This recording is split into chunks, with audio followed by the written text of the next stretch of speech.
Chapter 1 Prologue Disorder. On the third day, the sand dunes still showed no signs of an end, and Angie felt it was time to give up. Looking back at the footprints he had left behind, with the help of the gyroscope, at least the array of footprints he had made was not skewed. Crouching down, they appeared straight, extending in one direction to the horizon in his sight, forming a perfect 90-degree intersection. Continuing on foot served no purpose. This place could not be a natural product, and the real world certainly had no such flat desert. Angie was also unclear why he had been compelled to walk for 3 days, which he thought was a full 3 days. Perhaps there was something wrong with his measurement scale. After all, this strange space was merely composed of a single plane, barren and monotonous. The only variable was the light that periodically flickered between brightness and darkness. But he knew that choosing this as a reference frame for time was baseless. There were no landmarks, and there was no point in continuing. He should have given up long ago, or rather, there was no need to set off at all. Terminate simulation, reset data. More than 10 seconds passed, yet the desolate sand dunes remained unchanged, and not even a pop-up interface appeared. He repeated the command, this time speaking it aloud. Angie was starting to panic. The silence of the dunes gradually enveloped him with an invisible sense of oppression, adding a touch of the bizarre to the tranquility. Disconnect, execute immediately. The surroundings remained unchanged. Even the light seemed to freeze. The gradient of sand dunes and blue sky divided the infinitely extended horizon.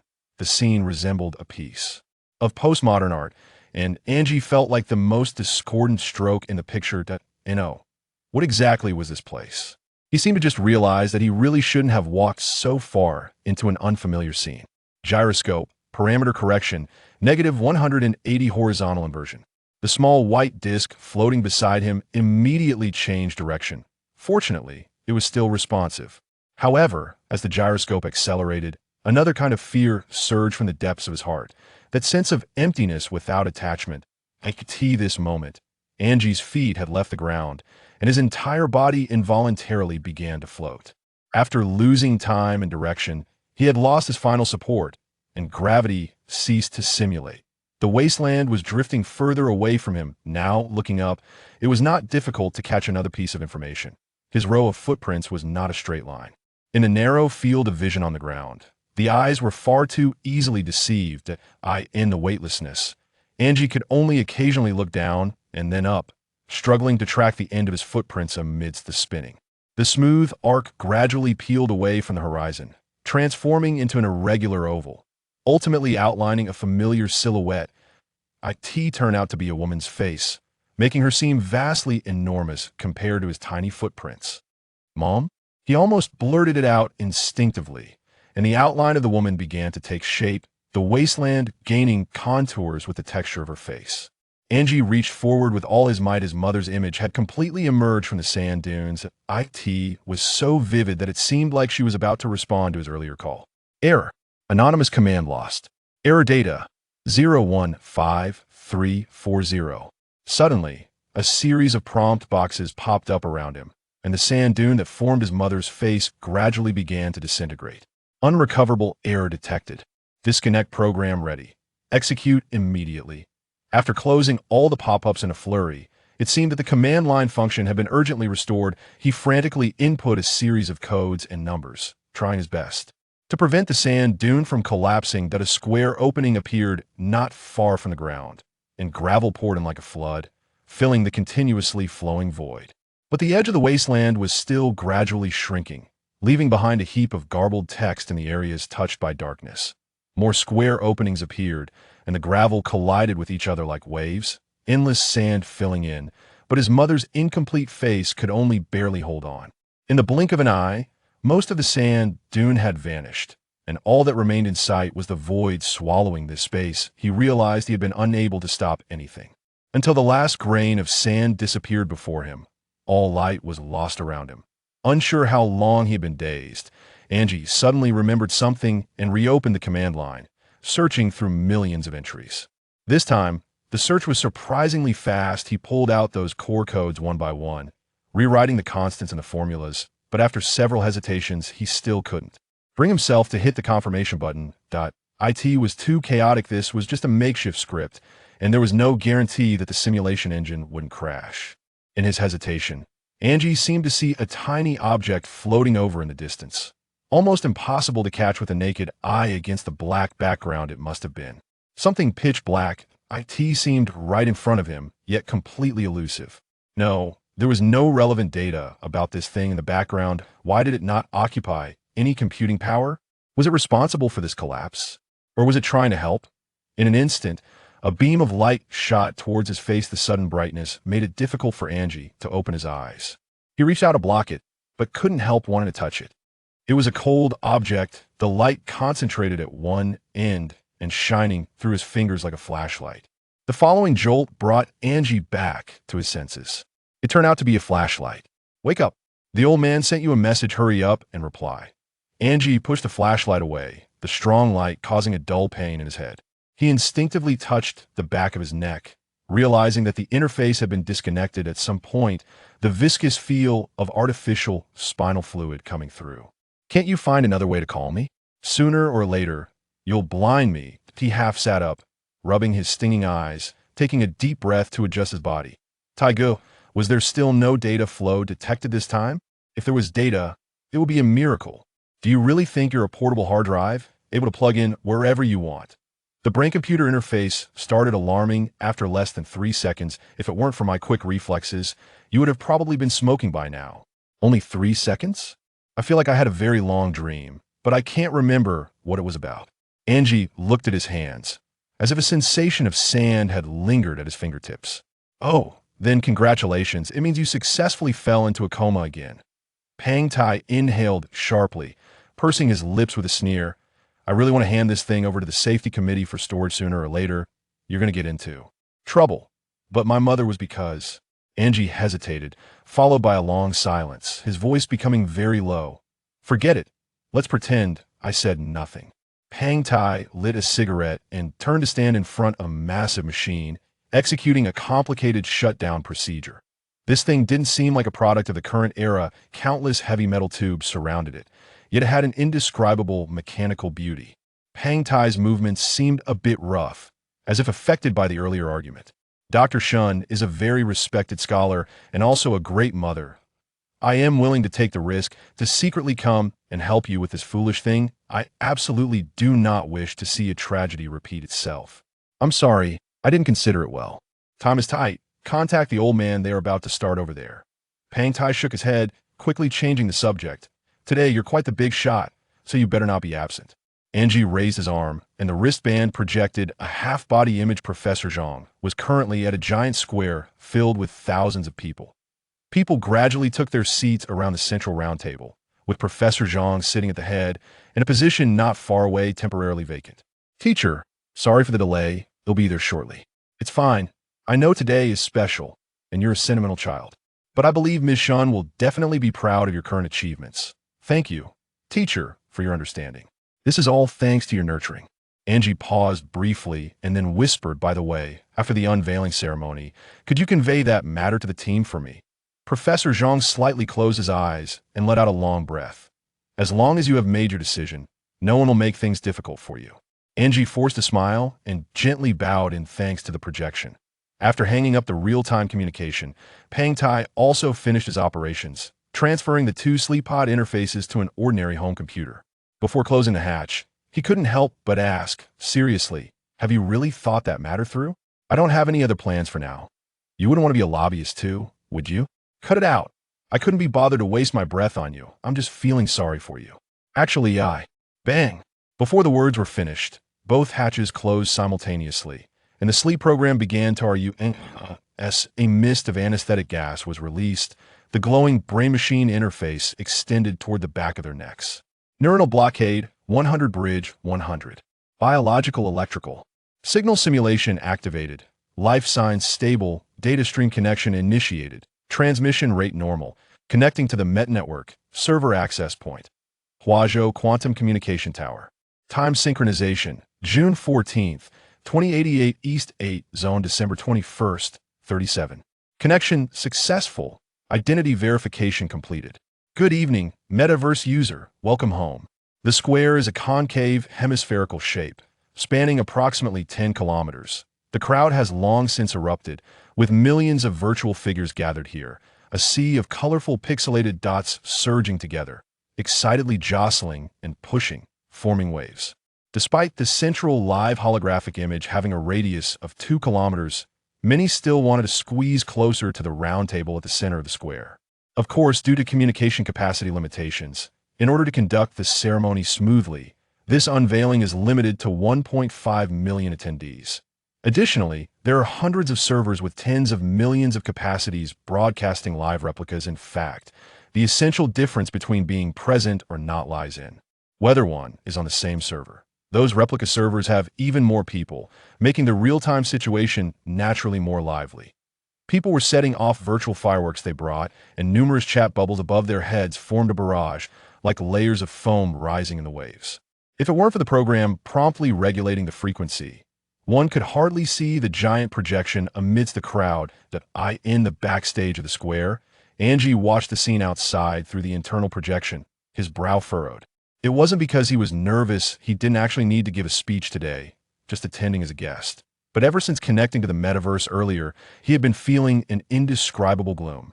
Perhaps it was still a recollection of that previous dream. What exactly happened during those 3 seconds he was unconscious? He clearly remembered nothing, so why did it feel so long? To alleviate this strange emotion that was continuing to envelop him, he sent a physical command to the sleep pod to intake some calming gas.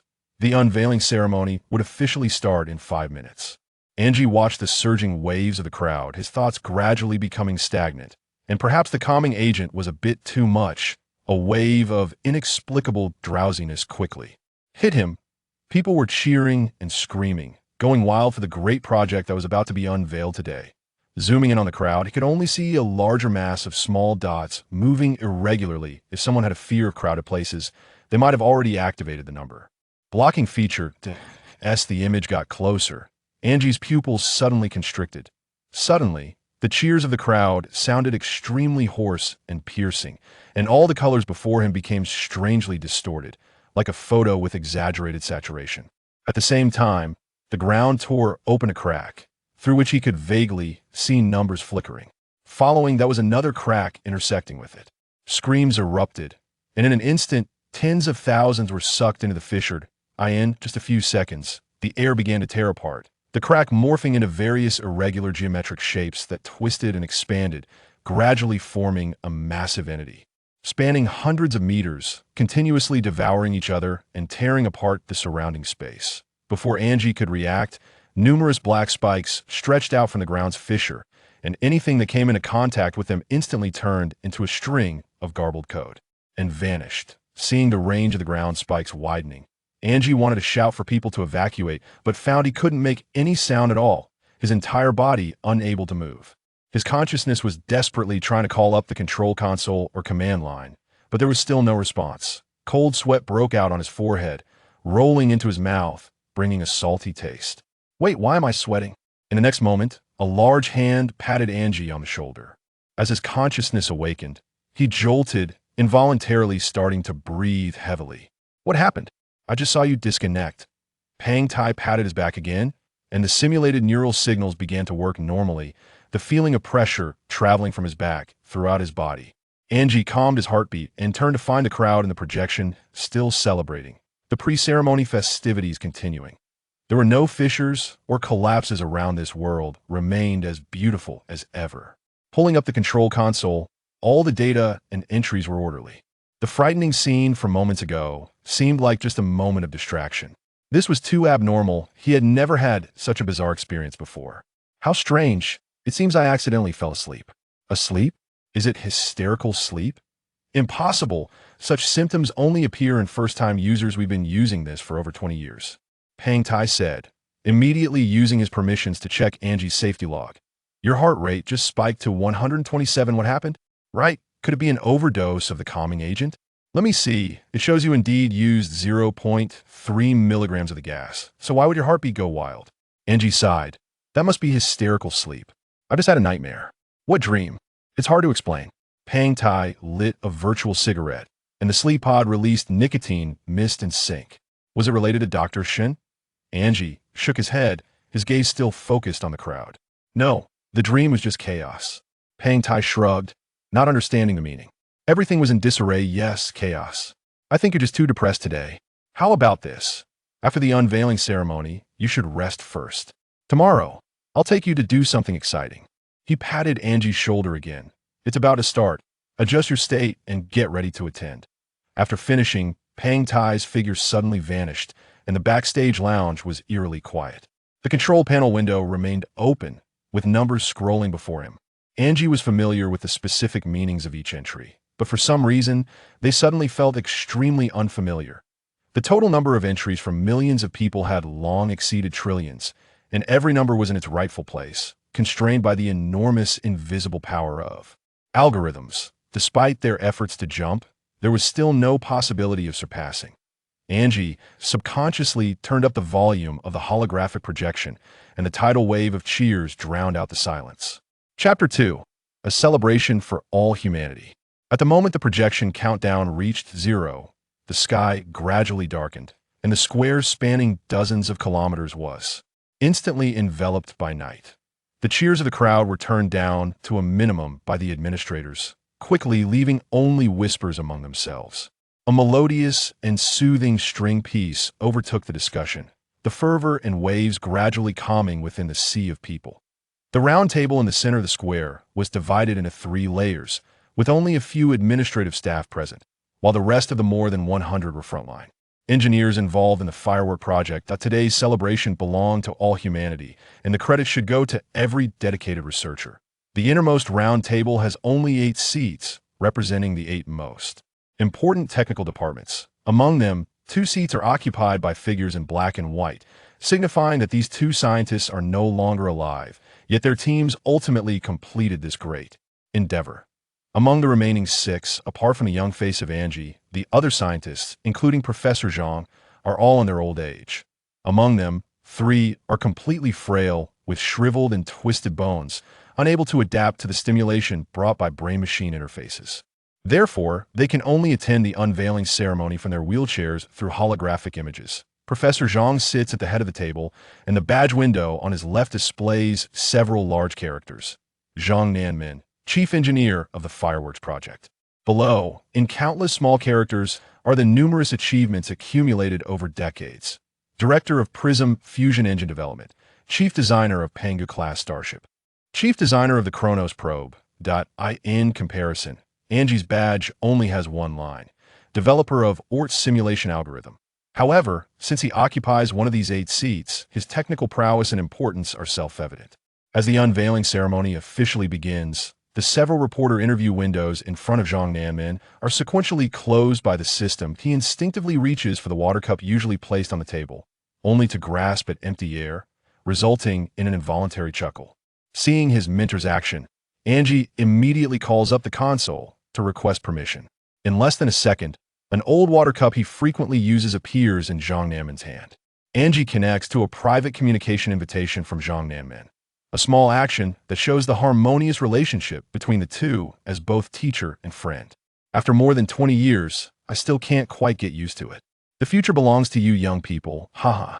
Teacher, you're joking. You've always been at the forefront of Starship design and manufacturing, and it's only natural that you're not accustomed to the metaverse unless absolutely necessary, Angie replies, scratching his head naturally.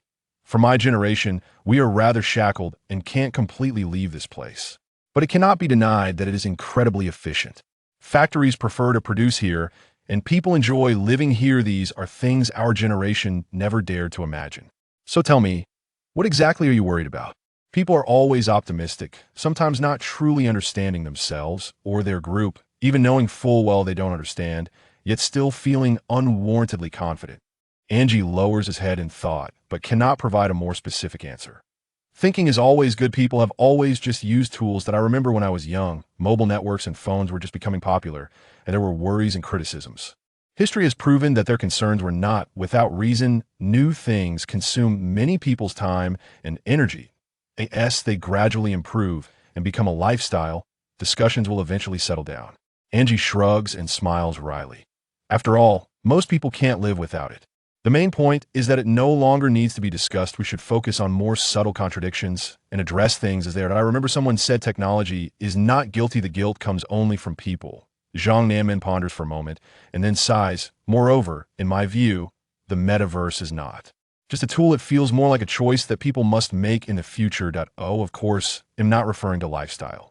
After thinking for a long time, Angie fails to grasp the meaning behind his teacher's words. Zhang Nanmin does not rush to clarify the subtlety. In his words, such discussions are best left to merely open a window, allowing one to gain perspective without delving too deep. Seeing Angie puzzled, Zhang Nanmin immediately shifts the topic. By the way, have you really thought it through regarding that matter? Zhang Nanmin lifts his water cup but doesn't drink. The current consensus in the mathematics community is that significant progress in differential geometry is hard to achieve. Only those truly interested will have the motivation to persist. Of course, perhaps you could be the one to break outdated views and establish a new system. This happens in any academic field. You know I love it, and of course, it will be hard to accept the day my passion wanes. The reason for this choice is still the same answer. There are no other more correct paths to take. Pursuing absolute correctness? Indeed, numbers will never lie. They can help you. Zhang Nanmin nods. I'm just worried that the direction you seek may be a form of escapism. Teacher, you worry too much.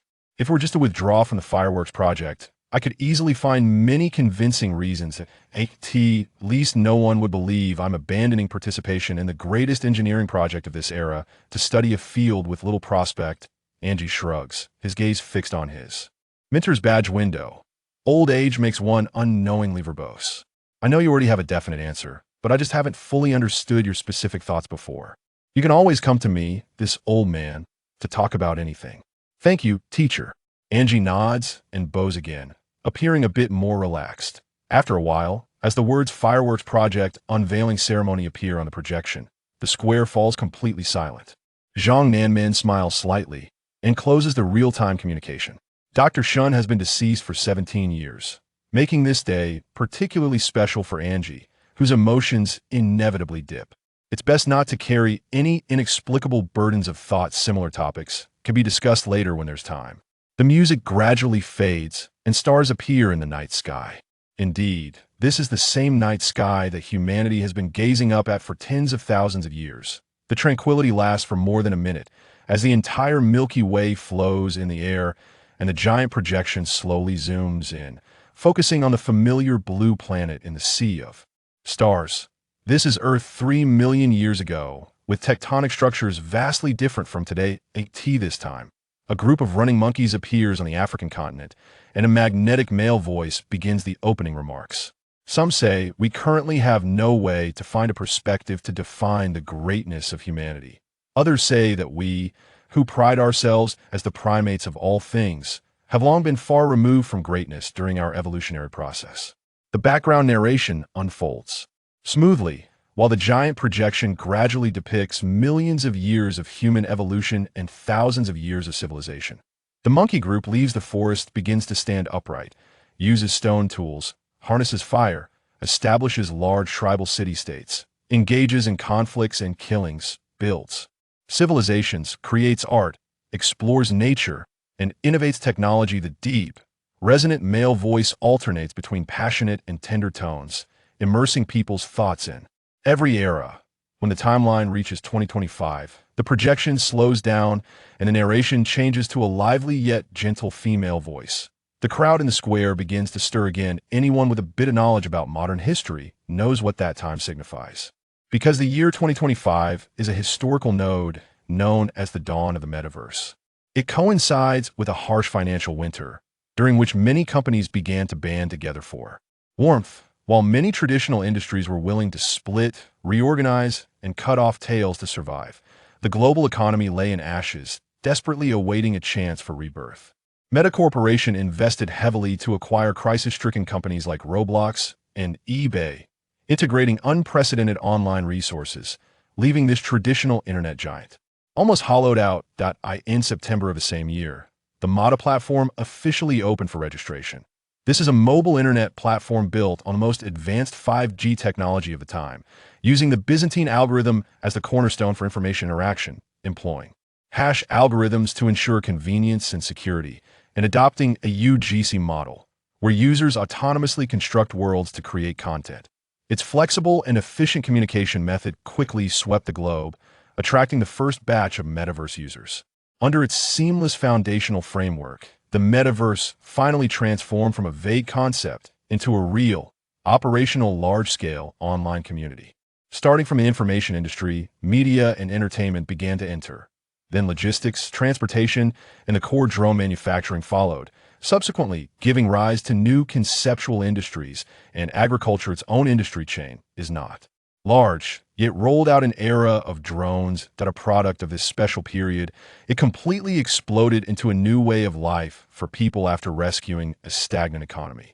In the following 20 years, VR devices and drone manufacturing technology continuously innovated. While people were building the metaverse, these two industries became the bridge connecting the metaverse and reality. Everyone thought that VR devices would be the most common choice for accessing the metaverse in the next few hundred years. However, in early 2054, a frontier physics technology was unexpectedly conquered, leading to a technological explosion that lasted for decades. The advent of universal quantum computers brought humanity a new understanding of the extreme scale of the microscopic world, resulting in entirely new research directions in many foundational sciences. The most rapidly advancing fields were chemistry and biology, while branches like materials science and medicine also hopped on the fast track. In October of the same year, quantum communication technology became universal, allowing classical bits and quantum bits to transform in superposition states. Plans were made worldwide to launch satellites and establish base stations, laying the groundwork for a new high-speed information traffic network. By 2061, the narrator's voice suddenly stopped. The technological explosion period always gives rise to any possibility, and no one expected a major breakthrough in brain science research that had been deemed unpromising for many years. Thanks to chemists continuously creating new synthetic elements through quantum computing, a new polymer material named crystal broke the bottleneck of brain-machine interface technology. Years later, people still couldn't help but marvel at how it appeared in the world at such an opportune time for the society of that era. This thing was too advanced. Whether it brought angels or demons remains inconclusive.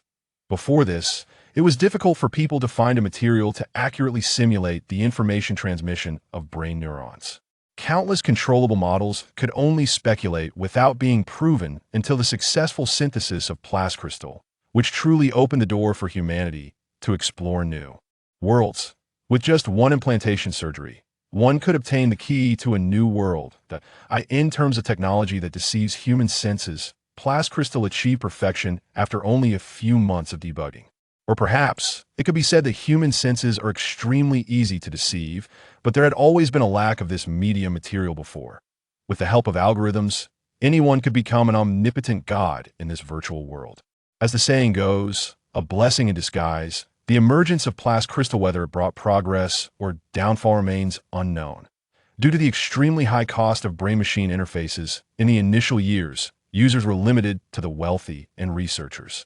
Everything seemed to be developing in a positive direction, and everyone believed that one day it would become affordable for all. However, like the technology itself, the truth was held by a very small number of people. The public was unaware that mass production of this technology was nearly impossible, let alone everyone having one. The production process of crystal inevitably led to rapid decay of large amounts of raw materials. 2 kilograms of iridium isotope could only be used to create a brain-machine interface for a single person. Moreover, crystal is non-recyclable. Once implanted in the human body, it cannot be reused, even if removed. However, the total reserves of iridium in the Earth's crust are extremely limited and non-renewable. The demand for argon gas used to store and transport crystal only increased and is also non-renewable. In less than 6 months, the price of iridium skyrocketed to over 800 euros per gram, more than 20 times that of gold. And no matter how much the process is optimized, the reality of its exorbitant price cannot be broken.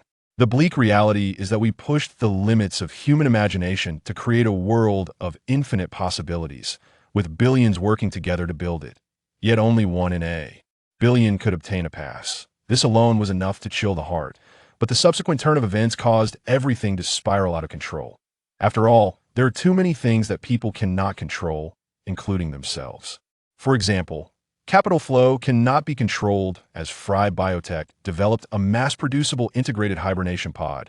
Society fell into madness. That IT wasn't that it became cheaper, rather. Someone saw another form of exploitative profit in it.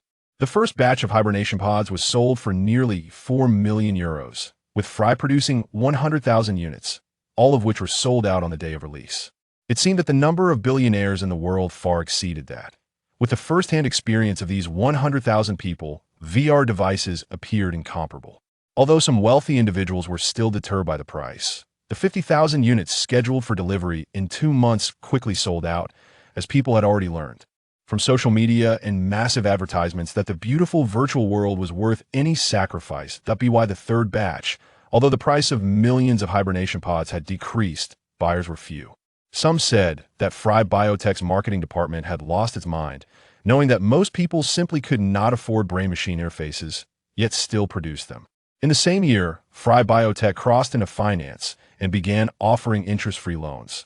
The loan contracts explicitly stated that the funds could only be used to purchase hibernation pods and did not specify a repayment deadline. However, the loan approval conditions included not only routine asset income verification, but also age and health restrictions, including mental health. In other words, if you have no money, you can buy it with your life. The cost of enjoying the new world is a lifetime of debt.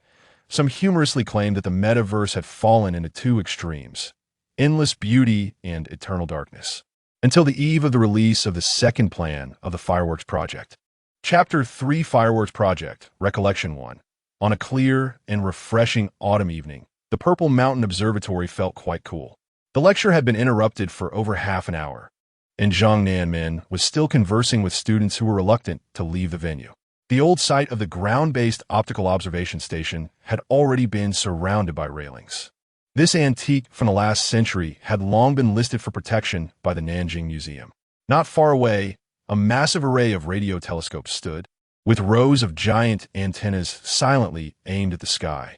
The lecture was about the second phase of the Mars-based construction and the possibilities of large-scale colonization. The organizers had hoped to set up an outdoor venue to take advantage of the beautiful weather, but a sudden acid rain had ruined the plan. Over 300 people could only squeeze into the lecture hall, and the cramped indoor space made the atmosphere of the lecture particularly lively. The interruption came in the form of a long-distance phone call. Zhang Nanmin, as the main speaker, had to temporarily attend another urgent seminar. Fortunately, it was an online meeting, and the observatory was equipped with networked VR devices, so he did not need to leave immediately. The emergency meeting was about reassessing the feasibility and application value of the Fireworks Project. Zhang Nanmin had been waiting for this day for at least 3 years, and his team had even gone to major tech companies to give reports and seek sponsorships. But this project ultimately belonged to idealists. No one would invest in a space research project that offered almost no return. But a surprise came. A new discovery from the Kuiper Belt finally provided a glimpse of distant benefits. Not long after the rain stopped, fiery clouds appeared in the western sky, and most young scholars in the hall couldn't help but sneak glances through the windows. Zhang Nanmin lit another cigarette and suddenly raised his cup. Cheers to nature. He remembered that in his childhood, he often saw such landscapes, of course, apart from those large chimneys. This remark drew laughter from the audience, as dozens of chimneys, nearly 400 or 500 meters tall, stood out sharply against the skyline. They were so grand and tall that they seemed capable of supporting this crazy era of overloading. In 2067, the third year of the Overload Project's implementation, such large chimneys were everywhere. Despite countless technological innovations, people were still using energy extraction methods from hundreds of thousands of years ago. These giant thermal power plants mocked human ignorance, belching smoke into the sky day and night, resulting in unimaginable environmental changes. It was comforting to know that people at least held hope that within the next 20 years, all of this would become history. At the beginning of this century, people had become sufficiently aware of climate change, but overall, they remained optimistic. Until the rapid development of the drone era brought energy demands to new heights. Thus, the concept of carbon neutrality was early extinguished, and the extreme drought and flood disasters that lasted 4 years in the 1950s seemed to serve as a final warning. Zhang Nanmin still remembered the public sentiment at the London summit 3 years ago, where countries signed agreements for the Overload Project. as if humanity was ready to fight to the death. It seemed not a gamble, but a race towards victory in a competition against climate change. People wagered everything on a physicist, a genius engineer known as the Oppenheimer of the 21st century, the harbinger of the fusion era, Wu Yu. His proposed Wu constraint theorem, after a series of theoretical calculations and experimental validations, was applicable to the most ideal controllable nuclear fusion model currently available. At that time, people believed that the era of fusion power generation had arrived. However, its flaws were as pronounced as its advancements. The technology was too ahead of its time, making it impossible for current industrial standards to allow for large-scale application. According to the plan of the Overload Project from 2064 onward, the fossil energy we would use would exceed the total of the previous 100 years, solely to lay down the industrial foundation for the future, generalizing the top theoretical technologies.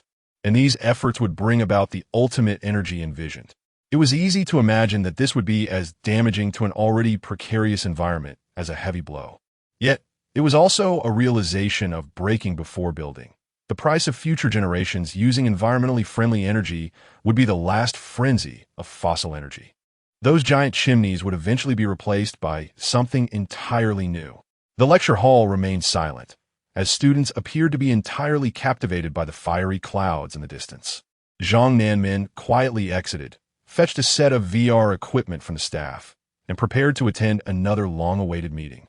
The virtual venue was already bustling with noise, and Zhang Nanmin found it hard to imagine that his plan, which had never been favored by anyone, could now attract so much attention. As mentioned in the previous report, the leader willing to reassess the fireworks project was indeed Fry Biotech, along with the largest giant in the metaverse, Meta Network Science. In addition, the main attendees were also some large mining groups, indicating that investors had already calculated their moves. What surprised Zhang Nanmin the most was that there was always an empty seat for a special guest, with a nameplate reading Wu Yu. If he did not come, this meeting would essentially be meaningless. The good news was that he did not have a habit of often missing events, only occasionally arriving late. Wu Yu, the elusive senior brother who had always been hard to reach, left Zhang Nanmin with the impression of being taciturn. After their meeting in London 3 years ago, he had devoted himself to the front line of the Overload Project, having almost no personal time, and the two had not been in contact since. After all, in a certain sense, he bore the future of all humanity on his shoulders. Being able to invite him to make time for the meeting indicated that Fry Biotech had indeed made sufficient preparations. Within 10 minutes, Wu Yu connected to the venue, and reporters' interview windows almost rushed in on him, immediately surrounding him with various pop-ups. Fortunately, the backend quickly managed the situation, and these media users were cleared out in an instant, forcibly arranged to the back rows of the venue. Zhang Nanmin greeted him from afar, and Wu Yu nodded in response, without connecting to the private communication channel. As the meeting began, Zhang Nanmin's team first gave a brief report, followed by questions from a representative of Fry Biotech. Academician Zhang, we have discovered asteroids containing a large amount of rare metals in the Kuiper Belt, including high-purity iridium in asteroids such as JH, B236, and KEL 6500. How difficult is it to mine these asteroids? The other party got straight to the point, but asked rather unprofessionally. To say mining now is a bit unrealistic, as the difficulty does not lie in the mining itself. Our detectors can collect a few grams of samples from there. Zhang Nanmin replied with a bitter smile, but it will take at least another 10 years for the detector to return. We spent billions launching such a detector. You can't possibly expect those few grams of samples to have any commercial use, right? Are you saying that under current technological conditions, it is completely impossible to propose any form of commercial mining plan?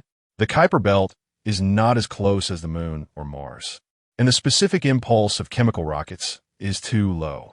Even if we disregard costs to pile on V, and excluding the time needed for gravity assist transfers, using that little payload for commercial purposes is entirely a fantasy. As soon as these words were spoken, an assistant kept giving Zhang Nanmin signals, and he then noticed that among the attendees, several representatives were from the so-called Future Planetary Mining Company, and their expressions were already not looking good.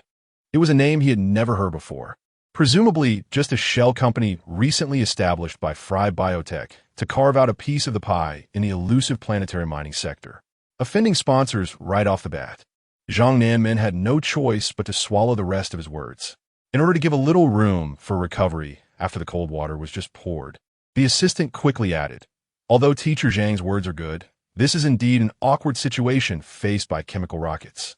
However, in the first proposal of the fireworks project, the payload capacity of a spacecraft equipped with a fusion engine is on a different level. So may I ask, how much payload capacity do you envision for the spacecraft design of the fireworks project? What is the minimum duration for a round trip to the Kuiper Belt? If you cannot provide specific values, a rough theoretical range would suffice. In fact, it's not Zhang Nanmin's fault for pouring cold water. These people's questions are completely nonsensical, making one unable to help but smile wryly. I'm sorry, but the development of fusion engines is still in its early stages, and I can't even provide an approximate number right now. Isn't fusion technology already quite mature?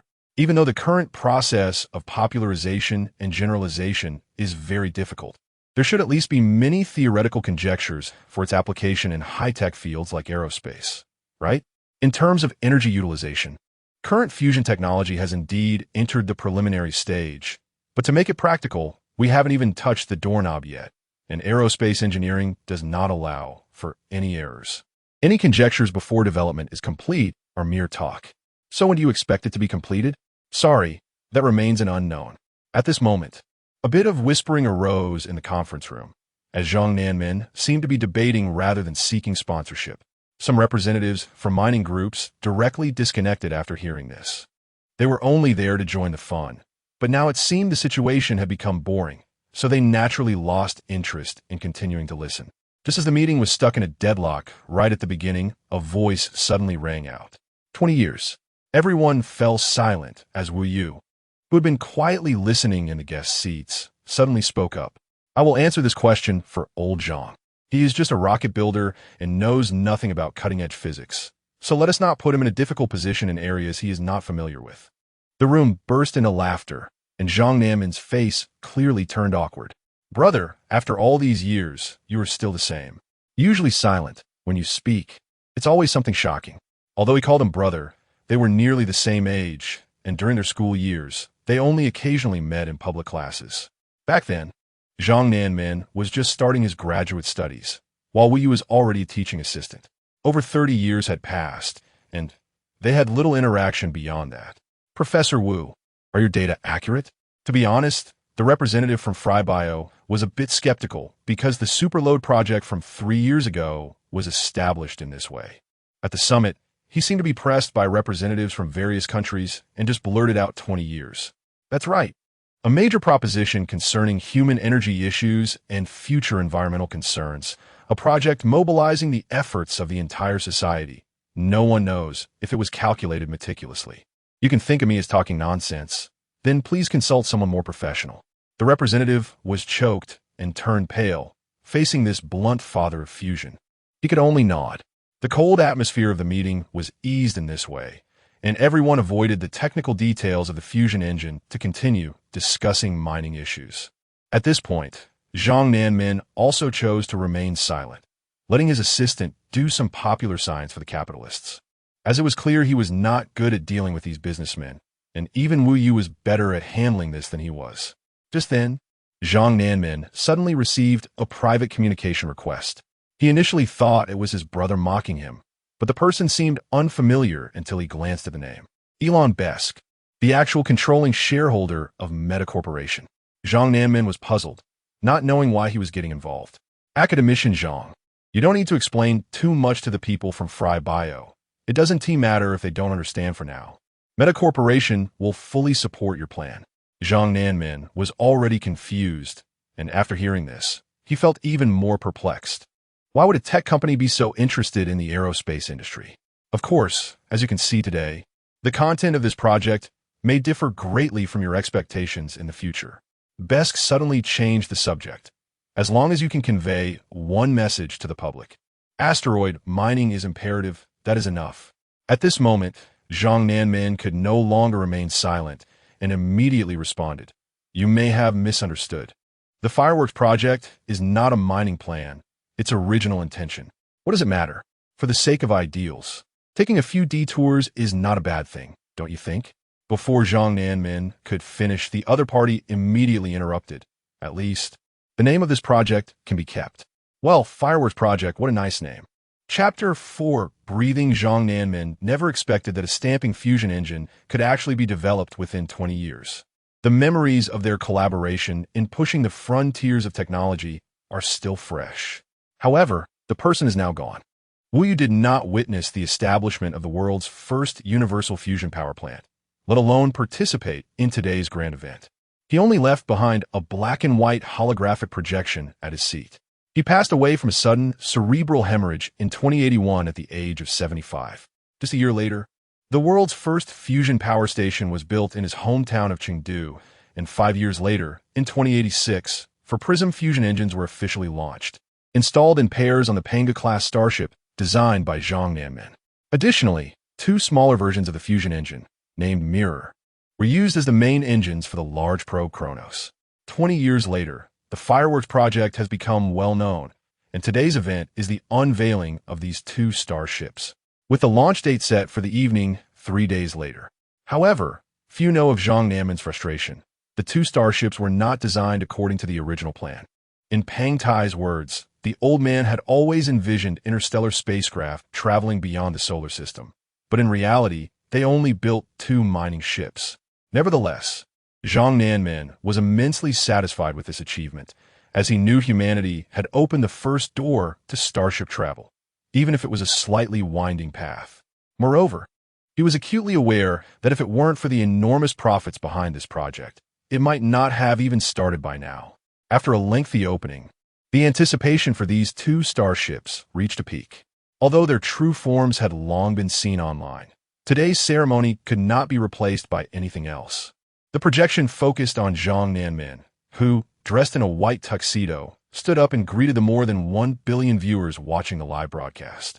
Before the unveiling of the Pangu starship, allow me to pay tribute to our predecessors. The projection slowly blurred, revealing an old rocket from the last century, accompanied by a black and white portrait. The rocket, named Dongfeng, was modified from an P-7 intercontinental missile and carried the first artificial Earth satellite. The portrait was, of course, of Korolev. Humanity had spent 3 million years evolving from upright walking and using wooden sticks to this point, but the technological achievements gained from gazing at the stars for those 3 million years only provided us with the first stick to explore the truths of the universe. Zhang Nanmin bowed to the projection in tribute to Sputnik 1. Following that, the rocket transitioned from P-7 to P-9, showcasing the famous space dog Laika and astronaut Gagarin's photos. Zhang Nanmin paid tribute to each predecessor, and then the camera shifted to the empty seat. Although Zhang Nanmin said nothing further, the entire audience could not help but stand up, and countless comments and white flowers floated in the crowd. The greatest physicist of humanity, Professor Wu, left us an everlasting artificial sun. Professor Wu Yu, your contributions will forever be recorded in history. Tears. I wish he was just late due to carelessness. After a brief moment of remembrance, two colossal figures covered by curtains appeared in the center of the projection. As the curtains slowly opened, today's protagonists were revealed. If someone from decades ago were to see this, they would find it completely unrelated to rockets, let alone a spacecraft. It was simply two flat-ended white oval spheres, resembling a mango with its ends sliced off.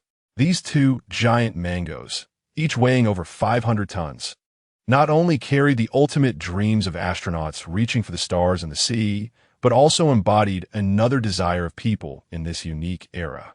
20 years ago, Zhang Nanmin witnessed the terrifying power of capital. Although at that time the Fireworks Project was merely a stack of waste paper, after that evening's assessment meeting, international precious metal prices underwent a seismic shift. As the Fireworks Project began to operate, the price of iridium, a necessary raw material for brain-machine interfaces, plummeted over tenfold in these 20 years, as this element had also been speculated to more than tenfold after being synthesized from plastic crystals.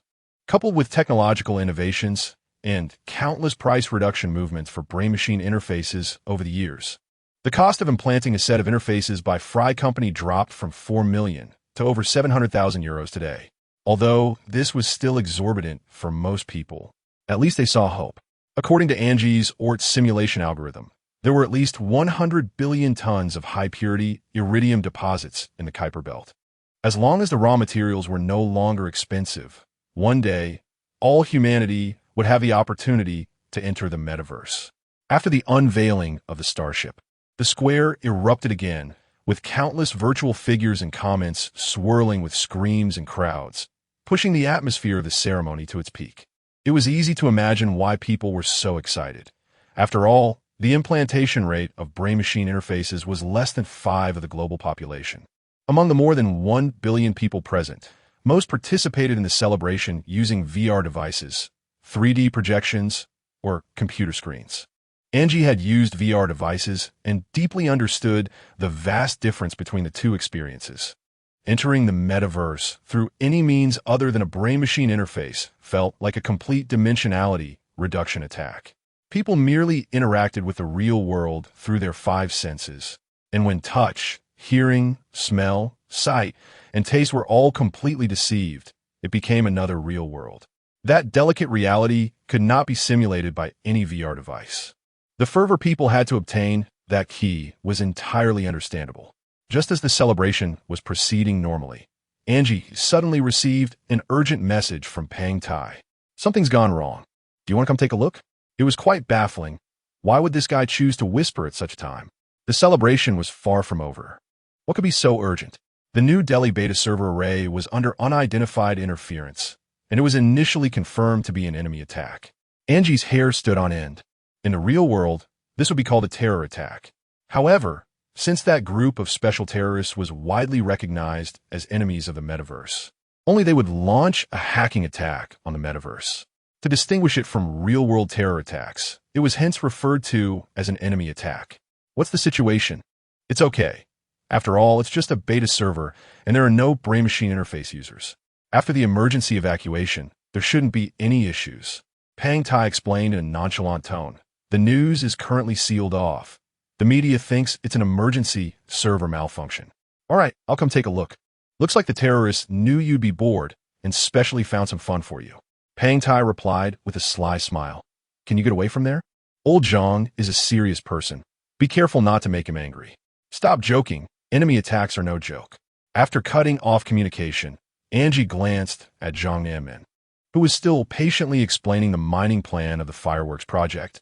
It seemed he wouldn't pause anytime soon. Angie pulled up a background app called Rest Easy Hang Up, quietly switched the server, leaving behind a vivid virtual image of himself, and set the function for AI to impersonate a fake version of himself. Since he didn't need to speak today, it was unlikely anyone would notice any abnormalities. After a moment of dizziness, Angie reappeared in the massive square.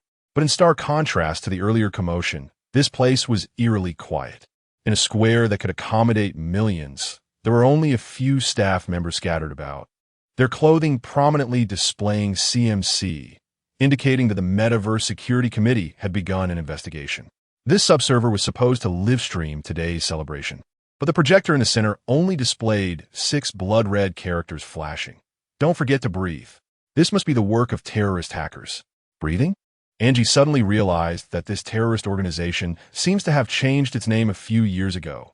They call themselves Breath. There are many theories about the origin of the name, the most widely circulated being that users forget their breathing after entering the metaverse through a brain-computer interface. This was originally a tagline from Fry Biotech, used to describe the immersive experience of the metaverse. Moreover, since the working principle of the brain-computer interface directly stimulates the cerebral cortex, users can indeed choose whether to simulate the sensation of breathing. Perhaps at first, choosing to filter out the breathing simulation may feel a bit uncomfortable, but after a long-term experience, it might even become addictive, the feeling of being free from biological constraints. It's somewhat like taking a deep breath and exhaling all the air from your lungs, experiencing a brief moment of peace before the discomfort sets in. If this feeling persists, most people would likely become a bit addicted. However, in some tense and stimulating games, The system defaults to having the breathing simulation activated to mimic the most realistic gaming experience. It must be said that the choice of this slogan by the anti-metaverse terrorist organization is quite fitting. In this sense, forgetting to breathe might be a form of self-indulgence or a surrender to reality. Of course, another layer of meaning is to remind people that although the breath organization is currently weak, it can still occasionally jump out to cause trouble. In short, this so-called terrorist activity was merely taking advantage of the million-person gathering to make a statement, nothing more. At this moment, a blue light point slowly descended from the air, and Pang Tai put away his virtual flying skateboard and greeted from afar. "How's it going? Any progress in the investigation?" Angie asked eagerly. "Not quite clear. Probably the same as before. Someone must have infiltrated the physical server room in New Delhi. Isn't that obvious? How could they have the technology to crack quantum communication encryption?" Angie shrugged. "Since they can only invade the physical server room, why not strengthen the security? How would I know? Maybe this group of hackers are all special trained flying thieves." Pang Tai suddenly sneered and added, "But this group has been increasingly active lately. If they really figure out quantum communication, it could be the day the metaverse completely collapses. You could fool an average person with that, but both of us are in computer science. Hash algorithms are not just for show." Angie pouted, not bothered at all. He knew very well how the architecture of this world worked. Even if you invited the world's top hackers, they couldn't bypass hash algorithms and Byzantine algorithms. This is one of the cornerstones keeping the metaverse stable. As long as this exists, no set of data can be arbitrarily tampered with. In a sense, the metaverse can achieve absolute security in terms of data. People are always unjustifiably confident, huh? Pang Tai smirked maliciously. "Algorithms are dead, but people are alive." Angie blushed. This guy actually eavesdropped on his conversation with the teacher. From the sound of it, not going to breath for an interview would be a waste of talent. Why not help them plan a few terrorist activities? Forget it. That's a place where talents gather. An old fossil, can't compare with your group of genius classmates. Angie rolled his eyes and didn't retort. Pang Tai suddenly slapped himself, realizing he had misspoken. Chapter 5. Deformed Leap. Remembrance 2. Angio is a member of the second batch of Leap students, having been selected at a later age than others. The 4 hours of free time every day, which is unchanging, is a rare social time for the Leap class to gather together. Angio is not usually considered taciturn, but in this group of talkative classmates, he finds it hard to get a word in, almost like a little mute. Everyone is still discussing yesterday's topic. The winner of the 112th Turing Award, Sun Yingying. Unfortunately, this girl is not a social butterfly. Apart from some public lectures and collective activities held by project groups, she seems to rarely appear in other settings. It is said that Sun Yingying spends her daily free time offline, creating an air of mystery around her. Who knows where her hometown is? Should we take some time to surprise her? Listening to her accent, she seems to be from Sichuan. Could it be Chengdu? Wait, isn't that the hometown of Professor Wu? She wouldn't be going to find old Wu for extra lessons, would she?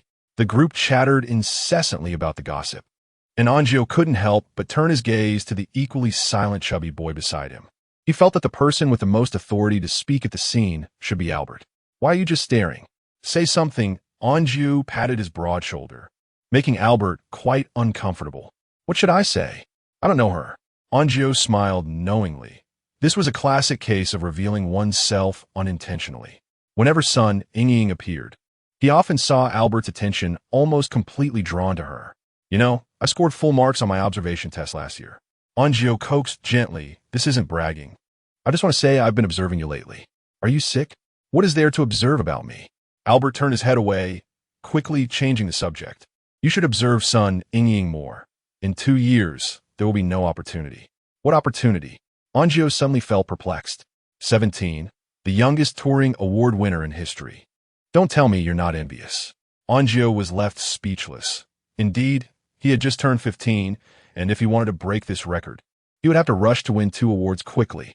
Their conversation seemed to attract the attention of others, and a 12 or 13-year-old girl repeatedly waved her hands to correct them. Angio is best at not programming. Didn't he just use differential geometry to verify Riemann's topological conjecture on curved planes last year? Professor Zhang praised him in our class. He might even try for the Fields Medal. Who says it has to be programming? Aren't there over a dozen fields like algorithms, compilation, and data encryption? The girl made a face, her tone childish and delicate. Ahem, I'm just doing astrophysics. I don't really understand these. Over 20 teenagers sat on the lawn, when suddenly the sky turned orange-yellow, and the lawn became a soft, giant blanket. Soothing music played, signaling that break time was almost over, and everyone began to say their goodbyes, disconnecting one by one. The sleep schedule for the LEAP class also included this free time. Although there was only half an hour each day, the Sleep Chamber's Sleep Aid program allowed one to experience 6 deep sleep stages, providing a whole day of good energy. As for eating, drinking, and other needs, the Sleep Chamber could handle it, with circulating nutrient solutions available all day. Additionally, there were bioelectric stimulation aids for muscle and bone development, as well as regular offline health checkups. In short, there would be no health issues. The courses come from the flagship programs of 16 top universities worldwide, such as Stanford's Mathematics Department and MIT's Astronomy. Each small group consists of 3 to 5 students, with at least 2 outstanding professors responsible for each student, besides the 16 hours of daily course arrangements. There are also 3 hours of practical activities and 1 hour of individual meditation.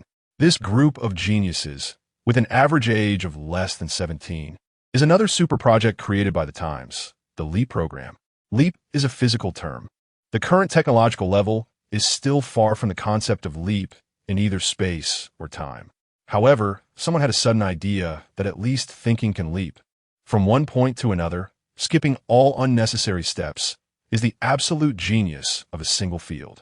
Some have proposed that lifespan limitations may be a significant constraint on the speed of technological advancement.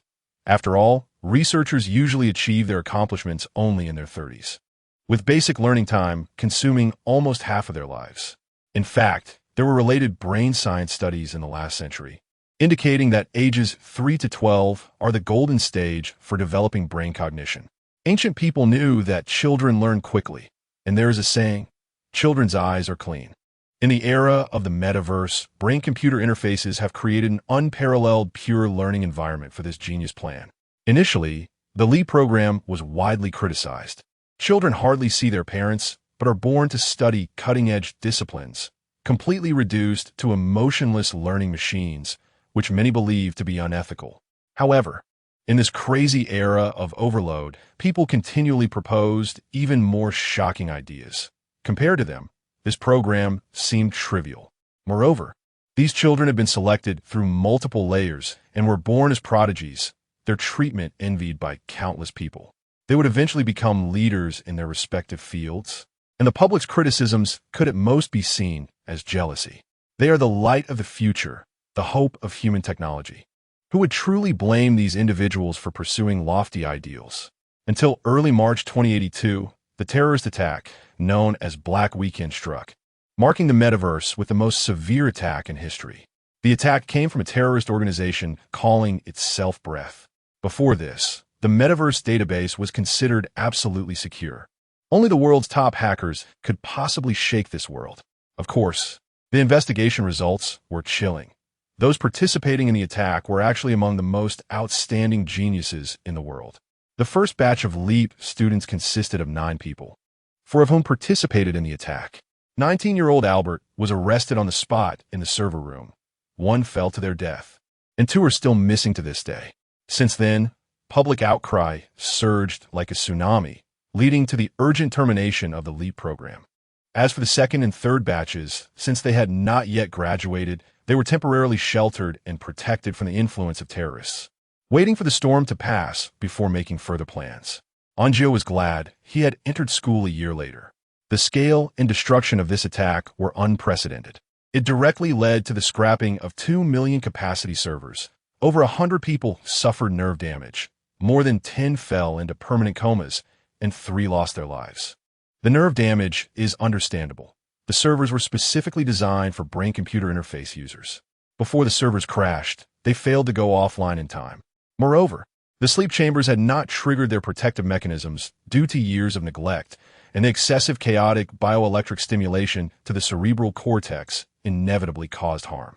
The reason for the deaths resulting from the hacker attack was primarily due to the complete reliance on the metaverse in the drone era. One of the deceased died during surgery.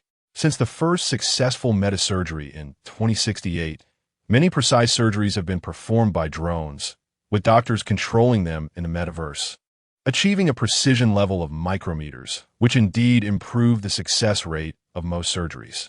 However, at the moment the servers were attacked, the drones lost control, and a single cut could lead to massive bleeding in patients. Another victim was a logistics transportation manager. At the time of the incident, he was counting goods in the warehouse, but after the logistics drone operator lost connection, the unmanned forklift did not stop working and the corrupted server data flooded in, causing the forklift to lose control and crash into this poor guy.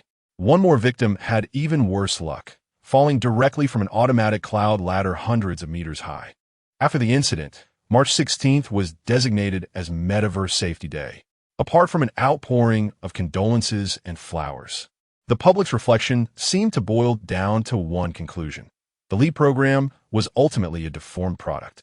People believe that this group of children, who have only learned cutting-edge technology since childhood, have not developed a complete worldview. No matter how excellent they are, once they fall into the hands of evil individuals and are incited by terrorists, they could become a significant threat to the world. Proponents of this view drew an unfeeling analogy.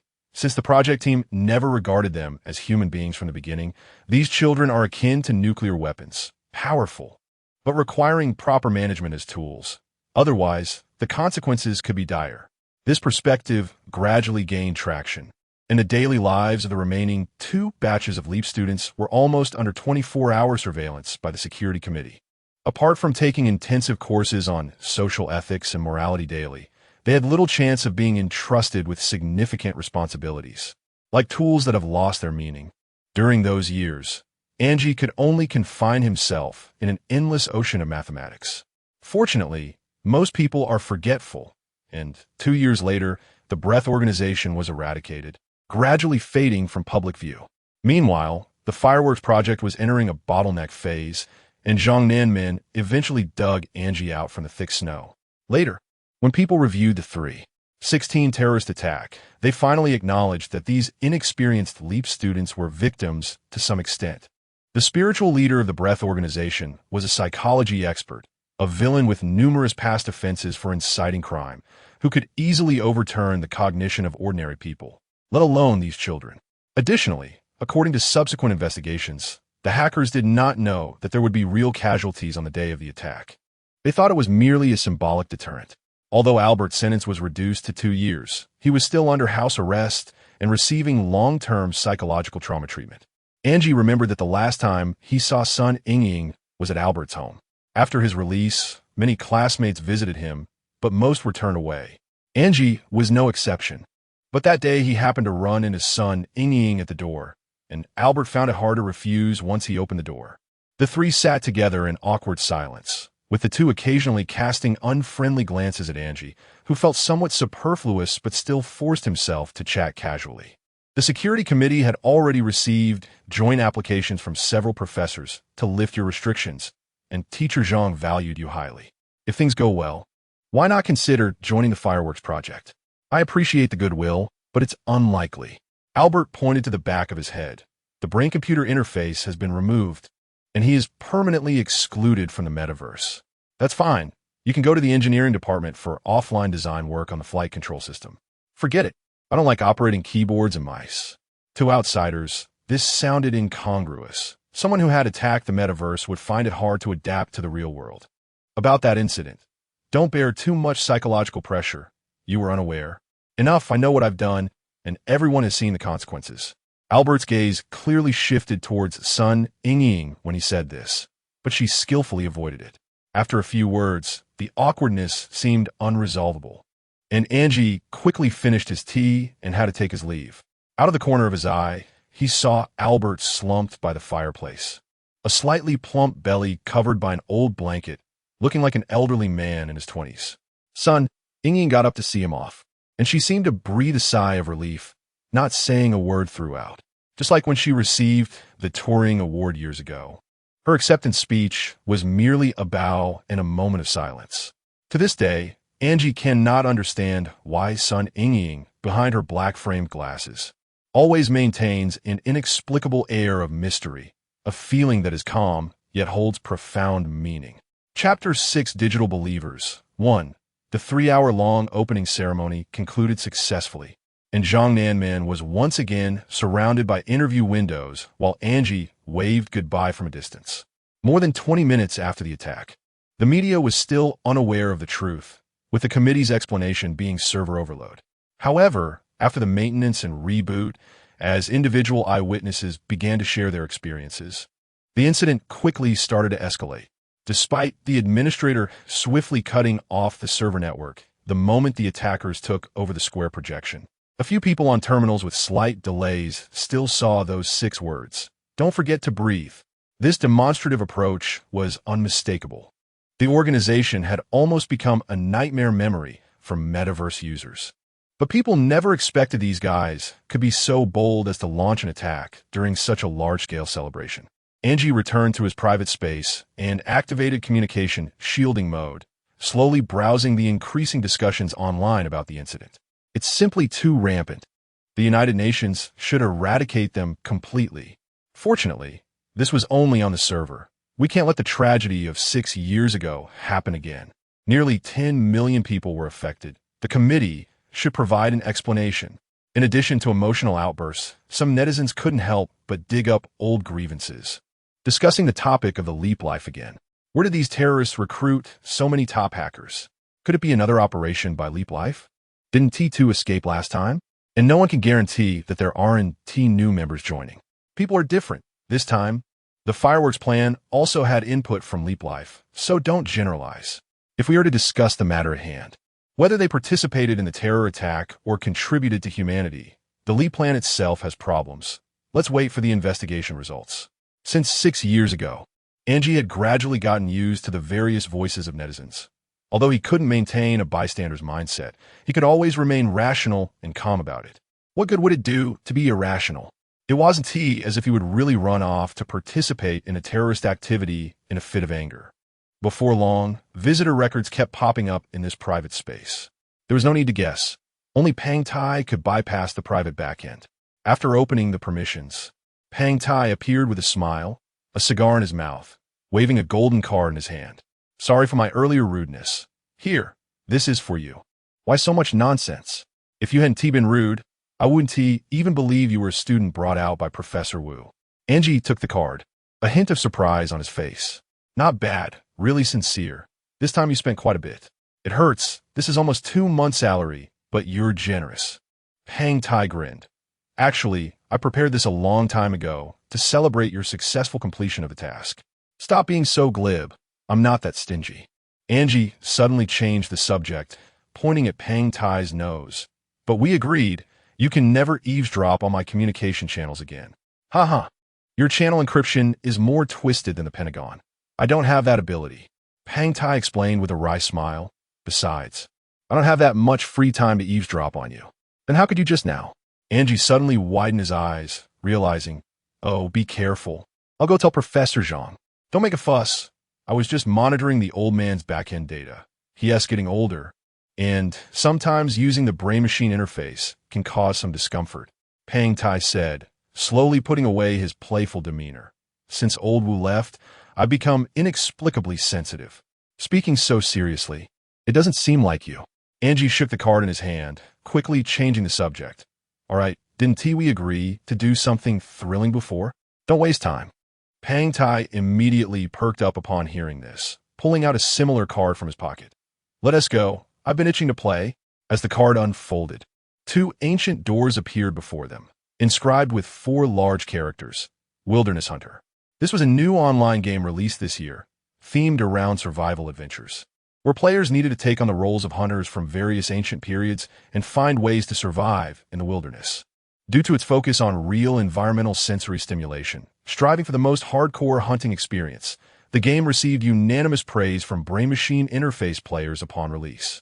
The game created 3 open worlds, representing the age of discovery from the 15th to 17th centuries, the Cold Weapon era over 1,000 years ago, and the Stone Age from 10,000 years ago, with increasing difficulty. In addition, there were many entertainment modes. such as taming dinosaurs in the late Cretaceous period 65 million years ago with modern firearms. The release cards were divided into 3 levels, suitable for different terminals. And of course, Pang Tai bought the platinum card suitable for brain-machine interface players. Although its price was hard for ordinary people to accept, players who could afford a sleep pod were indifferent to such money. Even within the same game, the versions on the server and server were worlds apart, as tactile gloves and body-sensing suits could not deeply simulate real sensations, and most VR users simply could not utilize overly detailed experiences. During the data reading process, before Angie could stop him, Pang Tai directly chose to enter the most difficult Stone Age. With a flash of white light, the two stood on a vast ice field, wrapped only in simple animal skins, the biting cold wind instantly sharpening Angie's senses. It seemed that the current timeline was still in the Ice Age, a highly challenging version. Is this my first time playing this? Won't I just die right away? Don't be afraid, I'll protect you. As dusk fell, a blazing campfire emitted thick smoke in the snow, and Angie huddled with several other primitive people, trying to soak in the warmth of the fire. This makeshift settlement was located in a rocky crevice in a valley, with steep cliffs blocking the wind and snow, while in the distance, a few veteran players formed a team, working together to drag back a massive prey carcass. In less than 2 hours, this was already his 3rd death, and he really shouldn't have easily believed Pang Tai's nonsense. The first death was due to an urgent need to urinate, leading to a slip and fall into a glacier crevice. However, Pang Tai still advised him not to turn off the urination sensory simulation, as it wouldn't be considered cheating to lower the difficulty, but it indeed lacked a lot of realism. The explanation in the game manual stated, in a tense state, the stimulation of the sympathetic nervous system is not as intuitive as the feedback from the parasympathetic nervous system. Encountering a fierce beast suddenly in the wilderness could lead to the most real sensations that might even cause loss of control. Angie couldn't help but smile wryly. No wonder he had inexplicably smelled a strange odor emanating from Pang Tai several times before. It seemed that even a seasoned player like him would have physiological instincts when facing extreme danger. The second death was caused by trampling from a Siberian bison. This game also simulated the most realistic ecological system. They had just happened to encounter 2 saber-toothed tigers hunting, and Angie experienced the charged speed of a panicked herd fleeing for its life. What troubled him the most was that the game's physiological chain reactions were exaggerated. Although the sleep pod had a fixed pain simulation threshold that wouldn't truly allow someone to feel pain above level 3. This game would simulate a series of visceral damage reflexes. Being trampled by a bison felt like a massage, but the nausea caused by ruptured organs felt very real. The tearing sensation from fractures or amputations would also be simulated. Although it wouldn't really hurt, the psychological impact was significant, leaving Angie feeling terrified for several minutes after reviving, as if hundreds of bison were still trampling over his stomach. As for the 3rd death, the method was somewhat laughable. Angie was accidentally killed by a novice teammate, an arrow to the throat. The person was also very embarrassed, immediately apologizing and quickly exiting the server. Pang Tai, as the captain, was infuriated, having never dealt with such a foolish group of teammates. After being resurrected, he asked Angie to read the survival manual carefully. Otherwise, there would be no gaming experience at all. At that moment, Angie only felt that he had wasted his money, suffering in this broken game for 2 months' salary. The promotional videos had stirred his passion, but once he entered the game, he realized he was actually the prey. However, for D players like Pang Tai, the more they suffer, the more it proves that their money was well spent. In such hardcore games, one can't just go around hacking and slashing. What fun would that be? Hardcore is indeed hardcore, and while he thought he could become a beast hunter, he ended up being hunted by the beasts, which was a huge contrast. And G bitterly smiled as he closed the survival manual. Perhaps the current mode's difficulty was too high, and this sense of frustration was a bit hard to adapt to. Pang Tai took a half-cooked front leg of a cave lion cub from the campfire. It was unseasoned, of course, and couldn't be compared to the delicacies in other games, but it was still edible. I thought you would love this fully immersive simulation. After all, you grew up in the digital world and lack some real experiences, Ng said, shrugging his hands in confusion. Then I'm quite curious. Why is it someone like you? An older man who enjoys this hardcore, interactive experience. Logically, you should have more real-life experiences and be more inclined towards imaginative fantasy games. Well, this is clearly our preconceived notion, Pang Tai replied. I think whether it's fantasy or hardcore games, only those truly willing to invest themselves can appreciate their charm. Perhaps times have changed, and our understandings are indeed different. Of course, you've never experienced the great drought of the 1950s, so you have no concept of survival. Pang Tai Sayeth. I've noticed that young people born in the hyperloaded era have no material worries but still lack spiritual pursuits. Stop beating around the bush and putting me down. I just temporarily don't like this game. Don't take it too far, Ng said. Pang Tai couldn't help but laugh. Don't be quick to take offense. We're actually the same kind of people. What kind of people? Ng frowned. Are you referring to internet addiction teens? I'm not joking with you. Let's talk seriously, Pang Tai said as he grabbed a handful of snow and extinguished the campfire. The two exited the current game server and arrived at a bustling cyber commercial street. Even though it was already past 3 in the morning in the server's time zone, the street was still lively. Ever since brain science unraveled most of the secrets of human sleep, the term staying up late has been forgotten. Even without brain-machine interfaces, people can still use VR devices, graphics-assisted sleep programs, combined with some medications, to reduce their daily sleep time to about 3 hours. Pang Tai had just eaten half-cooked roasted meat on the ice field and was eager to find something to change the flavor. The two entered a music restaurant and randomly selected items from a menu. They then ordered a piece of flamenco classical guitar music and continued their previous conversation. For example, the term internet addiction. I'm not sure when it became obsolete, but since the concept of digital citizens emerged, no one has used it anymore. I know that. For some reason, it has become popular again recently. I remember it was a buzzword during Professor Zhang's time. Yes, exactly, a term from the early century. Pang Tai found an old photo online showing a physical service industry store called an Internet CAF, where people sat in front of rows of screens selling time spent online. Do you remember what it was like for those people in Internet CAFs at the beginning of the century? Isn't it quite similar to today, SVR interactive venues? It looks quite similar, but it's completely different. Pang Tai waved his hands. Even though that era hadn't established a framework for the metaverse, and concepts like digital citizens didn't exist, they could still immerse themselves completely in the virtual world through a small electronic screen. This is probably the origin of the term internet addiction, right? Ng chuckled softly, but felt it was not quite accurate. Rather than calling it internet addiction, it would be better to refer to it as digital believers. Chapter 7.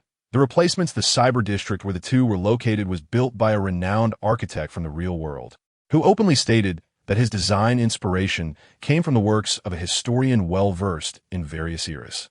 This work not only discussed the rise and fall of architectural history around the world, but also the changes in people's aesthetics across different cultural backgrounds. When constructing the virtual model, this designer childishly blended architectural and landscape aesthetics from around the world over thousands of years, skillfully incorporating rich humanistic sentiments, making it appear seamless and truly a work of art. The beauty of the model was stunning and widely admired, attracting continuous investment. And under the support of dynamic grid servers, it ultimately transformed into a massive public commercial district spanning over 10 square kilometers. Capable of accommodating more than 50,000 visitors, the Eternal Night Market. After opening for operation, nearly 100 instances were quickly filled, prompting Media Tower Company to conduct another commercial tender. To date, more than 600 instances have been added, with an average daily online population of over 20 million, making it the largest consumer center in the metaverse. Although the businesses in each instance varied greatly, most were service-oriented, as other industries already had their own customer centers or virtual stores, making physical shopping unnecessary. Overall, the proportion of dining establishments was the smallest, as other than brain-machine interfaces, it was difficult to perfectly simulate taste through other means. Moreover, enjoying food requires the entire oral and nasal cavity to work together, with temperature, texture, humidity, and other factors significantly impacting taste. Simply tricking the taste buds was not enough. Compared to the few people using sleep pods, The current consumers in the metaverse were primarily VR users, so nearly half of the businesses in the eternal night market focused on social interaction and entertainment. Those seeking emotional stimulation could play narrative games and make friends, while those seeking sensory stimulation could engage in competitive arenas. Hundreds or even thousands of stores offered various gameplay styles, ensuring that everyone could find their preferred way to enjoy. Additionally, the system would select servers based on the user's geographical location, allowing users to quickly find nearby real stores if they liked an online shop. Conversely, if a certain offline store gained popularity, its corresponding virtual store would be assigned to a server with more online users and a higher level. The unique scoring and ranking mechanism, coupled with the uncontrollable flow of users, placed each server and its nearly 1,000 shops into endless competition. Merchants brainstormed tirelessly, almost daily coming up with new activities, keeping the market vibrant and energetic. The Eternal Night Market server that Pang Tai and his companion were in was classified as fantasy, indicating that user permissions were relatively relaxed. No-fly zones were set up above the district, allowing people to freely use small virtual flying devices and any virtual avatars. Furthermore, merchants could modify the details of building models, such as using them for themed events related to certain games. Over time, each server gradually developed its own characteristics, slowly attracting a specific group of users, leading to a phenomenon of officially recognized clustering, with some servers even renaming themselves to become gathering places for particular audiences. Although such markets appeared bustling, their actual rankings were not high. Users with stronger purchasing power preferred orderly environments over flashy marketing gimmicks. However, for enthusiasts of fantasy games, these places were always full of wonderful occurrences and undeniably more interesting. Just as Pang Tai and his companion were deep in conversation, a sudden flash of light and shadow occurred at their table, and a small two-headed dragon, breathing fire, directly plummeted in front of them, smashing the entrance of shop into chaos. And G jumped up from his chair in fright, while the uncle playing the guitar remained unfazed.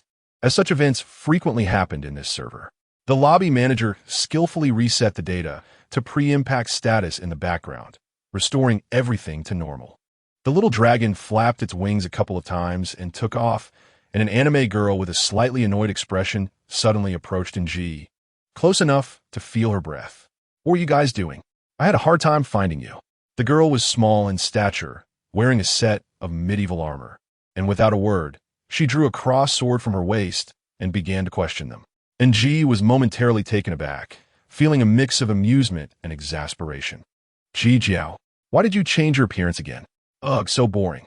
I change it every time, yet you still recognize me."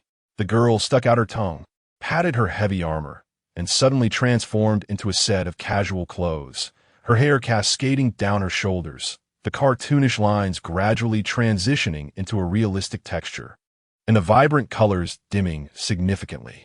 "You still haven't answered me. The unveiling ceremony ended several hours ago. Why have you been blocking communications?" "I was playing an immersive game with Taigu and forgot to disable the block." And G scratched his head and asked, "By the way, how did you find us?" Ji Jiao pointed at Pang Tai's nose. "Uncle Fat taught me. He said your encryption algorithm is one of the most complicated in the world, very noticeable in the server backend, making it easy to find." Hearing this, G was rendered speechless.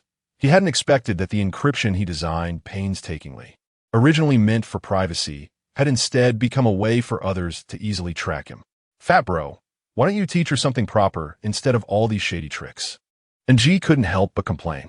"I've told you many times I'm not fat, I'm fit. Also, don't mess around with this girl," Pang Tai replied impatiently. "Ji Jiao, I'm only over 10 years older than you. There's no need to call me uncle." "But Professor Zhang said it's fine, haha, if I call you brother."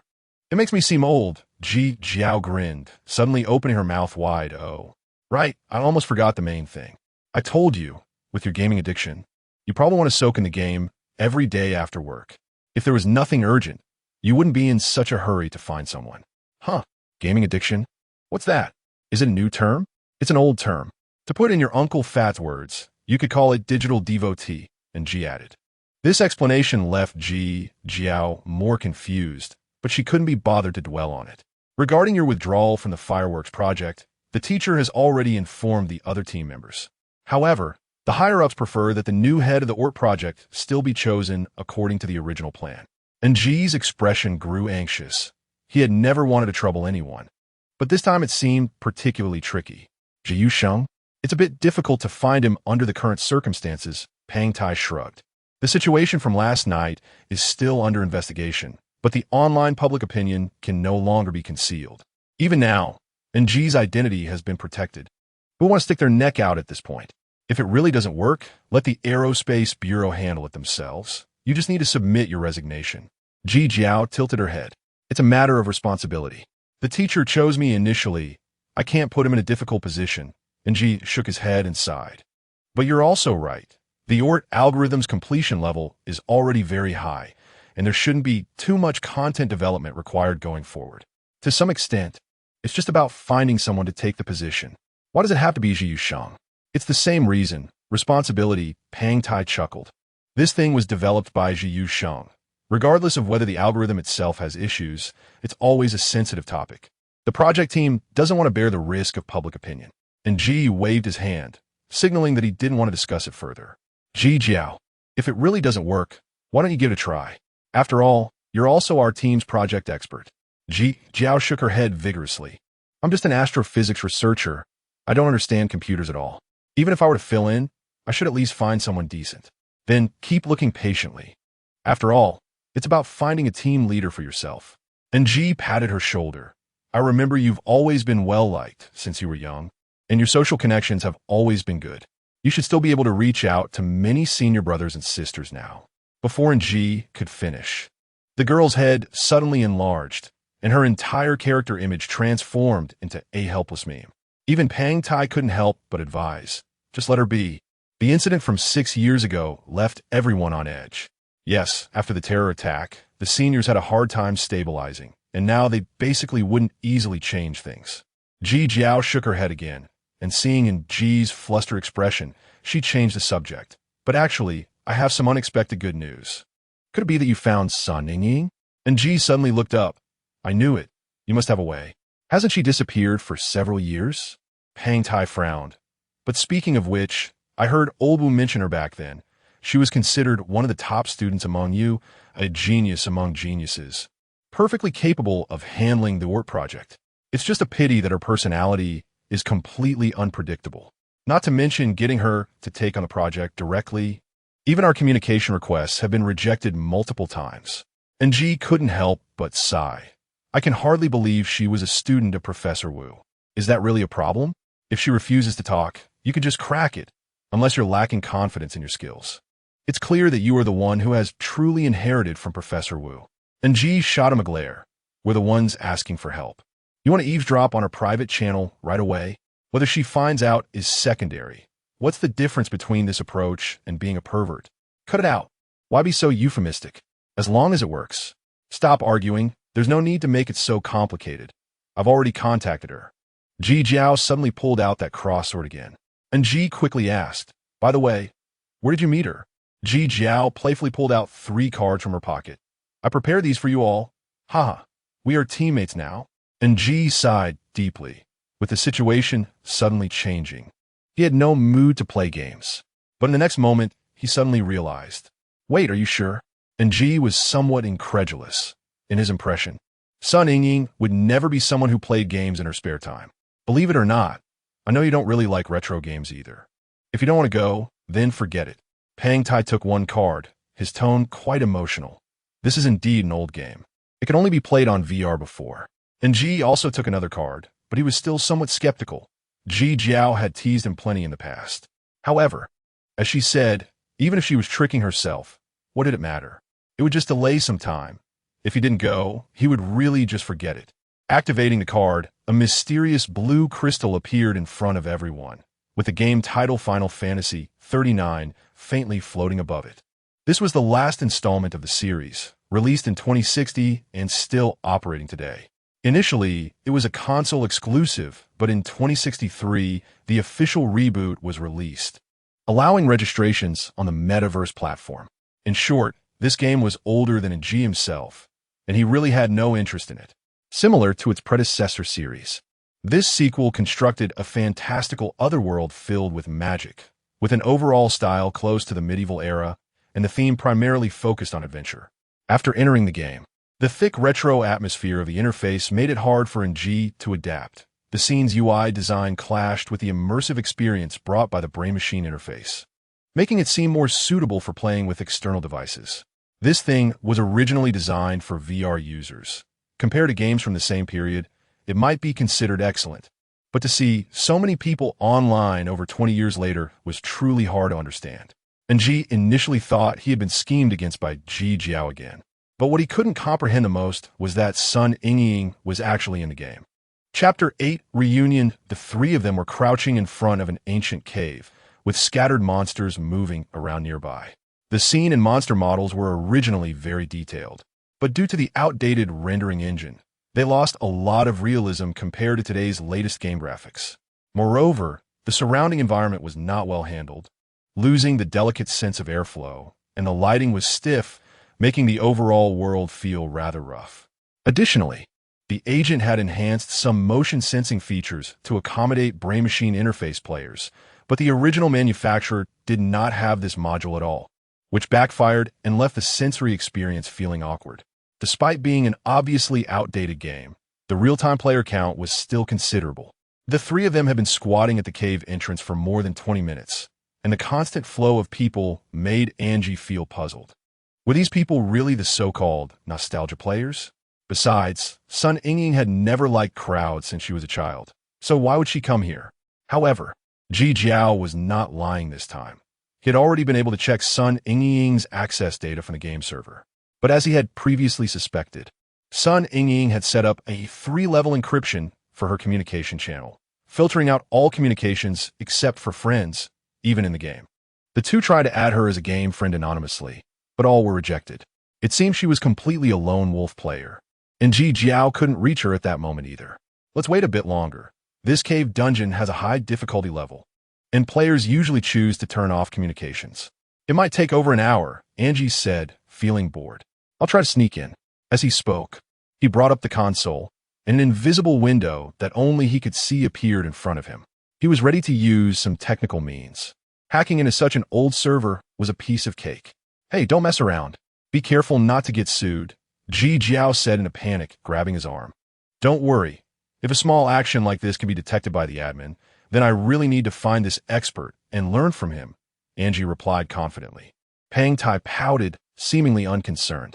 Of course, the average person wouldn't be able to notice, but you're trying to find Sun Yingying. Ji Jiao's words reminded Angie, and he had to close the window. It had been more than 3 years since they last met, and in such an intrusive situation, no one knew what kind of temperament this girl would have. If Sun Yingying was unhappy, she might report him. Well, let's wait. Even if we miss her today, it's no big deal. We can come back again. Why not just listen to me? With this time, we can directly crack her communication encryption, Pang Tai said with a mischievous smile. Anyway, judging by the nature of Tech Geek, maybe after a bit of admiration, this girl will take the initiative to contact you, an old classmate. Haha, I would actually like to see the top seniors PK data attack and defense online. Ji Jiao quickly clapped. Stop making a fuss. It's not good to stir up trouble for fun. But waiting for an hour is really boring, Ji Jiao coaxed. Why don't I take you to play somewhere else? You might end up liking this game. Forget it. I haven't played this type of game much. I'm a complete newbie. Although Angie was not interested, Pang Tai had already changed into a set of excellent gear without him noticing. It seemed he was an experienced player eager to try. It's fine. I'm also a newbie.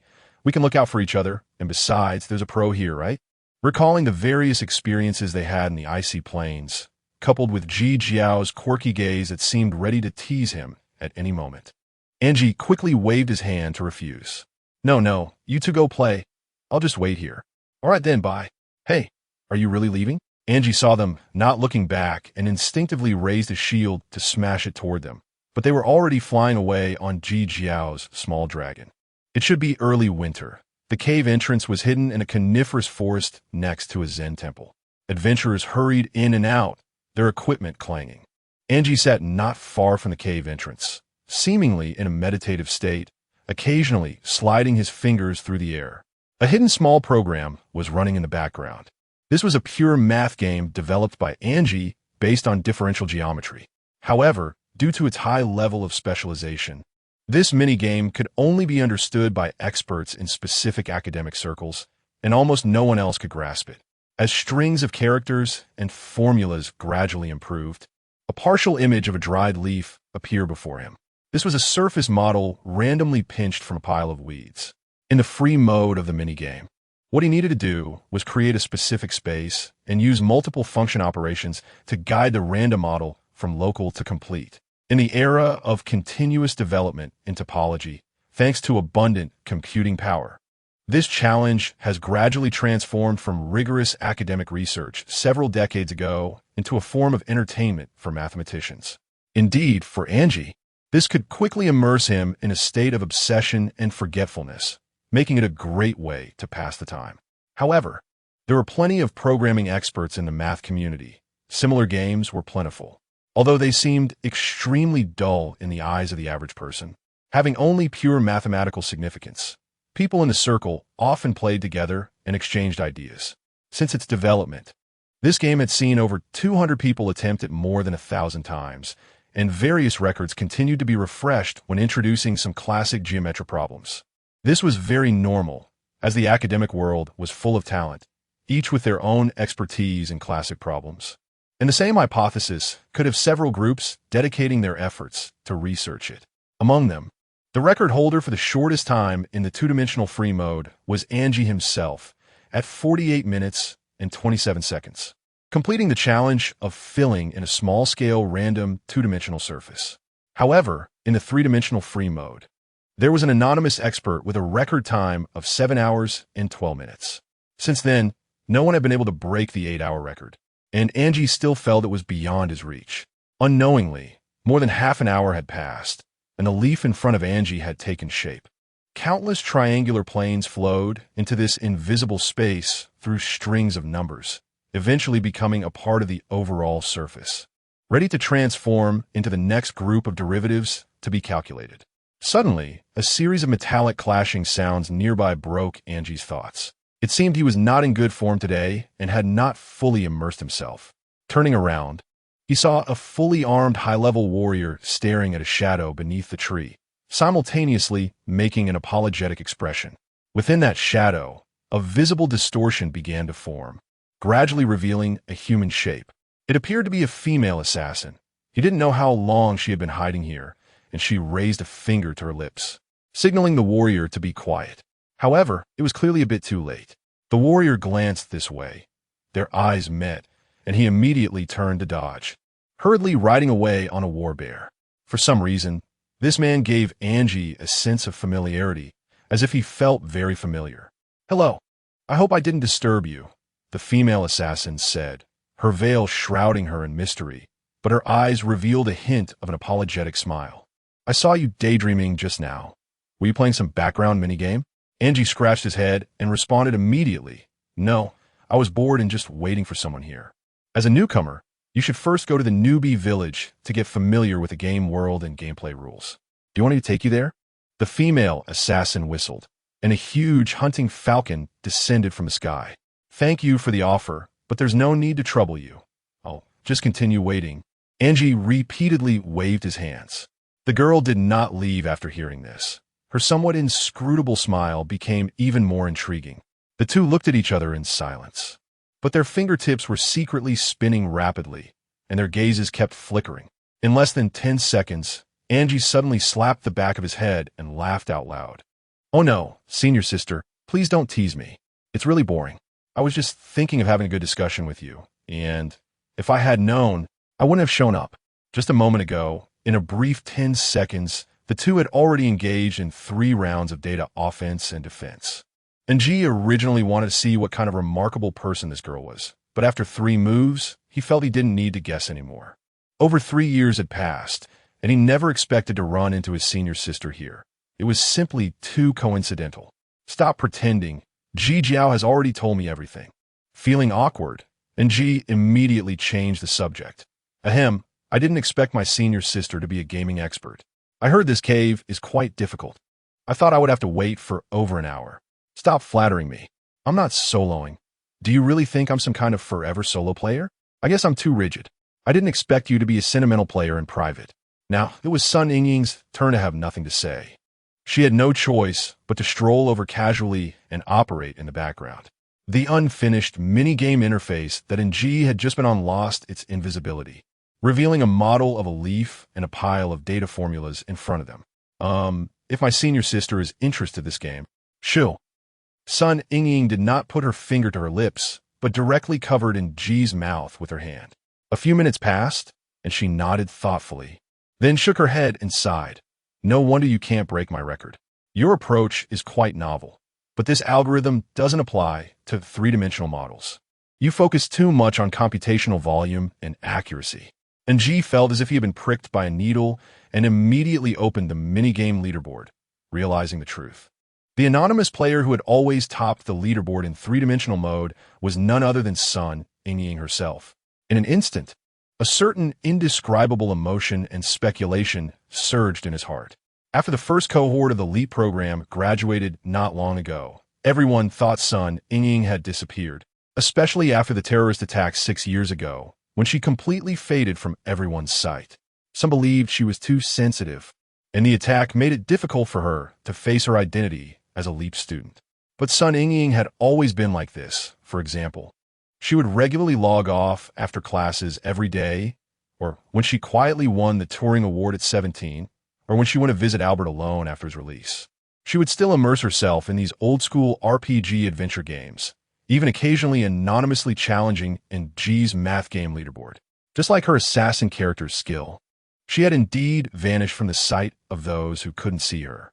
In other words, she was completely unrelated to the phrase emotionally sensitive, and, instead, she seemed like another kind of extreme nonchalance. Even with the controversial identity of being part of the LEAP program, she could still remain hidden in the world. Coming back to her senses, he saw Sun Yingying pointing at the patterns and formulas, casually sharing her thoughts. You see, my algorithm isn't that detailed. You could try bypassing the derivative constants. Hiss, going off the beaten path? Then I must ask you for advice. And G finally couldn't help but start the conversation, and the two classmates who hadn't seen each other for many years began to talk endlessly. Just like back in the group class when they were discussing problem-solving strategies. This completely unfathomable girl, if he had known, he should have used a method proposed by Pang Tai to contact her. Chapter 9 Sea Dragon at the St. Marco launch site. Helicopters were continuously flying low, while the 10,000-ton barges on the sea began to withdraw. At 4 in the morning, with the fuel refueling completed, all ground personnel were ready for the final ignition preparations.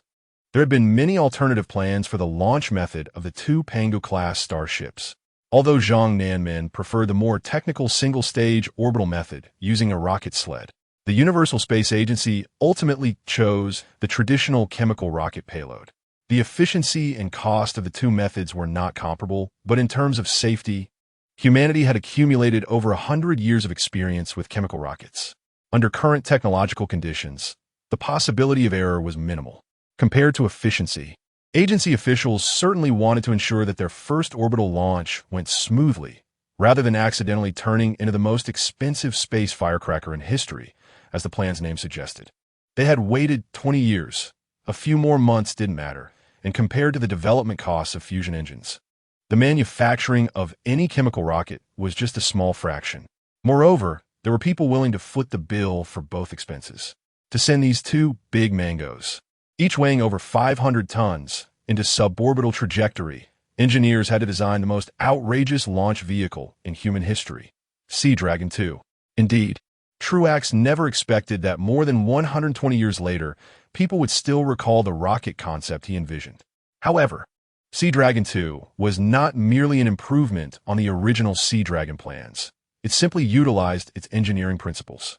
With a stable and reliable mechanical structure, a classic liquid oxygen and kerosene combustion method, and an imaginative supersized rocket engine, simple and crude, was enough to describe this 190-meter-tall monster, weighing over 25,000 tons. Thanks to advancements in materials science and electronic engineering, Sea Dragon 2, despite having a near-Earth payload capacity of over 200 tons, took less than 3 months from design to final assembly and launch. While it broke multiple world records, it also held a less noticed record. Its development costs were less than 30% of its construction price. This did not mean it was cheap. The cost of this behemoth was over $5 billion. It meant that all its technologies were ready-made and did not require Zhang Nanmin and his team to ensure engineering standards. Thus, to those in the aerospace field, it seemed somewhat absurd, akin to firing a bullet with a slingshot. After all, this was a special product built for a special need. And humanity had been working to escape Earth's gravity for hundreds of years, making its enormity seem outdated. Its rugged industrial vibe from the last century resembled the last wild fling of traditional rockets before the era of fusion space travel. At 5:30 in the morning, most rocket engineers from the fireworks project were already at the launch center. Zhang Nanmin was bustling between various groups at the control desk, checking the final parameters. Angie yawned as he brought a cup of tea to the elder. He had been awake for over 18 hours since leaving the sleep pod and was indeed feeling a bit out of sorts. Pang Tai, also yawning continuously, appeared out of place in the tense environment filled with commands. But fortunately, neither of them was responsible for any launch tasks. Otherwise, they might have been preparing for a space fireworks show. As for Ji Jiao, who had just arrived, she also traveled halfway around the globe on a private jet to reach the launch site. Although she took a nap on the plane, she was now curled up in a recliner, fast asleep. For someone who had long been using a sleep pod, traditional sleep in the real world, which could last several hours, was far less effective than the deep sleep provided by the pod. In fact, the launch control desk was equipped with 3D projections. So the three of them could have participated in another form without being physically present. However, for an old aerospace figure like Zhang Nanmin, today was the most exciting moment in over 20 years. The ceremonial significance of the moment of ignition was incomparable to any large-scale unveiling event with millions of people. Angie and Ji Jiao were both students Zhang had mentored and had personally participated in specific projects within the fireworks project, while Pang Tai could be considered a half-nephew. Having a deep friendship with Zhang, they would certainly not miss a day like today. "Teacher, you should take a break. Your assistants can help you check these data," Angie suggested, looking at the dense tables on the holographic projection. He couldn't help but ask, "If possible, I can help with any calculations." Pang Tai, hearing this, took a deep drag from his cigarette, extinguished it, then gulped down the coffee in his cup and stretched lazily as he walked over. "Yeah, Professor Zhang, even though we aren't rocket scientists, we can still handle data well. Don't treat me as an outsider." The last time they saw the teacher in person was over 3 months ago. Compared to the virtual image in the metaverse, the real Zhang Nanmin seemed to have more lines and wrinkles on his skin, and his hair had quite a few curls. However, the serious air between his brows was something the virtual image could hardly imitate. The elder focused intently on the projection and, without turning around, chuckled softly. "Angie, do you remember why you said you liked mathematics?" Zhang asked. Angie scratched his head a bit shyly and answered quietly, "Ahem, numbers are our only eternal and unavoidable friend. Trustworthy because they are absolutely correct."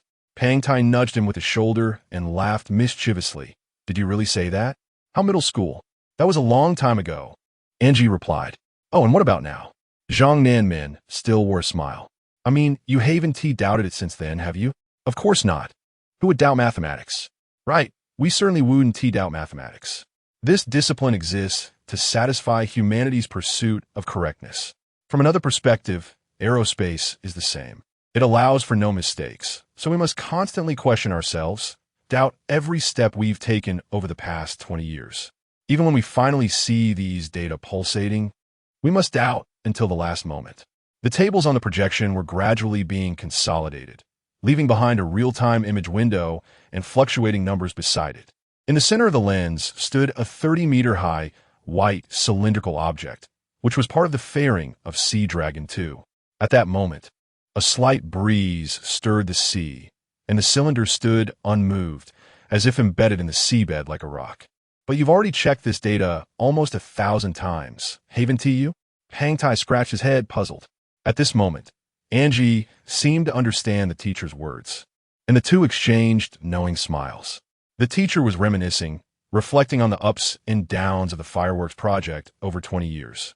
The invention of human numbers was initially meant for recording, and behind every piece of data today lies the vivid development process and hard work of these years. Angie frowned. looking at the small corner of Sea Dragon 2 revealed on the projection and the rocket model on the table. It wasn't too hard to imagine the kind of power this silent behemoth would unleash. It was not aesthetically pleasing, even primitive, and seemed utterly incompatible with what was inside the fairing. Had the teacher's original plan gone through, with the help of the European Space Agency and using a giant rocket from Finland for launch, it would have maximized the capabilities of these two starships, marking a significant human achievement, with two blue suns rising on the horizon. Unfortunately, such a spectacle would not be seen this time. I still don't quite understand why such a high cost was incurred to build Sea Dragon. The purpose of sea-based launches is to save costs. To have something weighing over 20,000 tons standing on a land-based launch platform, one must incur unimaginable expenses. Furthermore, under such chamber pressure at the moment of launch, these things would essentially be incinerated. Compared to saving costs in these areas, choosing the expensive Sea Dragon plan is the most perplexing. Is it really just for that fraction of a percent fault tolerance? That is hardly convincing. Even if Sea Dragon 2 is reusable, and even if its cost is negligible compared to fusion engines, that $5 billion is still an astronomical figure. Moreover, it's an amount that could have been saved. Faced with such questions, Zhang Nanmin finally switched off the projection and picked up the rocket model, seemingly lost in thought. You might want to consider what the original fireworks project was intended to do. Angie naturally knew that the fireworks project had received stable and substantial funding over the years. And due to the investors, this plan, which was originally meant to carry the dream of interstellar travel, ultimately turned into a mere mining project. However, this answer still didn't clarify things for him.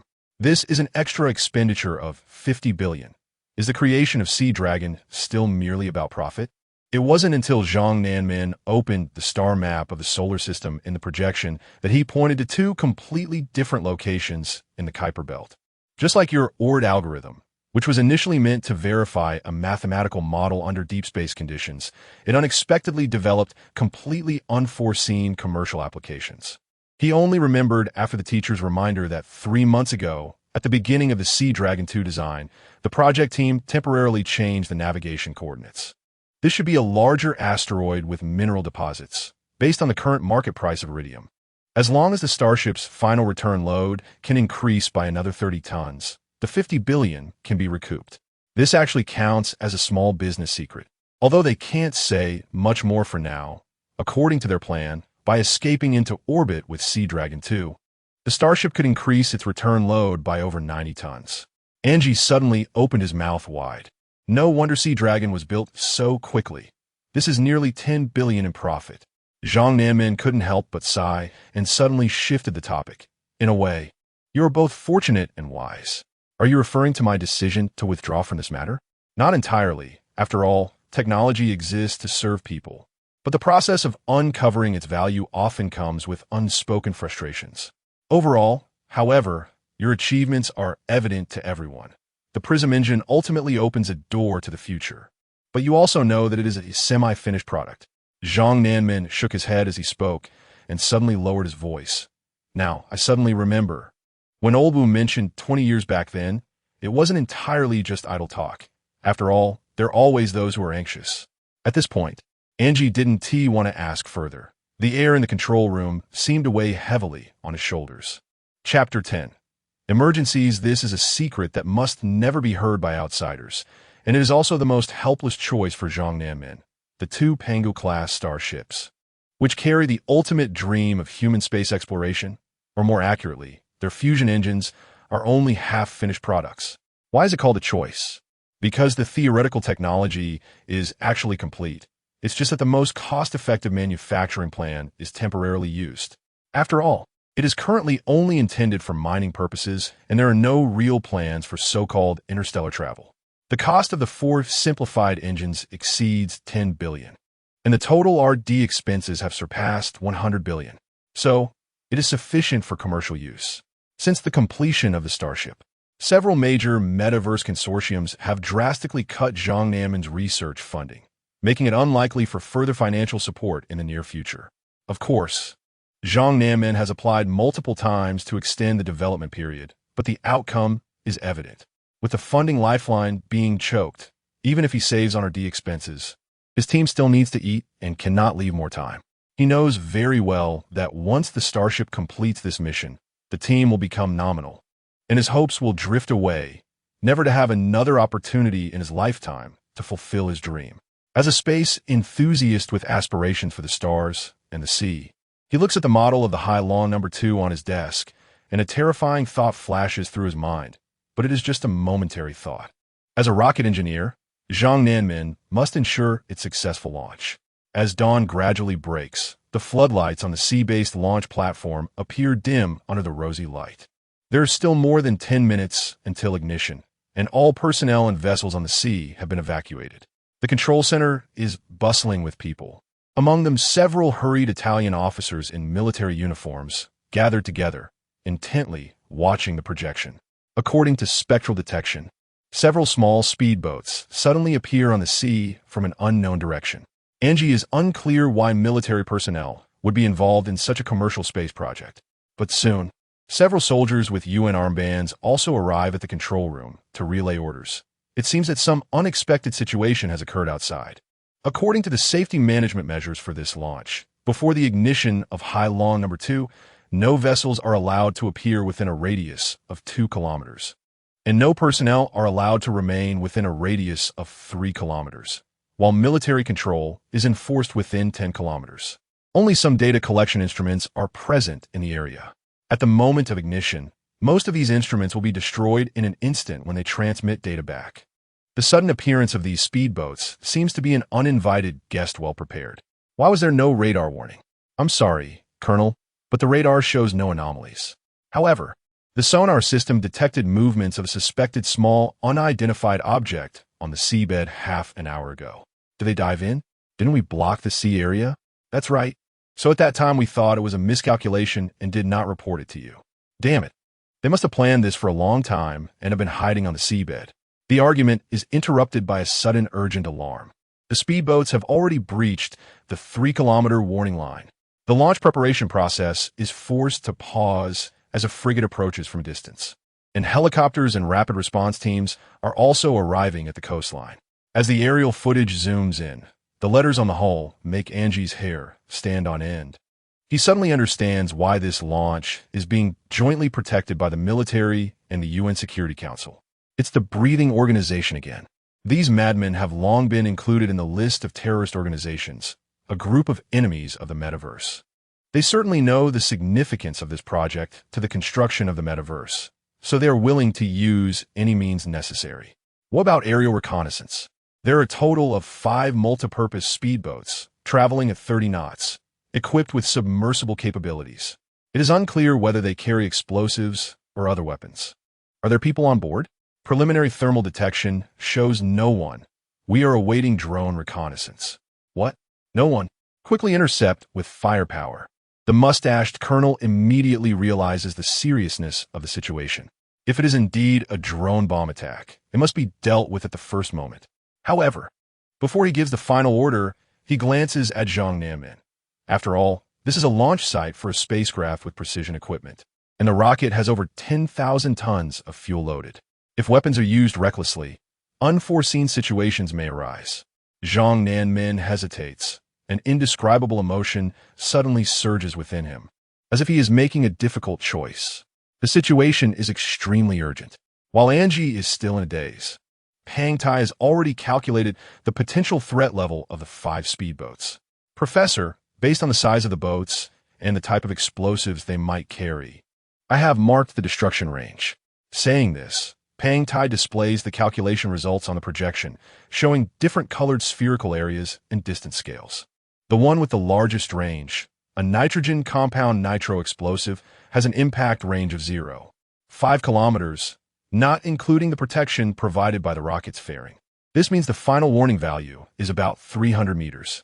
However, these data are based on underwater detonation calculations. If it explodes on the sea surface, just a few tons of conventional explosives may only cause damage within a range of 70 to 80 meters at most. But the problem arises. If the boat is indeed armed, there is no need to reveal themselves from the seabed in advance. Before long, armed helicopters are already hovering above the speedboats, broadcasting, and using multi-frequency radios to continuously urge them to leave, while machine guns and rockets are aimed at the fast-moving vessels, just waiting for a command from the control center.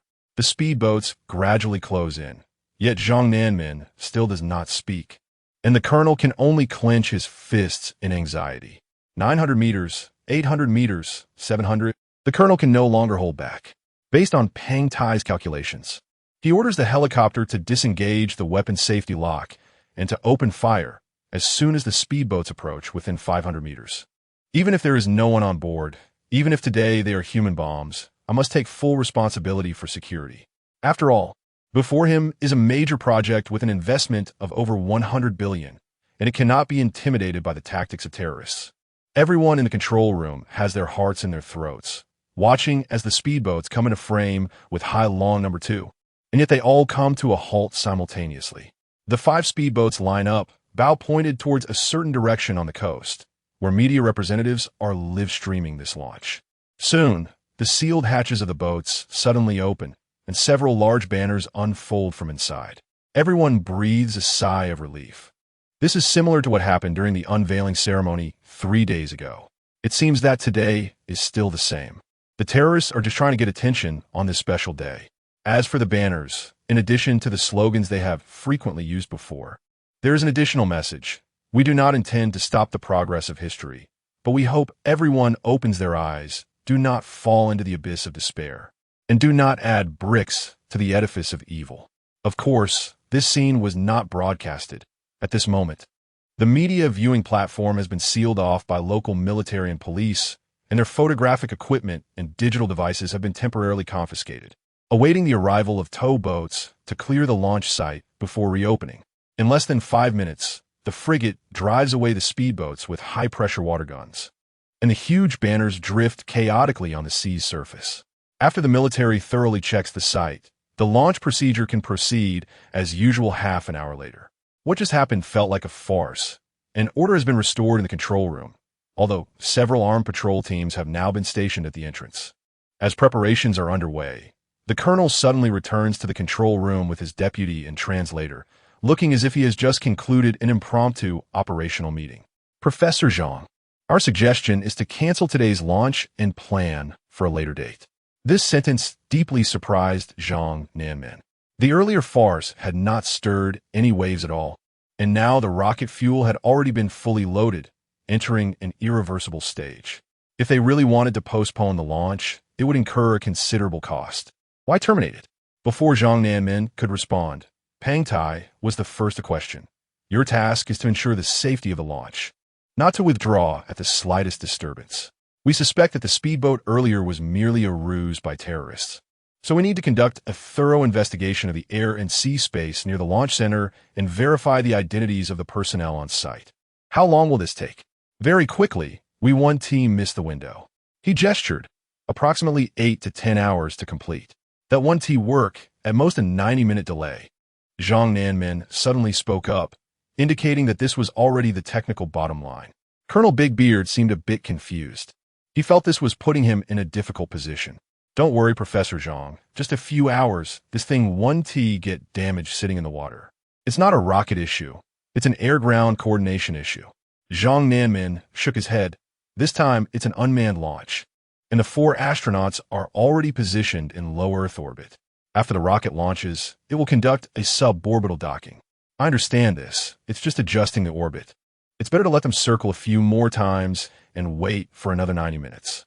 Sorry, the Hai Long 2 is preset for a polar orbit, not a low equatorial orbit. Zhang Nanmin spoke sincerely this time, but his attitude showed no signs of yielding. Officer, the Earth is rotating, and the astronauts don't have enough fuel to keep adjusting their angles at the ascent and descent focal points. This 90 minutes was earned with the ample fuel of Hai Long 2. I see. Then let us just change the launch to 6 o'clock tomorrow. This time Zhang Nanmin fell completely silent. He didn't want to explain more technical issues. The colonel scratched his head, seemingly still not quite understanding. But Ng couldn't sit still any longer. He stood up, pointing at the screen, and explained.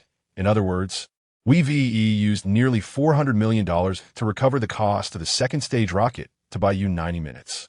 Young man, Are you the investor? The colonel was evidently irritated by this tone, especially coming from a 20-something young man. What if the terrorists have other plans? Who is going to compensate for this big guy worth over $100 billion? You saw just now, this group has already achieved their purpose. They just came to create a public opinion momentum. And G calmly advised, moreover, if there had really been an underwater attack, your sonar operator would probably have already been dismissed. This made the colonel's anger flare up instantly, his voice becoming exceptionally loud. Have you ever dealt with terrorists? Who will take responsibility if something goes wrong? And G took a deep breath, not wanting to talk to this bureaucratic man, while Pang Tai quietly left the control room. The adjutant beside him glanced at Ng and then whispered a few words to the colonel, their gazes suddenly becoming inscrutable. Oh, I know you. You are the little genius of the GU project.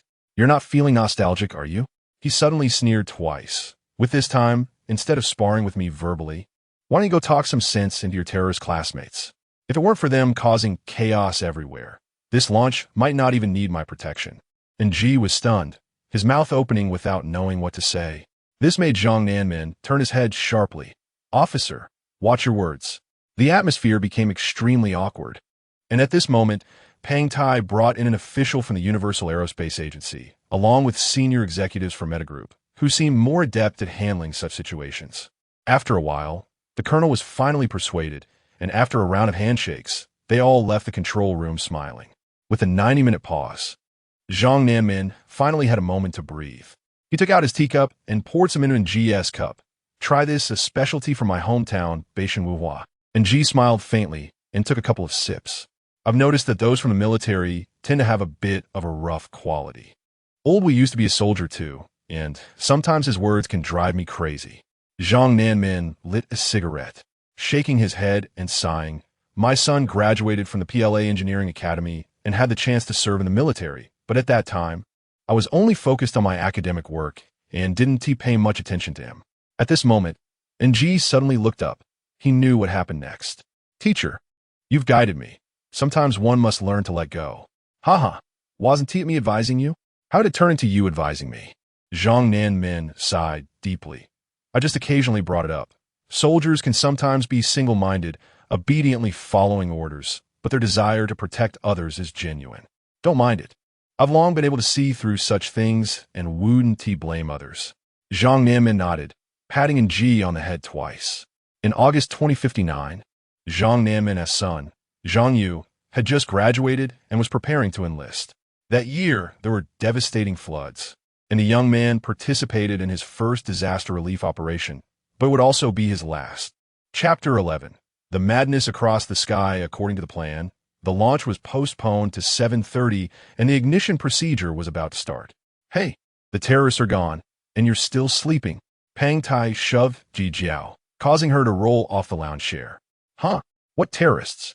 Looking at the patrolling soldiers around, she stifled a yawn that was abruptly interrupted. Wait, did I miss something? Nothing much. Pang Tai is just joking with you. Ignition is about to happen. And Ji pointed at the countdown on the screen, reminding her not to miss this historic moment. Ji Jiao looked around and realized there were no windows in the control room.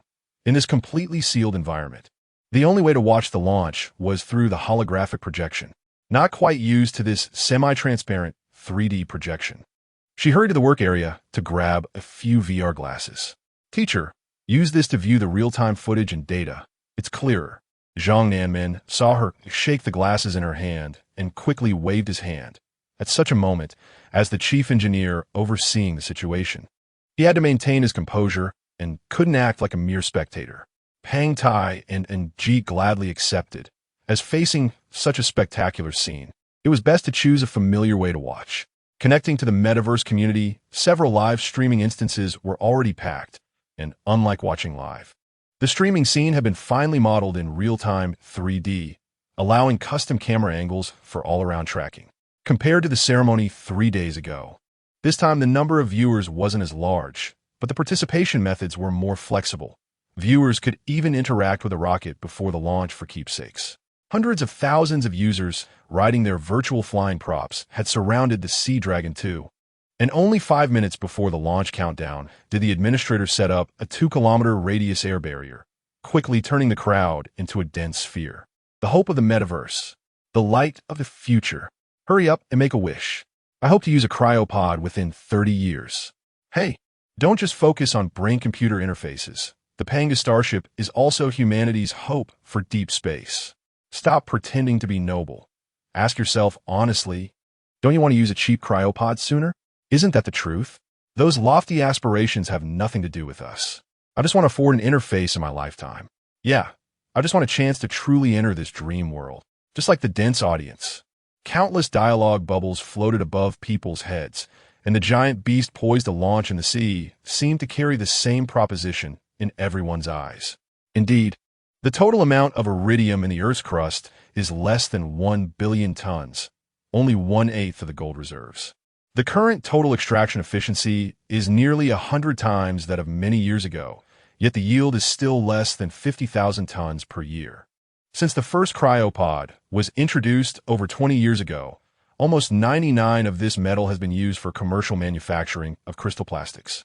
But after 2 decades of frenzied extraction, only less than 400 million people have used brain-computer interfaces. Not only limited by exploration technology, but also due to its rarity, some underdeveloped regions have recklessly mined without regard for the environment. Countless forest areas, agricultural regions, and even deep seas have seen human footprints wherever there are shallow iridium deposits. More than a decade ago, the United Nations urgently issued relevant protective decrees mandating that iridium mining must be supervised by international organizations and imposing hefty environmental taxes. But in the face of profit, this had little effect. Overloading projects have already made the climate unbearable, and the frenzy for brain-computer interfaces has exacerbated the ecological environment, keeping iridium prices high for a long time. Therefore, after the proposal of the fireworks project, iridium prices experienced a seismic shift, and people regarded the Panga Starship as a symbol of future hope. After all, space mining is almost zero pollution for the Earth's environment, a guaranteed profit for businessmen, and a dream world within reach for the public. All of this seemed to owe its beginnings to a series of astronomical discoveries years ago. From 2052 onward, human probes discovered 3 large celestial bodies with masses exceeding Pluto in the Kuiper Belt's outer region, 200 to 400 Australian dollars. But their orbits were severely inclined to the ecliptic plane, with orbital periods stretching to an exaggerated 6 to 8,000 years. Most importantly, these dwarf planets were all small, dense metallic spheres. It turned out that the comet cloud contained more than just water ice. This discovery sparked numerous discussions about the origins of the solar system, overturning a century of astronomical research results, and the Oort cloud and its origins ignited countless speculations within the scientific community. After this, not only astronomers, but also some businessmen seemed to sense profit and launched several satellites to the Kuiper Belt, marking the beginning of a great exploration era for the solar system's outer regions. The previously discovered small asteroids with mineral deposits, as well as the coordinates for the first phase of the fireworks project, all originated from this period.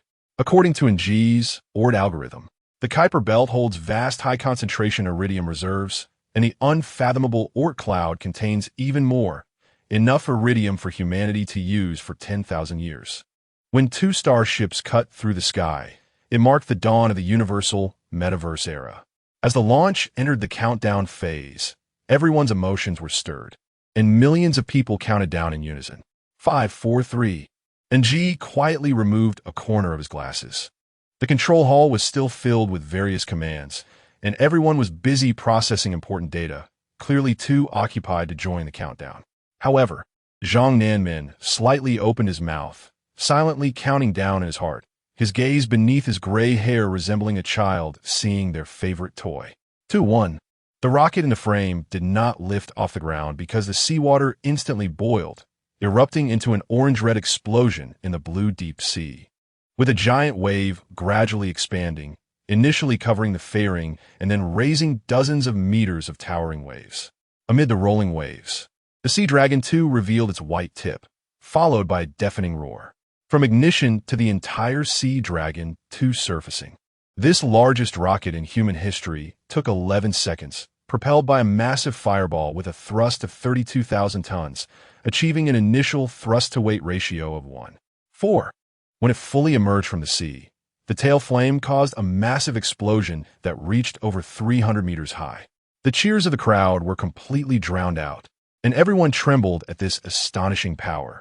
Thanks to the immense thrust, the rocket immediately executed a 0.3-degree gravity turn after surfacing. By this time, its speed had accumulated to nearly 50 meters per second, causing countless flying props in the crowd to chase after it, with hundreds of thousands of small lights following closely.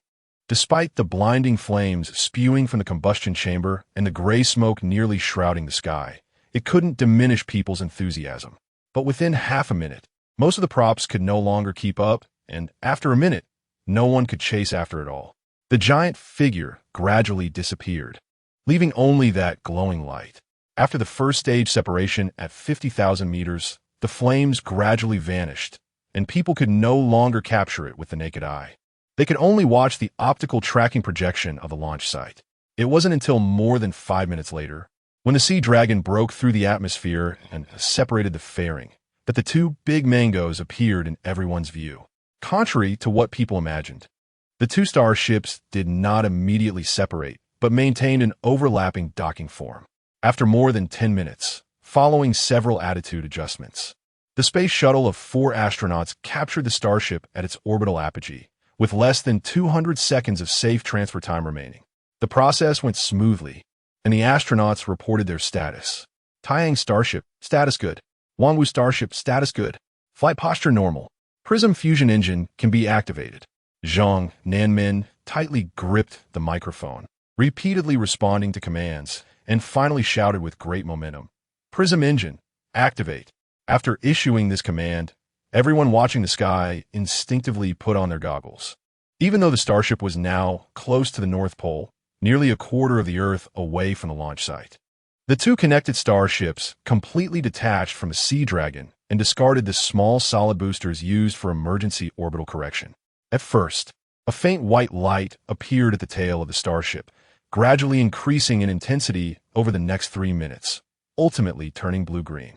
Although the engine power would not reach the set value for another half hour, a blue stripe had already appeared in the northern sky, approaching the observer's eyes. Indeed, the Prism engine was a prototype, but its specific impulse was on an entirely different level compared to any chemical rocket. During the sustained acceleration over the next half hour, the starship would break through the second cosmic velocity. At this moment, the engine power had just reached expectations, producing over 7 million newtons of thrust, allowing the two connected starships to continue toward the Kuiper Belt with an acceleration of nearly 0.8 g. The next 92 hours would be the main event, as the engine would maintain this thrust, enabling the starship to ultimately reach nearly one of the speed of light. Additionally, there were over 200 Hall thrusters on the starship, which would be used for orbital corrections during the 3-month journey, with the enormous power required coming from a tokamak-style fusion reactor. During the journey, the starship had no maneuverability, and to avoid unexpected collisions with asteroid belt objects at such speeds, the overall flight path slightly veered off the ecliptic plane, following a bizarre arc that went straight before curving. This was also why this launch chose a polar orbit, completely bypassing the sun to achieve third cosmic velocity. Gravity assist transfers? Sorry, under absolute specific impulse, such time-wasting maneuvers are unnecessary. 3 months, 50 astronomical units of distance. This was unimaginable during the chemical rocket era. Voyager 1 took a full 15 years to cover this distance. Upon reaching the designated coordinates, another starship's engine would perform a 4-day deceleration, ultimately approaching and capturing the target asteroid using electric propulsion. As for why the two starships were connected in this manner, that was the awkwardness of the experimental Prism engine. It was almost a one-time use, unable to be reignited before returning for repairs. Therefore, the two starships required a total of 4 engines, installed at both ends of the spacecraft. If one of them malfunctioned, the 4 astronauts would bid farewell to Earth forever, which is also why the plan included a large probe named Kronos. Although its mirror engine was not powerful, it at least offered the astronauts a glimmer of hope for returning home. Back to the mission itself. Contrary to anyone's previous speculation about a mining plan, the two starships were not actually going to collect asteroids, but rather to move one back to Earth's orbit. This giant iridium ore, weighing over 3,000 tons, would be pushed intact into the sky above Earth, undergoing disinfection and thermal insulation treatment before being slowed and dropped into a designated sea area through a series of special methods like atmospheric water maneuvering. Thus, the two starships were named Taihang and Wanwu. What a crazy plan. What crazy humans. Chapter 12, Digital Believers, Part 2. For 4 consecutive days, residents in the Northern Hemisphere could witness a spectacular sight at dusk. An unprecedented blue light point remained dazzlingly bright in the sky. If the observer was at a low enough latitude, it would scatter into light spots, positioned closer to the horizon. Of course, this could only be seen under clear weather conditions, but has become increasingly rare to encounter a night sky with a bright moon and sparse stars. Until the acceleration phase was completed and the prism engine shut down, the starship was in good condition overall. It seemed that the heavens were favoring this fragile human vessel, and everything was progressing as expected. In the following 3-month journey, most situations would rely on the pilot's independent judgment, as the ground control station would only provide some plans and suggestions. After all, as the distance increased, the speed of radio communication would become extremely slow. Delays of dozens or even hundreds of minutes would turn all real-time command from the control center into cumbersome actions. During this time, Zhang Nanmin could finally focus all his thoughts on the Kronos ship. Even if he would never have the chance to witness manned interstellar travel in his lifetime, at least in the next 100 years, this probe must reach our neighboring star, Proxima Centauri. However, before that, there was a task that had to be completed in advance, which was closely tied to Angie. When Angie completely withdrew from the fireworks project, he had to find a replacement who could proficiently use his ORT algorithm and oversee the project's overall direction. This was also one of the cores of the second phase of the fireworks project. Zhang Nanmin certainly understood Angie's difficulties. If it weren't for the space agency's rigid adherence to conventions and constant worry about public opinion pressure, it might not have been so tricky. Projects developed by Zhiyu Sheng must be overseen by Zhiyu Sheng himself, which is an absurd rigidity and prejudice. Fortunately, Angie had already assured the elderly that he had found the most suitable candidate. As long as there was more contact and persuasion, it would be fine. Zhang Nanmin felt quite relieved. It didn't sound like a lie, nor was it just to comfort himself. But just 2 days later, Angie realized he had celebrated too early. At 3 in the morning, a small, neglected bar in Eternal Night welcomed its first batch of customers for the day. This was a 4-person team that had just exited an adventure game, each wearing ancient armor. The leading girl ordered a milk beer, and before the nearby young man could sit down, she gulped down more than half of it. "I'm so fed up. I can't even handle such a simple boss. Sorry, senior. It's my fault for being too clumsy and always holding you back." Angie smiled apologetically and quickly filled her glass again. Sun Ying pulled out a dagger, twirled it flamboyantly around her fingertips, and then slammed it down on the bar with a bang, the blade embedding itself halfway into the table. This little issue can be overlooked, but the most important thing is don't talk about other topics in the game. I've said it many times. Exactly, I agree with that. Pang Tai put away his battered giant axe and gave a thumbs up. Yes, I'm talking about you. Hurry up and admit your mistake. Ji Jiao waved her magic wand, pointing at Angie's nose, but in reality, she was secretly giving him a signal. At this moment, Pang Tai also quietly raised an eyebrow and refilled Sun Ying's glass again. "I was wrong, senior. I promise I won't do this again." Angie grinned and immediately changed the subject. "But now that we're out to relax, why not continue discussing the topic we just had?" Sun Ying rolled her eyes, her face clearly showing refusal, as if no further response was needed. "Don't be so heartless. After all, you two are old classmates. Calm down and talk business." Pang Tai lit a cigar and said cheerfully, "If it doesn't work, just drink a few more glasses. When emotions are high, everything is negotiable."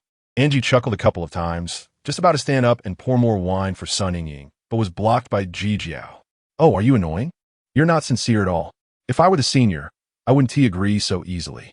Oh, I almost forgot. I do have a gift prepared." Angie was about to open his backpack when Sun Ying burst into a hearty laugh, scanning the 3 people in front of her after finishing her beer. "All right, you guys are playing good cop, bad cop, and one is just being shameless. Are you trying to leave me no way out? She sighed and answered firmly, absolutely not. I will not agree. The air seemed to freeze. If this were the real world, Angie might already be sweating profusely. Don't you have a gift? Are you still planning to give it? At this moment, the three exchanged glances, and Angie immediately pulled out a beautifully crafted small gift box from his pocket. The bartender seemed to understand the mood and suddenly produced a saxophone. Having long noticed that the conversation here was not pleasant and was looking for an opportunity to add fuel to the fire, a melodious and lyrical melody echoed, and a rain of rose petals fell in the bar. The four almost turned around together and quickly called for the music to stop, as this misunderstanding nearly made the atmosphere even more awkward. Angie scratched his head and pulled out a golden card from the box. This was a limited edition gift pack from the game FF39, nearly out of print on the market. He had spent most of a month's salary to buy it from a knowledgeable collector. In fact, what was inside didn't have any practical use. It was just a small decorative item. However, its value lay in its uniqueness, akin to the traditional concept of NFTs, non-fungible tokens. All virtual items are, in simple terms, just a string of data codes, and the issuer can control their value in countless ways. After all, most of these items can be copied and pasted at any time and even have their data modified arbitrarily. However, NFT technology is different. Its special encryption method prevents anyone, including the issuer, from creating the same item, so they are mostly impractical little props. This is also the absolute limited edition in the digital world, where the issuer only has the initial pricing power and the rest depends on how the collector's market operates. For a loyal player like Sun Ying, limited edition items are certainly quite attractive. When Angie took out the card, he suddenly felt that things might be promising, as all of Sun Ying's attention was focused on it. She seemed to be questioning whether it was real. Angie opened the control panel and showcased the parameters of this item. What do you think? Anniversary edition, guaranteed authentic. Sun Ying remained silent, but directly reached out to touch it. However, the transfer of such encrypted items requires a strict process, and what she grabbed was merely an illusion. Quite impressive. What did you get this thing? Just put in a bit of effort, showing sincerity. Angie said as he reached out and submitted the gift request. Are you sure you want to give it to me? Sun Ying hesitated slightly, but still chose to accept. You're really generous. When the transfer was completed, Angie was overjoyed. So, does that mean you're willing to consider our invitation? Sun Ying grinned, shaking the small gift box in her hand. Well, I reconsidered, but unfortunately, the answer hasn't changed. Don't bother persuading me anymore. Goodbye. As soon as the words left her mouth, she disappeared on the spot, logging off directly, leaving the three staring at each other in disbelief. What just happened? Were we played? Pang Tai exhaled a long puff of smoke, his eyebrows knitting together. I told you this was too rushed. We should have gotten to know her better first. Ji Jiao pouted, probably not expecting to be rejected so quickly. You've been in class together since you were 5 or 6. Isn't that familiar enough? Ji Jiao explained. It's not about the degree of familiarity in the relationship. I mean, our intentions were too obvious. Angie went straight to the point to find her from the start. So, it's inevitable that she would be resistant. Pang Tai extinguished his cigarette, and pondered seriously. Could it be that your intelligence gathering is erroneous? She doesn't seem like someone who is idly staying at home. Why would she flatly refuse such a good position? Is she busy with something else? Don't shift the responsibility onto me. Besides, the senior sister spends an average of over 15 hours a day online gaming. How could she possibly be too busy? 15 hours? That is completely a sign of a gaming addict. Even more intense than I was back in the day. Pang Tai couldn't help but gasp. The two of them exchanged words, while Ji remained silent, seemingly wavering in his mindset. Seeing this, Pang Tai quietly connected to Ji Jiao as private communication channel, and the two began to discuss something. After a while, they ended their private chat, and Ji Jiao was grinning from ear to ear. Haha, Uncle Pang, your trick is too wicked. Want it make her angry? Umph. Her little temper is practically learned from old Wu, but in terms of seniority, she still has to call me senior brother. Pang Tai raised his glass with one hand and gestured towards the sky. No matter how stubborn she is, there are plenty of ways to deal with it. Their conversation made Ji anxious. Wait a minute. We need something from her. What are you two planning? Brother, don't panic. When asking someone for a favor, You can't always be low-key. You have to wield both kindness and authority at the right time. Once we grasp her weakness, she might even come to us first. Stop with the bureaucratic language. What is your actual plan? I'll keep that a secret for now. You'll know when the time comes. We'll gather in the game at 9 o'clock tomorrow night. Pang Tai chuckled. When dealing with gaming addicts, especially those hardcore, sentimental players, do I even need to guess the answer? The lake's surface was like a mirror, sunlight filtering through the gaps in the trees, casting mottled light. And G sat on a large rock not far away, and an invisible window in front of him displayed intricate geometric patterns. He was fully immersed this time. Pang Tai called out to him several times, and it wasn't until he ran over and kicked him that he finally reacted. You sure came early today. Why are you hiding here playing your topology puzzles alone? By the way, does anyone really play this kind of stuff? Pang Tai looked at the fluctuating data and formulas, feeling overwhelmed. It seemed even scarier than working overtime. Since you mentioned we had a special operation yesterday, I've been here waiting. It's already been over 14 hours. And G stretched. This is the first time I've stayed online for so many hours in a game. But sitting here, fiddling with this junk, is no different from being offline, right? Just as Pang Tai was speaking, he suddenly sensed something was off. He noticed that G's equipment had been upgraded significantly, and his level was much higher than yesterday. It seemed he had genuinely devoted a long time to playing. Wow, look at you. You're really planning for the long haul, huh? After sizing him up, Pang Tai sighed. But don't blame me for pouring cold water on you. Trying to get close to her now is completely useless. No, I would spend an entire day practicing game skills. So you have other insights? I recall the term you used before. It fits perfectly. And G pulled out that photo from the early 2000s of an internet CAF, where the boys all had different expressions, completely immersed in another digital world through their screens and keyboards. You mean digital believers? That's just a term I made up on the spot. Pang Tai shrugged. I always thought that, as someone who had a brain-machine interface implanted since childhood, it would be hard for me to empathize with the typical person's willingness to indulge in the virtual world. Plus, we study computer science, so we understand every bit of logic behind this world's operations. So you're puzzled why Sun Ying would give up any job and spend all day in an old game, right? And G sighed, pointing at the differential geometric model in front of him. Just like how you find it hard to understand why I enjoy fiddling with these pure mathematical things so much. After all this talk, are you thinking of giving up? I'm thinking I can't be too selfish. The reason the senior sister doesn't want to participate in the fireworks project might be the same as mine. And G finally sighed. To use your words, we're all digital believers to varying degrees. You really got me.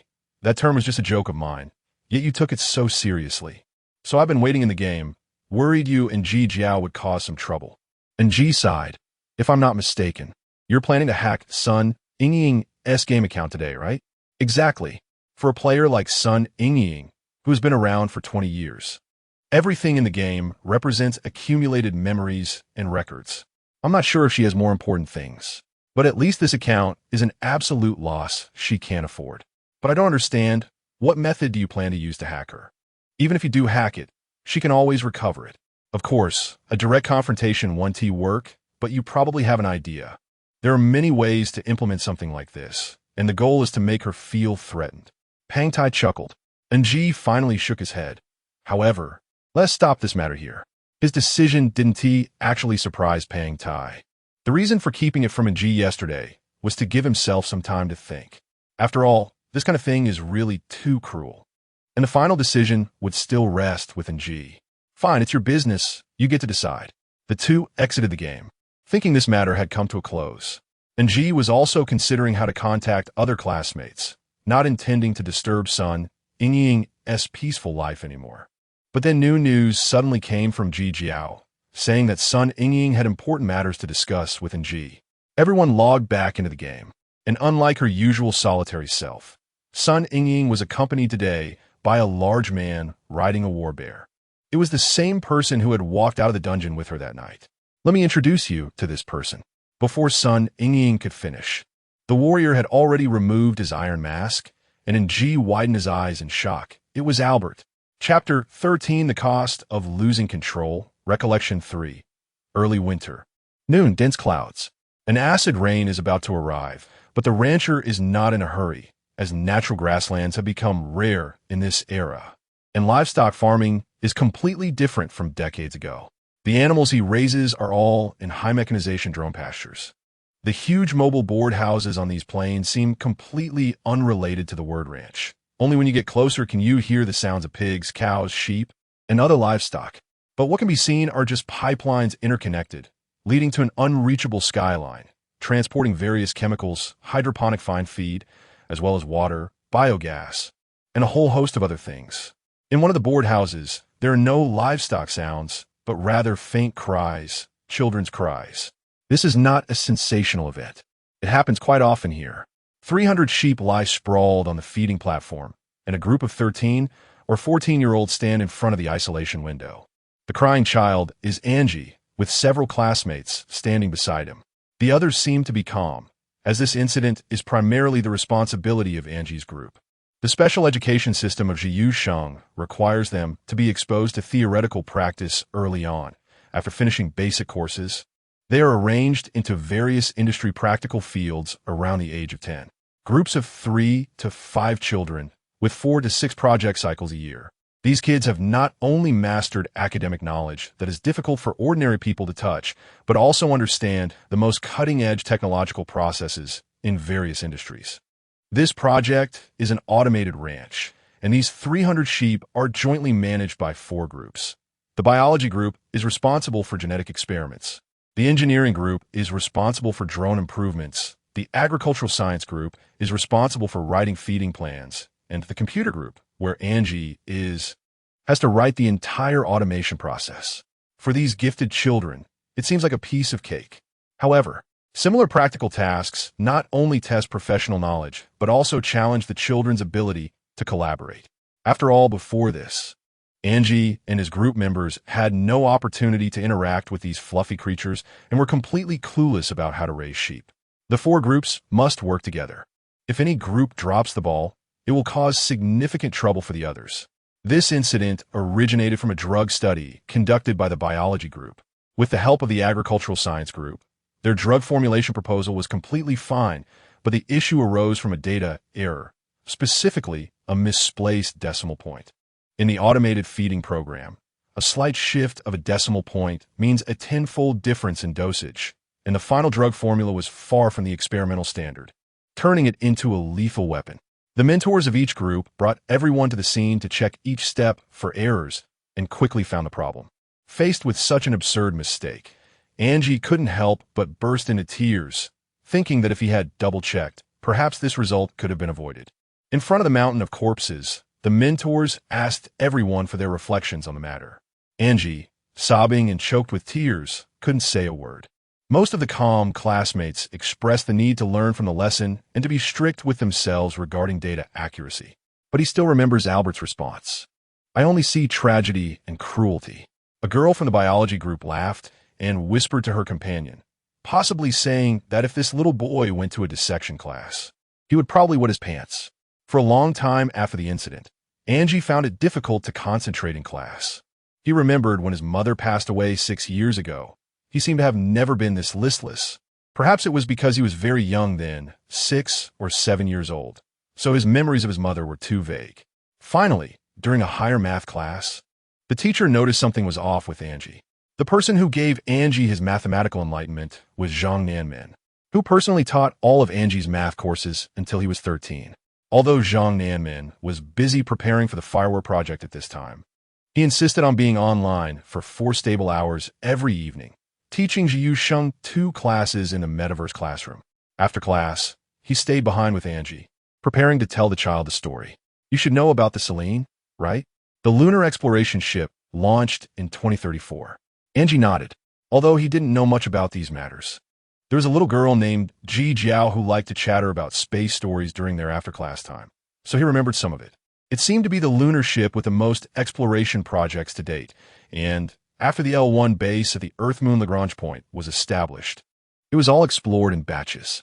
"That's right, it seems you know a bit." Zhang Nanmin continued happily. "At that time, I was 29 years old, and before going abroad for studies, I was an assistant to the mentor at the European Space Agency, so I was very fortunate to be involved in this launch." "You participated as an assistant?" You must have encountered many obstacles, right? Haha. Actually, I benefited from my mentor's reputation. That year, Michael was already 93 years old. He often lost control of his bladder and couldn't do many things himself. The academy found him many caregivers, but none were as patient and meticulous as I was. So I stayed by my mentor's side. He couldn't even take care of himself, and he still didn't plan to retire? Angie found it hard to believe. That's how space people are. Michael is even more of a strong-willed person. He retired from NASA at 68 and then worked at the European Space Agency for another 25 years. Zhang Nanmin said with a grin, "If I can live to his age, I can keep going too." The reason that launch is so fresh in my memory is that I helped my mentor with a lot of data processing work.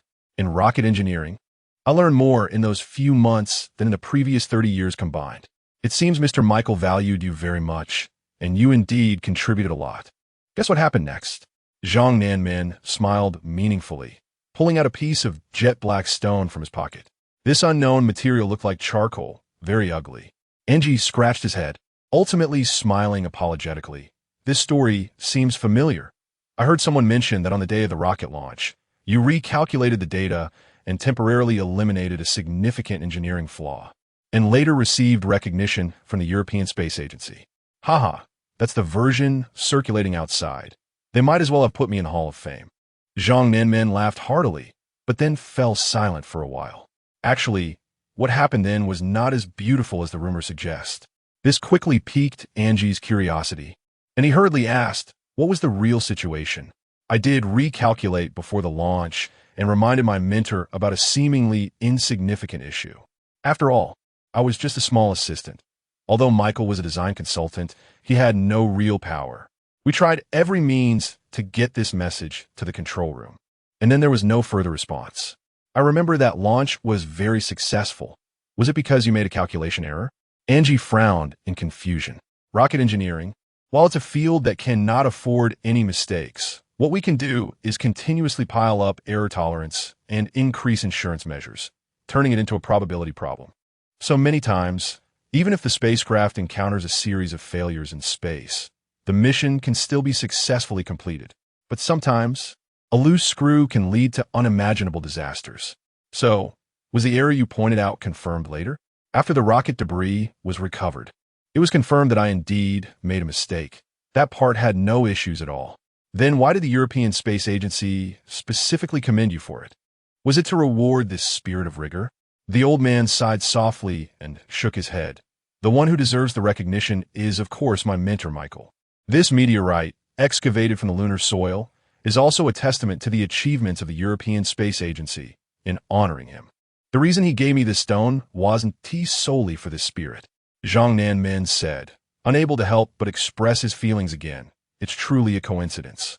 On the day of the launch, when I submitted my report in my mentor's name to the control room, it was immediately reviewed as important data, and the rocket's preparation procedures were halted right away. So, was there really an issue at that time? Since I miscalculated, the rocket itself surely had no problems. It was only when the engineers returned for checks that they found a loose fuel valve on the launch pad. If it hadn't been for this erroneous calculation, there would have been a recheck at that time, and no one would have passed by that valve before the launch, which could have led to a major disaster. After hearing this story, Angie's jaw almost dropped. Is it really that coincidental? There were 13 astronauts on the Selene spacecraft. If this had come to light, it would have been a major scandal for the space agency, which is why it was never disclosed.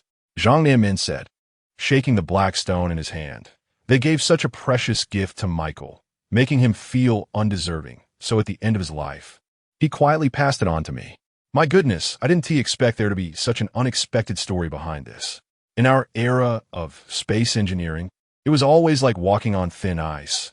It seemed everything had to be left to chance, leading to all sorts of unimaginable strange tales. As Zhang Nanmin spoke, he suddenly brought the topic back. Actually, it's not just space. Any field has such a trend. As we hand over various aspects of our lives to digits, those standing behind the numbers must possess strong willpower and be ready to shoulder any responsibility at any time. But sometimes there will be carelessness. Angie suddenly lowered his head, recalling the 300 dead sheep. Of course, humans are far less reliable than numbers, so people cannot control everything forever. As long as we have something we firmly believe in, we 1T hope from the bottom of our hearts on elusive probabilities. Angie nodded firmly. Perhaps his age wasn't enough to fully grasp Professor Zhang's words, but at least he could remember them. As time passed, although he couldn't completely shake off the shadow of that incident as he had imagined, after Zhang Nanman shared this story with him, he no longer obsessed over his calculation error, and this guilt transformed more into motivation. However, Angie also noticed that, since that incident, it seemed he wasn't the only one harboring shadows. Albert was a very typical example. Although on the surface, he didn't appear as gloomy as Angie, and he didn't cry on the day of the incident. In the subsequent series of practical projects, this chubby little guy had become almost neurotically sensitive. A very simple set of data he calculated tirelessly hundreds of times. Despite this behavior greatly delaying the group's task progress, no one blamed him. After all, he was pursuing absolute accuracy. Until one time, Angie discovered that the data Albert had calculated was almost entirely wrong and absurdly so. He thought he was seeing things or that Albert had made a mistake while shaking. When he sent the report back for Albert to recalculate, the guy sent back the same erroneous data again, along with over 1,000 completely absurd verification processes. Angie started to panic, wondering if Albert had been scared silly. He hurried to find the chubby guy, wanting to see how he had come up with over 1,000 incorrect results. The result was unexpected. Albert's calculation, this time, was completely correct, and the speed was astonishing. But it was easy to see that disappointment was reflected in the little guy's eyes, as if Angie was the one who had made a mistake.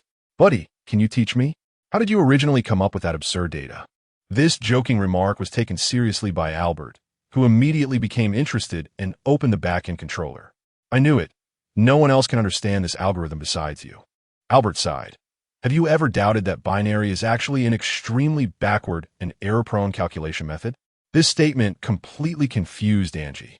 The numbers 0 and 1, which had been in use for over a century, had built an incredibly complex virtual digital world, and based on them, people had developed various programming languages, achieving full automation in agriculture and industry, leading to a rapid advancement in technology within just a century. Not to mention anything else. The metaverse space they were currently in was precisely constructed on the most basic binary. Although this virtual world was incredibly vast, there had never been any problems. Completely different from the natural world plagued by disasters. The storms and lightning of nature belong to a secondary chaotic system, which humans have no capacity to predict accurately, let alone change the occurrence of earthquakes and tsunamis. But the digital world is different. Everything in it is controllable, and everything is firmly constrained by the enormous power of algorithms. And this invisible force allows people to swim freely in the virtual world. Albert operated the controls, and a bunch of strange characters appeared on the screen in front of them. He said this was a new counting model he was trying to develop, with the ultimate goal of pursuing eternal accuracy. At this point, Angie finally understood why he had come up with completely absurd data. It was clear that what was in front of him was fundamentally unreliable, and Albert's idea was a project that would be extremely difficult for all of humanity to overcome, let alone for a kid. Angie scratched his head and tried to persuade him in Zhang Nanman's tone.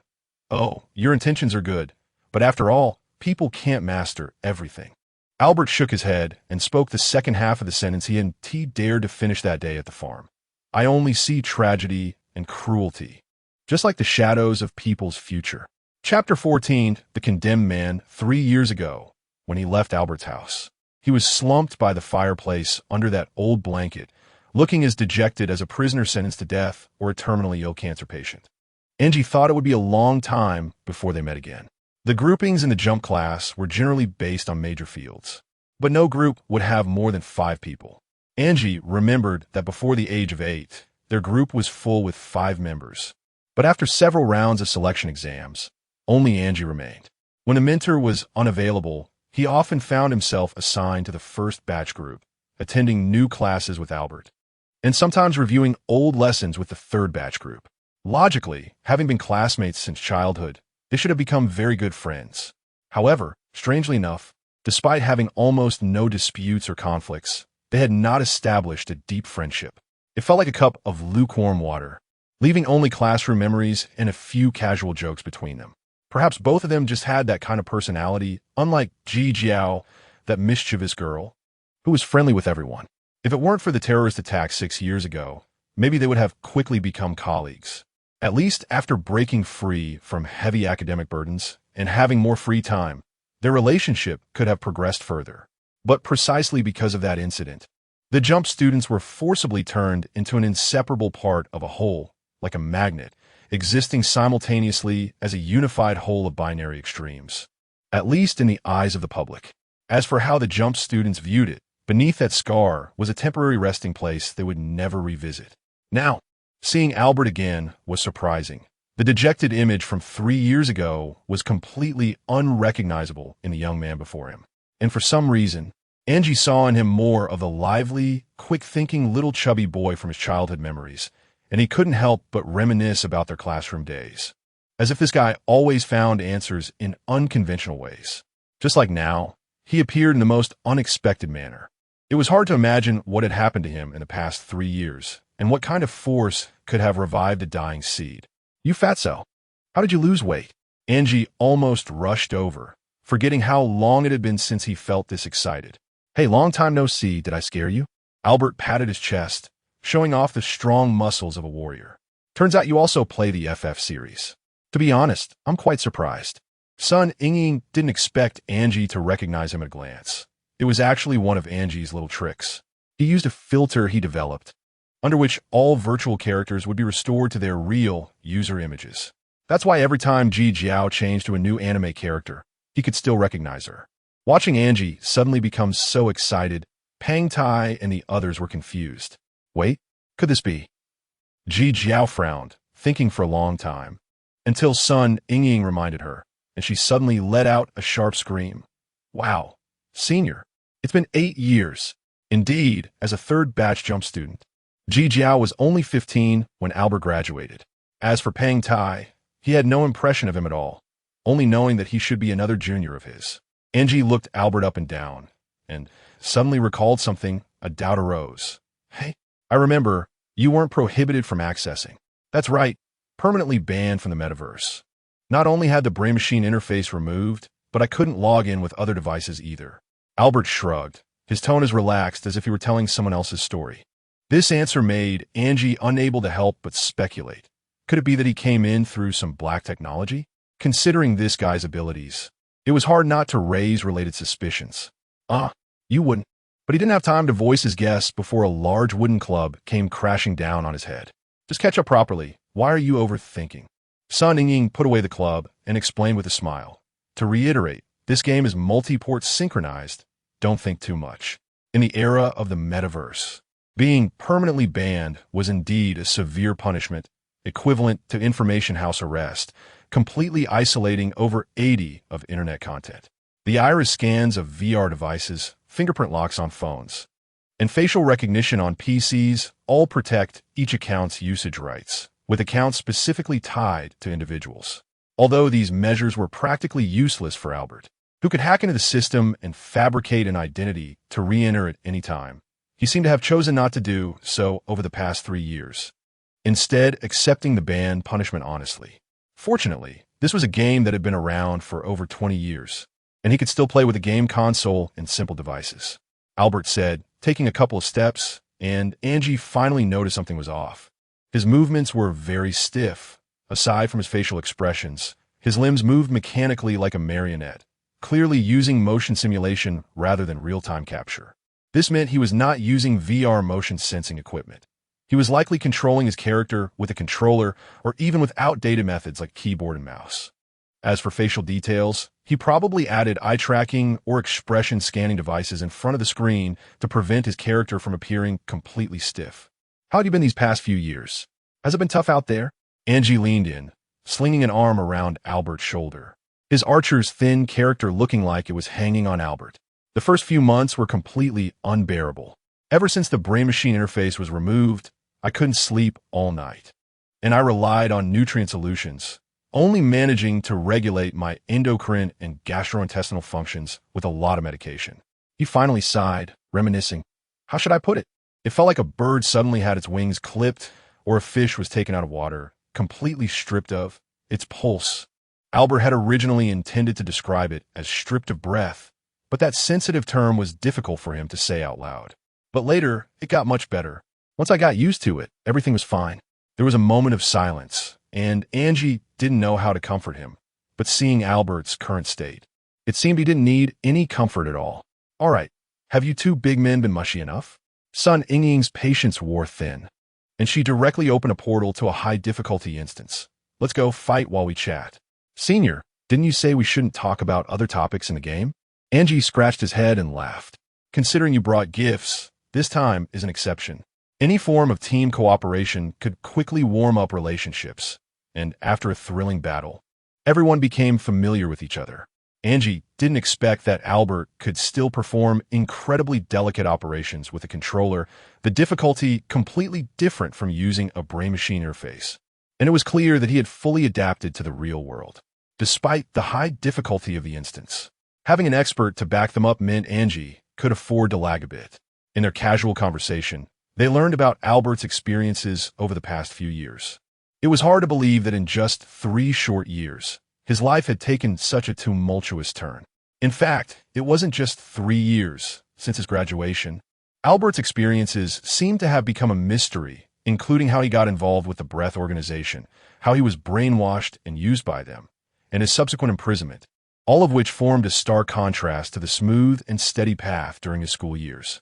But from a certain perspective, it seemed destined to be uneven, which was something that seemed to be inherently revealed in him. Just like Professor Wu Yu once commented, this guy might not become a genius who can come up with optimal solutions to problems, but he is definitely the kind of talented individual who can always provide unexpected answers. After he was released from prison, his family lost contact with him.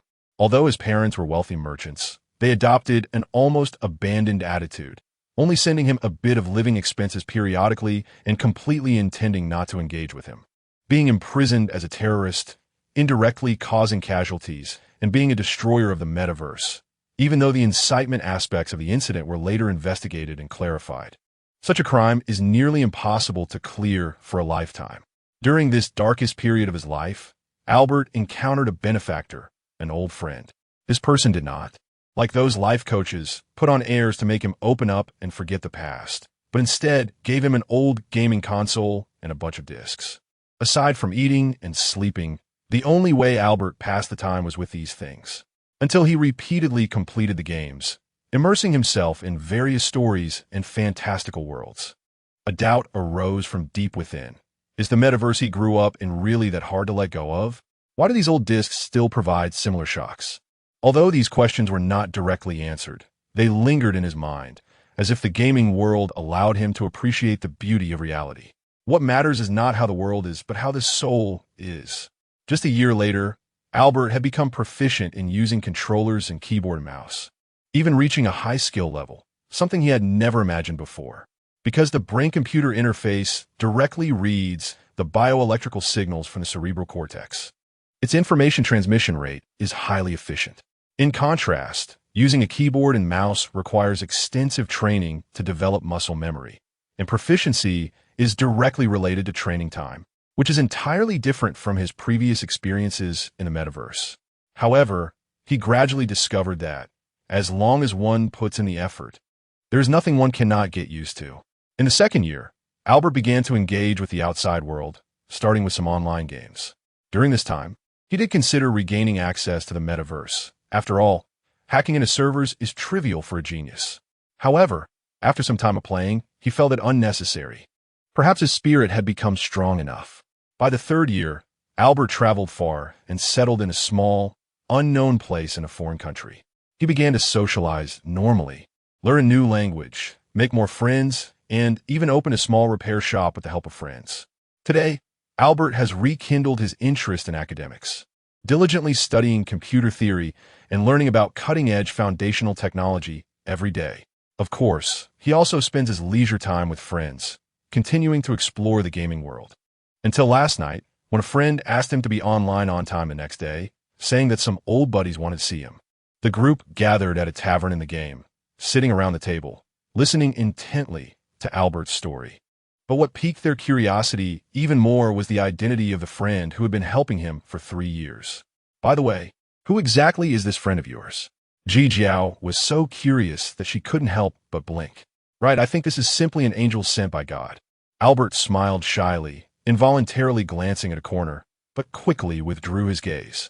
At this moment, Sun Yingying appeared distracted, gazing up at the sky.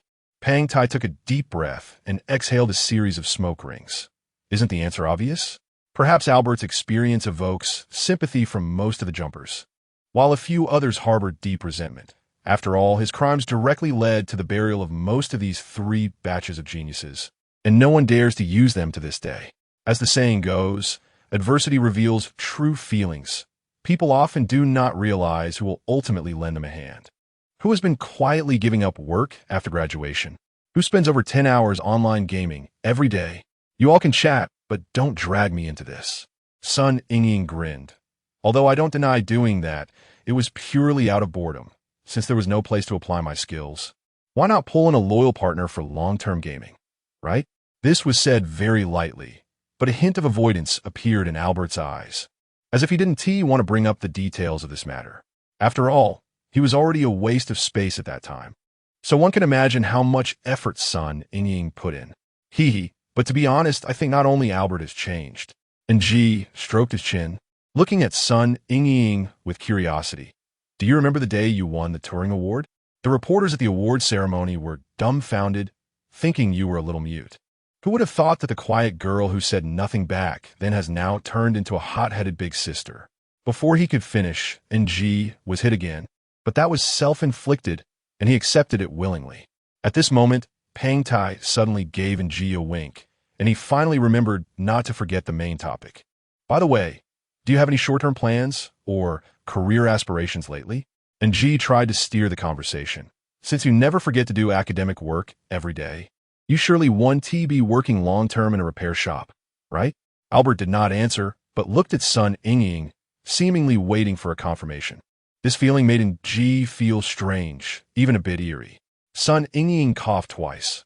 All right, let's leave it at that for today. I still need to go do a duo mission with him. Can we go together? No, your levels are too low. Until the two quickly disappeared from the spot. And Ji almost didn't react. They just left? What does she mean? Pang Tai frowned. Logically speaking, since Sun Yingying arranged this meeting today, she wouldn't end it so hastily. Sun Yingying has indeed changed a lot, but what hasn't changed is that elusive quality. Just as Ji was getting annoyed, a private communication channel suddenly received a short message from Sun Yingying. There were no text contents, just an address. If he guessed correctly, it should be Albert's current address. Chapter 15, The Convicted, Part 2, Ningnan County, Liangshan. Angie had come to a place without a high-speed rail connection for the first time in his life. Following the winding mountain road, the small town deep in the mountains seemed completely shrouded in thick fog. After more than 3 hours of driving from the airport, his stomach began to churn, and thinking about the return journey on the same route made Angie feel a bit regretful. If he had known, he would have followed Sun Yingying's advice and prepared anti-motion sickness medication in advance. Fortunately, someone was there to pick him up when he got off the car. Otherwise, the upcoming journey would have left him even more disoriented. Sun Yingying, carrying a small red backpack, recognized Angie immediately from the crowd and waved from afar. This was the first time the two old classmates had met in person since graduation. Didn't he expect you'd come so quickly? Quite sincere. I thought you might be a bit shy, she said. Since it's important, of course, I had to come. After she sent him the location information yesterday afternoon, Angie had exited the game to prepare for the trip. Although Sun Yingying hadn't clearly explained the reason for coming to this place, she reminded him that it was very important to Albert. It wasn't until shortly after he set off this morning that Angie thought this was his solo trip, but Sun Yingying suddenly sent a private message saying she lived nearby and had just arrived. Since she had been there several times before, she could act as his guide. In reality, Sun Yingying looked much more mature than her virtual image, with her short hair giving her a spirited appearance. Rather than a programming expert, she felt more like a drummer in a rock band. I've waited for you for half a day. I've already walked around the county town twice. How did you arrive so early? Angie smiled apologetically. I didn't expect it either. The road was too difficult. My home is in Shichong. so it's closer for me. This winding mountain road is really unfriendly to newcomers, she replied, patting him on the shoulder and handing him 2 mint candies. Let us go. I heard Albert has prepared dinner for us. At this moment, Angie definitely couldn't eat anything. But the anticipation of meeting an old friend didn't diminish at all. As dusk fell, the two found a small storefront of about 10 square meters in a town not far from the county. There was no sign at the entrance, just a printed note reading business hours 10 a.m., 6 p.m. Additionally, there was an LED light box displaying various services: mobile phone and computer repairs, graphic design, database writing, software debugging. Clearly, aside from the first item, there shouldn't be any other business demand. According to Sun Ying, Albert, being a blonde and blue-eyed foreigner, attracted many curious visitors despite the shop's remote location. After witnessing his superb repair skills, customers naturally accumulated, passing through the storefront. There was a bathroom and a simple living room at the back, with a second floor serving as a living area, balcony, and kitchen. This 2-story small building was likely a farmhouse from 50 or 60 years ago, simple but cheap. Albert was busy in the kitchen and immediately dropped his spatula to embrace Angie when he saw him. Oh, you've had a long and tiring journey. Sit down quickly and have some tea. Angie was taken aback, and Sun Ying laughed. Don't mind him. He learned that Sichuan accent here. During a simple dinner, the three shared their experiences over the years, a form of face-to-face communication that had been almost absent during their student days. Angie realized he was somewhat at a loss for words. Having spent too long in the metaverse had indeed created a gap in his ability to express himself compared to the two of them. Albert maintained a well-proportioned figure, likely a result of fitness training. What surprised Angie the most was how he had transformed from a privileged young master into a solitary traveler living in a foreign land. The years of hardship had cultivated a strong sense of self-sufficiency in him. Moreover, this once impulsive and carefree chubby boy had grown into someone more reflective and composed after contemplating his struggles. When Angie asked why Albert chose to stay here, his answer was poignant. I want to pay my respects at the grave of one of the victims of the terrorist attack that year. For the past year, Albert had gone to the Ningnan County Cemetery on time, rain or shine, never forgetting that one of the people buried there was someone he had unintentionally harmed. I want to see it. Can you guide me? Of course, I called you over this time for nothing else. In a mountain hollow where one could hardly see their hand in front of them, the cemetery had long since extinguished its streetlights. The two walked along the marble steps with flashlights, passing an overgrown path until they reached a small square monument. Angie had previously thought that Sun Ying feared nothing, but today he discovered that she was afraid of walking at night, let alone going to a cemetery at this hour, even with many people accompanying her. After laying down flowers, Albert began to recount the events of the day of the terrorist attack, sharing a perspective that wasn't covered by the media. On March 16, 2082, in the early hours, a power failure repair vehicle entered the Xi'an branch of the Media Tower Group.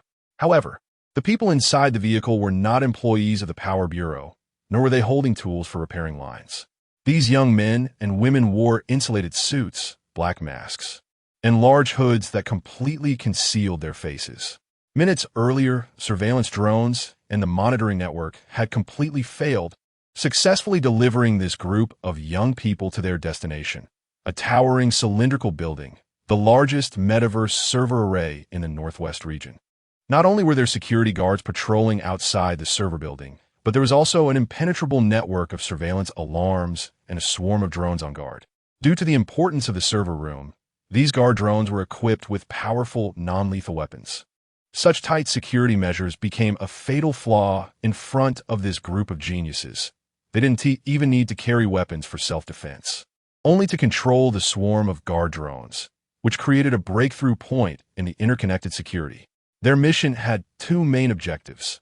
First, to collect evidence of Media Tower Company eavesdropping on users' private information. Second, to implant a timed virus into a designated server, rendering it inoperable for at least 3 to 5 days.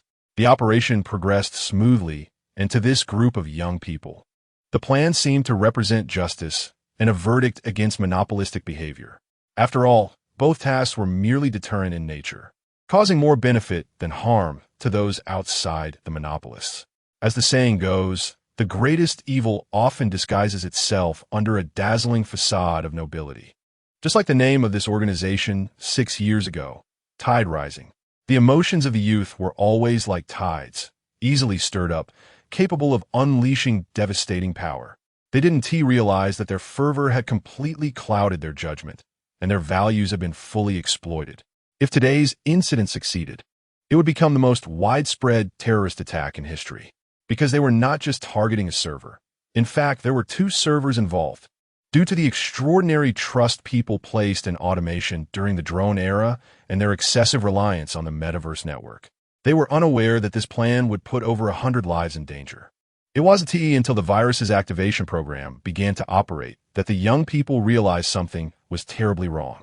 But at that moment, it was too late. Almost no one could stop it before the program officially commenced, as it was a virus bomb meticulously crafted by top geniuses. Albert donned his VR goggles in a race against time, desperately trying to combat the virus he had designed, attempting to delay it as much as possible. But his efforts were akin to a drop in the bucket. If only there had been enough time, perhaps everyone could have worked together to prevent the tragedy. However, its fuse lasted only about 5 or 6 minutes, even if they wanted to execute an emergency shutdown of the server. The time required to crack the key far exceeded that. 2 people reported to the police. Perhaps through them the news could reach the senior officials of Metagroup in the shortest time possible, prompting their control administrators to execute an emergency shutdown. Another wave of panic spread instantly, causing serious disagreements within the team, with people shoving, arguing, and cursing each other, until one student broke down emotionally, rushing out of the server room and falling straight down from the cooling window among the server racks. A girl sobbed as she wiped her tears and nose, tremblingly telling the police what was happening. Fortunately, the police took it seriously and did not treat it as a joke, immediately calling Metagroup headquarters. The result was frustrating. Metagroup insisted that their server room had the world's most stringent drone sentries, and no one could breach it without triggering alarms, let alone make such a ridiculous move as cutting power without knowing the truth. In their own words, cutting power even once incurs inspection and repair costs of over 3 million yuan, and for servers of this caliber, every hour they are shut down results in at least 800,000 yuan in direct losses. They had their calculations clear. Countless businesses were conducting various transactions on the servers every moment, with each transaction resulting in direct income from the metaverse virtual currency. And these merchants could not bear such risks for the possibility of a false alarm.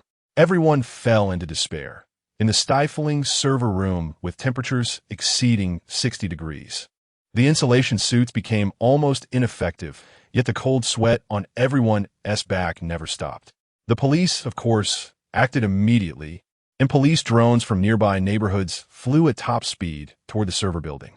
Albert remained silent, fighting against the virus from his spot, while 2 others hastily left the scene after a brief discussion.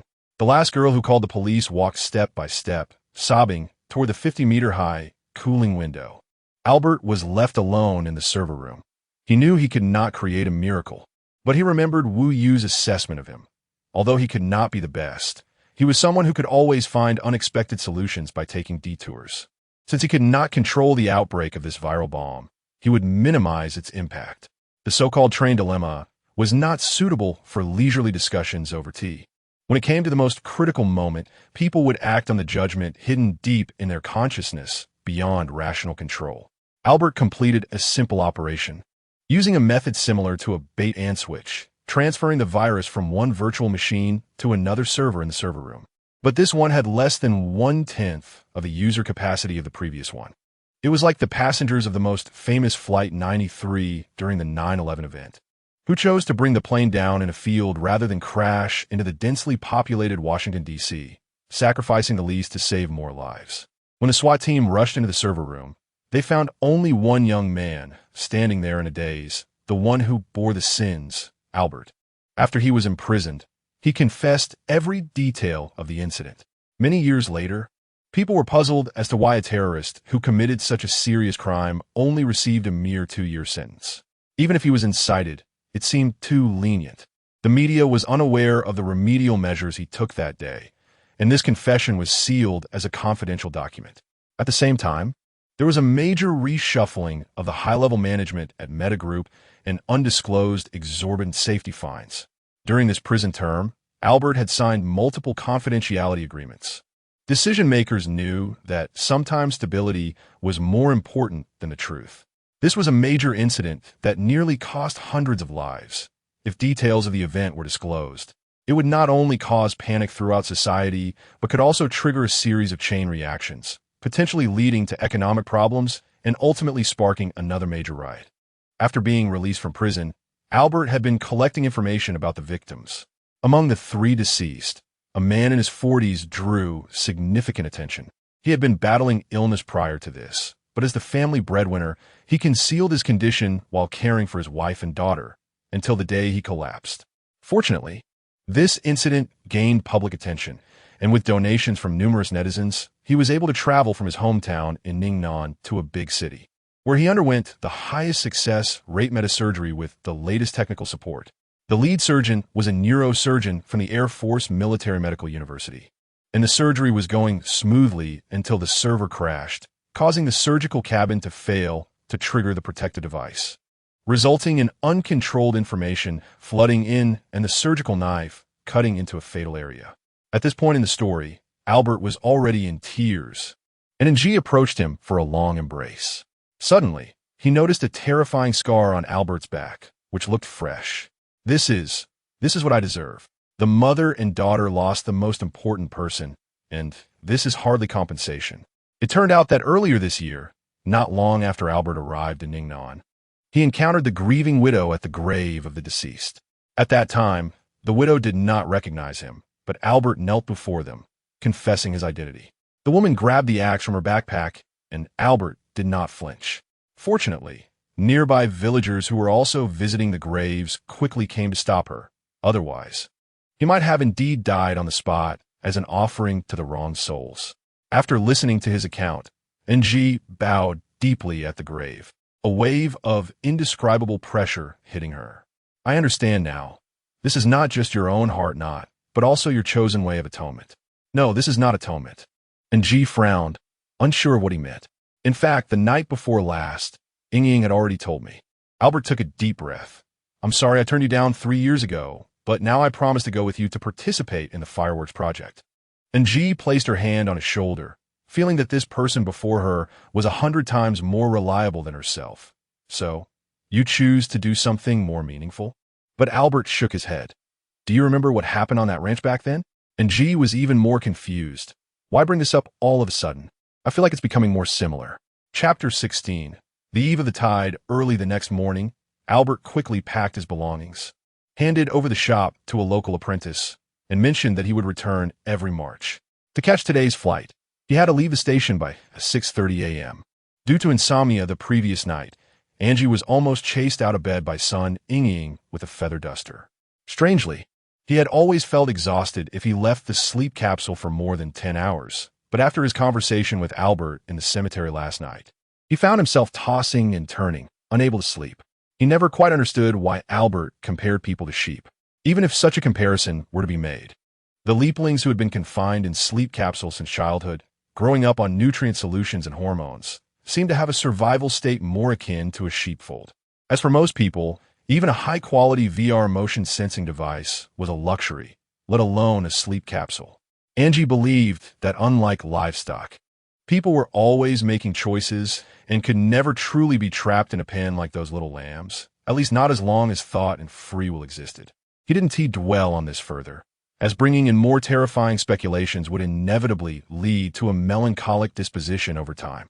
Before departing, son Ying had lost her earlier enthusiasm, seemingly watching Albert board the early train with a worried gaze. At that moment, he turned back for a moment, hesitated upon making eye contact, then smiled and waved goodbye. It appeared to be a harmonious and warm scene, but Angie always felt something was off, as he had observed that the interaction between son Ying and Albert was not natural. He always sensed that the events of the past 3 years might not have been as simple as they had described. Perhaps someone was hiding part of the truth, causing the other to harbor some resentment. In any case, many situations remained unclear. However, these two seniors had always been enigmatic to Angie. and he was too lazy to guess further. The ORT Algorithm Research and Development Department was located in Hangzhou. Shortly after the two boarded the plane, they informed their mentor. Zhang Nanmin was initially surprised when he learned that Albert had emerged from the shadows. Beyond offering congratulations, he expressed more anticipation for Albert's future. The project team had arranged for someone to pick him up at the airport and found a fitting work uniform for him. Albert thought this was an opportunity to re-enter society appropriately after 6 years, but things did not go as expected. The news reached the ears of officials at the space agency, but they delayed their response. Angie gathered the team, and they waited in the conference room for a long time without any liaison coming to communicate anything. In the end, all they received was a message saying, "Let Albert familiarize himself with the work environment first, and we will discuss the position transfer at a later date." Initially, Angie did not think much of it. He merely felt that someone was doubting Albert's work abilities. After all, he had been silent for many years and had suffered severe psychological trauma, which might have made him unfit for advanced technology development work. However, Albert was not so naive. He directly pinpointed the crux of the issue. "It seemed that the project leadership could not fall into my hands, given that I was once an inmate, a terrorist in people's eyes. Don't think like that. Perhaps they are just testing your adaptability. The work handover should happen soon," Angie said. "Then let me ask you, how complete is the ORT algorithm right now? You can rest assured, the technical bottleneck has long been broken. This is already a version that can be put into use. We just need to correct a few things." Angie sighed at this point, realizing that Albert had guessed correctly. This was a public relations cost issue. For 5 years, the space agency had been working hard to protect Angie's identity privacy, including not giving him a chance to speak at the unveiling ceremony, using a false image on the nameplate, and not displaying his name. Therefore, for 5 years, the public had only known that the project was led by Leaplings, but remained unaware of the true identity of the developer. The officials had already invested too much effort in this aspect, and were naturally unwilling to let Angie leave casually. The reason for insisting on having a Leapling in charge of the project was merely an excuse. Since Angie was determined to leave, they threw him a difficult problem, asking him to find classmates who had long scattered to the ends of the earth to take over. This was originally just a stalling tactic, but Angie actually went about searching diligently and even found someone well suited for the role. Finding someone was one thing. It was just a matter of changing titles. And as long as they could work steadily, there would be no problem. But he ended up bringing in a person who was at the center of a media storm, a topic that had been hotly debated for 6 years. So when Albert got off the plane, the higher-ups were in an uproar, completely unprepared to follow the usual protocol. The best they could do was to continue stalling. In fact, it wasn't entirely the fault of the administrative staff for being rigid. The matter indeed had too great an impact. Moreover, the respiratory organization had been active recently, reigniting discussions about Leaplings. During this sensitive period, any mishandled changes could lead to public backlash. The actions taken by the space agency had only one goal: to avoid negative impacts. If necessary, they could even suspend the project development, as it was already sufficiently usable at this point. Several days passed, and with Angie's help, Albert had completely familiarized himself with the core technical points of the ORT algorithm. However, as Albert had expected, the officials still did not provide any news. The person Angie had painstakingly invited was indeed eager to make a contribution, but being dragged along like this put both of them under invisible pressure. Angie was determined not to endure any longer. That noon, he rushed to find Albert, clutching an envelope and a document bag. "Let's go, we have a meeting." "What? Are they trying to kick me out?" "The situation has improved.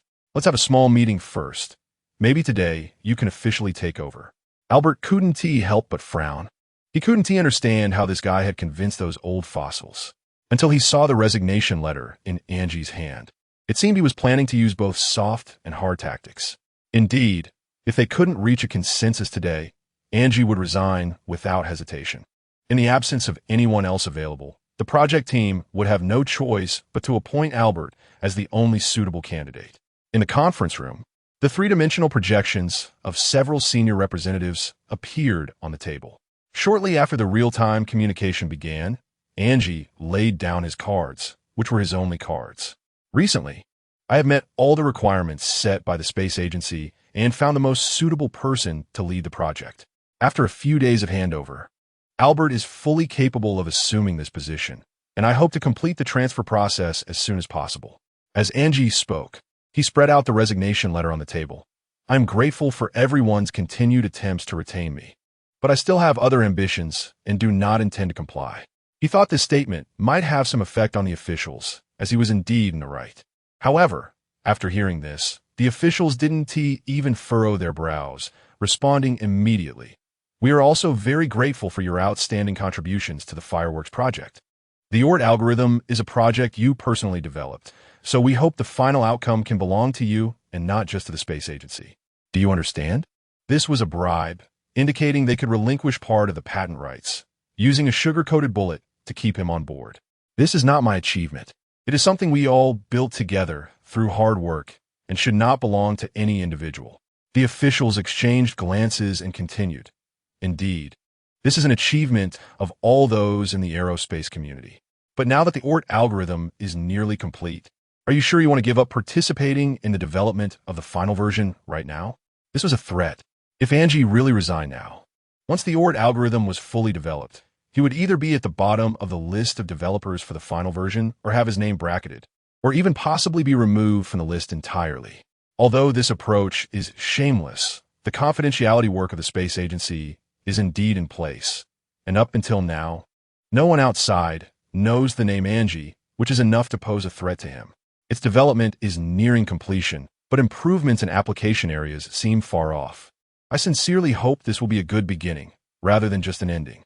Angie's response avoided the traps and was nearly flawless. A few people shook their heads and smiled, their tones seemingly much gentler. Of course, we all know you're a researcher who doesn't seek fame or profit. You're eager to leave now only because the project has entered a long repair phase, and you want to take the time to devote yourself to your ideal academic research. So we now have another plan that can fully meet your needs. As they spoke, they presented a stack of documents, which roughly outlined the personnel structure adjustments for the ORT project group in the future. We also understand that Mr. Albert is a rare genius, although he once, cough cough. In any case, he has turned over a new leaf and is willing to contribute to the technological advancement of human society. The Universal Space Agency will not give up its desire for talent because of some rumors. He will become the chief technical advisor for the ORT project. And we will also implement strict public relations procedures to keep his identity confidential, ensuring he does not face any form of online controversy. Wait, chief advisor, after I leave, who will be in charge of the project group? A few officials smiled slightly and pointed to the content of the documents. You will still be the project leader, but just a name. You won't need to spend any energy on this project anymore, which fully aligns with your expectations, and we are indeed considering your reputation. It was clear that these people had come prepared. They had already anticipated Angie's trump card, so everything was just being handled according to plan. The previous show of courtesy followed by pressure was merely a formality and not a true threat to Angie. After all, they all knew Angie was a favored student of Zhang Nanman, and he deserved some respect. Moreover, facing such conditions, it was indeed difficult for Angie to refuse, and he had no reason to do so. If Albert really wanted to contribute to the project, he would likely agree to such terms. He turned to look at Albert, seemingly seeking his opinion. However, Albert did not look well at that moment.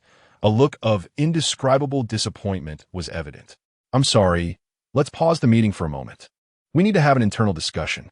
After saying this, Angie patted Albert on the shoulder, and the two went to the smoking area around the corner of the restroom. Angie never smoked, but Albert seemed to have learned to relieve stress this way at some point. He lit up, took a deep breath, and displayed a helpless gaze that expressed his desire to vent. It's fine. Just say whatever you need to. They're quite patient, especially when they think they have the upper hand. Albert nodded and thanked him. First of all, I want to say that the plan they offered and the rhetoric today are merely superficial traps. I believe you can see that. Albert's gaze gradually sharpened. You become the nominal leader, and I am the so-called technical advisor. So who will actually guide the team and determine the future direction of algorithm development? In fact, Angie hadn't thought that much earlier, but now reflecting on it, he indeed felt a chill down his spine. He had been the overall leader since the team's formation, personally designing and overseeing most of the RD plans. But now, With people being sidelined and no new leader appointed, the development power would naturally fall into the hands of these officials. If this continued, the ORT algorithm would become increasingly commercialized, and its true value would certainly go unrecognized. Zhang Nanmen's probe launch would also become a distant prospect, and by then, the fireworks project would completely turn into a well-known but hollow brand. As for being a technical advisor, that didn't even count as an internal position.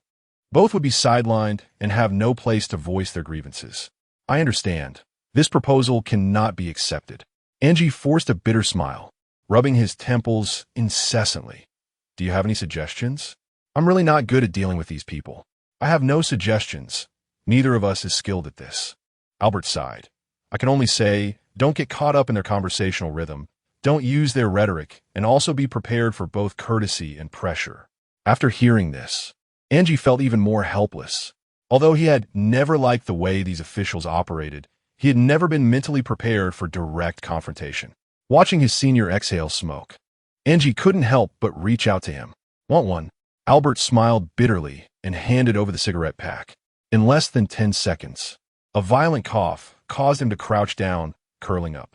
What's wrong with people who smoke this stuff? Cough, cough. After squatting for 2 weeks, you'll learn. Albert grinned. So it's better not to learn. After a while, Albert finished this cigarette and immediately lit another one. It seems you still have a lot to say. Angie shrugged. And I really want to know, if we fail, I can only let Professor Jean clean up the mess, but what about you? I will continue to find a way to fight for it. This answer surprised Angie. He didn't expect Albert to be so eager to participate in this project. You know, why am I suddenly willing to join the fireworks project now? Yesterday, I asked you, but you changed the subject. I know someone has already started a stir. Albert's tone suddenly turned exceptionally cold. Before he takes action, I must stop him or sound the horn of counterattack. So now we must have a strong computer team and sufficient technical support, which is a plan I absolutely cannot accomplish alone. I thought I had finally managed to invite you out of retirement, but it turns out you were volunteering. Angie patted the back of his head, suddenly becoming serious. Wait, you're not talking about? Yes, Drogba. Drogba, once a core figure of the Rising Tide organization, disappeared after 3:16. But everyone knows that this person is still at large, merely renaming the organization to Breath and engaging in unabashed terrorist activities. Angie hadn't expected that Albert's comeback was actually a declaration of war against Drogba. Chapter 17, the first voice of resistance, the meeting was adjourned. Angie rejected all proposals from the officials, stating that they would discuss them again another day. That afternoon, the two went to a CAF at the street corner to have tea and began to formally discuss strategies. Angie couldn't understand why those decision-makers could so easily change their minds. He was clearly following their requirements, yet the outcome was contrary to their expectations.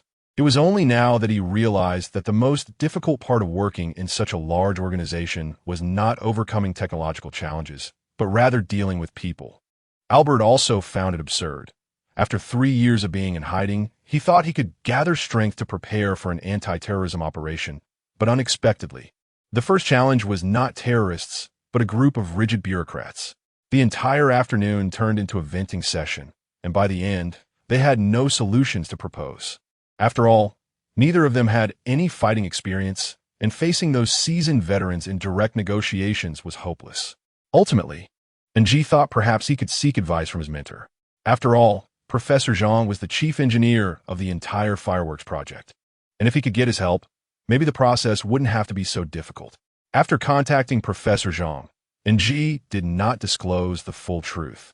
He only mentioned that Albert was being discriminated against and was currently sidelined in the ORT project team, fearing that after he left, the project would be dominated by businessmen. Zhang Nanmen immediately responded, saying he would find a way to communicate with the higher-ups, but he couldn't guarantee a good outcome. Times had changed. Compared to before the Starship was completed, his influence in the space agency had diminished significantly. Moreover, the second phase of the fireworks project was a money-burning endeavor, with little chance of profit within a century. Zhang Nanmen was busy spinning around in investment matters, yet he hadn't even solved his most pressing issues, let alone be able to focus on others. Angie understood this. He was just trying to secure another avenue and wasn't placing all his hopes on it. However, what was even more unexpected was that night, Angie was called to participate in a discussion about patent extensions. The space agency wanted to suspend in-depth exploration of the ORT algorithm and instead seek more cooperation with the current version in the market. It seemed that Professor Zhang had indeed been unable to provide help, and this move instead began to put pressure on NG from the officials. Meanwhile, Zhang Nanman's team also brought news that the personnel department of the Spacecraft Development Group had suddenly held an emergency meeting, expecting to significantly increase the recruitment of production engineering personnel while reallocating and cutting some R&D staff and funding. After a small trigger, the situation completely turned sour. Shortly after 11 o'clock at midnight, after the discussion ended, the two ran out to find a bar. In less than a day, the situation seemed to have taken a sharp downturn, worse than the previous status quo. Faced with the space agency's aggressive stance, both felt helpless. The Universal Space Agency was established in 2066 at the beginning of the Fireworks project, except for the engine and spacecraft design teams led by Zhang Nanman. And the ORT project, managed by NG, the other 5 departments were directly managed by the investors. Now that the Starship was successfully heading towards the Kuiper Belt, with all equipment functioning well, it indicated that the technological standards had reached mass production levels. If the ORT project were indeed forced to turn commercial now, Zhang Nanman's Kronos would become a piece of scrap metal, and the Fireworks project will be declared a complete failure. Even if the Universal Space Agency were to be disbanded on the spot, the benefits would still belong to the investors. Mining starships only needed to keep producing, and soon it would be nothing but a celebration for the mining groups. Moreover, with other companies getting involved, the project team would inevitably lose a large number of talents. Not only losing the original team, most familiar with the ORT algorithm, but also making it very difficult to reassemble such a mature team in the future. I'm sorry. I didn't expect the situation to turn out like this. And G raised his glass and drank it all in one go, leaving no words aside from that. Are you discouraged? The road is still long. Albert appeared indifferent, raising his glass to drink with him. If it really doesn't work, you might as well stay in the project team. I can find another way out. Don't joke around. Now that there's a bit of hope on my side, where else can you gather personnel? And G sighed lightly.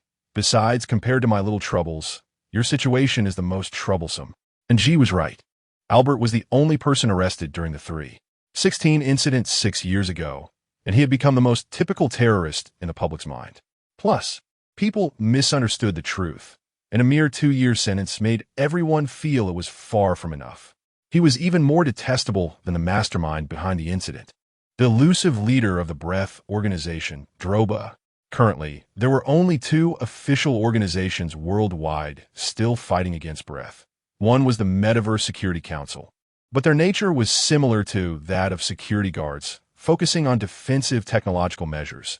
As long as the opposing party did not take the initiative to invade, everything remained peaceful. The other was the United Nations Security Council, which advocated for the complete eradication of the Breath organization, but there were simply too many global terrorist forces, and most intelligence personnel and military forces were scattered in areas of localized chaos, with very few who could truly spare the manpower.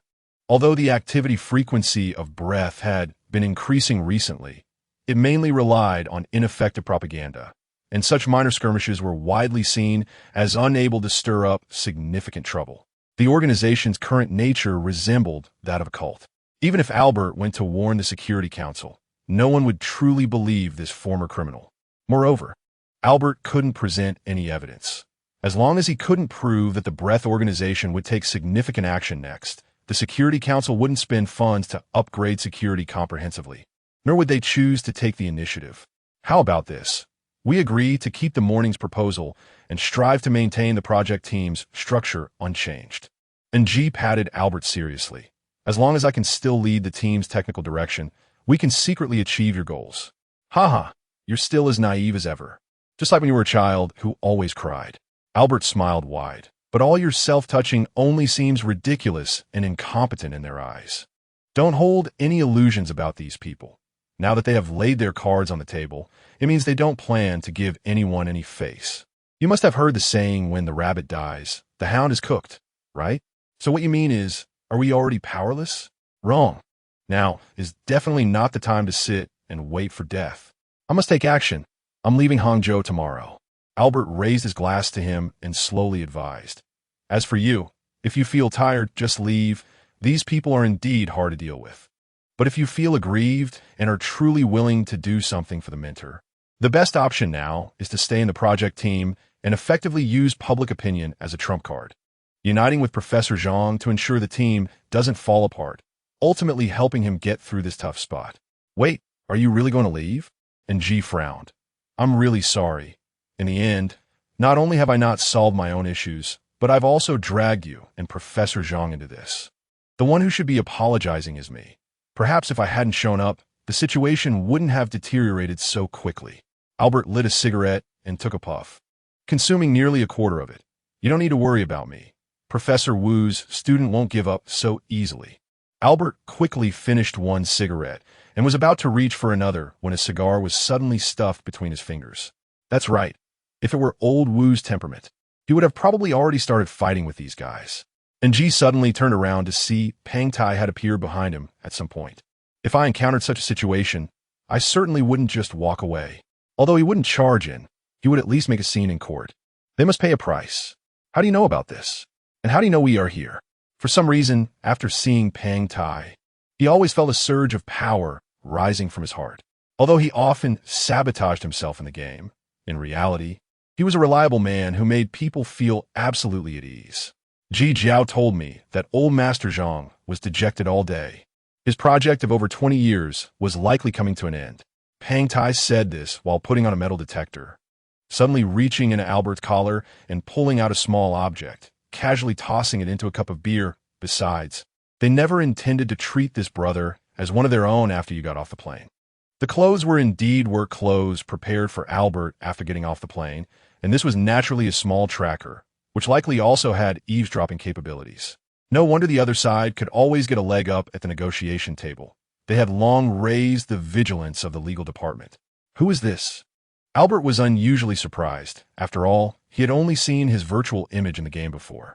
Technical Defense Group Advisor of the Metaverse Security Committee, Pang Tai. Of course, you could just call me Senior Brother.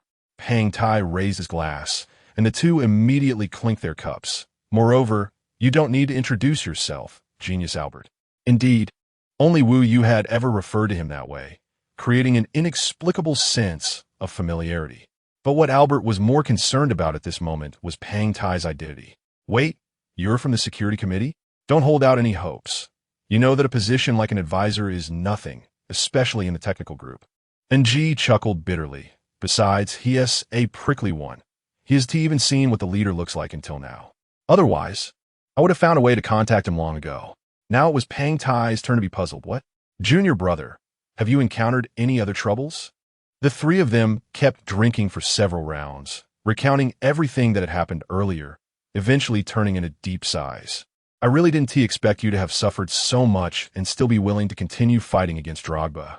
For me personally, it might be considered a desire for revenge. True to form. No wonder you're old Wu S student. Let us drink to that. Pang Tai raised his glass, filled with emotion. If it were old Wu, encountering such a thing would be quite a challenge. Albert declined the toast. Never mind. I have to head to another place tomorrow. Let us call it a day for now, and we can gather again when there is a chance. But where can you go now? To put it bluntly, who would believe a released terrorist? In any case, you can't stay here and cause trouble. Professor Zhang is already in enough of a predicament. It's fine. I will definitely support you. Contact me anytime you need help. As they parted, Pang Tai carried the already unconscious Ji into a taxi to head back, while Albert's shadow was elongated under the streetlight, seemingly reflecting the inner grandeur, supporting this lone warrior. Around 3 in the morning, Ji woke up in bed, feeling nauseous from the hangover, his expression dazed. The phone flickered with light, and Ji casually picked it up to see several missed voice messages from Zhang Nanmen. He immediately rolled out of bed, splashed cold water on his head, and called back. Professor Zhang hadn't fallen asleep. Too many things had happened today. He knew that within G's personality, he would feel very guilty. So before Ji could express his apologies, a few words of comfort came through. Still awake? Today must have been tough. I couldn't help you and Albert, and I feel a bit guilty about it. But you mustn't carry any mental burden because you didn't do anything wrong during this time. From the day the fireworks project was implemented, I knew this day would come sooner or later. It was just a bit sudden. The good news is that you can finally resign in peace now. I will stay here to fight for the development rights of the ORT algorithm. Businessmen only care about profit, and 1T really make things too difficult. As for the Chronos ship and the subsequent Phase 2 of the fireworks project, it may be hard for me to see it through in my lifetime, but I'm glad that at least I've brought the possibility of interstellar travel to life. As long as a good start is made, that's enough. Although the teacher's words were gentle, each one was like a needle. And G's 1,000 words were stuck in his throat, ultimately turning into a sob. At first, he followed the requirements of the space agency strictly, not wanting to embarrass Zhang Nanmin, trying to balance his pursuit of personal goals with his mentor-s ideals, hoping to achieve both. Looking back now, what a naive act.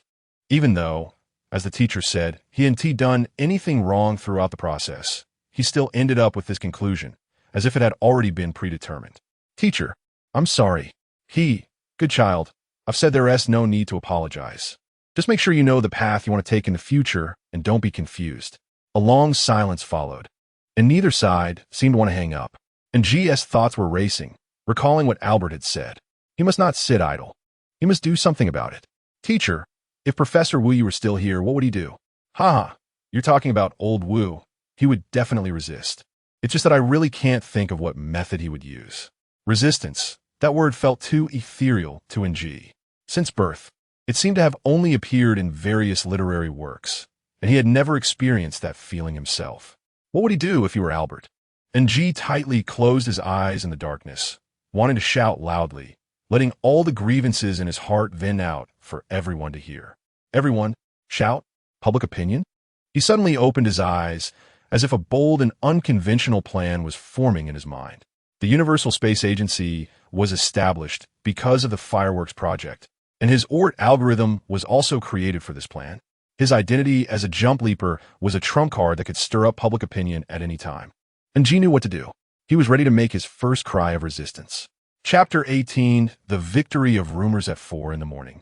Angie woke up Pang Tai and Albert, and they took a car to the bar they planned to visit that night. Under the relentless pressure from the Universal Space Agency, they had to act quickly. Angie's plan was set to be implemented tomorrow, leaving no time for these people to react. After explaining the details to the two, Pang Tai couldn't help but applaud, surprised that this guy had suddenly come up with such a clever trick. To be honest, while I was uncertain whether this method would work, it would definitely infuriate that group of old hardliners. In fact, I was also inspired by Albert, who had been researching discussions about the 3.16 incident online almost every day since his release, making him the most aware of the netizens' thoughts. That said, Albert felt the plan was inappropriate because Angie was gambling with his own reputation and future, giving off a sense of desperation. Are you really sure about this? If the truth comes out, your future will be ruined in an instant. Moreover, if the space agency refuses to play along and loses face, they might act recklessly. Time was tight, and there were no other options left. Angie shrugged. If I don't make this last attempt, I'll regret it forever. As for the future, the career I pursued doesn't require a so-called bright future, because mathematics will never betray me, nor will it care who I am. I really admire your courage. It's like the spirit of Wu and you has possessed you, ha ha ha.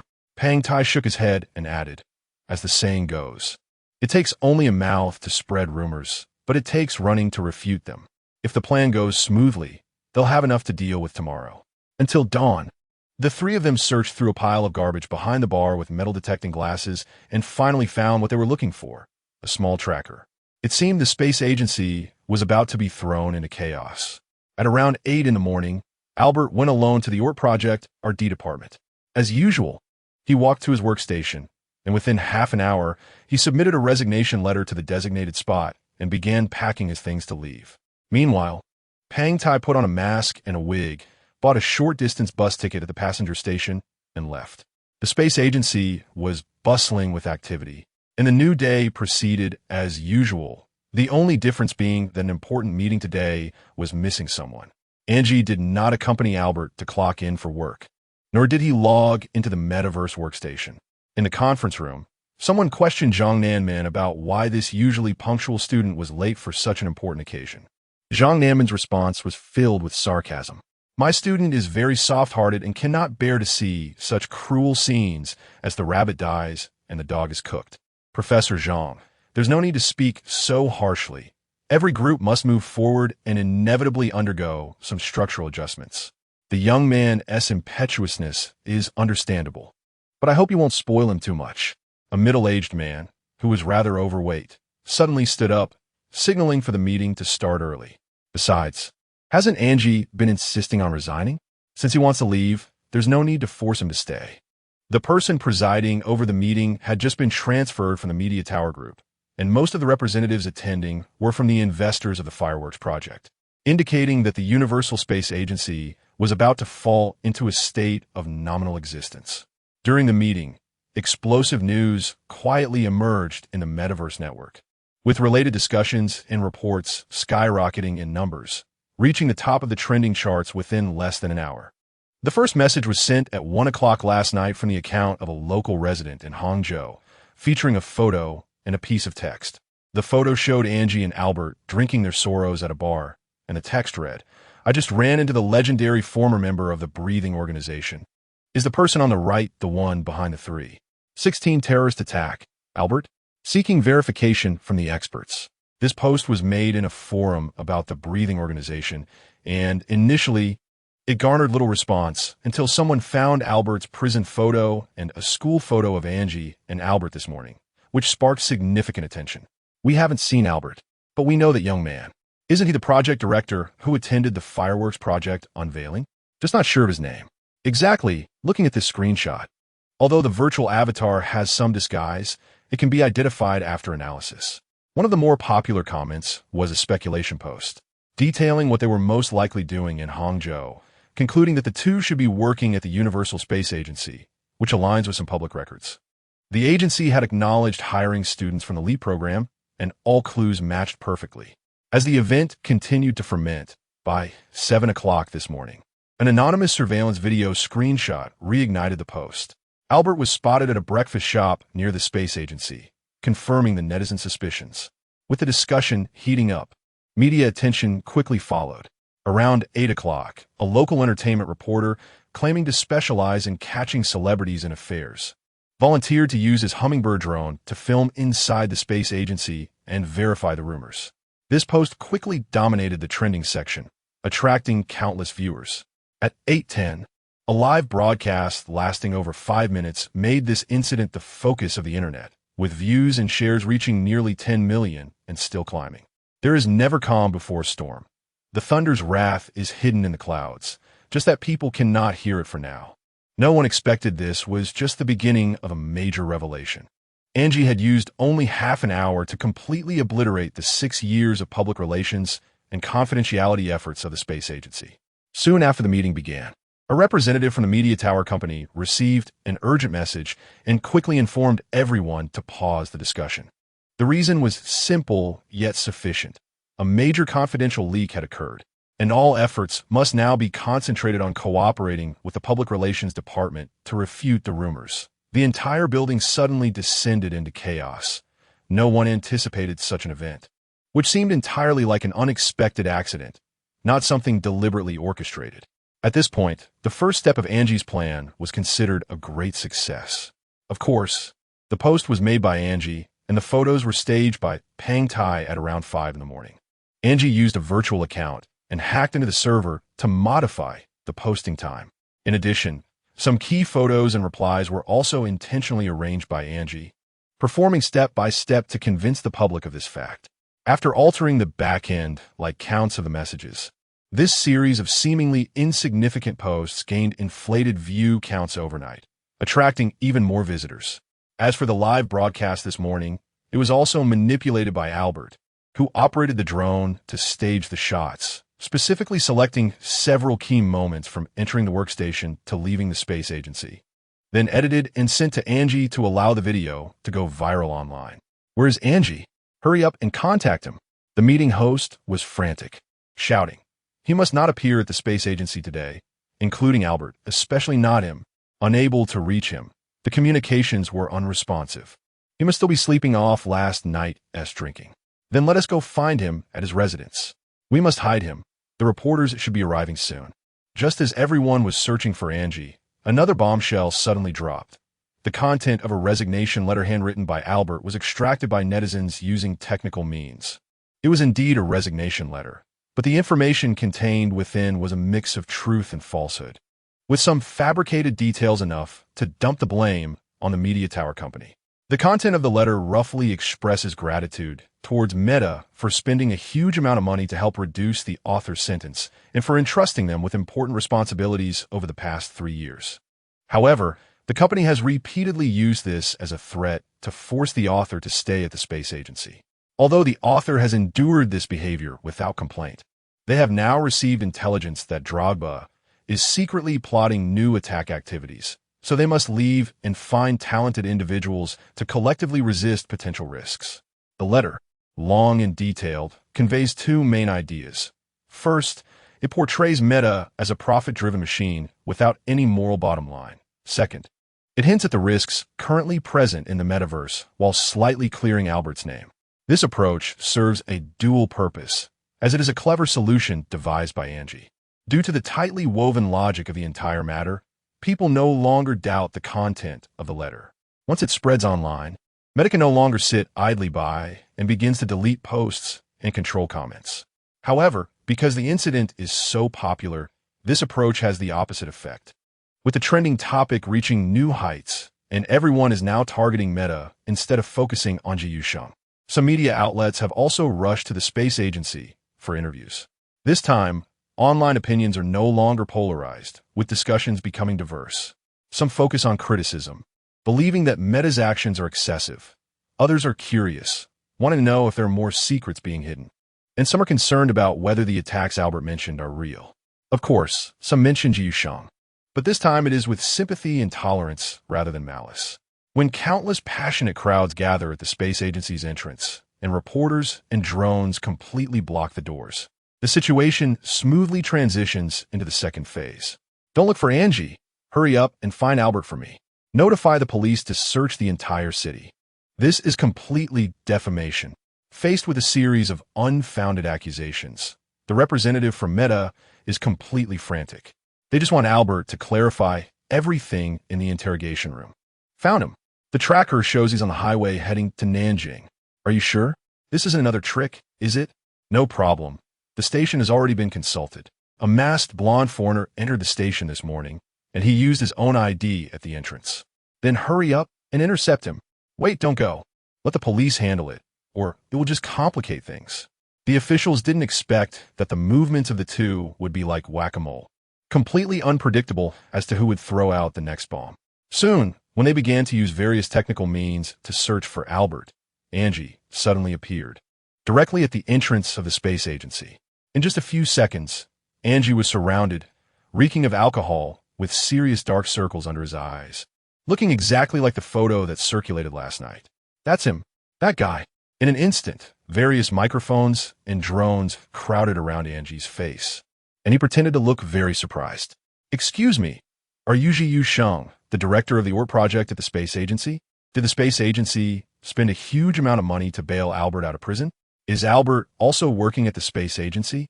Was he threatened and detained by Meta? To your knowledge, is there really a threat in the metaverse? Faced with a barrage of questions, Angie found it hard to cope, but he still carefully chose a few targeted responses. In short, as long as the question pointed at Meta, Angie spoke freely, but whenever asked about the details concerning Albert, he selectively ignored them.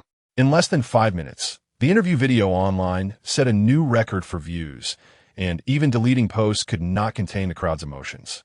If this continued, they would have to forcibly cut off the internet. Fortunately, the space agency's personnel reacted quickly, and a group of security personnel rushed out, escorting Angie into the building as if rescuing a hostage. The situation had completely entered the final stage of fermentation, and everyone was waiting for an explanation. Although the soundproofing in the conference room was excellent, the tsunami-like protests outside and the loudspeakers of police cars arriving to maintain order could still be heard. At this moment, there were only 5 or 6 people in the conference room, 3 of whom were projection holograms with pale faces. Angie sat alone at a table, looking innocent, still groggy from waking up after a hangover and showing signs of lingering shock. You know the situation. Do you have anything to explain? Where is Albert now? Don't tell me he's in Nanjing. The police haven't found him yet. Compared to the previous interview, Angie now seemed like a mute, responding with ignorance and repeatedly asking several questions in return.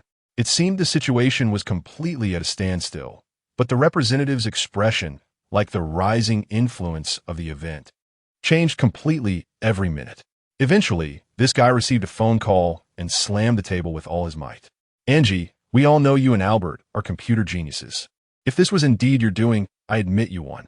If you want to negotiate conditions, then stop stalling.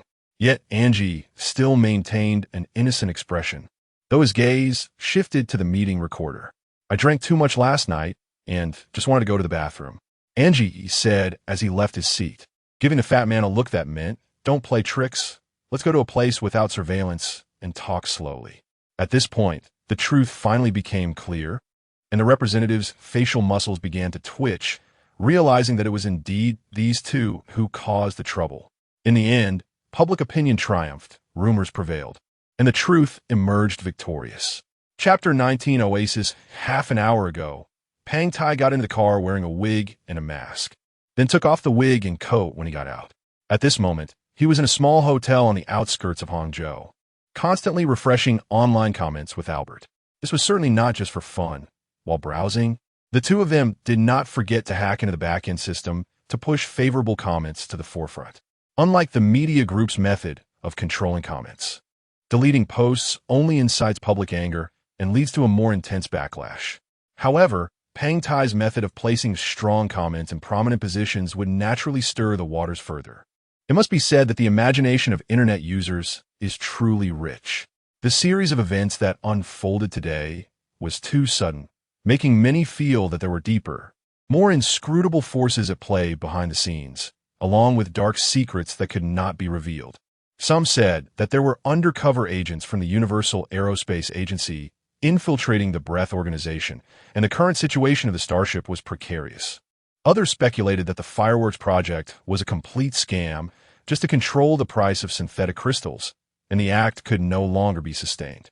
Some even boldly imagined that the media group was secretly funding terrorist forces, and that Drogba had become a pawn, ready to use the Breath organization to achieve his own ends. In short, various baseless speculations emerged, with most of the content being relatively normal. But some were particularly bizarre and anti-intellectual, as if someone had hired a water army to confuse the public and attract attention. This was simply ridiculous.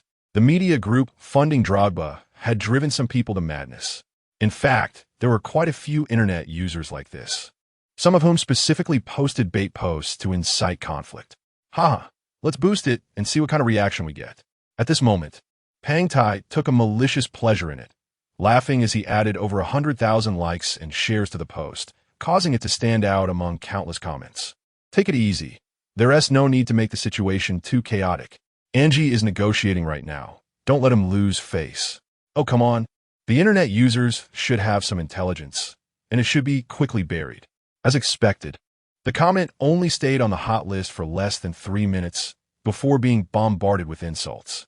But just then, it suddenly disappeared completely from the topic section, along with the original post and tens of thousands of curses, presenting a bizarre, cliff-like drop in popularity. What's going on? Posts don't get deleted instantly like that. Albert scratched his head, preparing to check the back-end data, but in the next moment, cold sweat broke out on his forehead. Something seemed off. This post and its related content were rolled back from the server side, not officially deleted. No way. Who else would be so bored to mess with their server like us? Pang Tai leaned over, unable to help but exclaim, something's wrong. They're tracking our IP. Before he finished speaking, their fingers flew over the keyboard, countless windows and codes flashing by, as if the two laptops couldn't withstand such a tumult. No, there are too many of them, and they're all experts. Let us quickly lock the IP and get out of here.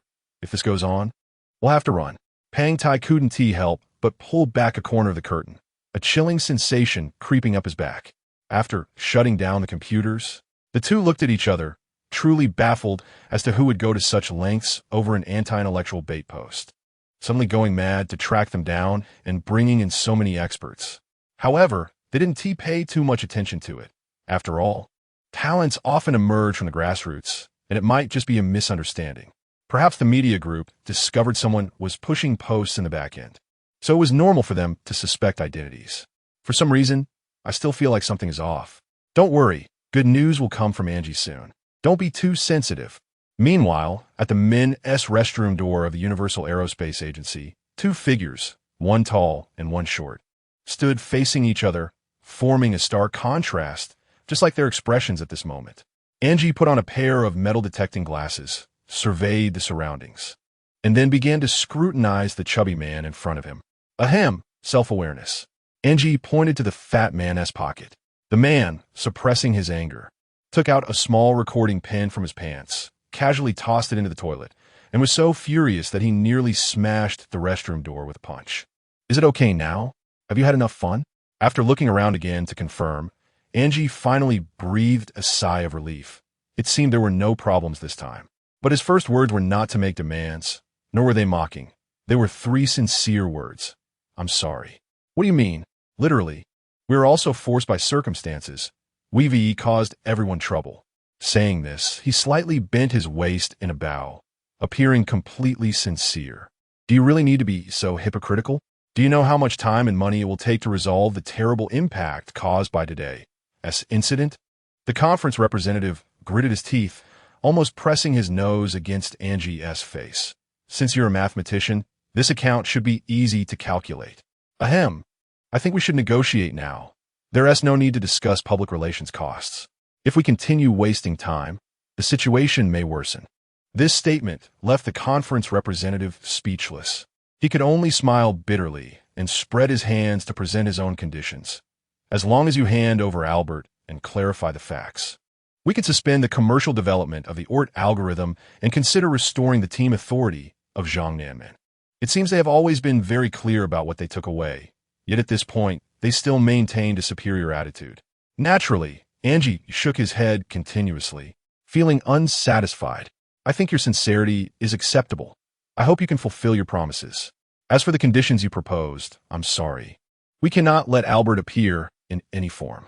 The conference representative suddenly widened his eyes, seemingly thinking that Angie was playing with him. What are you talking about? If you don't do anything, then what's there to negotiate? You misunderstand. The chips are in my hands now, and you have no right to set conditions.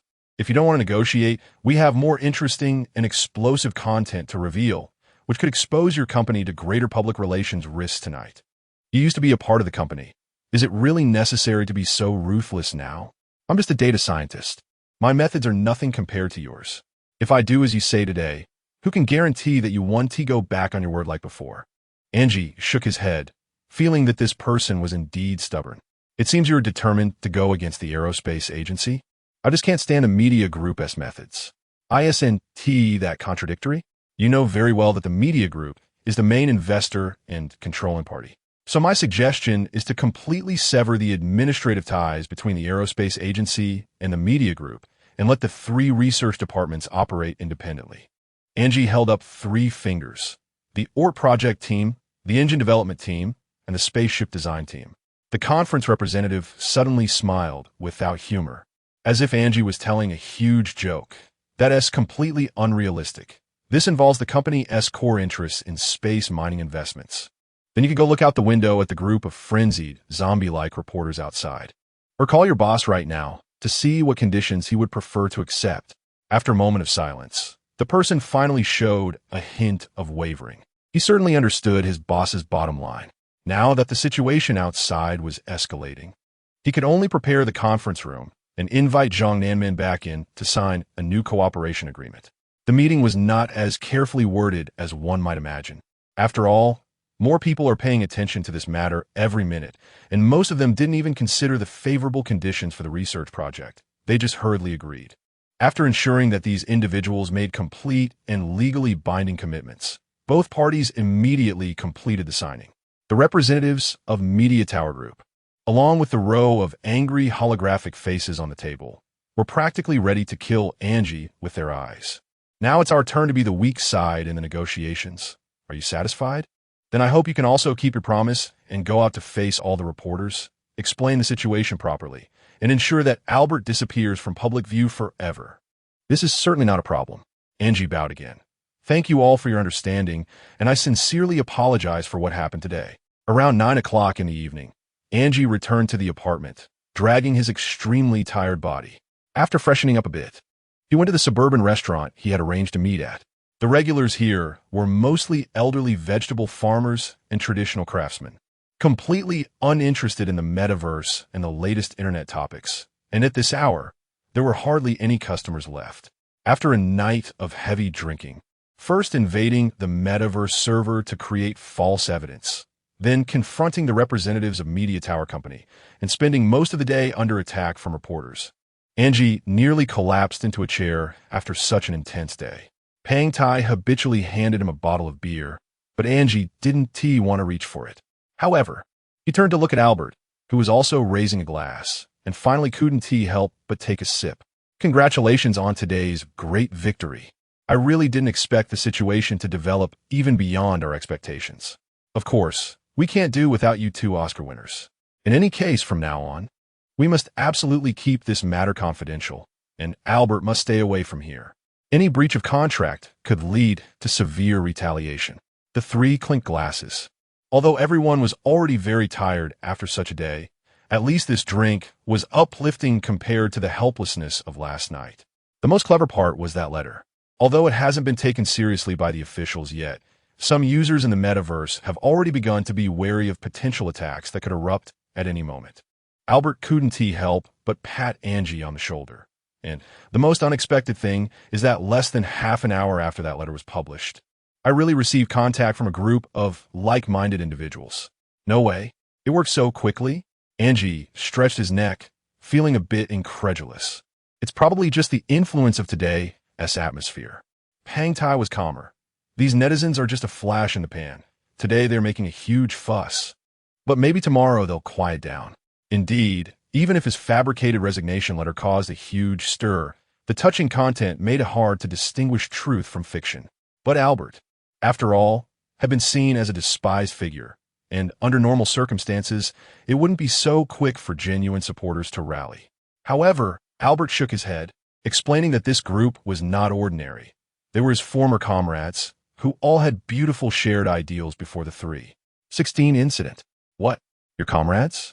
I don't remember you having military experience. Angie scratched his head. You fool. You must be talking about fellow soldiers who fought together. Before Pang Tai could finish speaking, he immediately realized something was off. Wait, you're not saying? Albert nodded. That's right. They were a group of elites from the Tide organization before Draba's betrayal.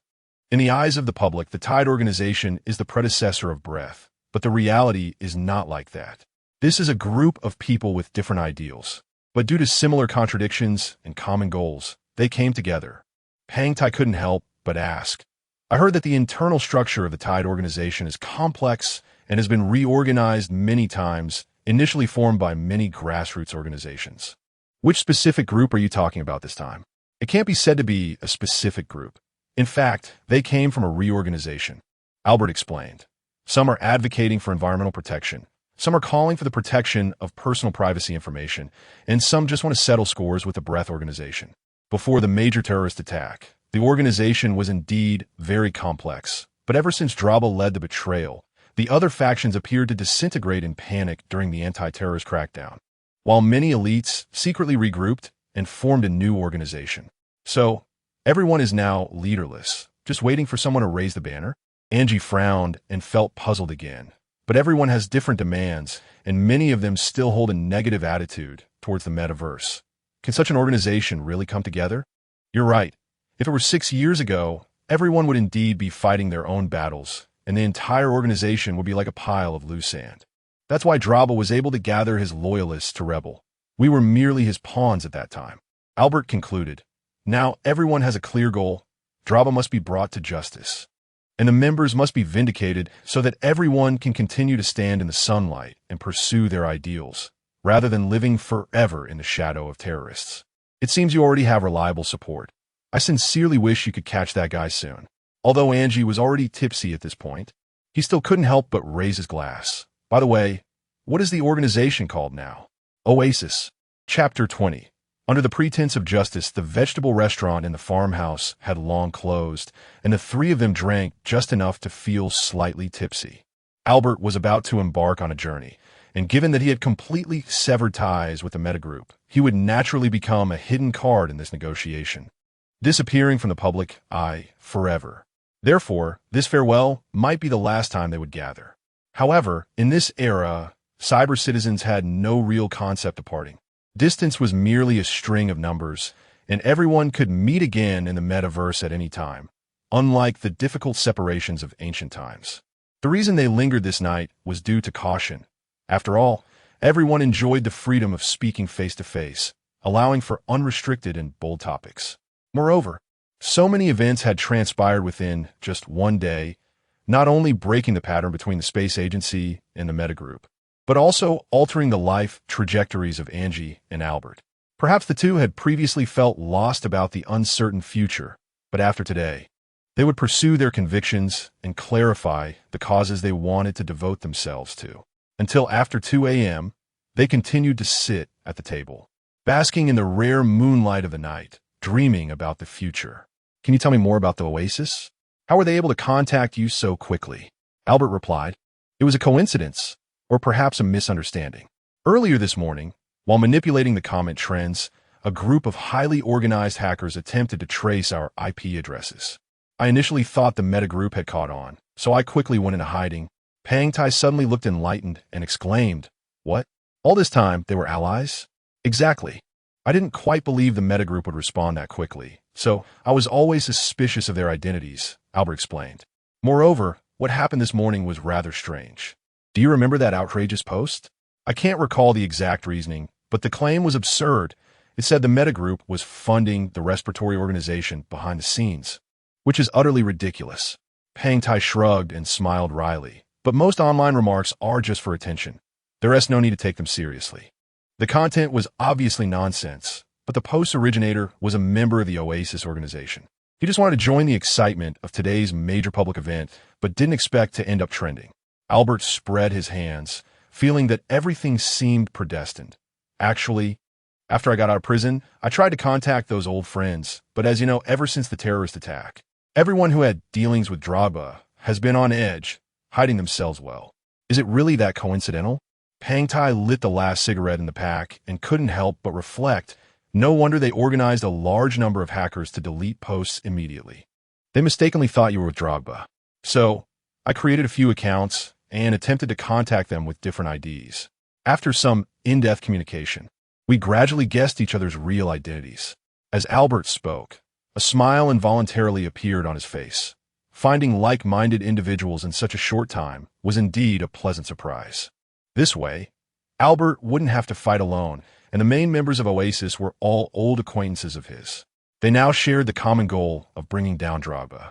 And at least until the respiratory organization collapsed, this group couldn't possibly fall apart. Angie took a large sip of the sobering tea, originally just listening quietly to the two discussing. However, after a long contemplation, he looked at the excited Albert and suddenly posed an untimely question. Do you think these people are trustworthy enough right now? Or are they genuinely inviting you with sincerity? Such doubts were not without reason. Although Albert and the other 4 leapfroggers executed the terrorist attack under Drogba's deception, just like the public's misunderstanding of the underlying truth, many unknown facts had yet to be revealed. If the members of Oasis were cautious enough, would they suspect that Albert was still being used by someone? After all, Albert had disappeared for a full 3 years after his release, so they might speculate in 2 directions. Which are the 2 forces that Oasis is currently wary of, being used by Drogba or being used by the security committee? In any case, if Albert did not present a token of trust, it would be difficult to gain credibility, and he could find himself in an unpredictable predicament. Similarly, Angie was also skeptical. Could this so-called Oasis organization be another ploy by Drogba? There's no need to worry about that. Drogba back then only relied on his words, exploiting everyone's sense of justice and using his psychological knowledge to brainwash young people. He himself was not a computer expert. Albert lowered his eyes, seemingly recalling some embarrassing past. After he drained everyone's expectations, he had to find new technicians. Even before the terrorist attack, he was just a petty person playing with words, not a capable leader at all. So, you didn't trust him from the start? Actually, as long as everyone has real beliefs, the significance of a so-called spiritual leader becomes less apparent. We were young and ignorant then, more deceived by his apparent charisma. Even if we didn't trust him, we wouldn't doubt our common ideals, naively believing everything would turn out well. Albert sighed deeply and then shifted the topic back. Now, Oasis is just a group of discarded individuals huddling together for warmth. The core members are still those who were drained of their value back then. As long as I reveal the true circumstances of the day of the attack, trust will naturally arise.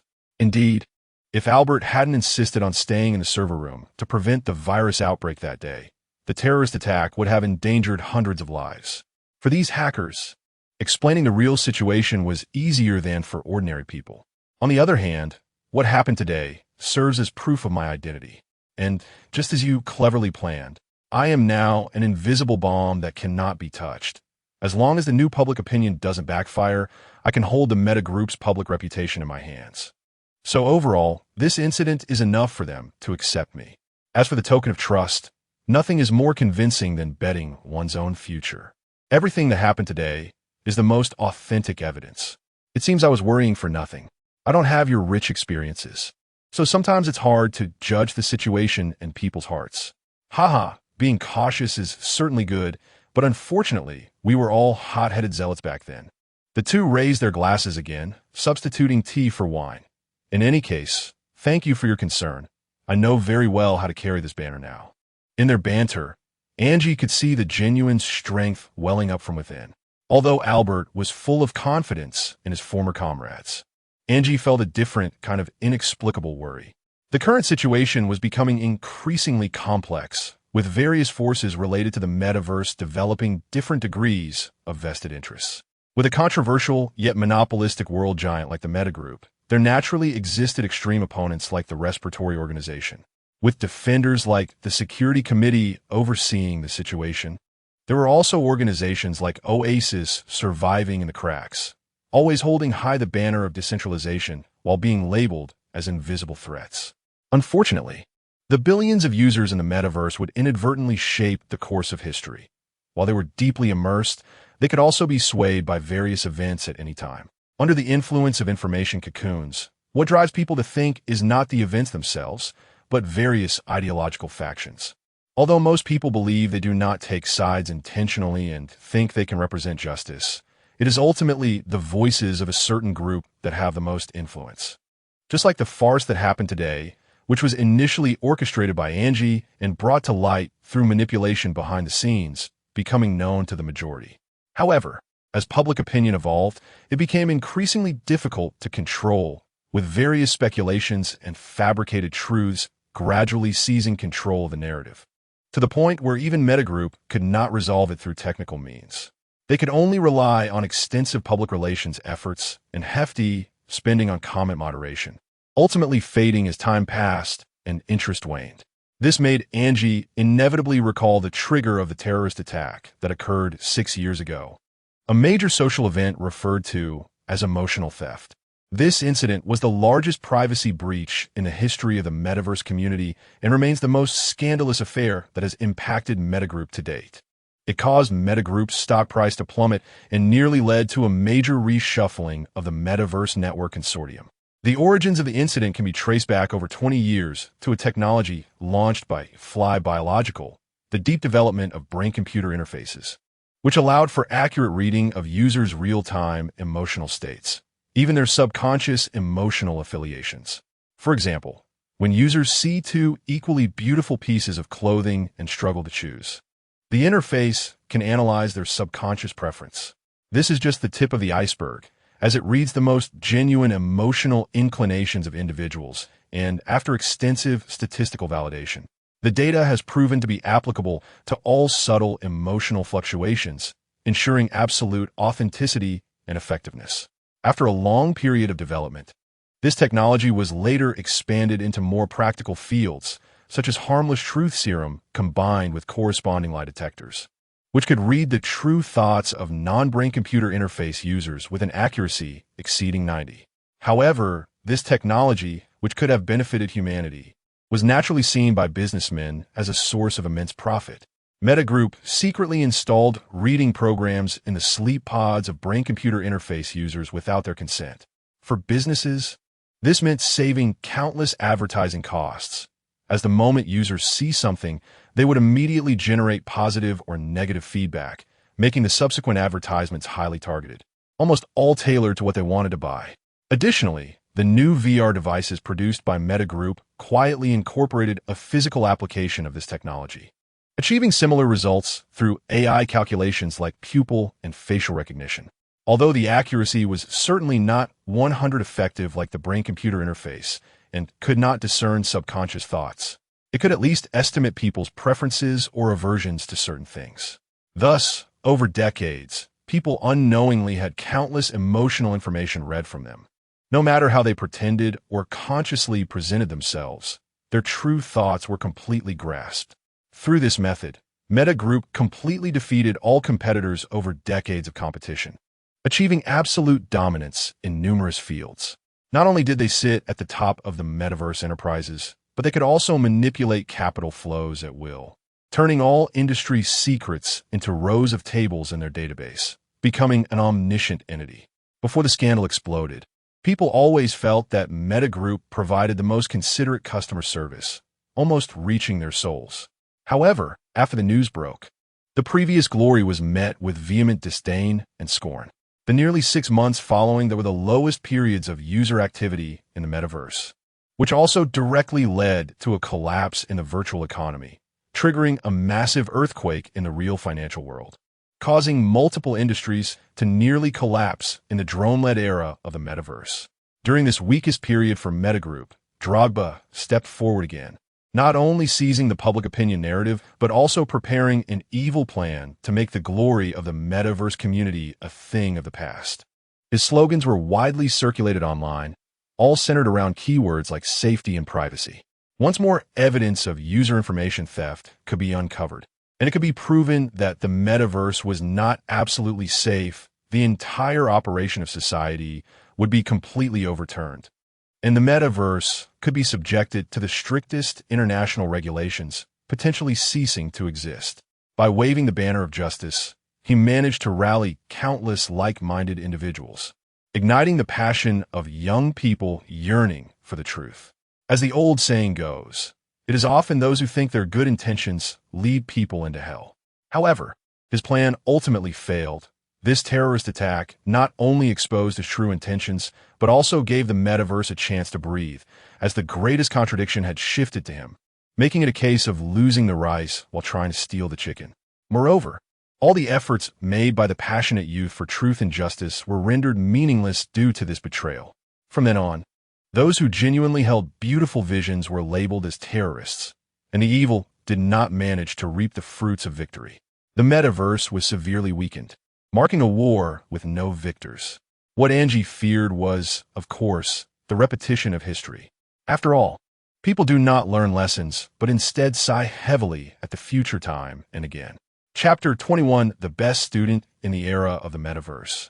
The retention rate of trending topics on social media is measured in seconds. Hundreds of trending searches refresh every hour, and the internet's memory has become a mockery. After new hot topics emerge, no one truly cares about what happened before. Albert's complete disappearance from the scene means that this matter is shrouded in rumors, and the media group took only 2 days to divert public attention.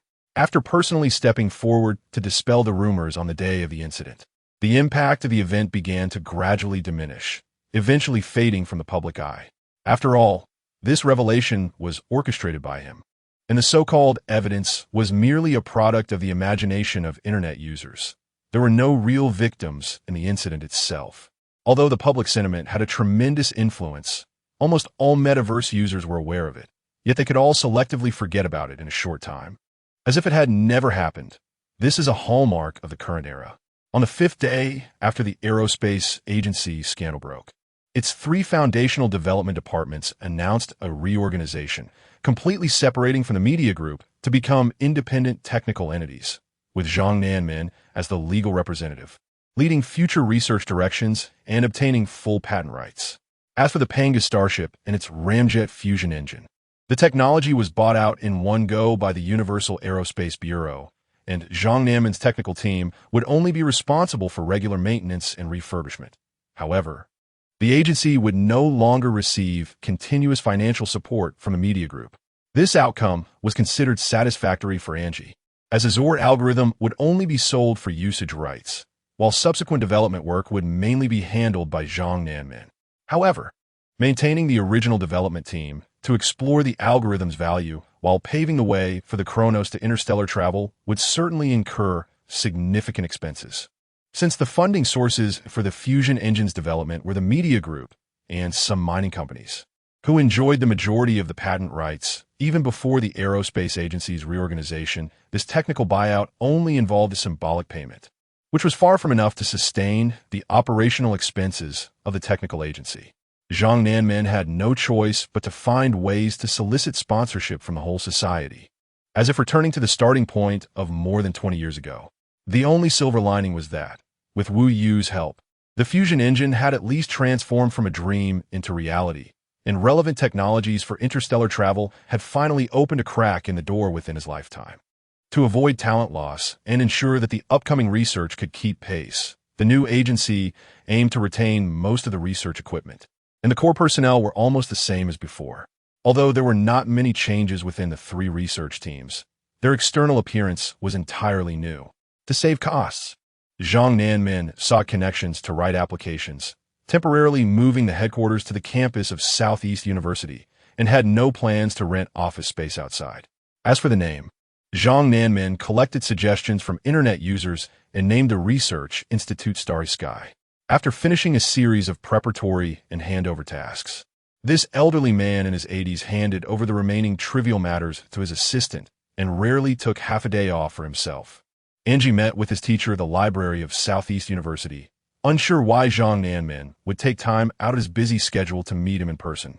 If there was something important, a message could easily suffice for a video call. It had been less than half a month since they last parted at the St. Marco launch site, and the old man seemed exhausted from the recent upheavals. Although his appearance looked extremely fatigued, one could find a glimmer of hope in his gaze.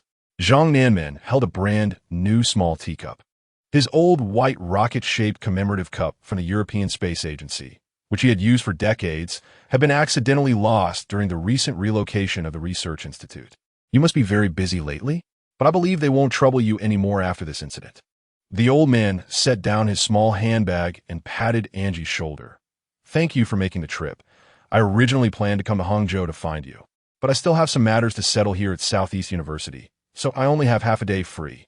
Don't be so formal, teacher. Just let me know if there's anything you need. No matter how busy I am, I can be there at a moment's notice." Zhang Nanman nodded with a slight smile, momentarily unsure of what to say, allowing the quietness to spread. The two looked out from the library's windows, appreciating the scenery of the campus together. "After thinking it over, I still believe that the school is a suitable place for serious academic work. I think your decision to relocate the Research Institute headquarters was indeed wise." Angie surveyed the surroundings and gradually pondered. "Although I haven't decided where to go yet, I should avoid places outside of schools in the future." "You are right. If you truly intend to delve into a discipline, especially in the field of mathematics that you have always been passionate about, it might be more suitable to settle in one place and teach rather than wandering around the world," Zhang Nanman said with a light sigh. However, unlike basic sciences, breakthroughs in aerospace technology do not tightly depend on classical theoretical research. Rather, they require substantial financial investment and cutting-edge experiments to accumulate experience repeatedly, applying it immediately. Angie certainly understood the implication in his teacher's words. After all, he had worked at the Aerospace Agency for over 5 years and was well aware of the enormous costs involved in aerospace engineering. But now, without the support of the media group, all ideas could only revert to the paper stage. Fortunately, we can still rely on our current funds for 3 to 5 years. This time can be used to continue developing the ORT algorithm, extending its derivation range to 1,000 astronomical units beyond the solar system, which is sufficient for the Kronos. Zhang Nanman took a sip of hot tea and breathed a sigh of relief. Moreover, at least it's quiet here. Angie exhaled a breath of warm air onto the glass window. A small cloud of white mist clung to it before quickly dissipating. Unbeknownst to him, An indescribable emotion began to fill his heart, and he felt a strange illusion that if it weren't for the recent turmoil, perhaps through persistent negotiation, the media group would have made concessions at the negotiation table, even providing a win-win solution. Thinking of this, he couldn't help but smile bitterly. If Albert knew what he was thinking, he would surely scold him for being naive. In the previous 20-plus years, Zhang Nanmin had made countless efforts, yet in the end, he still failed to persuade anyone. However, the current situation was not entirely a case of mutual destruction. Although neither party obtained their ideal conditions, they both managed to secure what they most desired. As Zhang Nanmin had predicted, the split of the aerospace agency was inevitable, and after Angie's uproar, the outcome was actually acceptable. The aerospace agency obtained the core technology while he secured the subsequent rights for independent research and development. More than anything, it was a sense of unwillingness. Although everyone's efforts were not in vain, the path ahead remained uncertain. Teacher, regarding the algorithm, I think we can prepare for both possibilities. Angie shrugged. Since the launch of the Pangas starship, some mining groups have also begun to stir. When funds are tight, we can take on some outsourced research and development contracts, and I can temporarily stay at the research institute. At this moment, Zhang Nanmin suddenly waved his hand, signaling Angie to stop. Indeed, the commercialization of the ORT algorithm was not a difficult problem. With the media group holding some of the patents, their own technical team already possessed sufficient competitive strength. Even if the Starry Sky Institute undertook outsourced development, the profits would not be substantial enough to fill the enormous gap in aerospace technology challenges. Moreover, the Research Institute currently retained only the core team, and with insufficient manpower, diverting energy to commercialize technology for some extra income could ultimately lead to a counterproductive situation, reverting to the old path that everyone had been reluctant to take. I fully understand why you wanted to leave the aerospace agency before. This technology is basically mature now, and what remains is just a pile of tedious simulation calculations. Like a rocket that has been operating normally in orbit, there is no need to constantly monitor attitude corrections before maneuvering. Your talents shouldn't be wasted on such tedious matters. But I always feel a sense of indebtedness. Angie frowned, took out his laptop from his bag, and spoke his heartfelt words. If possible, I hope to stay a few more days before I leave and contribute a little more. I knew you would think that, which is why I want to find you chat today. Zhang Nanmin shook his head and took out a stack of handwritten notes from his bag. Today, let's not talk about work. Let's just talk about ideals and life like ordinary old men, of course, if you don't mind. This stack of paper isn't technical drawings or important documents, but rather Zhang Nanmin's mathematical manuscript from his younger days when he was as obsessed with differential geometry as Angie is now.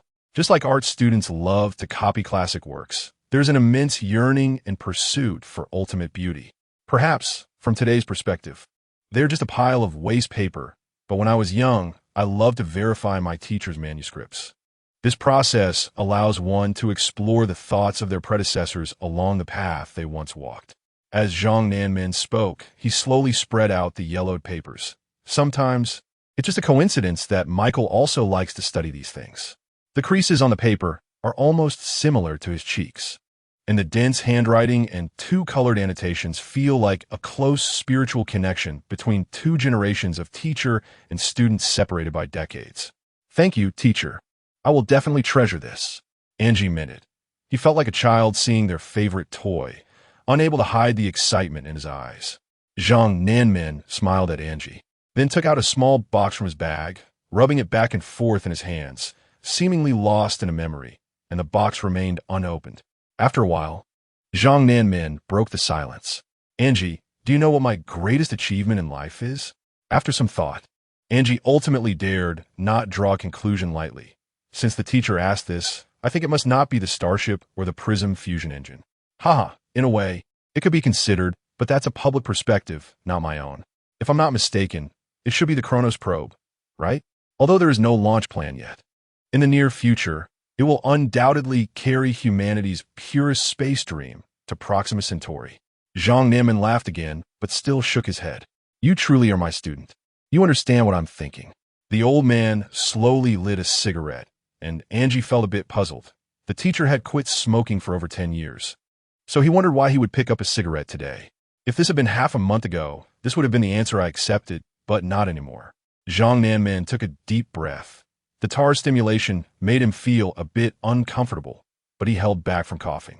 After a moment, the nicotine took effect, and his tightly furrowed brows relaxed, a cloud of white smoke slowly escaping from his mouth. The student, feeling dull, still couldn't quite understand what had caused the sudden change in the teacher's mind. In fact, it's not that I've changed my mind, but rather that my perspective has suddenly broadened a bit. Zhang Nanmen looked at the small box in his hand and said slowly, "Ever since the Flame Project started, I have been like a spinning top, tirelessly revolving around a single center.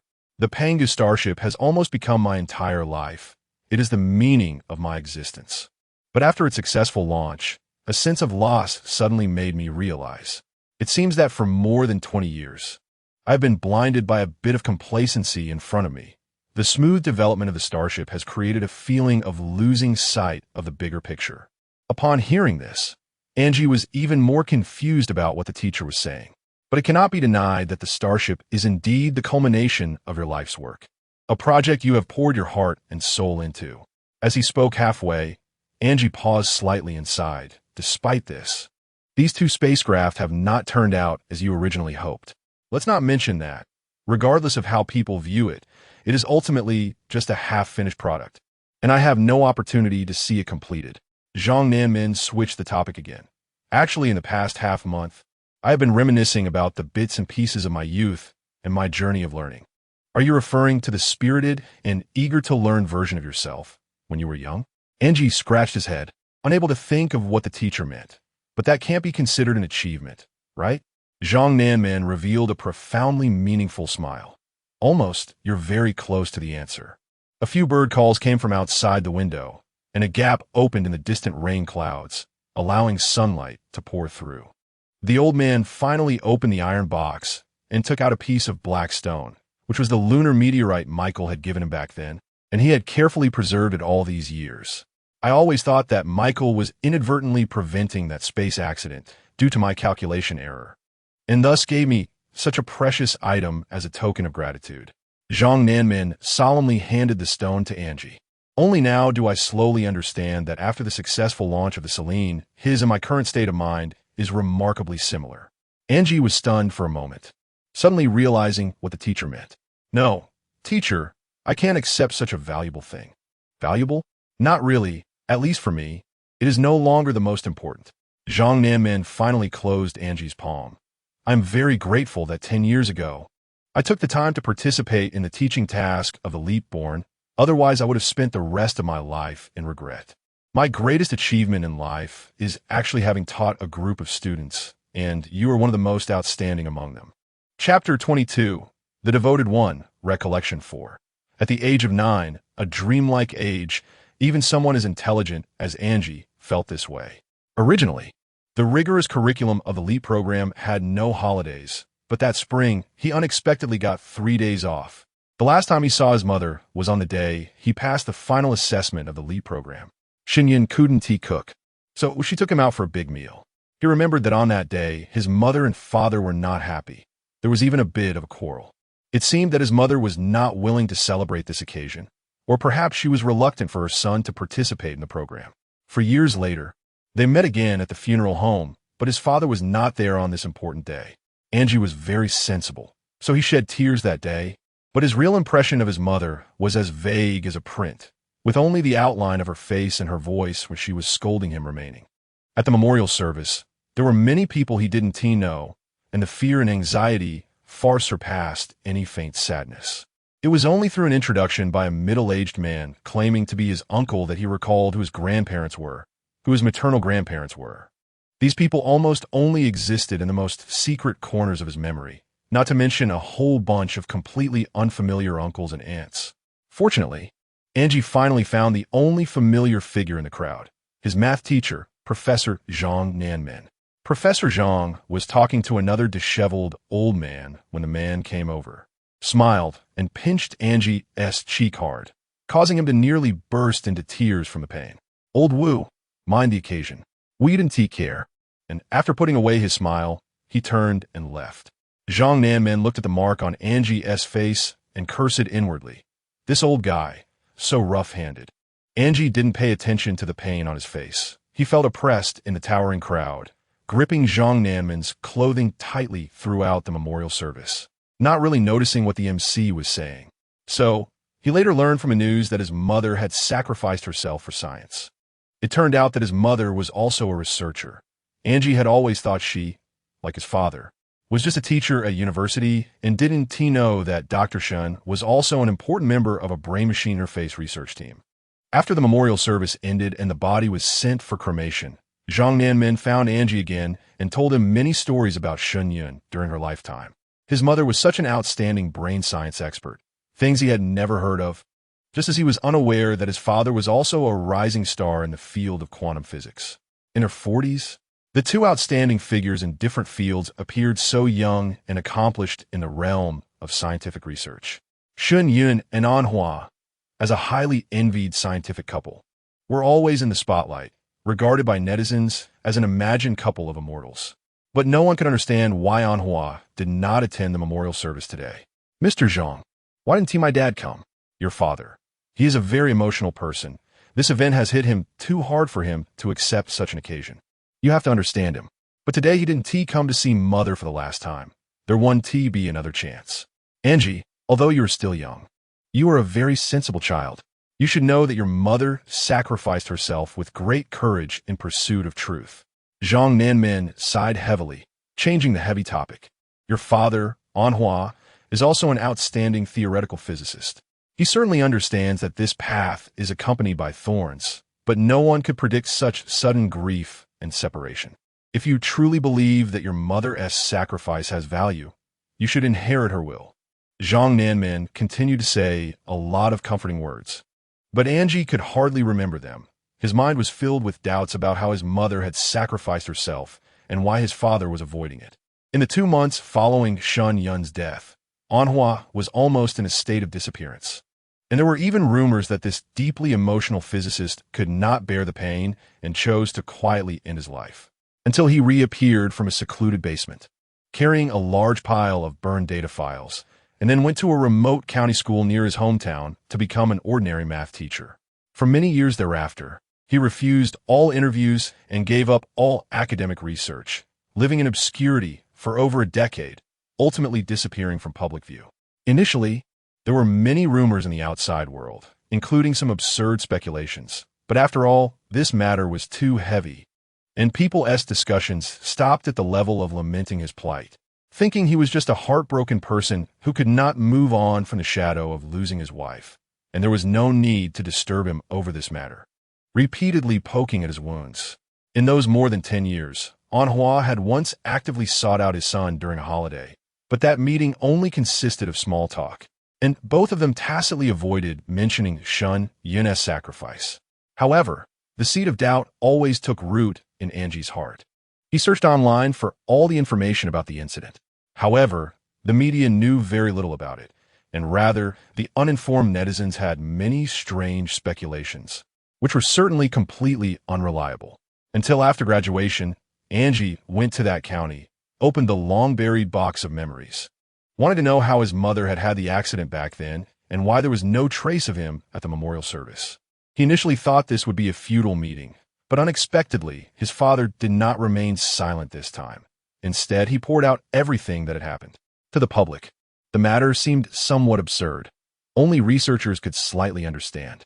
Shun Yun lost consciousness during an experiment involving brain-machine interface connections.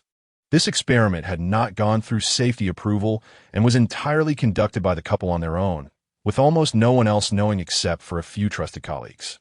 What she was trying to do sounded unreliable.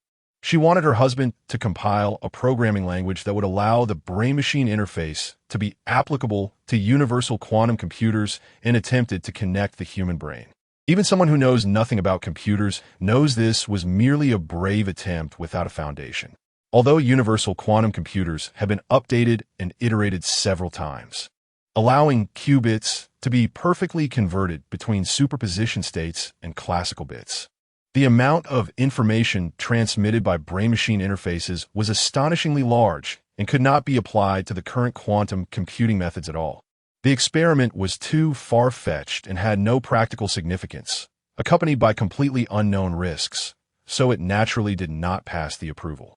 However, as a developer of the brain-machine interface, Shenyun actually knew that there was no safety hazard because the interface had complete safety measures.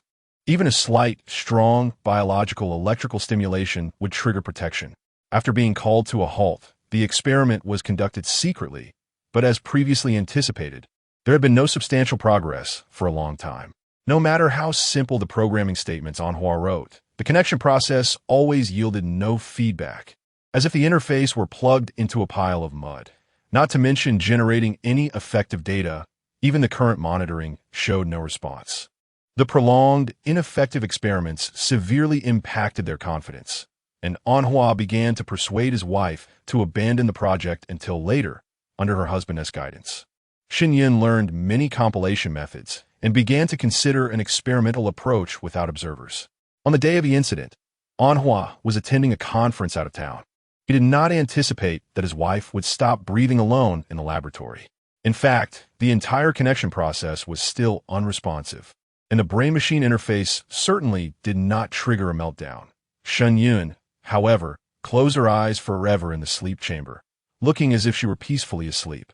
Moreover, what was even more bizarre was that the quantum computer left no access records at all, cleaner than the previous experimental data, as if it had been deliberately deleted.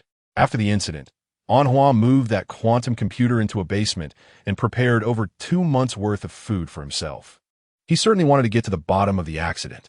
Even if he couldn't figure out how his wife had sacrificed herself, he at least wanted to find a way to retrieve the data from the day of the incident, which would give Shenyun's sacrifice some value. However, merely harboring a frenzied heart clearly couldn't yield any effective results. During this time, Anhua experienced several mental breakdowns. If it weren't for considering his son, he might have succumbed to the urge to commit suicide by cutting his wrists. His obsession with his wife caused Anhua to lose all faith. He even experienced hallucinations, believing that the couple had reunited in another strange space. Fortunately, this grief eventually settled down.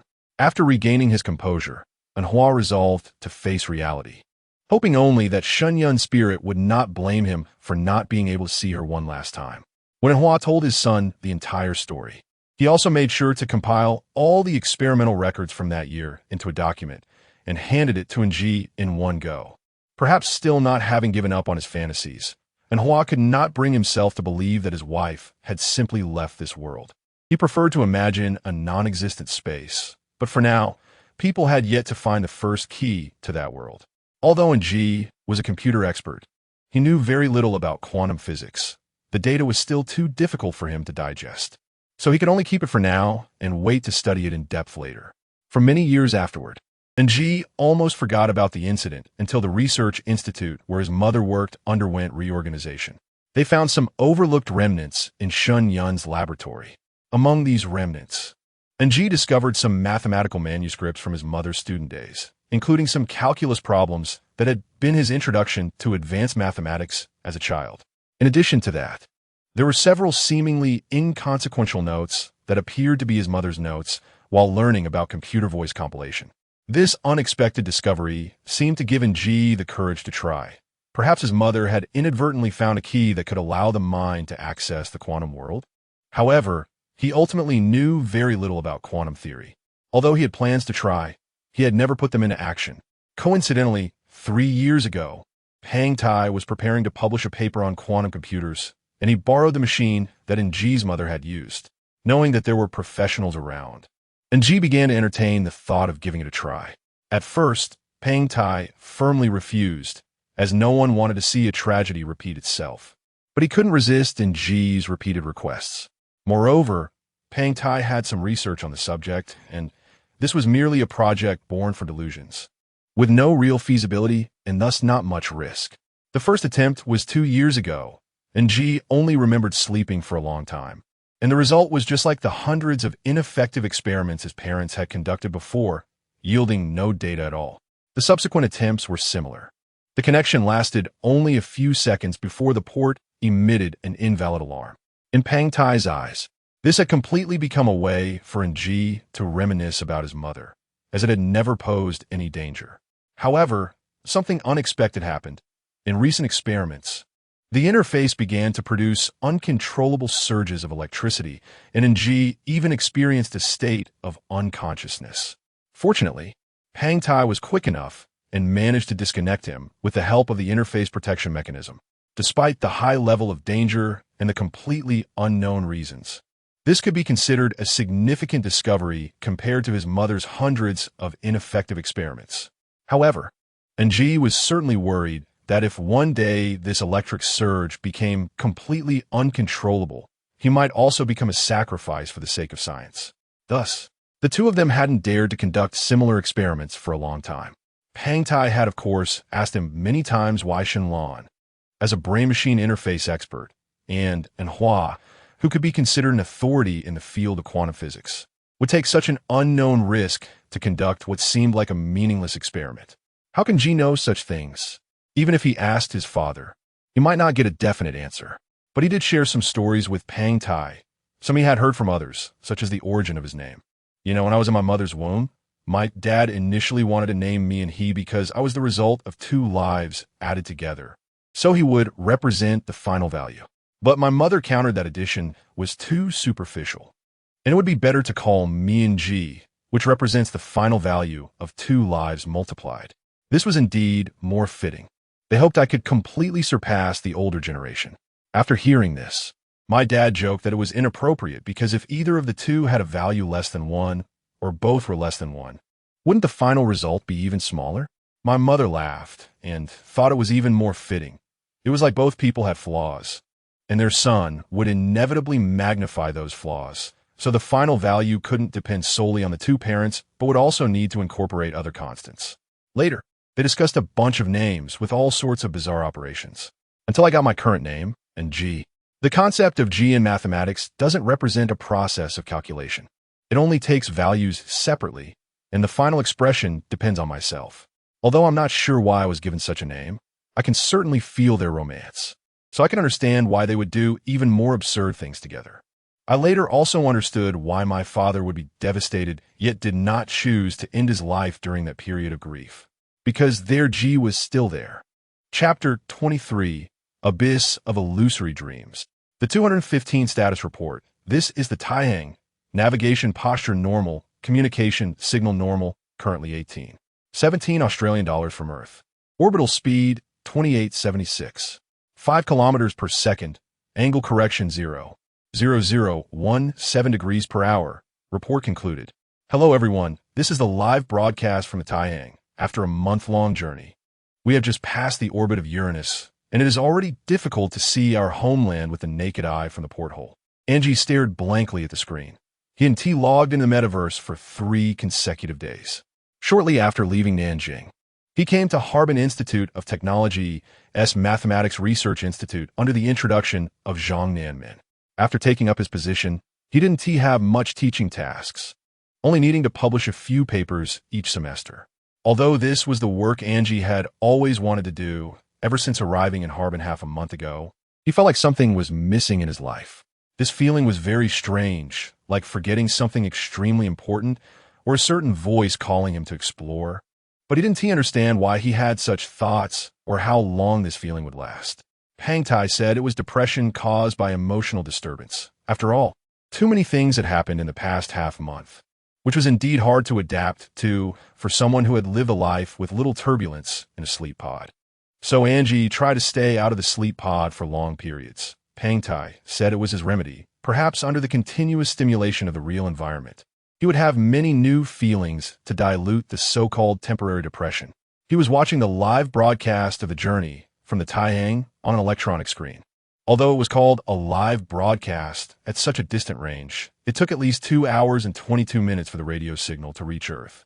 In fact, this journey was even more tedious than his usual mathematical research. The astronauts' daily fun was to give popular science lectures to kids billions of kilometers away via the screen.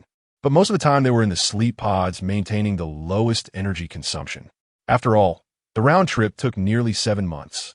And the breathing and daily needs of 4 people, aside from the self-circulation of drinking water, meant they had to carry at least 5 tons of food and oxygen. which could only be arranged within the minimum standard range required for 4 people. Now, the 2 starships had already set off for 42 days, and there was still more than 5 months of the same tedious wait ahead of them. Perhaps finding some psychological comfort, Angie would always enthusiastically dive into a research project after watching the Journey broadcast, even though this had once been the life he dreamed of. Before coming to Harbin Institute of Technology, Angie visited his father, who lived more than 1,000 kilometers away again. But this time he merely reported the anomalies he experienced during the quantum computer connection experiment and didn't inquire much further. Anhua was indifferent to his son's new discovery and advised him not to engage in such futile and dangerous activities if he really missed his mother. Visiting her grave might be a better way. In fact, Angie didn't have much feeling about his mother's passing. After all, he had little contact with his parents since he was 5, and at the age of 9, he was in the busiest phase of his studies. Aside from shedding tears on the day of the memorial service due to the atmosphere, most of his feelings were rational thoughts. Like his father, he wanted to know what Shunyan experienced before her sacrifice. As for the experiment and what results it might yield, or what significance it might have for brain science or quantum physics, Angie was not interested. He merely felt that this matter could not just end without resolution, and at least some research results should come out of it. Since the last connection experiment, Angie still recalled the situation at that time. He only remembered having a very long dream, but he had no impression of what exactly he dreamed about. According to Pang Tai's recollections, that day's connection, as usual, didn't produce any data. However, Angie had experienced unusually frequent eye movements for just a few seconds.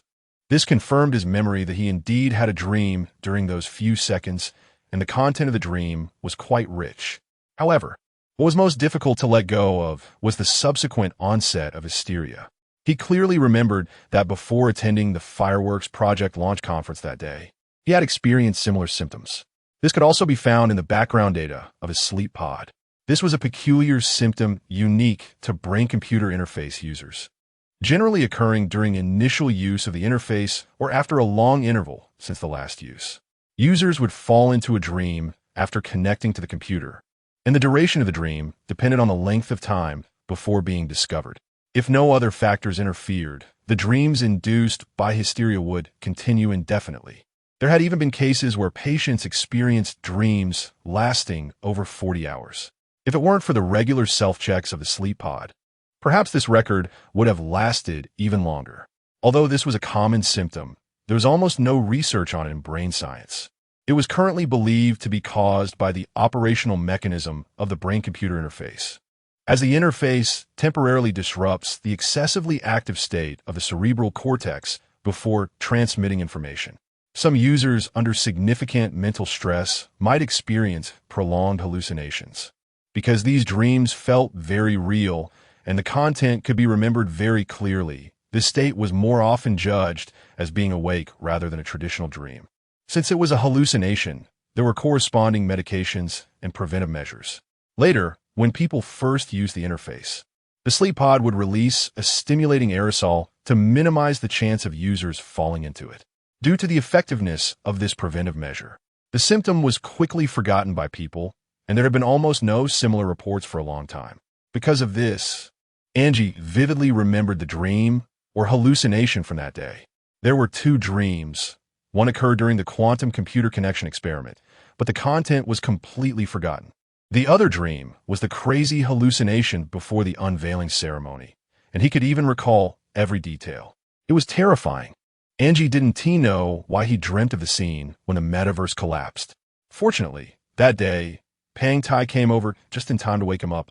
Otherwise, he didn't know how long it would have lasted. Since that day, Angie had been wanting to conduct this experiment again. He was considering whether the hysteria that day was triggered by the experiment. If he could prove a correlation between the two, it might bring a series of new hypotheses to brain science. Although Angie now had a lot of free time every day, Pang Tai had never agreed. Those few seconds of experience had already been alarming, not to mention that Dr. Shun Yun lost consciousness during the experiment. Although it was still unknown whether Dr. Shun really sacrificed due to this experiment, it was not necessary to take risks for such an absurd project. After being rejected several times, Angie no longer entertained the thought. Perhaps after learning more about brain science, or waiting for updates on the safety protocols of brain-computer interfaces, he could design a completely risk-free experimental plan. Staring at the tedious navigation broadcast, a wave of drowsiness suddenly hit him. He almost forgot what the astronaut had said during this half hour. Angie was certainly not someone who couldn't tolerate boredom. This was merely a side effect of not using the brain-computer interface for sleep for a long time. However, he had recently resolved to at least abstain for a week, and now he still had 4 full days to go. As for the significance of doing this, it wasn't really about escaping any depression. Angie didn't quite believe Pang Tai's judgment. He just wanted to find that feeling of dreaming through normal sleep, that long-lost sensation. However, the quality of his sleep in the past few days seemed excellent. He hadn't remembered any dreams at all. Every time he woke up from a night without dreams, Angie always felt a bit regretful, just like his mother doing those fruitless experiments. So in his spare time, Angie kept looking for signs of sleepiness in various ways. Today, he discovered that watching live sailing broadcasts could indeed make his eyelids droop quickly. However, the sudden wave of drowsiness was quickly interrupted by the ringing of his phone. It was Ji Jiao calling. "Senior, why haven't you been online for 3 days? Is something going on at the research institute?" Angie replied somewhat impatiently. "Or is it that you need someone for a dungeon run, and you want to drag me into it again?" No, can I just check on you?" Ji Jiao stuck her tongue out in the projection. "How is it? Are you getting used to the environment in Northeast China?" "Everything is fine. I'm really grateful for the place Professor Zhang chose. It's indeed very suitable for academic work." As Angie spoke, he suddenly found it a bit strange. Ji Jiao usually wouldn't casually check on someone. "What do you really want from me? Just say it. There's no need to beat around the bush." I just want to ask you, what does it take to be a good student?" This question was truly puzzling, and Angie couldn't help but sarcastically reply, "Neither of us can be considered one, especially you. Play less games, and don't make Professor Zhang angry. That would be enough to appease him. Come on, just tell me, let us just chat. In my opinion, at least you need to be like Albert, someone who dares to take action, inheriting the teacher's will and even personality, and following their path." Angie sighed and asked again, "What do you really want to say? Did you make Professor angry again?" "Not at all. As such an obedient student, you can't slander me." Ji Jiao sighed and finally revealed what was on her mind. "By the way, didn't Professor Zhang give you a valuable gift a while ago?" "Gift? You mean his mathematical manuscript from when he was young? If you want it, I can make a copy for you." Angie thought for a moment, watching Ji Jiao's little head shake like a rattle drum, and then said, "Oh, you must be talking about this stone, right?" He pulled out a small iron box from beside his bed and casually shook the stone inside. Yes. Be careful not to drop it." Ji Jiao's eyes suddenly widened in surprise. "I can't believe it's real. The teacher actually gave it to you?" Angie suddenly grinned, finally understanding what this little girl was thinking. After all this roundabout talk, it turned out she was jealous of him. "Ha." Ji Jiao pouted, her cheeks puffing out. "Humph. The teacher said before that he would give the stone to his most favored student. I didn't expect you to be the first to get it." "What? It's just a meteorite. When the Pangu spaceship returns to Earth in 6 months, let the teacher knock off a piece for you." Hearing this light-hearted teasing, Ji Jiao almost jumped up in agitation. "Hey, do you know how significant this meteorite is? It was dug up from the deep lunar soil by the Selene, and it has a story back then." Stop. No need to educate me. Professor Zhang has already told me about these things." Angie smiled, then said seriously, "All right, I won't tease you anymore. I certainly know it's precious, so I never intended to actually accept it. It's just that the teacher's kindness is hard to refuse, so I'll consider it temporarily keeping it for him." "Ah, I thought I was such an obedient student. I thought he would leave it for me." Ji Jiao looked longingly at the meteorite in the projection, reaching out to sway it back and forth. "Since you want it so much, I'll give it to you." Angie shrugged. "The premise is that you have to help Professor Zhang well at the research institute. Okay? Wait, did I hear that right? Really?" Ji Jiao suddenly perked up, her mouth agape. "Why would I lie to you? I'm just someone who deals with math and computer science. This stone only has commemorative significance for me. But you're different. You're an expert in astrophysics and space geology, so this is certainly extraordinary for you." After hearing this, Ji Jiao's expression became a bit dazed, as if unsure whether she should accept it. In the end, she just shook her head and sighed. "Forget it. Just help me scan a copy model. Since it was given to you by the teacher, I definitely can't shamelessly take it directly. One day, when I earn the old man S recognition, I'll take it from you openly. Ha, that sounds good. I'll wait for the day you shine in front of the teacher. After hanging up, Angio repeatedly rubbed the meteorite in his hand. Since he received it that day, he had been carefully storing it and had hardly opened the box to properly observe it. Although it was only the size of half a palm, it was covered with irregular patterns and holes. Overall, it was a flat rhombus, looking dark and unremarkable, as if it had just been dug out of a coal furnace. For some reason, Angio suddenly fell into a daze. It seemed he had seen this thing somewhere before. Indeed, he had seen it, but it was during his student days when Professor Zhang had shown him this meteorite. However, that was a long time ago, and Angio felt that he had seen it somewhere else recently. This dark, small, unremarkable thing gave off a feeling of importance and mystery. It was like it had once guided him in a forgotten dream. After recalling for a long time, Angio ultimately couldn't remember where he had seen it and had to give up. Perhaps it was just his unfounded association. No, it was a delusion. As he observed it closely, Angio became increasingly convinced that he had definitely seen it in a dream. Chapter 24. The Rule of Simplicity. Using a 3D scanner from the biological laboratory, Angie finally established a model of the meteorite. He never expected that this small, inconspicuous object would utilize a microscopic scanning function with 12.8 billion pixels. The entire process took nearly 2 hours, and some areas were not completely restored. Initially, Angie only intended to create a simple model casually, lacking the patience to make it so detailed. After all, Ji Jiao was just going to keep it as a souvenir. This scanned copy had little research value. Perhaps she just wanted to make it into a virtual decoration, at most 3D printing it to wear around her neck. However, after observing it under magnification, Angie found that the patterns on it were not quite right. The visible lines, which could only be seen clearly after being magnified 100 times, were actually composed of countless dot arrays. Further magnification revealed even more intricate patterns within these arrays. By the time the resolution reached about 10 nanometers per pixel, it became difficult to discern whether such characteristics still existed, as this was already the microscopic limit of the scanner. Any further magnification would reach the structural arrangement level. From a molecular physics perspective, there should be no significant bumps or indentations anymore. At least, theoretically, that was the case. However, Angie currently did not have access to a higher magnification scanner for further verification. Like a Russian nesting doll, the dot arrays and patterns were interlinked, and they did not appear to be randomly generated. If these countless small dots were formed naturally, one could only marvel at the artistry of the universe. But it was clear that this possibility was almost non-existent. The arrangement of its patterns was comparable to that of living organisms, giving a sense of order and beauty. The more Angie thought about it, the stranger it seemed, and he habitually took out a piece of draft paper to do some calculations. To his surprise, when a series of long equations analyzing the geometry were laid out, these patterns exhibited extremely complete regularity, almost as if they were specifically designed for display. Looking at the results of the calculations, a bold hypothesis burst forth in his mind. Could it be a fragment of a biological fossil, or perhaps deliberately crafted by an intelligent civilization? This discovery left Angie astounded. Common sense told him that this phenomenon could no longer be described as abnormal. So after completing the scan, he immediately contacted Ji Jiao to inquire if the experts had any insights. After all, there are countless unexplored mysterious regions in outer space, and many forms of matter exist that are unheard of.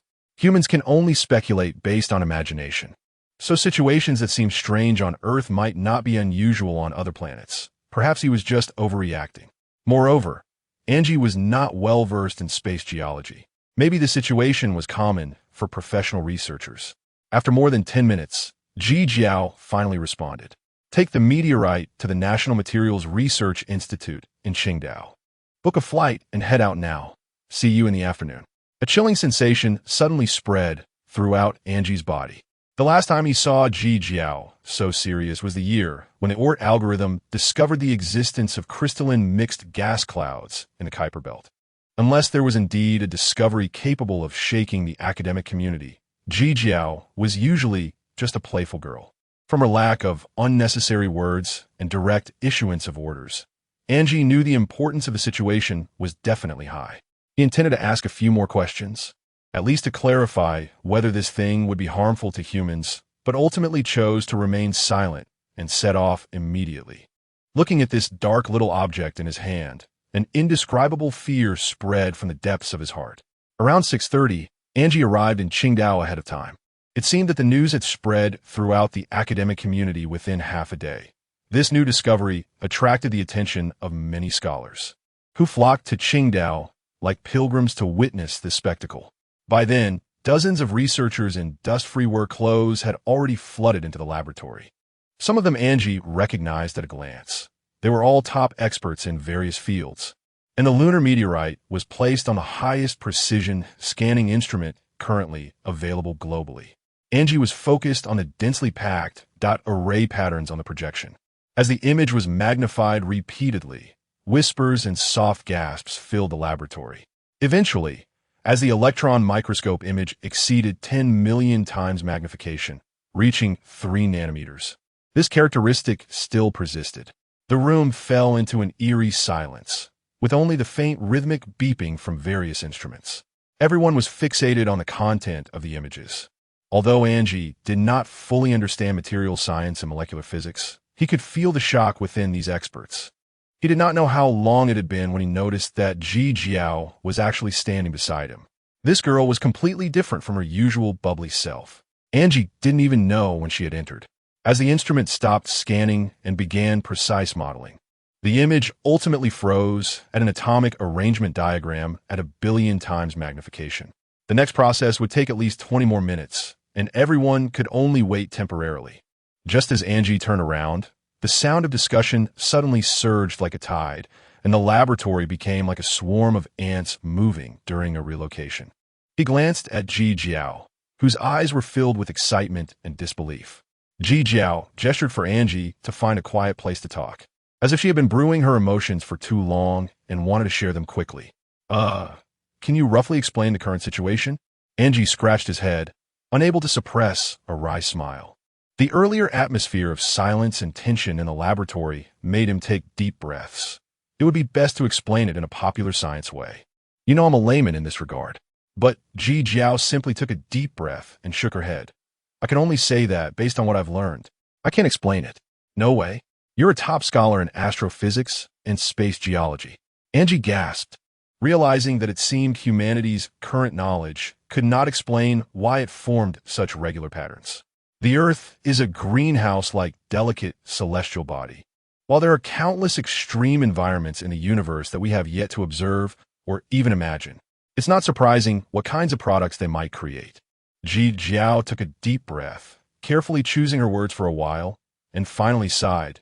In fact, these visible patterns, whether the naked eye can see them or the dot arrays magnified millions of times, are not particularly astonishing in themselves. But as you said, the most incomprehensible part lies in their regularity. I was wondering if this could be some extraterrestrial biological fossil. At least from what we currently know in biology, only a purely natural method like genetic coding could allow the material structure to exhibit such a high degree of consistency. Angie shrugged and tried to explain. To give an inappropriate analogy, it's like the growth rings of trees, the branching of leaves, or the arrangement of cells in any biological tissue, etc. Indeed, I initially speculated like that. So I called the National Biological Research Institute before boarding the plane at noon. Ji Jiao shook her head as she spoke. Their response was that this is entirely an unknown field. If such a form of life really exists, at least it cannot be composed of cells. All of humanity's biological knowledge is based on the cell as the basic unit for research, and we can say our perspective is limited to that level. As for any other forms, they have already exceeded the current understanding of human science. Not cells? How can they be so sure? Ji Jiao recalled slightly and then gave an example. There's an old saying, life is in motion. For example, in our bodies, countless substances are exchanged at all times, and the prerequisite for all of this is having enough space for material transfer. Are you saying it's similar to blood vessels transporting blood, or the energy transfer inside and outside cells? That's roughly the idea. In short, Life cannot do without energy transfer, and energy exchange cannot do without material transfer. Regardless of how efficient, exquisite, or rough the form of life is, it cannot escape this fundamental law. At least, that's how we believe it for now. Ji Jiao finally pointed to the huge projection. This structure is too dense, leaving no space for material activity, and even its chemical properties are as stable as crystalline carbon, not to mention any possibility of forming cells. However, you also acknowledge that humanity's current understanding of the concept of life is still superficial. Perhaps there are forms of existence that we cannot even imagine? And Ji retorted, I did not deny this point, but the problem you raised is valid. If we study this thing from a biological perspective, we are completely at a loss. At least the existing theories do not apply. And Ji stared at the dense patterns on the screen and could only shake his head and sigh. It seems the problem is being handed over to physics again. Not necessarily. I have a feeling that the problem may ultimately be handed over to you. Hearing this, and Ji was taken aback. What do you mean handed over to me?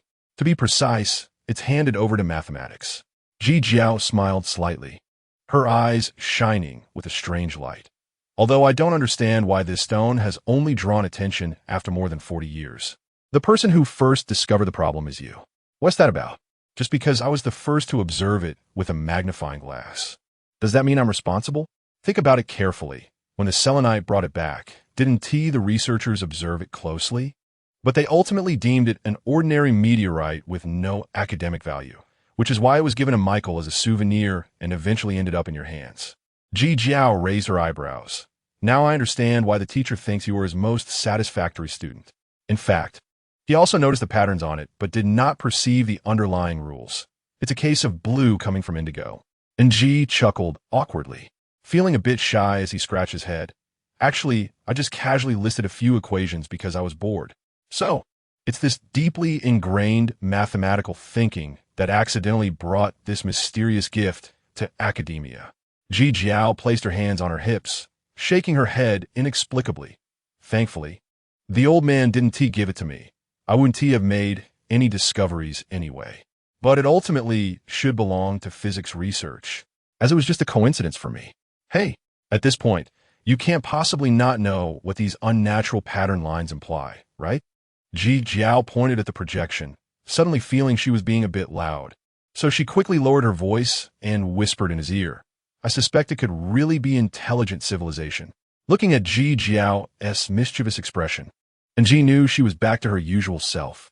Don't joke about this. It's creepy, and you're just picking on me for not understanding space geology. And Ji quickly changed the subject. Besides, the regular arrangement ISNT complex can be described as simple, so where's the mathematical research value? Yes, its simplicity. Ji Jiao's demeanor suddenly became serious. What I mean is not for you to use this for any profound geometric research. The simpler it is, the closer it is to universal knowledge and truth in the universe. That's how mathematics should be. Saying this, Ji Jiao pulled out a picture from her phone, which was an engraving on the golden disc carried by Voyager 2. Besides marking the relative positions of Earth and 14 pulsars in the Milky Way, it also engraved a bunch of universal chemical or mathematical information. The information contained in this bottle thrown into outer space by humanity is incredibly clear and straightforward. Because the simpler it is, the easier it is to resonate with other civilizations regarding the truths of the universe. Wait, there's another image that's even more similar, Ji Jiao said, pulling out another picture, which appeared even more abstract, completely like a series of randomly arranged doodles. But this image is famous. Almost all science fiction enthusiasts know it as the Arecibo message, a planar array composed of 679 binary digits. And this incredibly simple square image contains important information like Arabic numerals, the DNA chemical element sequence, the DNA double helix structure, human form, solar system layout, and so on. And Ji certainly knew this image and now understood Ji Jiao's point. So he couldn't help but look up at the complex yet orderly meteorite patterns projected on the screen, feeling an indescribable shock rise from deep within. For some reason, he suddenly recalled a science fiction story he once read, Arthur C. Clarke's 2001, A Space Odyssey, which features a scene where humans discover a black monolith in a 1-3 9 ratio on the moon, and no matter what precise measuring devices people use. This ratio has no error, even exhausting all technology. This is a technical demonstration of extraterrestrial civilization, leaving humanity with nothing but trepidation. Compared to the monolith in the novel, the small meteorite before him seemed much rougher, yet the sense of mystery it brought far exceeded anything he had ever seen in his life. The simple yet mathematically beautiful patterns, the unknown yet alluring rules, made one unable to resist the urge to explore. It was like a veiled maiden. If you don't take the initiative to greet her, her countless sweet nothings will remain forever hidden in her heart. Chapter 25. Extraordinary Objects. The seminar lasted for a week, and more experts and scholars flew to Qingdao to join this groundbreaking discovery that spanned multiple fields. However, it was disappointing that the research had so far yielded almost no effective conclusions. At first, the experts' research direction was quite conservative, tending to regard it as a natural product in the extreme environments of the universe. But as experiments progressed, people increasingly believed in another research direction, a viewpoint that would shock all of humanity, that this object likely originated from advanced intelligent life. The material of the meteorite was not complex. It belonged to a crystalline compound known as carbide. Composed of carbon and iron, it had high chemical stability and strong hardness, but its molecular arrangement puzzled physicists. Unlike the homogeneous iron carbide synthesized in laboratories, this object's microscopic form resembled an amorphous structure or isomers of industrial carbon steel. Material scientists racked their brains but could not replicate the same structure, even when isotopes were used to force a simulation of a similar structure. The massive radiation produced in its final form could not be eliminated. Ultimately, everyone had to admit that this object could not be artificially manufactured. At least with current technological levels, people were temporarily unable to simulate the required synthetic environment. Up to this point, the research remained within normal bounds. However, what happened afterward completely shattered people's understanding of molecular physics. After a series of high-temperature, high-pressure, and electrification experiments, its microscopic structure unexpectedly changed, as if there were an intelligent core controlling its atomic movements. When subjected to forces strong enough to damage the structure, its iron atoms absorbed the impact energy and separated from the surrounding carbon atoms. The iron ions recombined to form a diamond-like resistant structure, releasing enormous heat. In the following minutes, this heat was almost entirely absorbed internally, allowing the structure to restore its original appearance. Astonishingly, throughout the entire process, the meteorite showed no signs of deformation. Under high temperatures and pressure sufficient to melt it, its carbon atoms actively separated from their chemical bonds, transforming into a completely heat-insulating structure. The heat absorbed was ultimately preserved for restoring the structure's original form. Most remarkably, under electrification, the entire meteorite gradually became translucent. The higher the voltage, the more its optical properties increased. At 30,000 volts, it became almost fully transparent. Moreover, it functioned as an absolute superconductor, unaffected by temperature, maintaining its conductivity at 1,000 degrees Celsius, almost identical to its performance at absolute zero. After this series of experiments, the experts at the Materials Research Institute were left in utter astonishment.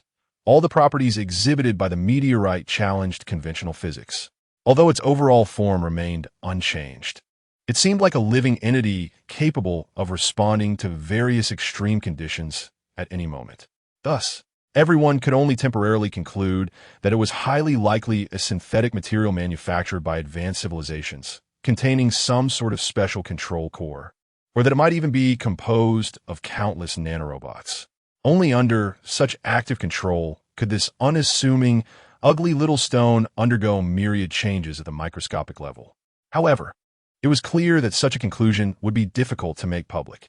Therefore, before anyone could arrive at truly valuable research results, the study of it would continue indefinitely. In fact, by the third day of the seminar, Ng had grown somewhat impatient. He increasingly agreed with Ji Jiao's viewpoint. This group seemed to have gone off track. Initially, everyone's focus was on the mysterious patterns on the meteorite, which was what attracted people to study it. But later, They were drawn to its many extraordinary physical properties. After all, those patterns and lattices belonged to the realm of pure mathematics, and their shock value was far less than that of the meteorite's miraculous structure. Moreover, even from the perspective of semantic analysis, it currently appeared to express no valid information, merely showcasing a simple regularity. Indeed, while regularities could be considered a form of information, they lacked depth, akin to a series of tedious mathematical expressions. And G increasingly felt out of sync with the research direction of the others. And over the past few days, he had indeed produced no effective results. His reports still contained nothing but meaningless equations, compared to the astonishing discoveries in molecular physics. His work had no highlights at all. Later, shortly after Jiao voluntarily withdrew from the seminar, and G could only take his leave. As he left, the staff at the Research Institute had him sign a confidentiality agreement, implying that this matter was still in the early stages of research, and they hoped he would not spread any speculation about the study online to avoid causing public panic. And G understood this. In any era, if a reputable institution suddenly announced the discovery of extraterrestrial life, the ensuing uproar would be difficult to contain. Moreover, everything was still unclear. Perhaps people's understanding of the truths of the universe was still too shallow, making it easy to mix in unfounded imaginations about all things unknown. However, before leaving, he did make a copy of the high-precision nanoscale scan. Since the scan structure was close to the molecular scale, this small 3D model had a staggering data storage capacity of over 200 TB. Not long after boarding the plane, an unprecedented drowsiness overcame him. It seemed the tense atmosphere of the past few days had kept him mentally alert, and now he naturally succumbed to fatigue. During the more than 2-hour flight, and G unexpectedly had a dream. He dreamed that the small meteorite floated not far in front of him, both near and distant, as if it were guiding him, trying to lead him into an unknown world. Upon arriving in Harbin, the first thing G did was upload this copy of the model to his metaverse database. The patterns and textures on it warranted long-term calculation and research, and it seemed he had found a new source of enjoyment. After not using the brain-machine interface for half a month, he felt somewhat unaccustomed when reconnecting this time. Fortunately, there was no occurrence of hysterical sleep. Otherwise, without Pang Tai's care, he wouldn't know how long he would sleep. As soon as he connected, before he had a chance to project the model for a closer look, Pang Tai's team invitation came through. "Where have you been? You've been offline for half a month. Planning to go into seclusion like your dad?" "Sorry, I recently attended a seminar and didn't have time to come." "Hurry up, we're one short for the extreme racing team match. You need to relax a bit too. You guys go ahead. I have some things I haven't finished today." And G waved his hand repeatedly. "What's so urgent? Is the rumor true?" And G was taken aback for a moment, pretending not to know anything. "What rumor? Do you believe everything you see online? I heard we intercepted extraterrestrial technology. It seems quite lively over in Qingdao recently, and some media are stirring things up. Stop talking nonsense. Even if it were extraterrestrial technology, what would you want me to do? You might as well ask Ji Jiao." As G spoke, he suddenly felt he had let something slip, so he quickly changed the subject. Besides, if something like that were true, she would have been shouting it from the rooftops by now. "I asked her, but that girl is very strange. She used to be quite the chatterbox, but now she has never been this tight-lipped," Pang Tai said with a mysterious smile. "The more unusual she is, the more I feel there is something fishy going on. All right, don't guess randomly. Rumors stop with the wise." "Huh. In the era of digital citizens, there are no walls that don't let the wind through. Moreover, you should consider what I do. I deal with countless so-called rumor posts every day, and I have a rough idea of what is true and what is not." Pang Tai sneered twice and then reminded, "Wait for me for 10 minutes. After this game, we'll meet at our usual place." Indeed, even the most secretive events, in today's information age where everyone is a detective, will quickly be filled with endless imagination by netizens at the slightest hint of something amiss. However, most of these are just random guesses. Even if there are a few reasonable speculations, as long as there is no corresponding evidence, they will just be treated as rumors at most. And G was really a bit of a headache. He wasn't worried that Pang Tai would leak secrets. The main issue was that this matter still had no conclusion, and everything awaited further research. He couldn't just make up a conclusion randomly. Pang Tai was not that easy to fool. After a while, Ng was sitting in the CAF of Yangyeji that he often frequented, thinking about how to explain this matter when Pang Tai appeared in front of him, dressed in racing gear and covered in blood. What a stroke of bad luck. A bunch of useless idiots, Pang Tai said, refreshing his appearance. The holes and bloodstains on his clothes were cleaned up, looking like the recent racing game did not go smoothly. How about it? Have you figured out how to fool me? After sitting down, Pang Tai took a big gulp of red tea and gave him a teasing look. Just don't try to pressure me with some bullshit confidentiality agreement. I'm not buying it. Ng could only smile wryly, shaking his head and sighing. I didn't plan to fool you, but this matter isn't as exaggerated as it seems. It's just a meteorite. I'm actually curious about what wild guesses are circulating online. The things online are all sorts of chaotic and ridiculous, but I can be sure of one thing. This matter has had quite an impact in the scientific community at the very least. Pang Tai looked around and opened a private communication between the two. Just give me a simple rundown, satisfy my curiosity. Ng took a sip of his coffee and briefly recounted the recent events. But he didn't fully reveal the truth to Pang Tai, only mentioning the extraordinary aspects of the meteorite. After finishing 2 cigarettes, Pang Tai, who had once dabbled in quantum fields and clearly had a good understanding of microphysics, couldn't help but applaud in amazement after listening. It does sound very strange. If Old Wu were still around, he would definitely be fascinated. He loves tinkering with these bizarre things. I also want to quickly come up with some research results. Although Professor Zhang seems indifferent about this matter on the surface, he is, after all, an old aerospace guy, and he must be harboring strong expectations. Fortunately, besides the amazement, this guy didn't intend to dig deeper. You're doing quite well. Opportunities never stop coming your way. So soon you have a brand new research project. I thought you were really going to bury yourself in the dead end of differential geometry, spending a lifetime on those boring numbers and formulas. How's it a dead end? Although the academic world is currently stagnant, someone has to step up and give it a push. Besides, I actually did plan to focus solely on those so-called boring numbers. It just so happens I stumbled upon this matter. And G shook his head and explained also, the research I'm doing now is also based on mathematical recursive theory, hoping to analyze some unusual findings from the patterns on the meteorite. That's much better than researching classical problems. What's the point of gnawing on those old formulas?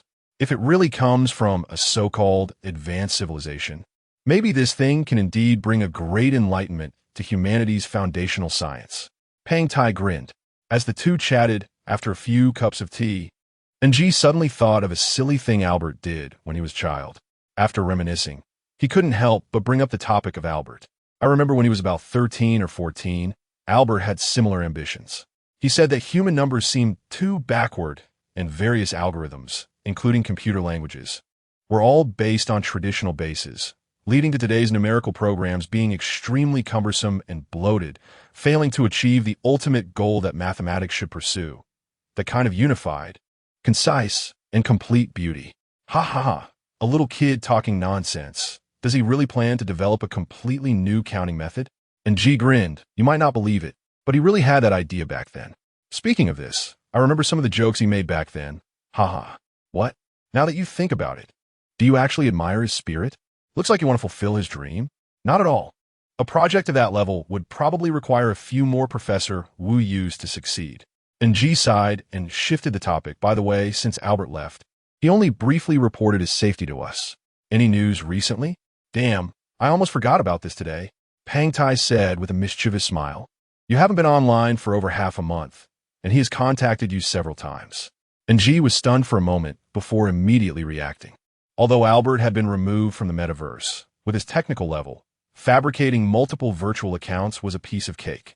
It was just that he had been in a reflective and painful mood for the past few years. So he honestly accepted the removal punishment and had not connected to the metaverse in any way. Wait, has he figured things out? Of course. Now that he is going to confront Drogba, he definitely can't keep hiding outside the metaverse.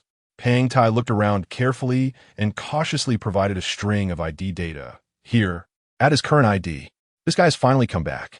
And G looked at his nickname, and, as expected, it was named Oasis. Chapter 26. Trouble for within. In the ashtray at the corner of the table, cigarette butts had piled up into a small mountain. Another sleepless night had passed, and Albert's eyes were almost completely bloodshot. He only relaxed and closed his eyes to rest after the small progress bar on the computer screen finished loading. It really was as Ng had guessed. He never expected that the most to be wary of would be his own people. In less than a week since reuniting with his comrades at headquarters, this was already the 5th data breach. Now, he had to believe that there were indeed spies infiltrated within the Oasis organization, and it seemed there was more than one. Just as drowsiness began to take over, a knock on the door startled him awake, and then the car door was suddenly pulled open. A short, middle-aged man handed him a bottle of energy drink, glanced around before getting in, and quickly shut the car door tight. Cough, cough, how's the situation? The man coughed a couple of times, seemingly choked by the stale air in the car. He was about to pull back the car curtain for some fresh air, but stopped mid-motion and instead pulled out a mask to put on. The data has been retrieved, but the other party still left no trace. If this continues, we're going to have to double the encryption frequency, Albert sighed, twisting open the bottle but lacking the desire to drink. I haven't found anything either, just know that there are hostile elements embedded in our team. So far it doesn't look like they're from the metagroup. They should be new recruits from Drogba's recent development, the man said as he emptied the ashtray and collected the overflowing trash bags from under the table. Also, in half an hour, we'll move to Team Zeta. I'll find someone to drive. You should rest well. Albert sighed impatiently, rubbing his temples, his tone lacking energy. Why do we have to move again? This communication point has just been decrypted, and it's already hard to find such old-style base stations. You just returned to the team, and your identity is still sensitive. It's better to be cautious, the man replied. After a moment of silence, Albert seemed to lean back in his seat and fall asleep. But the man had just taken a blanket from the storage compartment to cover him when Albert turned over and got busy at the computer again. I really didn't expect to have to do this right after coming back. It's okay. Catching the person out early is good for everyone. Albert took a big gulp of the drink and lit a cigarette. He certainly didn't expect Drogba's influence to be so far-reaching. In any case, something similar to what happened 6 years ago must not be allowed to repeat itself in any way. Removing the Breath organization was originally the primary goal, but now they had to clear out the team ahead of time. The man sighed, lifting a corner of the car curtain. The light drizzle outside seemed never-ending. This convoy of more than 10 vehicles was parked not far from the outskirts of the city, with ages ranging from teenagers to those in their 40s. There was hardly any visible green vegetation on the wasteland, and only massive flood control dams made of reinforced concrete remained around the city. Years of acid rain had rendered the soil unsuitable for nurturing life. Looking out, these green-painted RVs seemed to be the only oasis. After Drogba's betrayal back then, everyone scattered in fear, almost simultaneously disappearing without a trace. Until the matter faded from public view, people slowly began to seek each other out, licking their wounds and establishing connections. During this period, a considerable number of newcomers were absorbed. They were either victims of past terror attacks, radical environmentalists, or simply dissatisfied with the metagroup. It was precisely because the group came from all walks of society that their original caution became ineffective. No one expected that some ill-intentioned individuals would infiltrate the team. Oasis was an organization that was not well regarded. Now, the influence of Breath appeared to be weakening, and the security committee had long since relaxed its vigilance, instead focusing on this group, fearing they would become the next terrorist organization. But Albert was very clear that Breath was beginning a new round of recruitment. They might even extend their claws into the enemy's ranks. After all, Drogba was well aware of the reasons everyone had gathered together. Oasis was a group of moderate reformers. Aside from having opposing views on terrorist actions, their other demands were almost the same. The reason they were in a hurry to recruit was precisely to confirm Albert's earlier suspicions. After 6 years of silence, Drogba was about to make a big move. As the rain began to weaken, the convoy organized their gear and prepared to depart, temporarily merging with another team. Someone opened the car door and took the driver's seat, while Albert kept his head down, processing documents. Oasis originally didn't have so many disorganized small teams. This was a strategy devised by the core member, Old Lou, using statistical principles. By temporarily separating into groups of 10 or so, they could minimize data loss while quickly identifying infiltrators. As for the frequent moves, it was to guard against the security committee periodically searching for virtual IPs. After all, these hackers were a significant hidden danger for the metagroup, and Albert had already been removed from the metaverse. If he were discovered using a false identity, he could be sentenced again. Out of caution, they also did not use autopilot, which was also due to the hackers' alertness. They knew best the unknown risks brought by automation technology. Driving manually could avoid most tracking methods. Not long after getting onto the highway, a series of coughs from the front seat alerted Albert, who hurriedly extinguished his cigarette and cracked open a window. "Sorry, I thought it was old Lou driving since he didn't say anything.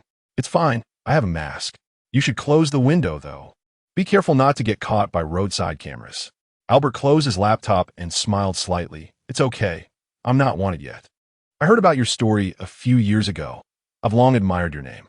The girl started but seemed to feel she wasn't expressing herself accurately and quickly corrected herself. "Don't misunderstand. I'm not talking about that incident. Everyone knows you were used unknowingly. The fact has already happened. We're all gathered together now to make amends." Albert took a deep breath and looked at the unfamiliar girl in the rearview mirror. She seemed to be a new face. Observing her, he noted that she was wearing soft carbon fiber clothing with almost no traces of makeup. "Looks like you're an environmentalist. I didn't expect you to pick that up so quickly. By the way, let me introduce myself." The girl took off her mask and adjusted the rearview mirror. "My name is Xiaobing. My father used to manage a demonstration area for the Northwest Protective Forest. He was buried forever in Gansu due to the sandstorm in '63. I only heard my mother talk about his story when I was young, and later I resolved to dedicate myself to environmental protection." Albert was momentarily at a loss for words and could only nod in response. "Actually, it's okay. You don't need to worry. I have almost no impression of my father. Up to now, I have only made my decision based on what I've seen and heard. Actually, there are many international environmental organizations, and everyone has easier ways to contribute. Why do we have to endure hardships like this?" Albert smiled wryly and shook his head. "And you should know that Oasis's primary goal now might not be to do real work for the environment, but to eliminate that traitor Drogba and legitimize our future endeavors. Ironically, at the moment, we can do little more than shout slogans for environmental protection, much like our enemy, the Breath Organization. This is a question I've certainly considered, and I spent some years in various green institutions. But you also know that as long as people's mindsets don't change and they continue to rely on drones to interact with the world, no matter how hard we work, it's just a drop in the bucket." Her tone was filled with pessimism, then suddenly shifted. "So until I met Oasis and realized that everyone was trying to change people's mindsets, I felt like I finally found a home." This is a good statement. What supports the operation of the metaverse era are swarms of various drones, towering server arrays, and humans themselves who wear VR glasses all day long. Behind this, of course, lies the relentless resource extraction and industrial pollution. People escape all the contradictions in reality and indulge in the virtual peace and prosperity, which will only lead to a perpetual vicious cycle. Rather than being a concept, it has long become the cornerstone of maintaining social operation. My teacher, Wu Yu, once said that even if he could popularize so-called fusion clean energy 20 years in advance, people would still find another way to demand it. Albert couldn't help but light another cigarette. I used to think this was his disappointment with humanity, but later I realized it was more like an inevitable path. The existence of our civilization is to continuously release a large amount of entropy into nature, although the way of release is still very primitive today, making it easier to provoke nature's backlash. This statement may not have allowed Xiaobing to fully understand. After a moment of silence, she found a new topic. "So do you think the plan of the Universal Space Agency really counts as a path to the future?" Xiaobing frowned and asked, "Although it avoids the climate damage caused by iridium mining, will this exacerbate humanity's inability to extricate itself from the digital world? People will see even less of all this in the future. In the last century, without a virtual world, coal still made London a foggy city." Albert pulled back a corner of the car curtain and simply shook his head. Those who are willing to open their eyes never need reminders. Outside the car window, there was hardly any scenery. The sickly protective forest in the distance was crooked, while the dozens of meters high flood control dam appeared more orderly and magnificent. If it weren't for the road signs whizzing by nearby, it would be difficult to feel the vehicle in motion. This row of uniformly green-painted RVs rushed by, appearing extremely glaring in the gray environment. The paint on the roof was almost corroded beyond recognition, and rain mixed with gravel and sulfides left visible spots on the windshield. Perhaps everyone's aspirations are not yet unified, but at least someone needs to drive against the current in this era and make a little shout. At some point, Albert fell into a deep sleep amid the slight swaying of the vehicle, until a mysterious floral scent wafted into his nostrils. This was not an artificially synthesized fragrance, but a rare, genuine floral scent. Albert suddenly opened his eyes, and after taking a deep breath, the fatigue all over him faded. How long have I slept? Looking at the fog outside, it has become difficult to judge the time by the sky. Not even 5 hours. You should rest a bit longer. If you're hungry, I can go make some oatmeal.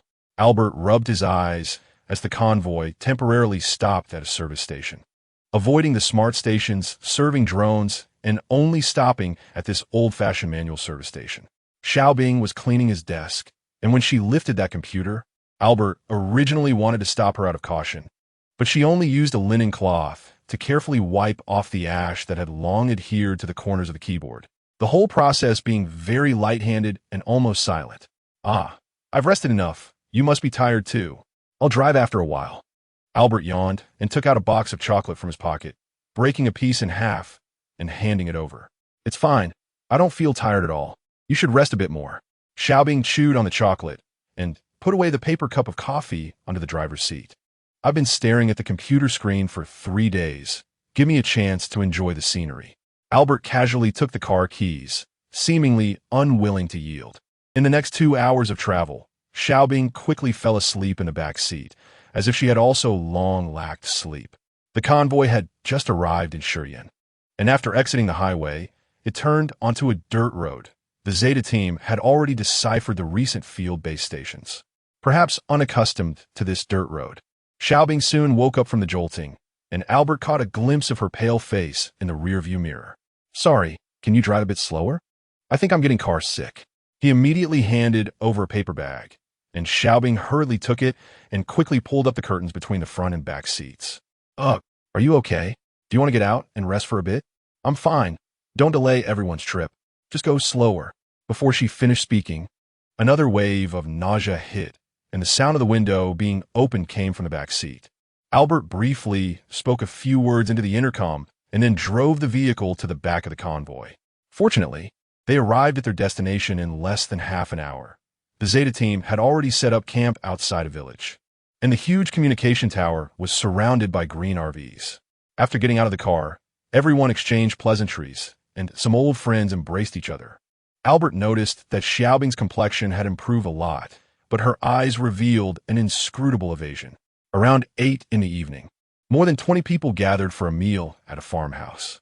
They hadn't had a proper hot meal for many days.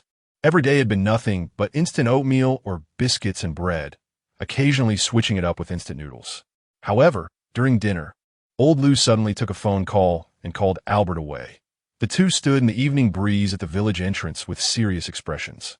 When did this happen? Just after 6 o'clock in the afternoon. We should have just exited the highway then. Damn it. What step went wrong? How did we get taken advantage of again?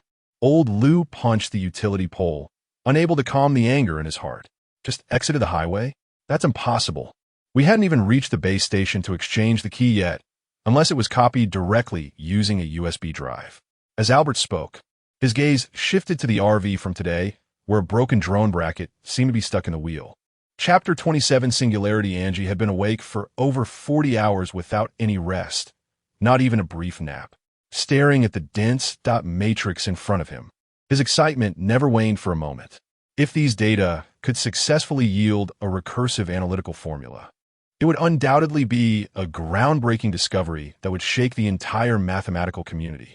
Just 3 days ago, this was merely a heap of meaningless shallow patterns, and Angie had little hope for it, until he accidentally discovered that the surface patterns on the meteorite, when unfolded in 2 dimensions, presented a completely different expression. The entire image immediately became chaotic, as if a breakthrough could no longer be found. Angie could only derive a series of erratic sequences using various algebraic methods, losing the previous elegance. However, He felt that he seemed to be one step closer to unlocking this door. Perhaps out of boredom, he input the planar unfolded image into the differential geometry minigame he designed, and the massive image file nearly caused the computer's 128 terabytes cache to lag. The calculation process was tedious and lengthy. Angie tried to perfect every detail of the image. After more than 10 hours, one tiny block finally yielded a numerical conclusion. The analytical formula produced a bunch of constants, leaving Angie dumbfounded.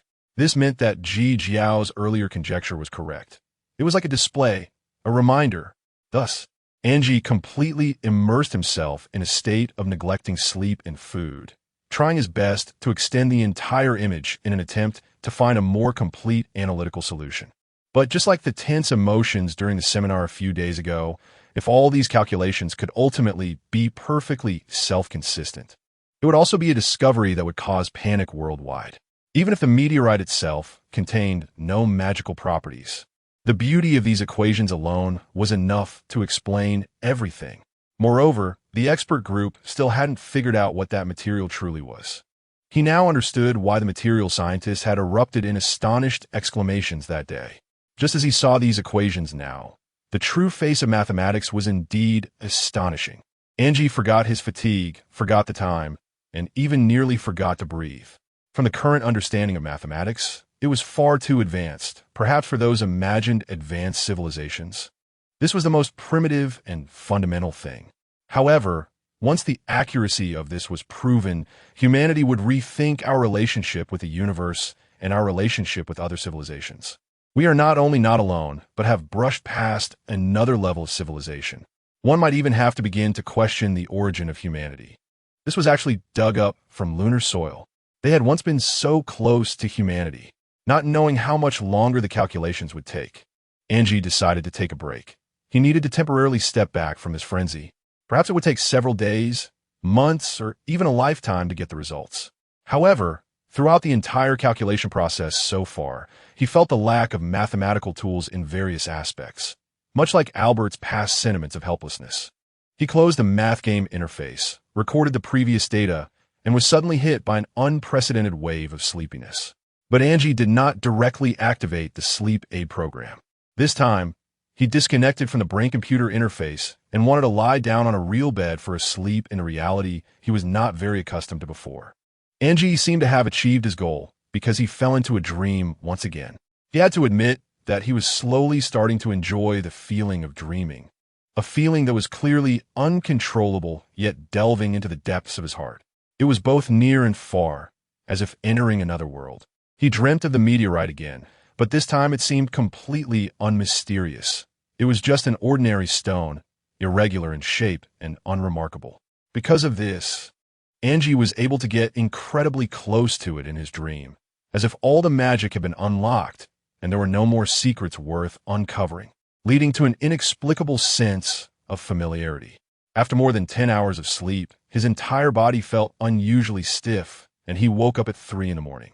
After rummaging through the fridge for some purified water to quench his thirst, Angie immediately logged into the metaverse on his phone. He wanted to tell his friends about this discovery and hoped they could provide him with some research direction suggestions.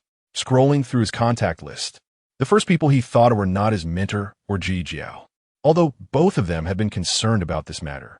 He hadn't reached any conclusive results yet, and the calculation process was still far from completion, at least until he could fully guarantee the accuracy of the results. He did not plan to disturb the academic community for the time being. So Angie called Albert's phone. Although it was early morning, he knew this guy should still be awake. Sure enough, Albert was still up. "What are you busy with?" Angie casually asked. It's complicated. The situation with Oasis ISNT going smoothly," Albert replied after a brief silence, smiling wryly. "You were right. What's harder to tackle than the technology is the internal contradictions. Of course, human hearts are hard to fathom. Numbers and codes are always the most reliable. Is there something important? I might not have much free time recently, so I haven't contacted you guys, although we signed a confidentiality agreement. I can't help but tell you that a while ago, we seemed to find a meteorite containing mysterious data before Angie could finish. Albert seemed to know about it and quickly interjected, "I think I know about this. Paying Time mentioned it." Let me finish. You'll definitely be interested. I've discovered something incredible regarding our foundational mathematics, but I can't verify its accuracy yet. Angie said, opening a file transfer window. Take a look when you have time. You can also help me think about how to establish a verification method. If this were before, Albert would have been incredibly excited. But this time he did not accept the file transfer. Next time, I'm really sorry. I don't have the energy for anything extra right now. It seemed Albert really didn't have time to deal with other matters, and Angie felt disappointed, so he could only offer a few words of comfort. After hanging up, the desire to share became even stronger. He initially thought of talking to Pang Tai, but considering this guy might inadvertently leak information to outsiders, he had to start searching through his contacts again. Before long, a name caught his eye, and Angie called without hesitation. Finally, after more than 10 minutes, the person accepted the call. Hey, I thought you were under house arrest by the security committee. It's been over half a month without any news from you. Sun Ying's voice came from the other end. Sorry, I was in the gaming arena and didn't notice your call. That's not the case. I just attended an important seminar recently, Angie said mysteriously. By the way, I have a discovery you'll definitely be interested in. Are you free now? How can you be sure I'll be interested? Sun Ying's tone sounded a bit dismissive. Unless you've prepared some limited NFT items to give me. I doubt there's anything that could impress me now.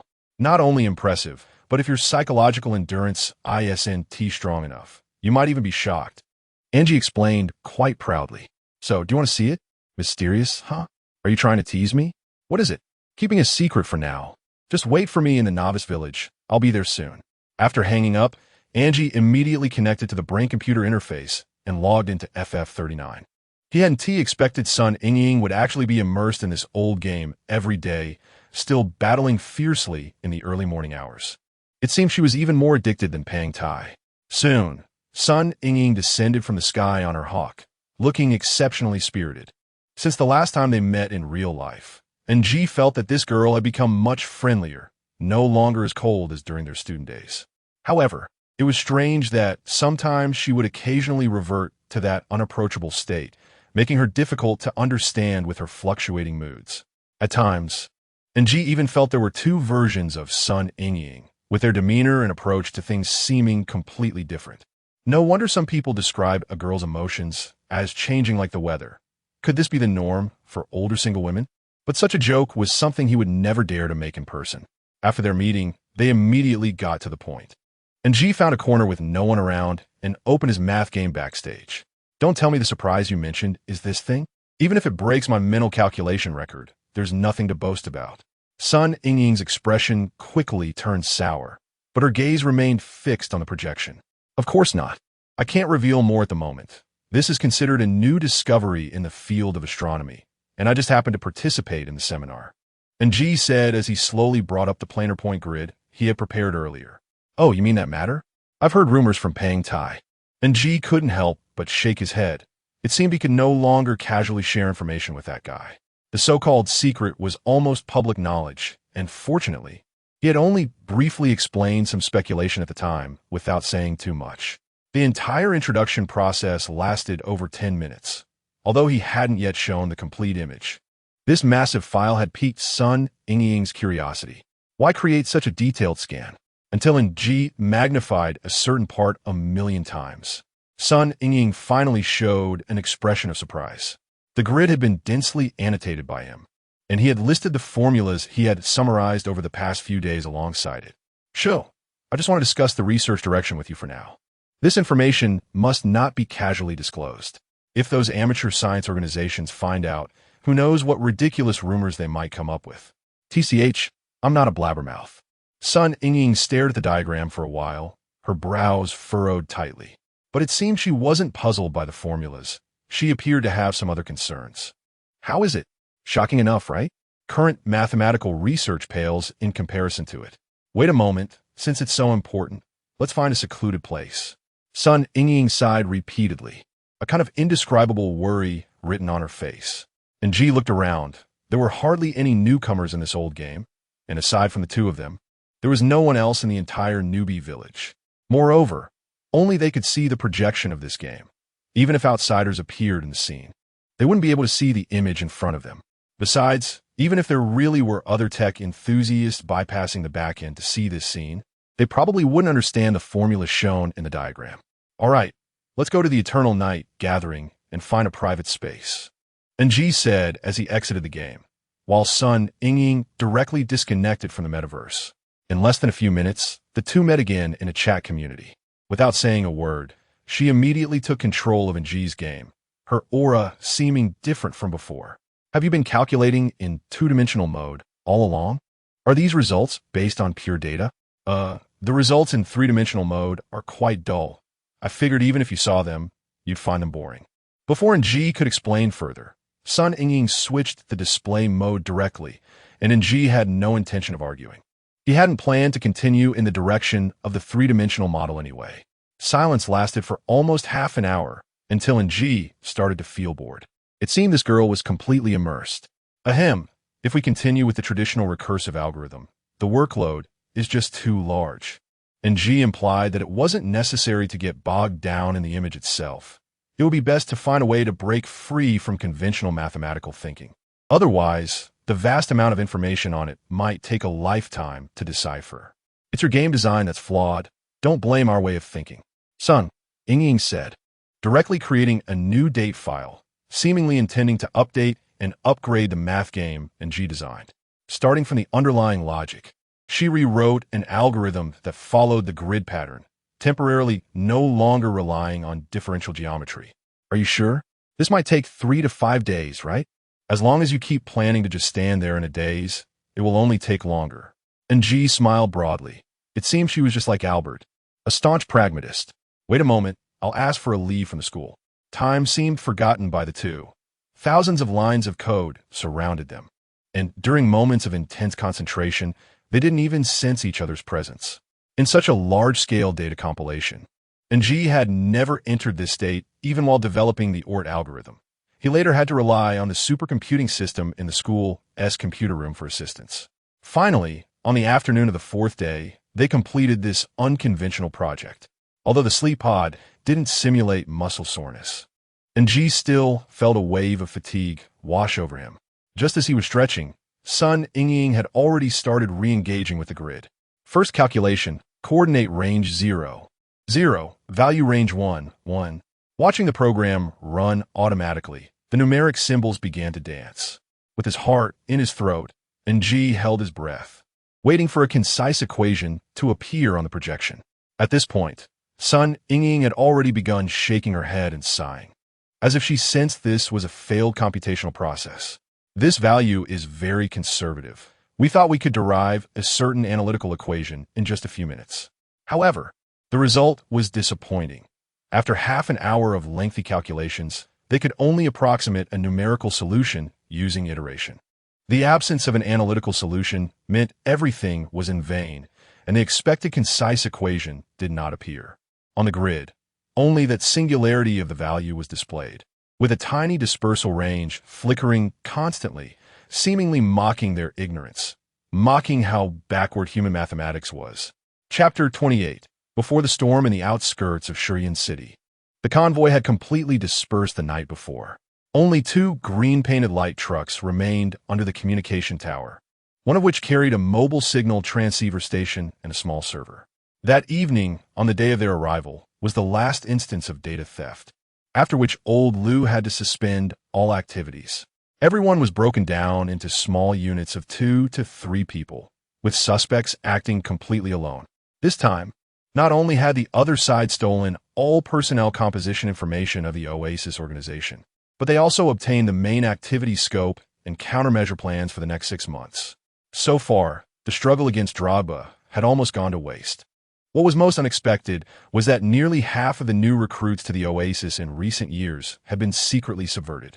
In retrospect, more than 10 young computer experts who had gone missing were not lost for no reason, but had gradually joined the Breath organization. Albert even had an idea that perhaps it would be better for Oasis to disband on the spot. So far, they had not posed any threat to Drogba, but had instead become a breeding ground for terrorists, which was utterly ridiculous. However, he certainly could not do that. The struggle was far from over, and they were about to face the most critical moment. Drogba had gathered enough strength under his command and after 6 years. His first battle, after regaining his vitality, was about to begin. Inside the vehicle, 3 people sat facing each other. Old Lou, with vacant eyes, was pouring white liquor into his mouth, while Albert chain-smoked, the faint floral scent gradually being overshadowed by the 2 stimulating odors. Xiao Bing, with her hands tied, looked at the 2 with gentle eyes, showing no signs of anxiety, as if she felt she was sacrificing herself for a noble cause, simultaneously indicating her willingness to let them handle her as they wished. She had been with Oasis for less than a year, yet had completed the most intelligence-gathering tasks, even subverting at least several young people who shared her environmental aspirations. Of course, it was not just her beautiful face and clear eyes that helped her, but also her sincerity when facing everyone. Just like the story she had told Albert, without any fabrication, each word came from the heart, like a flower bud blooming alone in the wilderness. She was a symbol of hope for everyone in Oasis and a caring little sister willing to look after everyone with her every action. Until her identity was exposed. No one would truly blame her. "You guys chat. I'll go out for some fresh air." Old Lou coughed twice, casually throwing an empty liquor bottle out the window, only to habitually pick it up again after opening the car door. Albert had just rejoined the team, and luckily, he only had a brief encounter with the girl, so he naturally did not experience the kind of heartache Old Lou felt. The girl started coughing too, and Albert reached for the ventilation fan, but it had no effect. "The exhaust duct is broken. Just bear with it." He exhaled a large puff of secondhand smoke, habitually taking another drag and holding it in his mouth. Wisps of white smoke leaking from the corner of his mouth and drifting into his nostrils. "It's fine. I can certainly understand how you feel." Coughing, Xiao Bing smiled gently. "If you could bring me a mask, I would be very grateful. It's not good for such a lovely girl to cover her face all the time. Besides, I have a little morbid curiosity. I want to see if a pretty face will distort when lying or anxious." Xiao Bing shyly lowered her head and replied softly, "If you still want to continue questioning about those previous topics, I'm really sorry, I don't know anything now. And you should also be aware that Drogba has many technical experts under him. They have countless ways to hide the organization's movements. Just like the Media Tower Group has been unable to catch us all these years. Let us not talk about that. Old Lou just feels unwilling." "What do you want to talk about?" "I'm open to anything. There's no need to lie." Xiao Bing tried to stretch, but under the restraint of the nylon rope, she could only twist her shoulders to stretch her body as much as possible. "You always like to mention your father's experience, so let's talk about him." Albert shrugged and pointed at her reddened wrists from being tied. "Do you want me to help you untie them?" "Old Lou is just stubborn." Xiao Bing shook her head. "It's okay. Being tied up should make Lou Gu feel a bit better." Albert nodded, a different light shining in his eyes. More than half an hour later, the girl picked up her backpack and ran out of the car crying. Old Lou was taken aback and was about to chase after her, but was stopped by Albert. "What's going on? Did you let her go?" "Let her go. We would not get any effective intelligence from her anyway." Albert took a deep breath of the outside air, his gaze fixed on the direction Xiao Bing had left. "But didn't you say earlier that you wanted to hand her over to the police? You really believe that was to scare her?" He shook his head, gathering the nylon rope in his hands. "Even if we treated her as a terrorist, she would only sink deeper in the future. I hope the conversation we just had was effective, although this girl still refuses to admit that she was used by Drogba as kindness. She needs to dig out the truth herself in order to grow."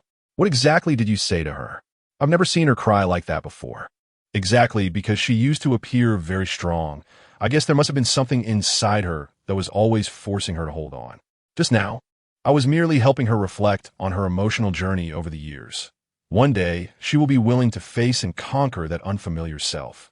For some reason, after letting Xiao Bing go, Old Lou's original agitation dissipated considerably. "So what now? We still don't have any clues. Drogba should be taking action soon." "Not entirely without clues. At least I figure out her contact channel with the Breath Organization. Just give me a little more time, and I might be able to uncover more effective intelligence from this angle." Old Lou looked at Albert in disbelief, not expecting that they could gain anything from just half an hour of conversation. "You're impressive. How did you get her to speak?" Albert gave a wry smile, his expression seeming uncomfortable. She was actually always willing to be honest. She just got lost for too long. Just like how Drogba used her kindness. I did the same thing. Old Lou fell silent this time. He certainly understood how unwilling Albert was to use such a method. A closed private space in the Eternal Night Collective opened, and the two put away the huge projection in front of them, both feeling quite down. After several calculations, the results were nearly identical. Not only did they fail to arrive at the anticipated analytical solution, but the final numerical range also expanded. As if the truth were playing hide and seek with them, elusive and difficult to grasp. Sun Ying glanced at the time, yawning as she prepared to say goodbye. All right, don't be too down. Perhaps we just haven't found the right approach yet. She raised her eyebrows to comfort him. In any case, I'm very optimistic about your discovery. Oh no, I should say, it's a new toy given to humanity by God. Her metaphor was quite apt. If there really were a God, he certainly wouldn't easily allow people to uncover this mysterious veil. Unfortunately, they still did not have the ability to open this toy box, nor had they figured out what it was meant to demonstrate. And Ji couldn't help but laugh at himself as he spoke. But I'm not feeling down. The harder it is to chew, the more unimaginable its advancement is. And I only hope to find some clues in my lifetime. I need to take a break. Let us research together when we have time. Sun Ying waved her hand, and her figure quickly vanished from sight. And Ji originally wanted to invite her to the virtual store for a drink. But that fatigue made it hard to keep his eyes open, so he could only temporarily disconnect and set a 1-hour sleep aid program. But before falling asleep, he wrote a calculation loop for his mathematical game, as time shouldn't be wasted, and even if it was just a faint hope based on probability, calculating a few more times might reveal some patterns. After a brief rest, a sudden alarm woke Angie, who was deep in sleep, groggily preparing to connect to the metaverse. The sleep pod alerted him that there was an issue with the connection device. Upon checking the back end, he discovered that his computer storage space was completely full. It was quite strange. He had only slept for a little over 10 minutes. What could possibly have taken up over 500 terabytes of hard drive space? Could it be a prank by Sun Ying? Considering her character, that seemed highly unlikely. Angie could only temporarily disconnect the brain-machine interface and fetch his laptop from the dorm to try reconnecting. This time, the connection went smoothly, and he immediately pulled up the data logs from the previous computer, but what he saw was baffling. The hard drive had been completely formatted. Fortunately, the flash memory still retained the process, resembling a situation where the computer had been infected by some low-level virus.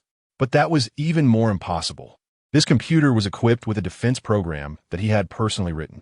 As Pang Tai jokingly said, trying to breach Angie's data protection would be as difficult as invading the Pentagon.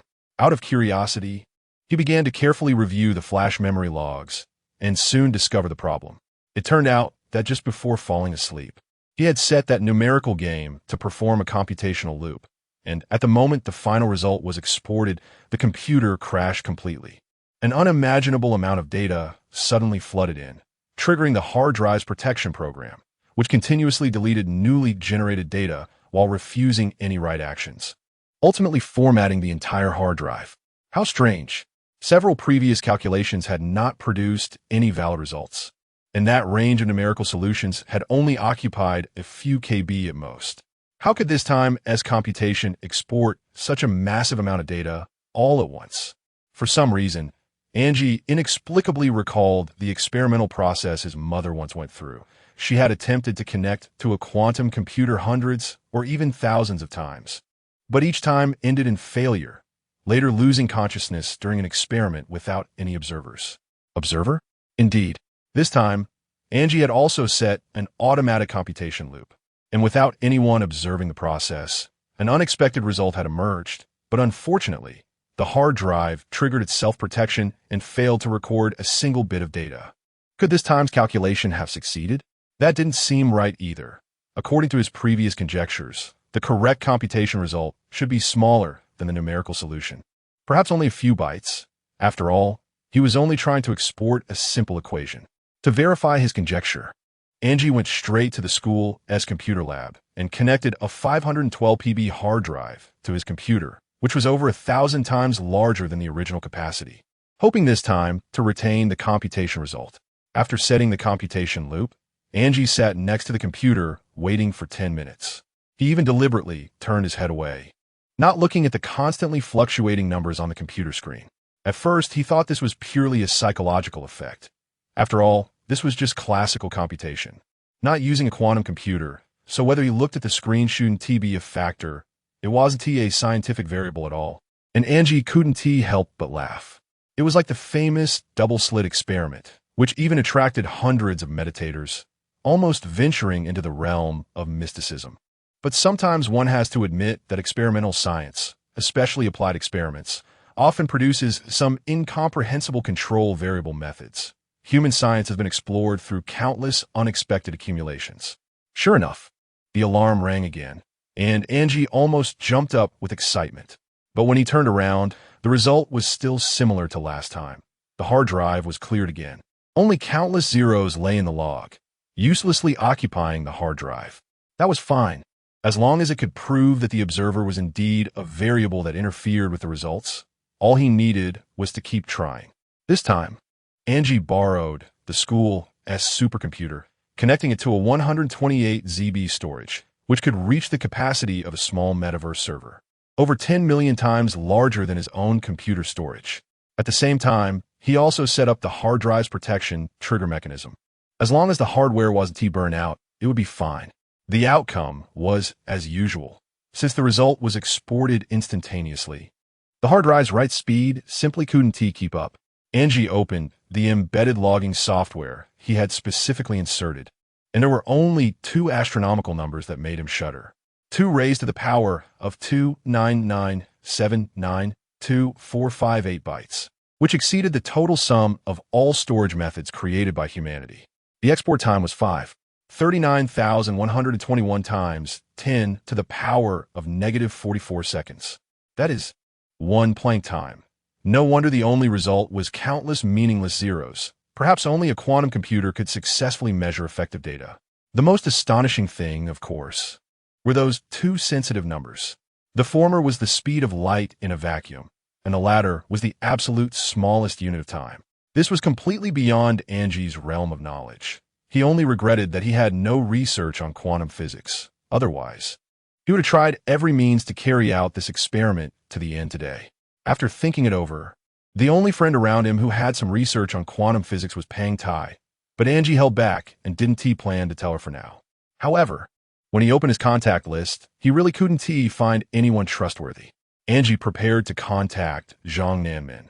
There must be many reliable academic partners around the teacher, and this discovery must not disturb the academic world until its validity was ensured. While scrolling, Angie suddenly noticed that Sun Yingying was actually still online, and it seemed she was still in some copy of FF39. Did she actually not rest after saying she was going to sleep? How strange. Clearly, she and T had a proper sleep for 3 or 4 consecutive days.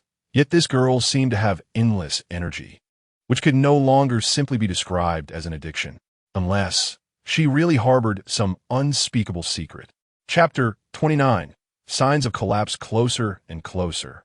Clearly right in front of him, yet difficult to touch. Several times, he nearly had the thought of giving up. But recalling old Lu's helpless sighs in the driver's seat and Xiao Bing's silent tears before leaving, this matter certainly had to be pursued, and at the moment, it seemed only he could do it. Albert hadn't struggled to break a communication encryption like this in a long time. It was clear that the opponent's level was not inferior to his own, and in some aspects, it even covered his knowledge blind spots. It must be said that 3 years of imprisonment, along with 3 years of seclusion, had dulled his technical sharpness significantly. Finally, one afternoon, a random attempt yielded feedback, and he almost excitedly knocked over the bowl of instant noodles on the table. "Old Lu, help me bridge the recent quantum communication tower. I've made progress." 2 minutes. Without a word, old Lu slammed on the brakes, which ultimately caused the bowl of noodles to spill across the table. The two hardly paid attention to the mess, focused instead on the computer, fingers flying over the keyboard. Before long, an ID information appeared on the screen. Albert could determine that this was also a virtual ID, just like his way of connecting to the metaverse. On one hand, Albert tried to contact him directly using Xiao Bing's identity, while on the other, he had old Lu enter the metaverse with his own identity to avoid raising suspicions during subsequent contact. From the career interface in the back end, it was not difficult to see that he seemed to be a retro game player. averaging over 5 hours of online time daily in a traditional martial arts MMORPG called Sword and Wine. Go steal a player account and swap it with your own ID. I'll handle the contact afterward, Albert said, first attempting to reach out with Xiao Bing's identity. Before dialing, he worried whether there would be some sort of code between them. If they couldn't team match it, it would be a waste of effort. But minutes later, all communication requests were rejected, indicating that this person was currently unavailable for contact, but should not be out of suspicion. Sure enough, within half an hour, the other party sent a short message. The operation has commenced. The seed has been successfully sown. You can disappear for a while and do not use this account anymore. This sentence contained at least 2 pieces of information. First, Xiao Bing and the other infiltrators had basically completed their tasks and could temporarily leave the oasis. Second, the next round of terrorist actions by the breathing organization had already begun, and there might not be time for preemptive defense. It seemed that time was of the essence. At present, it was necessary to clarify their specific actions. Damn it, this is going to be a big deal. I shouldn't have let Xiao Bing go. Useless. Xiao Bing wasn't a core member. She was only placed there to develop a network and generally wouldn't be informed of specific operational plans by such a kind-hearted girl. Albert sighed. Just like that terrorist attack years ago, if we had known in advance that there would be casualties, how could we have invaded the server? How about this? I'll give you the fingerprint data. Try to contact him through the gamer identity first, and I'll go warn the security committee in advance to avoid adverse consequences. Albert hesitated for a moment. He certainly didn't want old Lou to take risks. Now, even if he went to tip off the security committee, they might not believe him, let alone risk falling into a trap himself. But now there was no other way, especially since old Lou had years of combat experience. As long as he was cautious, he shouldn't run into problems. Moreover, the Oasis had always operated in the shadows, never engaging in any blatant illegal activities. The security committee's main concern remained Droba. As long as the breathing organization stirred up trouble, this might still be a rare opportunity for a brief collaboration. 3 hours later, old Lou sent a message confirming his safety, but things hadn't gone as smoothly as expected. The security committee believed that the breathing organization had been lingering on for years and no longer had the capacity for large-scale terrorist attacks. Now that the metaverse had rebuilt a complete defense network, they were not afraid of this group of small-time troublemakers and even said they would catch them all in one net. Albert had not held any illusions from the start. He knew the arrogance of the security committee. The reason that attack had succeeded so easily was largely due to public trust in technology itself. Even after Zhiyu Sheng discovered the nature of the conspiracy and rushed to call the police to minimize losses, he received no help. And Albert had made the choice of the train dilemma in that isolated situation.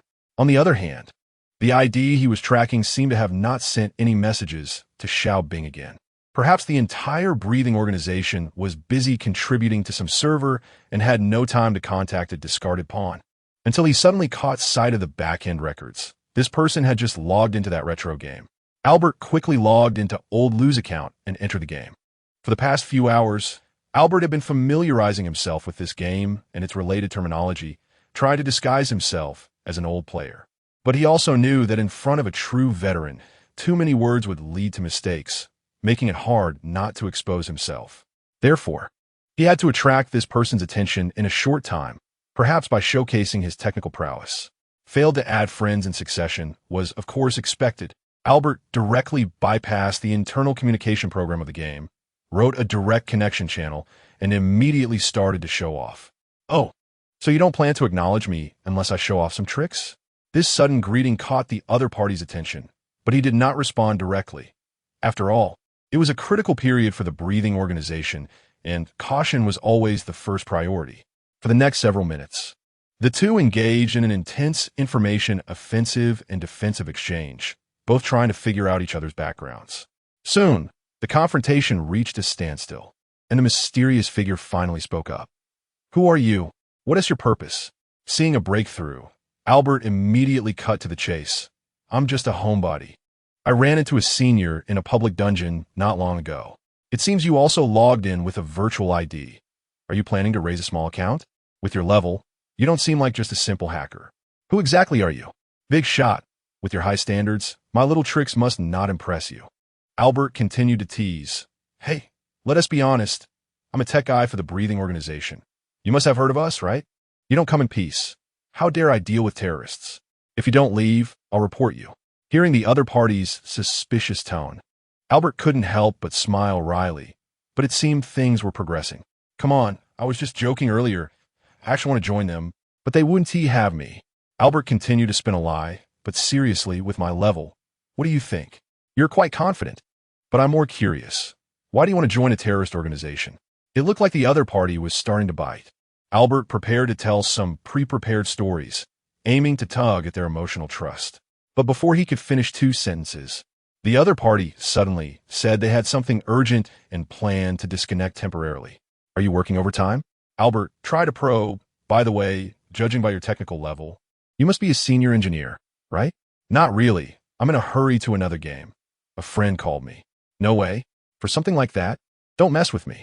Albert became a little anxious, fearing this guy would suddenly disconnect. At least leave a friend request. I don't want it to be so troublesome next time we contact. Since you're a tech whiz, this little thing shouldn't be a problem for you, right? Wait, what game is it? So urgent? It's an old game, FF39. Have you played it? Before leaving, the person only dropped a puzzling sentence. If you're truly a sentimental player, I advise you to hurry and experience it. Goodbye. After he logged off, Albert sensed that something was clearly wrong. FF39 was all too familiar to him, and there hadn't been any recent announcements about server shutdowns. Why would that guy say something like this? Could it be that they were planning to use that game as a breakthrough point? This was quite perplexing and seemed unrelated to the imagined terror attack plan. However, Albert could indeed sense that a storm was about to descend upon him, and he needed to do something before they caused substantial damage. Additionally, during the short conversation, Albert seemed to experience a long-lost feeling of embarrassment that was hard to articulate. Angie was also in a difficult position. He really didn't know who to share such a significant discovery with. From childhood to adulthood, this was the first time he felt such a strong desire to confide in someone. He simply couldn't help but want to announce it to the world. However, this matter was still completely ambiguous at this point, and he hadn't figured out what it really meant, let alone publish a flawed academic report, which would only lead to ridicule or even panic. He had just contacted Zhang Nanmin, but after the teacher learned the details, he didn't directly introduce Angie to an old friend. In his own words, he didn't trust the experts in the cutting-edge academic community. In fact, with his current achievements and status, many researchers would be eager to seek him out. Finding an old classmate who studied quantum physics wouldn't be difficult.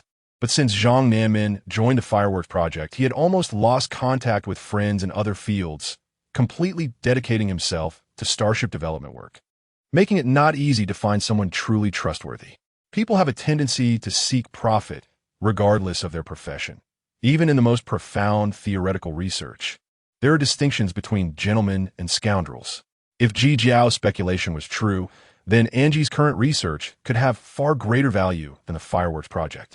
It could reshape humanity's fundamental scientific understanding, the practical significance of which was self-evident, and it would inevitably be at risk of having its academic results stolen by others.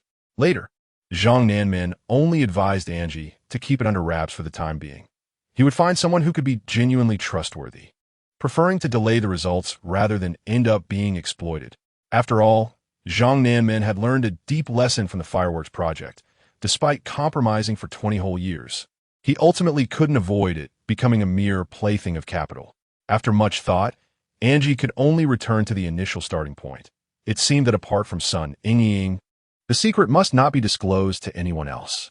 The two quickly got in touch, and Sun Ying responded gladly. But she initially didn't let Angie come to her right away, perhaps busy battling in some combat scenario. Are you done yet? This discovery is absolutely shocking. Aren't you curious at all? Don't rush. Will it kill you to wait a moment? I know, the last calculation result disappointed you, but I promise. If you aren't shocked today, I'll write my name backward. Angie joked and urged her continuously. Finally, after more than 20 minutes, Sun Ying finally took the initiative to call his channel. Come to FF39, Server 6, still waiting for you in the newbie village. Angie excitedly brought the research data from the previous days, ready to showcase this incredible discovery. But for some reason, he felt that Sun Ying seemed somewhat distracted. as if she wasn't particularly eager or had something important on her mind. Before long, Angie listed a bunch of tables. He hadn't finished explaining the previous experimental process when Sun Ying felt that this was simply too absurd, beyond the scope of academic research. I know a bit about quantum theory, but it can't be as mystical as you say. Exactly. It's too bizarre. So I really want to find someone to provide me with some guidance. 290 million to the power of 2. Do you have any idea what that concept means? And why is it specifically the speed of light in a vacuum? Still measured in meters, the length unit of humanity? Sun Ying shook her head at the tables. Besides, you weren't using a quantum computer before. Even a supercomputer couldn't possibly observe value changes within Planck time. In the end, Sun Ying only firmly believed in one thing. Either Angie's computer was malfunctioning, or he had been so obsessed with this stuff lately that he was completely confused. Angie couldn't find any way to explain these issues, nor could he provide any evidence. He really wanted to run to Sichuan immediately and grab Sun Ying's head, making her personally participate in an experimental process. Maybe, just as Ji Jiao said, this was some sort of demonstration, and it was a demonstration aimed at humanity. I now feel like things have progressed to a boring stage. Even if you're not joking, perhaps it's because neither of us are scholars in the field of quantum. So it's quite perplexing. After saying this, Sun Ying prepared to leave the game. I have something to do. I'm leaving first. You might as well wait for news from Teacher Zhang. Angie stood there, unsure if he should do this, but he still did. Give me 10 more minutes. As the calculation screen unfolded before them, the two turned around simultaneously, neither knowing if this counted as interference without an observer, but Angie still hoped to prove something. By the way, can I ask you a boring question? During the wait, Sun Ying suddenly spoke up. What do you think of the game FF39? I don't quite understand what you mean. Do you like this game? Not at all. If it weren't for looking for you back then, I wouldn't have played it at all. Angie shrugged. Why? Nothing. Before the words fell, the two suddenly found themselves plunged into darkness without warning. They had no idea that they were witnessing a historically significant moment for all of humanity. The collapse began. Chapter 30 Level 1 alert here as a brief announcement.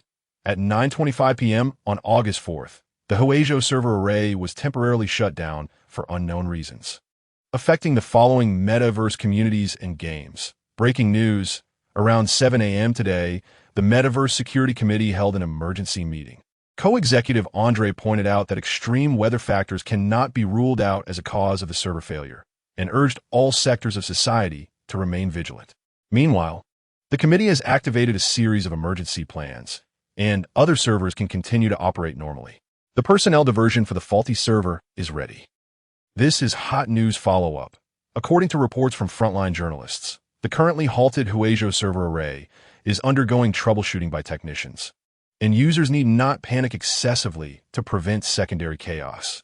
After more than 10 hours on duty, Pang Tai had never been this busy since he started his career.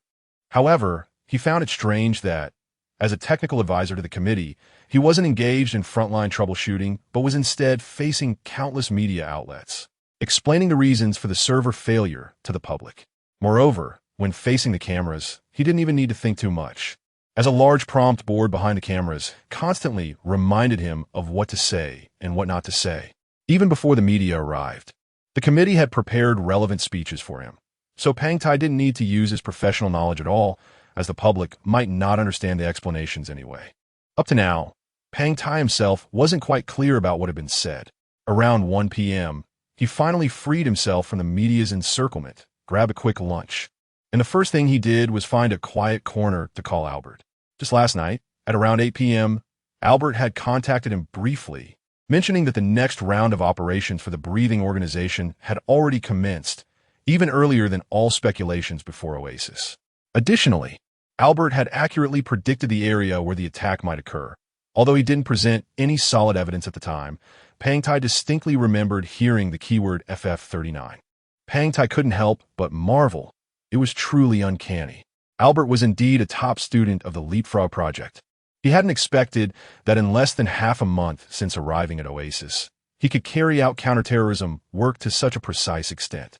In contrast, the Security Committee had spent 6 years without providing any effective intelligence to the UN counterterrorism team and hadn't made any intuitive progress in data security either. Now that the attack had occurred, all technical personnel could only stare blankly, and the protective measures they had boasted about to the public had become mere empty words, while the plans for public opinion control were quite detailed. However, when the call connected, Albert seemed visibly frustrated because he had reached out to Pang Tai last night with a glimmer of hope, only to see things develop into the current situation. "Brother, I'm really sorry. I reported the situation as soon as possible last night, but it's okay. I can guess it's not your fault." Albert forced a bitter smile, fell silent for a moment, then continued. "Actually, as early as yesterday afternoon, someone from our side went to warn the security committee directly, and the process was as meaningless as 6 years ago."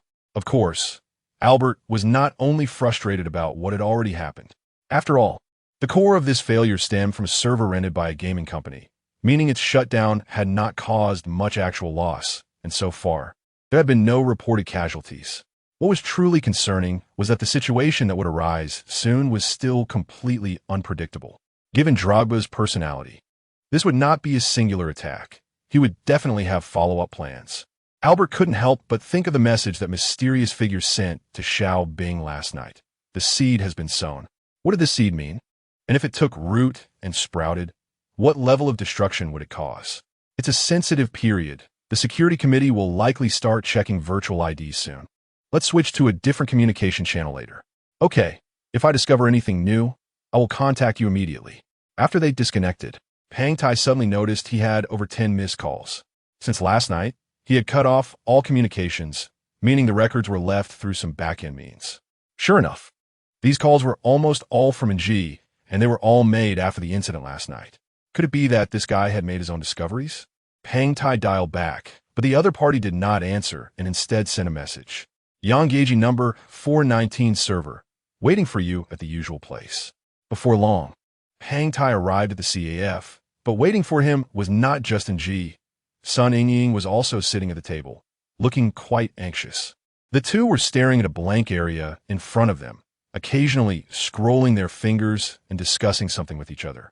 Pang Tai quickly entered their visual backend and saw a series of complicated codes and constantly fluctuating data in front of them.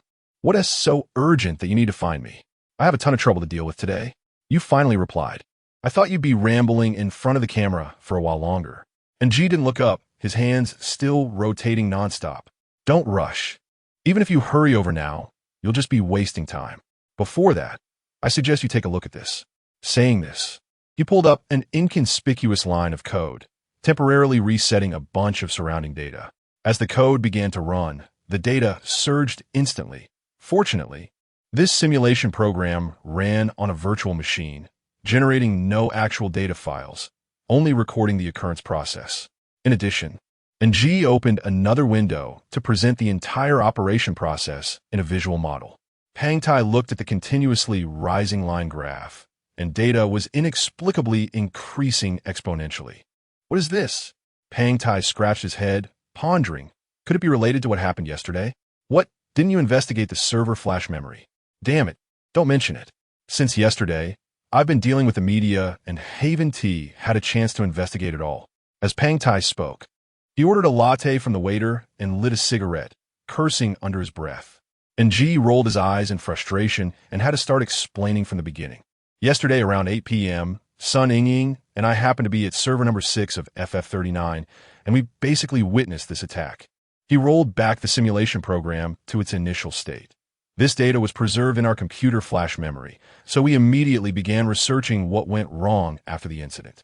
"Wait, how did you know it was an attack yesterday? The media hasn't released specific information yet. Did Albert notify you in advance? Is that why you want to monitor the game?" Before Pang Tai could finish, it was Sun Yingying who grew impatient this time. "Hey, have you been dumbed down by the media? Or do you really not know the situation?" She pointed at the core code in the simulation program and pulled up the underlying architecture code from the game. "This has obviously been maliciously tampered with. You really expect us to believe this accident was caused by the weather?" "I really got confused by the media. Sorry, I didn't notice these details earlier." Pang Tai, frustrated, began to pound the table. "Damn, the incident happened so suddenly. I didn't expect you guys to react so quickly.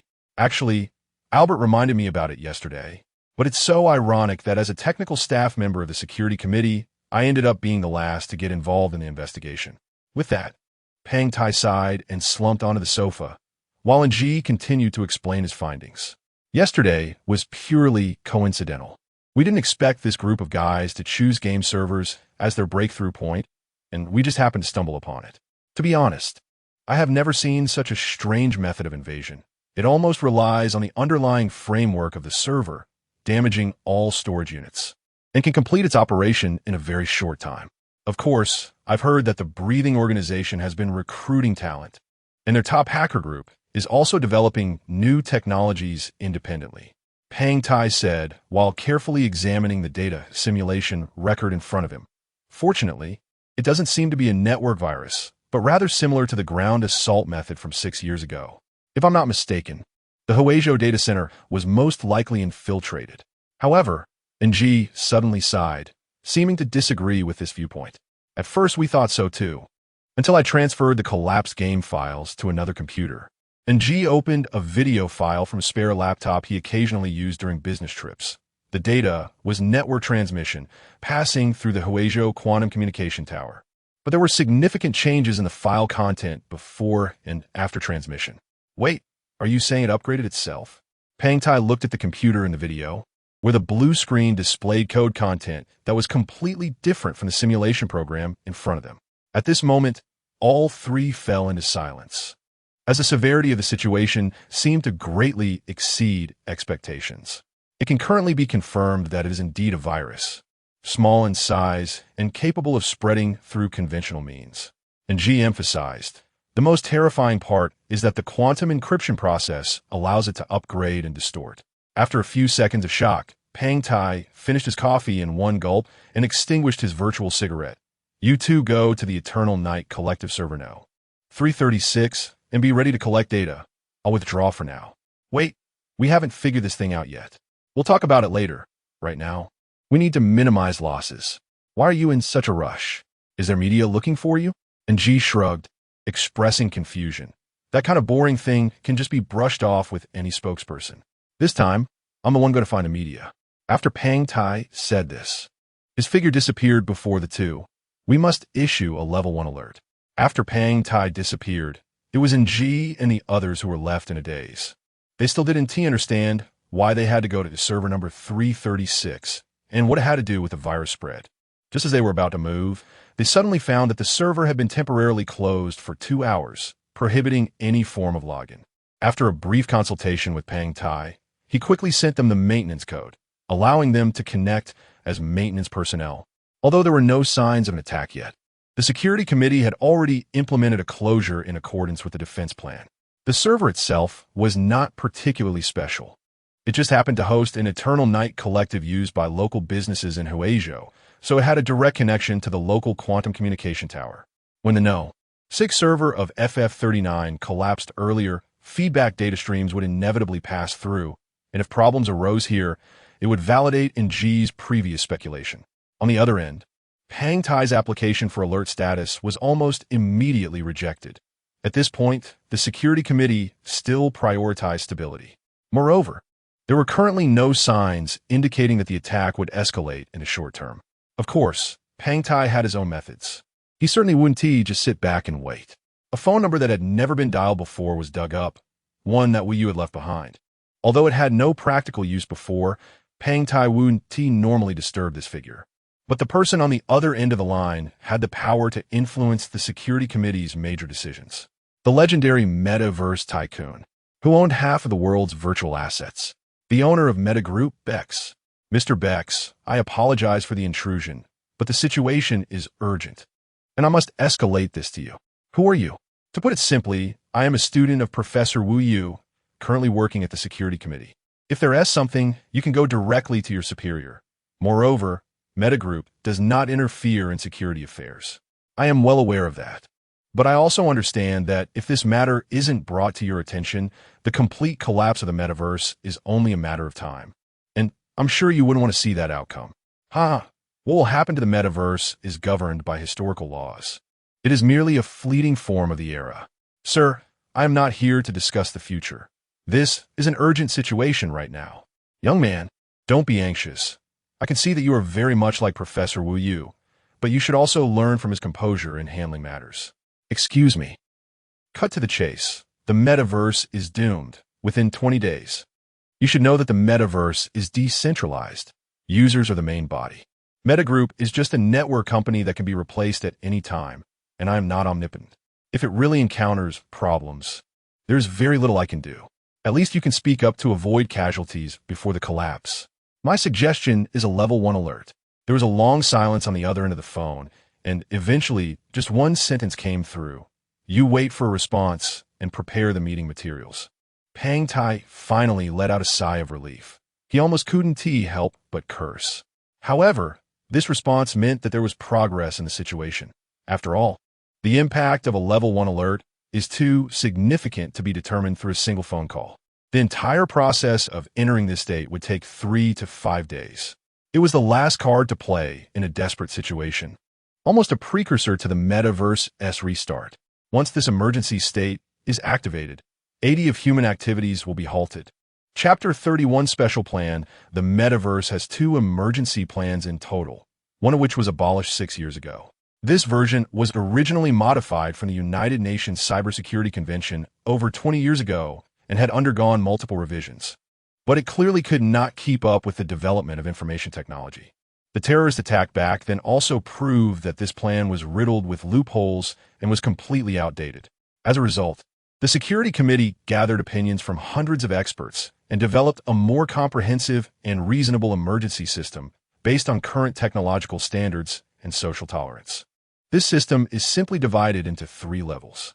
The 3rd level addresses extreme weather conditions and the handling procedures after multiple data centers or quantum communication towers fail, mainly to guard against floods of the magnitude seen in the 1950s. It detailed how to effectively organize post-disaster reconstruction after hardware losses to servers in various locations. The 2nd level is designed to respond to AI out of control. After the shocking global AI incident in 2034, AI development has been strictly controlled worldwide. But people began to realize one thing. Intelligent AI could pose a significant security risk to humanity, especially the development of strong artificial intelligence, which has been strictly prohibited by countries around the world. Even today, over 50 years later, as technology continues to advance, people's vigilance regarding this issue has only increased. The 1st level of alert is, of course, to guard against super network viruses and large-scale terrorist attacks. However, since the response plan for this level would inevitably cause significant disruption to people, it also includes flexible adjustment space. After all, most production and lifestyle methods in this era heavily rely on drone operations. If the situation escalates to the point where a reboot of the metaverse is necessary to resolve it, the losses will be comparable to those caused by a rare natural disaster. After Pang Tai finished the call, he immediately connected to the metaverse. And G was still collecting data on the number 336 Eternal Night collection server. And it was crucial to find evidence of the virus's destructive capability to prepare in detail for the upcoming expert hearing and to quickly activate emergency plans in some key areas. In the empty cyber district, various neon lights continued to flicker. The massive airship, which usually carried hundreds of people, now only had Ng and Sun Ying standing at the edge of the deck, constantly monitoring changes in the background data. Pang Tai set the virtual route, jumped down from the bridge, and fed the quantum communication data from various blocks of Eternal Night back to the 2. But it seemed that there was no effective investigative progress. Has anyone been to the Huizhou data center? Is this a real human intrusion? According to the surveillance data provided by Media Tower Group, the data center has remained in a closed state, and no alarms were triggered yesterday. Pang Tai shook his head. The criminal investigation team has taken over the case, and the police have not released further search results. This is strange. Could it be that they have really figured out quantum encryption? And G scratched the back of his head and sighed repeatedly, as he only had a superficial understanding of this area. Unless one is a true expert, further investigation would be futile. Hopefully, this is just a speculating wildly. Otherwise, the initiative will be entirely in their hands. By the way, do you think there is a possibility that we should focus on quantum communication, and that it could just be a smokescreen released by the other party? And G suddenly patted Pang Tai on the shoulder. What they want to destroy is the basic framework that constitutes the metaverse. That shouldn't be the case. Weren't you just joking with me recently, saying that even if they could bypass quantum communication or even successfully achieve two-way decryption, they still couldn't alter the underlying data constructed by hash algorithms? Pang Tai sneered, making an analogy. This is like the story of the foolish old man moving a mountain. If one can take a detour, why insist on setting an impossible goal? Although the example is inappropriate, Pang Tai's meaning was clear. The breathing organization cannot have so many hands to complete such a massive data tampering project. Media Tower Group spent over a decade building the framework with a team of thousands, let alone the subsequent decades spent expanding its scope. Even if Drogba concentrated attacks on a local server for 6 years, at most it could only cause millions in economic losses. Clearly, he would not design such an inefficient task. The three did not speculate further. After all, the attack had already begun, and everyone would soon know the next targeted area. If the previous number 081 game server was merely a virus testing site, then the current number 336 commercial server undoubtedly contained residual feedback data from the last attack. After a while, when the entire server's files were sifted through, they still found no traces of the data they suspected, as if this place had not been chosen by Drogba as the next attack target. What's going on? Could it be that this guy anticipated we would come here to stake out? As soon as Pang Tai finished speaking, and G felt otherwise, I heard from Albert that Drogba is just a petty person who plays with psychology. So he shouldn't be sensitive to information technology and probably wouldn't be directing the operational details. Since it's not a feint, it can only mean that the next round of attack has encountered problems. These guys might have run into technical failures. Pang Tai could only sigh helplessly in the end. Perhaps even they did not foresee the current situation, and this virus could even self-upgrade to an uncontrollable level. However, since they have the source code, they should immediately look for the next target once they resolve the malfunction. Let's hope they can give us some more time. By the way, what's the situation with the number 081 server now? If the hardware hasn't been damaged, can it be rebooted now? And G closed the floating window in front of him and sat down to continue thinking of solutions. The hardware is certainly fine, but the files are completely destroyed. We can only recopy some backup stored with Media Tower Group, and then try to restore the sequence of events at the scene. Pang Tai said, clearly feeling a bit down, as it was now difficult to find strong evidence, and today's technical hearing was likely to end in failure. If the application to activate the first level alert is rejected again, once Drogba's technicians fully grasp this super virus, there will indeed be no more opportunities. Damn it. These bureaucratic guys only think about mitigating losses after the most severe consequences occur. It's fine. I will definitely assist fully in today's hearing. And G snapped his fingers and suddenly brought up another matter. Besides that, isn't Albert also tracking the breathing organization? If it comes to it, we can ask him to attend as a witness. It's better not to think about that. The security committee is already very sensitive to Oasis's activities internally. I'm afraid that if cooperation fails, it would turn into a banquet at Hong Min, putting him in danger. Pang Tai lit a cigarette, shaking his head repeatedly. And G had hardly ever seen this guy looking so troubled. It seemed that even though he inherited much of Wu Yu's temperament, he still felt helpless at times. Even if the hearing fails, it's no problem. We'll prepare for both outcomes. Let us not forget that the users still dominate the overall direction of the metaverse. Although manipulating public opinion is difficult to conclude, given the urgency of the situation, we can always try again. Upon hearing this, Sun Ying was frightened and kept waving her hands. Are you planning to create panic? On a global scale? Have you forgotten the lessons from last time? Her face had turned a bit pale, not expecting the usually quiet G to come up with such an extreme plan. Indeed, even if we can't enter an emergency state through official channels, we still need to let the public know the truth. When people panic, besides remaining vigilant, it can also effectively help with evacuation, fundamentally avoiding a tragedy from occurring. Cut it out. What's the worst that could happen a few years in? After all, you guys will be with me. It sounds so easy to say, haha, but I like this plan, count me in. Pang Tai raised his hand and high-fived G, then turned to glance at Sun Ying. Hey, you two are really hopeless. She gritted her teeth and replied angrily, anyway, I have to give you guys a heads up. If I really become a wanted criminal, I'll be the first to run. That said, Everyone was just joking around because when real terrorist attacks happen one after another, they would naturally become the whistleblowers of the attacks and would need to fight on the front lines of data defense, and Wu and T actually end up being wanted. Around 7 in the evening, an emergency hearing on the metaverse was held online. Besides officials from the security committee and senior executives from the Meta Group, various experts and scholars from different fields were also present.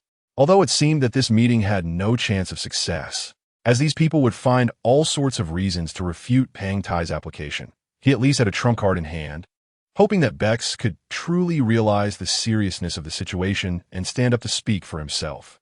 Half an hour into the meeting, NG, following the prepared presentation materials, detailed the threat level of this virus to the experts. He also slightly exaggerated the destructive power of the incident from the perspective of someone who experienced the server collapse firsthand. Soon, the presentation began to wrap up, and Pang Tai's heart started to race. After all, this time only one game server, number 081, was damaged, and they had not accurately predicted the next enemy attack location.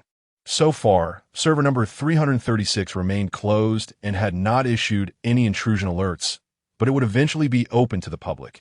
It couldn't stay closed forever. Sure enough, the experts' evaluations came out quickly. Half of them believed that the scale of this terrorist attack was not large enough to warrant a short-term suspension of the metaverse, as the losses would be too great. Another portion held a neutral viewpoint, feeling that everyone could first focus on the virus itself and wait for the specific research results to come out before discussing whether to enter an emergency state. Gentlemen, we really can't wait any longer. I know that many of you are economists and sociologists, and your assessment criteria are based on years of experience. You don't want to bear the consequences of a suspension. Pang Tai continued to persuade earnestly, but since the 3/16 incident, we have had no experience in dealing with large-scale terrorist attacks, nor have we encountered a virus with such destructive power. The threats we face now far exceed those from 6 years ago. Mr. Pang, this is a scientifically rigorous hearing. You can present any opinions you have through data, but appealing to emotions will not work. The meeting host couldn't help but remind him. Also, we have not yet entered the final voting phase. The conclusions are still up for discussion. Please remain objective and calm. Pang Tai shook his head, even wanting to disconnect immediately. He could already guess the voting results. He had thought that the expert team would have at least an 80 approval rate, but after NG finished his presentation, fewer than 30 agreed. And these were all serious computer experts who could understand what the data in the presentation truly meant. However, their voices were too low, representing only a small part. Even the opinions among the experts were so unified, let alone the conservative officials from the security committee and the capitalists raking in money. Unless irreversible facts occurred, they would never let their factories and shops close early.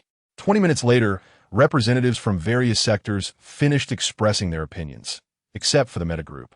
When the spokesperson for Meta just stood up to read the script, he seemed to receive an urgent phone call and paused his speech. Bex was watching the live broadcast of this hearing, and the spokesperson was nodding and bowing while on the phone. After hanging up, he immediately flipped his speech and hurriedly jotted down something. The Meta Group's opinion was to reject the application of the Security Committee's technical advisor, Pang Tai. Most people in the room nodded. This last vote played a decisive role. However, before he finished speaking, he immediately proposed a special plan. Given this severe situation, we recommend implementing a flexible lockdown strategy in the following small areas, allowing some servers to enter a quasi-level 1 alert status. The specific areas include Huizhou, Anqing, Zhujiang. As he read more and more place names, whispers began to emerge in the audience. It seemed no one expected that Bex would publicly oppose the proposal while actually partially supporting Pang Tai's suggestion. Excuse me, Meta Group, is this proposal feasible? Level 1 alert is a measure for significant social threats, and it was initially designed for the entire metaverse. So far, there's been no precedent for implementing alerts based on regions. I also represent the Security Committee to pose a question. Is there scientific basis for the areas proposed for lockdown? That's right. If this proposal passes, local users and businesses will definitely have strong resistance and will inevitably file appeals. More and more questions arose, and the representative was at a loss. He immediately turned his gaze to Pang Tai, seemingly unsure of Bex's intentions. Pang Tai certainly had not prepared any script. He stood up and began to engage in the debate. First of all, I support the meta group's proposal and can prove its scientific basis. The regions mentioned are all directly connected to the Huizhou quantum communication tower. As more people joined the debate, Pang Tai showed no signs of timidity. A familiar figure seemed to emerge from him.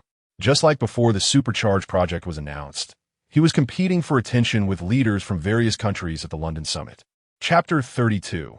Never show weakness. The so-called expert hearing had been going on for more than 2 hours, and so far these experts had offered almost no effective theoretical basis, only challenging Pang Tai.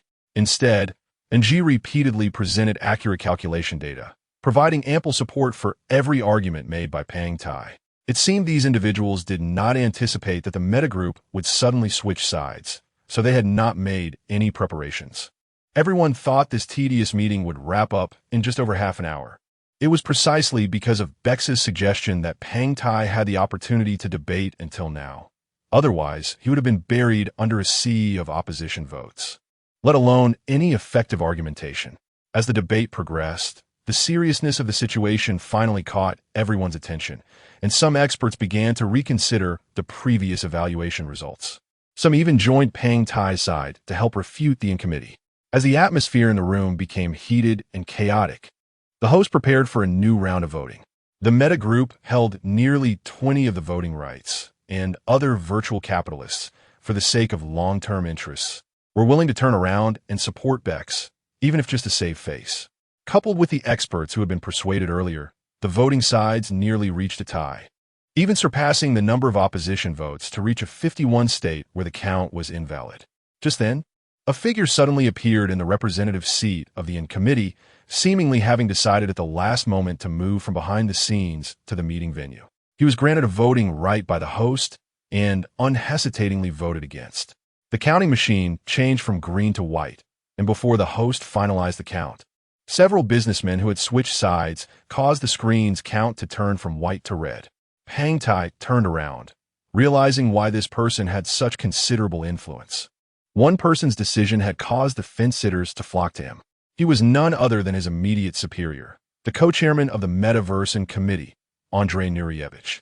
Logically, as the authority of the committee, he should not have voting rights in the case of representatives who had already voted. However, this time he attended the meeting in another capacity, director of the UN Counterterrorism Office. Throughout the voting process, he remained silent, instead turning to give Pang Tai a meaningful glance. However, for a thorny character like Pang Tai, no amount of official authority would affect him, which was quite similar to Wu Yu.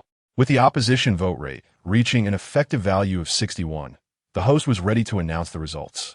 Pang Tai clenched his fist and returned a fierce glare to Andre, expressing his frustration in this helpless way. I declare this hearing. Sorry, sir, just a moment. Just as Andre had suddenly appeared, the representative of the meta group suddenly vacated his position, and a loudspeaker symbol appeared on the spot, with only 3 letters, BX. This caused quite a stir at the hearing, Bex. This was getting exciting. This elusive world billionaire never personally attended any events, and online, one could only find photos of him from his youthful days. Not only did he have no precedent for revealing his true identity, but people could hardly hear his voice, even at the most significant occasions, as he only expressed opinions through a spokesperson. Today, no one expected to hear Bex's voice. The spokesperson whispered a few words to the host and also obtained a valid voting right. The count of yes votes on the screen increased by 1, seemingly leaving the fence-sitters still dazed, not realizing what this meant. I agree. The small speaker icon on the seat trembled slightly. The voice was clearly processed, but it was still not hard to detect its age. After all, he was a relic from the last century, now living to the ripe old age of 118 thanks to artificial organs. There were even outrageous rumors that this guy was left with only a brain floating in a glass tank, interacting with the world through a brain-computer interface. Mr. Bex, I'm not sure if this complies with the regulations. You really don't need to participate in this matter personally. Andre spread his hands in confusion. I'm here to protect your interests. The metagroup can fully trust the committee. He glanced at the host, indicating that the representative of the metagroup had already voted, and that vote should be considered invalid. But at this moment, the host seemed at a loss. He certainly could not make a decision, leaving the floor entirely to the two big shots. I can participate as the chief investor of the fireworks project, or as the largest owner of the metaverse server array. Of course, you may recognize my other identities more, but many of those are from before you were born. The venue fell completely silent as a slow but powerful voice came from the speaker icon. Although I have a messy pile of titles, I actually prefer to identify as a regular user of the metaverse. After all, today we're making a decision that affects the safety of all users. Andre seemed to be organizing his thoughts, and in this moment of silence, the vote count on the screen flipped again. The silent green numbers jumping to 68 and still slowly rising. Almost all the big capitalists in the metaverse chose to agree. These people, capable of becoming wealthy merchants, naturally understood the importance of timing. Even if their businesses would suffer losses due to this state of alert, it was just a temporary loss compared to offending Bex. You must be aware that once a level 1 alert is activated, even asymmetrical lockdowns in certain areas will lead to significant adverse effects. Faced with this nearly unchangeable result, Andre could only try to reason with him. Young man, I've been in business my whole life, and I certainly understand the losses this could cause better than you. And you, holding two important security department heads, should understand the meaning of the word risk better than I do. Although Bex referred to him as young man, Andre was actually a man in his 50s. However, there was still a difference of over 60 years between the two, so this title wasn't disrespectful. The situation is still unclear. If we were to stop hundreds of thousands of people from living and working normally just because a game server was hacked, the cost would be too great. It was precisely because the risk was unknown that, compared to the more than 50 billion users in the metaverse, the temporary interests of a few million people were not as important as you might think. Moreover, we would provide compensation and charitable assistance afterward. Bex responded to his concerns leisurely. Just like the significance of our initial plan, we prioritize risk and long-term interests. Anyone can say pretty words. For you, it may just be a bunch of numbers and tables, but for the millions of people the chaos caused would be no less than a catastrophic disaster. Andre's emotions gradually became agitated, seemingly unwilling to back down. It's not as exaggerated as you say. Our Level 1 alert plan has never been implemented since it was created. Perhaps people are more united and resilient than you imagine. Ultimately, Andre had no choice but to speak from the heart. This was a statement made in his capacity as the last voter, that is, in the name of counterterrorism. In the face of terrorism, there is no room for retreat. Every action we take will be observed by them, and if we show even a hint of weakness this time, they will only take advantage of it. Weakness is not defined this way. If we cannot even bear the consequences of our own plan, that would be true weakness. Bex's voice remained calm. If we really want to show toughness, the committee should not adopt a passive defense strategy. The United Nations should have acted long ago. Inaction cannot intimidate terrorists. This effectively silenced Andre, who could only leave a sarcastic remark. It's truly a case of paranoia. You'd better pray that they won't have another attack, or the entire metaverse will be thrown into chaos by those who are overly cautious. I really hope there won't be a next time, and besides praying to God, you will protect us too, right? The wave of applause finally sent Andre away. After the host counted the votes, Pang Tai and Ng high-fived each other. And of course, Sun Ying also breathed a sigh of relief. At least there was no progress to a situation where they were at a loss. And there was no need to take the risk of being wanted for spreading panic online. After the meeting, Pang Tai had no intention of returning to the security committee to face disapproval. He just wanted to quickly figure out the source of the virus with Ng. As for the evacuation work, there would naturally be dedicated personnel to handle it. But just as the venue was being evacuated, Pang Tai suddenly received a phone call. Upon seeing the caller ID, he was stunned. Bex? This old guy helped out so much today. He wouldn't be calling to negotiate terms, would he? But then he thought, since he wasn't a high-ranking leader and had no interest to extract, he probably wouldn't make any strange demands. Sir, thanks to you today. No need for that. I just see the shadow of Wu Yu in you, so I chose to trust your judgment. Thank you for the compliment. I will work quickly to solve the technical issues. It's not really a compliment. Besides, we use bad temper and stubbornness. You also have a gambler's temperament. Bex paused for a moment and explained simply, but you must understand, a a skilled gambler knows the stakes and costs of every decision, rather than going all in as soon as they sit down. Speaking of gamblers, Pang Tai could only think of the superloading process, which indeed was a huge gamble for all of humanity. Remembering the drastic proposal he had previously put forth to put all metaverse servers on alert worldwide, it was similar to the kind of all-in behavior that teachers often exhibit. I'm sorry, I did not consider things thoroughly before. This compromise plan is now the most reasonable response. You could say it's a risk to buy more time. If the virus spreads to other regions, as you said, we will still adopt your first plan and put the whole world on alert. Bex rarely sighed, however, before that. I suggest you and your team take some time to check out the evacuation site. The evacuation site? But we are pressed for time. A few extra minutes won't matter. I know your temper is to never back down, but you wouldn't want to become like Andre, who only knows to be stubborn, would you? In the end, Bex left him with a cryptic remark. Go see for yourself what our unwillingness to back down truly carries on our backs. Pang Tai agreed verbally, but after hanging up, he first went to find Ng. The two of them tapped into the investigative resources of the security committee and were finally able to confront Drogba openly. As for Bex's words, he had already forgotten them amidst the busyness. It wasn't until around 2 in the morning that Ng took a break and opened a news window. The security committee was now fully prepared, and they were finally about to announce the fact of the terror attack to the public and arrange evacuations in certain areas, according to plan. Why are you slacking off? What's so interesting about that?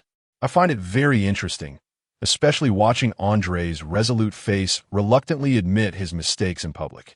And G shrugged and replied, moreover, I've never seen how people live after completely leaving the metaverse. Now that you mention it, it does sound interesting. I'll take a look too. On screen, Andre once again did not carry a speech manuscript. Besides the frustration of admitting failure, he seemed to be filled with a sense of anger, vowing to tear the terrorists apart. As a soldier, he had dealt with armed organizations around the world, and his speech was reminiscent of a rally before a battle, full of motivational fervor, making people feel deep down that this was a war they would win. But in the final few sentences, Andre's apology was sincere. It was precisely because of the UN Counterterrorism Office's negligence over the years that the breathing organization found an opportunity. As someone in a key position at the Security Committee, he could not escape blame.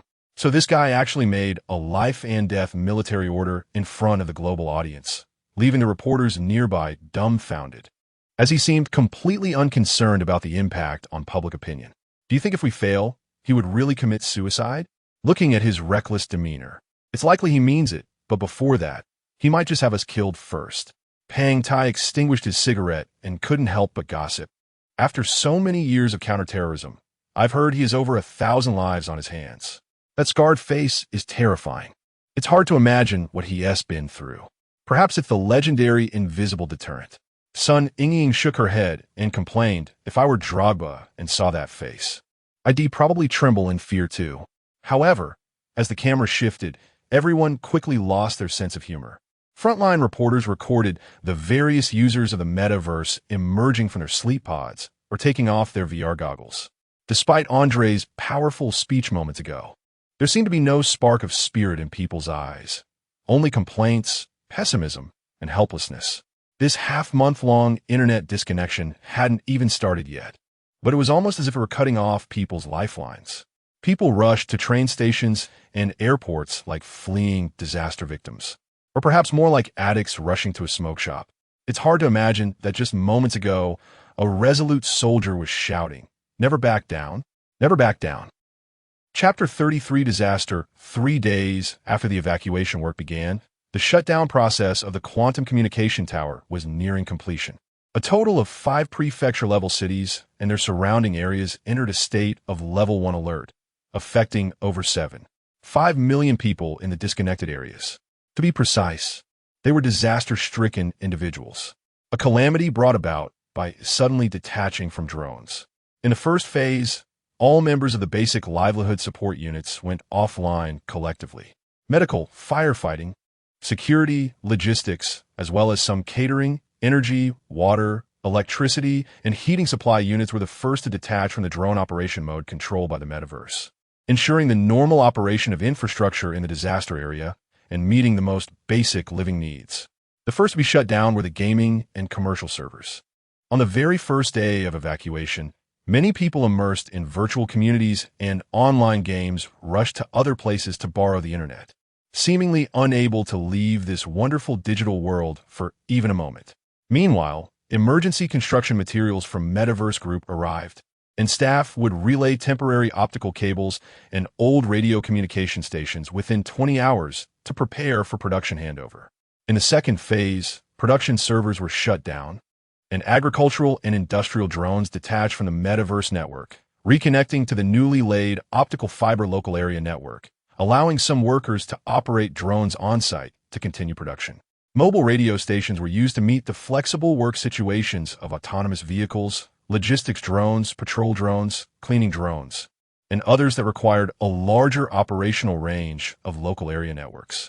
In the third phase, the quantum communication tower was shut down, and the online metaverse users in the area were cleared. To some extent, people returned to the living mode of the early century, such as needing to dial phone numbers to contact friends, having to queue at hospitals for medical treatment, and in some places even facing inconvenience in ordering takeout. Fortunately, this time it was only a network shutdown in key areas, and the preparation from the above 3 phases could temporarily maintain order in the disaster area. If it were a global metaverse restart, the impact would penetrate all aspects, the steps would be even more cumbersome, and the metaverse downtime period would extend to 2 to 3 months.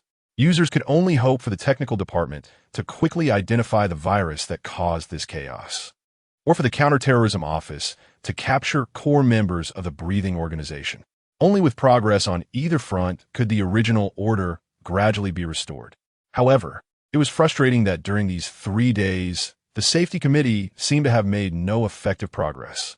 Even though Pang Tai was running around and secured unprecedented resources for the safety committee, even dispatching some confidential data from Metaverse Group that was usually not disclosed, everyone remained in the dark about the true nature of the virus.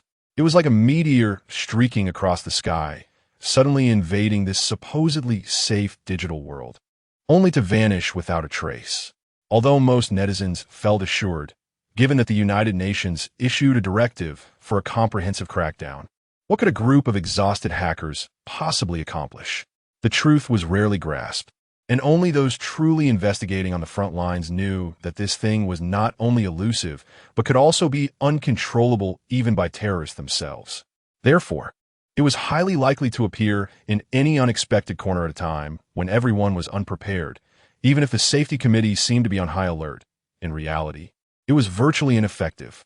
If the next incident occurred on a large server, the consequences could be imagined. In these days, NG had exhausted all his efforts, not expecting the investigation process to be so difficult that there had been no progress for 3 whole days, wandering aimlessly like a headless fly, eventually losing track of everything. Pang Tai was equally troubled. Although he had not set a military order like Andre, he had recently mobilized too many resources from the entire department without authorization, leading the technical team to keep an eye on him, believing he would be the first to find a breakthrough. Since both were engrossed in data work, they paid little attention to discussions online. In contrast, Sun Ying seemed to be an onlooker, only occasionally helping with some statistical work and not intending to express any opinions, often browsing the topic comment section, a state that was completely different from her usual strong demeanor. However, this unusual behavior did not attract their attention, as this girl had been carefree and absorbed in games for years, and it was normal for her to be unaccustomed to such tedious work. But on the 5th day of the investigation, Sun Ying suddenly seemed like a different person, not only actively requesting to take on core calculation tasks, but also proposing a bunch of targeted insights, such as strongly advocating for the early restart of Server 081 to restore the conditions before the attack using backup files. She also requested to assemble an entire modeling team to assist in completing the visual model during the virus attack. Pang Tai couldn't help but marvel at how this girl had suddenly become enlightened. Had she awakened her long-hidden academic spirit? However, NG was accustomed to Sun Ying's unpredictable personality. During previous interactions with her, he had already discovered that the senior would occasionally display 2 completely different temperaments. Just like her assassin character in the game, when invisible, no one could detect her presence, but when she burst forth, she was exceptionally eye-catching. Similarly, there was Ji Jiao, sometimes quirky and sometimes serious, but the overall impressions they gave were quite different. In comparison, Sun Yingying's transformation seemed to come without any warning, and the transition in attitude was not very natural. And Ji had grown tired of pondering what mood these girls were in. The world of girls was completely unknown to him, especially with a changeable girl like her, who felt even more complicated than the variables in Maxwell's equations. After the requested modeling team was in place, Server 081 was officially powered on. Although no one had yet seen the actual form of the virus, at least the server's flash memory recorded the moment of collapse and how the underlying architecture of the metaverse had distorted. In an empty virtual scene, a team of over 30 people was clearly divided into positions.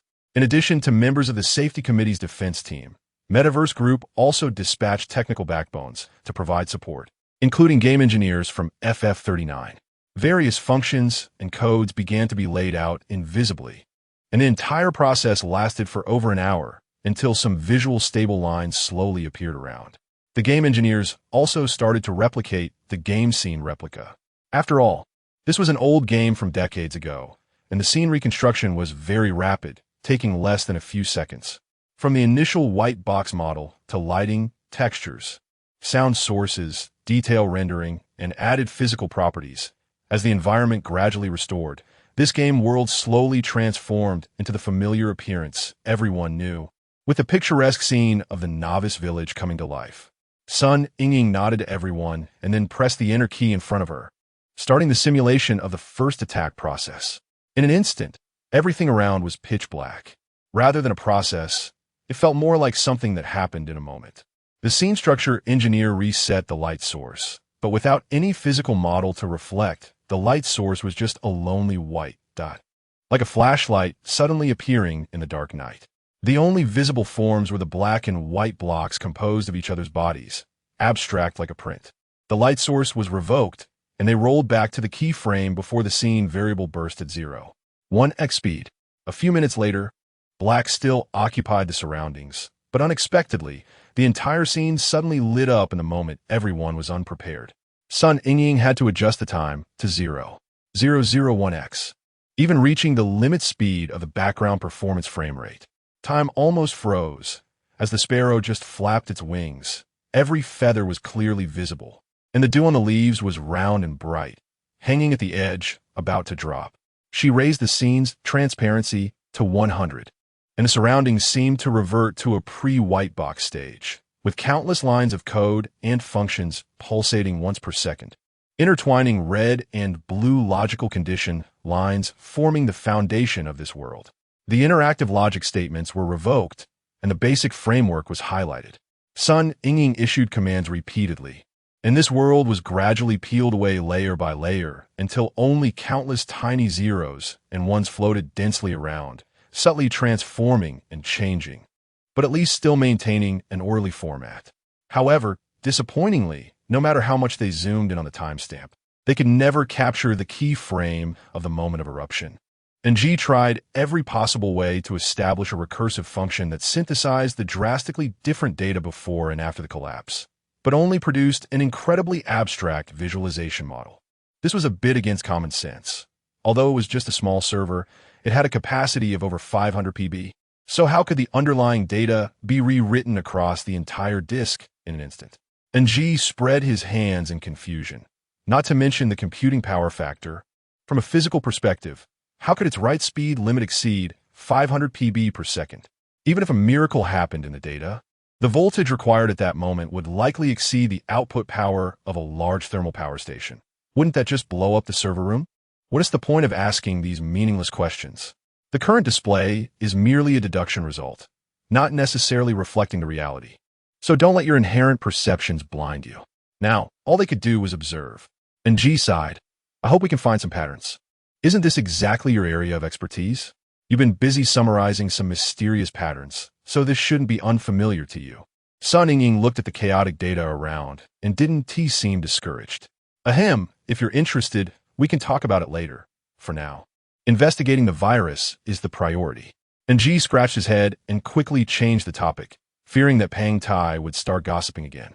Sun Ying was just making an analogy, but that statement reminded him, and soon, Ji seemed to find an unconventional breakthrough. He had a sudden idea and tried to bypass the binary numerical computer language expression to observe the arrangement itself, just like studying the patterns on meteorites before. After inputting a small range of values, a surprising scene occurred. All these zeros instantly turned into zeros, with varying gaps between them. And Ji excitedly began sampling and analyzing, turning these zeros into small dots, ultimately forming a dot matrix image and recalculating the arrangement patterns. Sun Ying was also surprised by the scene before him. He immediately expanded the range of values to the entire novice village and adjusted the transparency of the game model, leading to an unexpected situation appearing before everyone. The data fluctuations were actually visualized, like a massive explosion occurring in the game scene. There was indeed a starting point, and just like a physical explosion, this was a spherical dispersion process. You're right, we were blinded by our inherent perceptions. And Ji nodded repeatedly. Beneath the appearance of instantaneous collapse, it can actually be traced back to its origins. But still, regarding Ji's previous question, how could the entire collapse process happen so quickly? The two of them seemed to touch upon Pang Tai's knowledge blind spot. He still didn't quite understand the working principle of this virus. We need to change the terminology. This is not a collapse. And Ji finally provided a convincing answer. It didn't rewrite the server's disk data. Rather, the fundamental algorithm was completely altered. For example, it was like adding a layer of filter, and it was added on top of the file itself. So, to us investigators, every time we checked a piece of data, it would only display and thus fail to reveal its original form. The places where users interacted, that is, where their gaze fell, would create the illusion of data collapse. Pang Tai suddenly widened his eyes, as if recalling something. This sounds a bit like the realm of quantum theory. Exactly, if at the moment of the virus outbreak, there were no users on the server. The disk files essentially wouldn't have changed, or rather, there would be no way to detect any changes.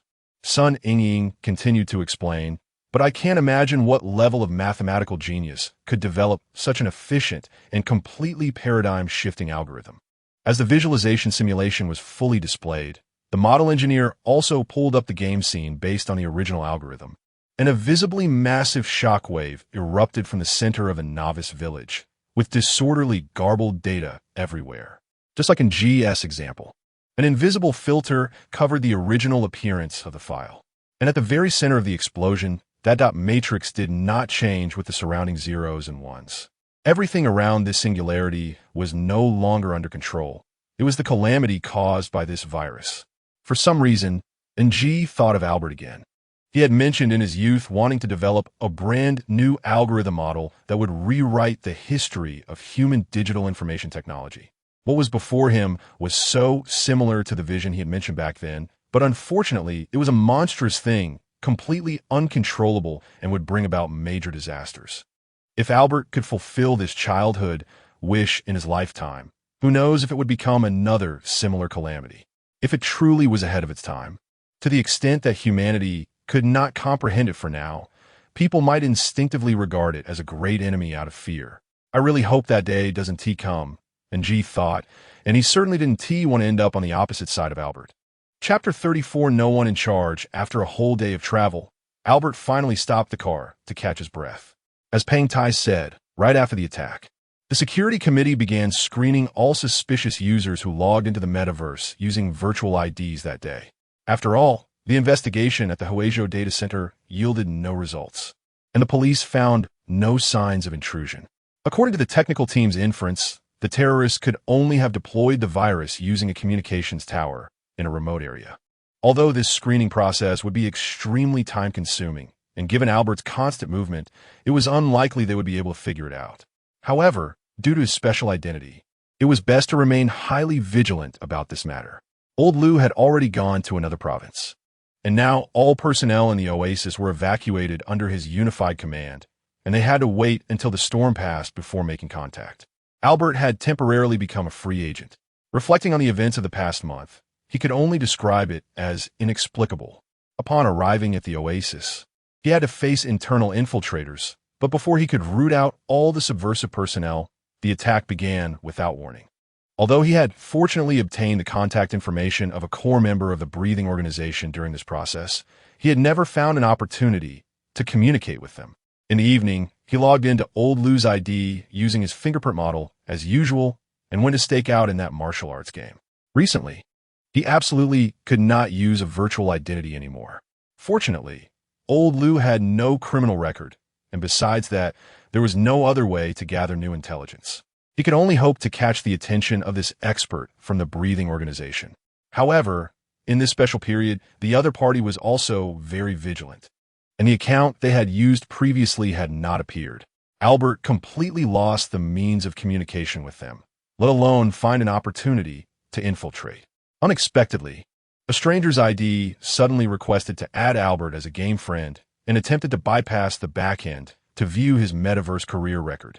Although this content had already been tampered with by Old Lou and he wasn't afraid of being investigated, Albert still quickly reacted, trying to be cautious and prevent his whereabouts from being deduced. Soon, both sides temporarily halted their offense and defense, and the other party's first sentence revealed their identity, which made Albert overjoyed. "What's up, little hacker? Out of tricks? Why haven't you contacted me recently?" "Oh, it's you?" Sure enough, after that brief exchange that day, this person had already noticed him. However, the impact of this attack was too great, and the breathing organization might also be avoiding the storm internally. Or perhaps they were busy planning their next course of action. Albert had already felt the hardships of traveling around during his time in the Oasis. Not to mention the breathing organization being wanted globally. It wouldn't be surprising if these people didn't log in for 10 days or half a month. "I actually wanted to find you, but you left too hurriedly last time and didn't leave any contact information. Am I looking for a needle in a haystack?" Albert said, trying to lower the other party's guard. "Besides, we just met by chance, and you didn't intend to treat me as a friend. So why should I put my warm face against your cold butt?" "Oh, is the little nerd upset?" The person immediately sent a party invitation. It seemed they were finally going to meet, even if it was in the game. "Sorry, I've been quite busy recently, but today I finally have a bit of free time. Shall we chat?" The two agreed to meet in a bamboo grove villa, and the other party clearly did not want to show their true appearance, using a character from the game's virtual image library, looking like a burly monk. After a few casual exchanges, the conversation seemed to lack focus. Albert, after all, was not an experienced player of this game. If the other party talked about game-related content, he would inevitably reveal his identity.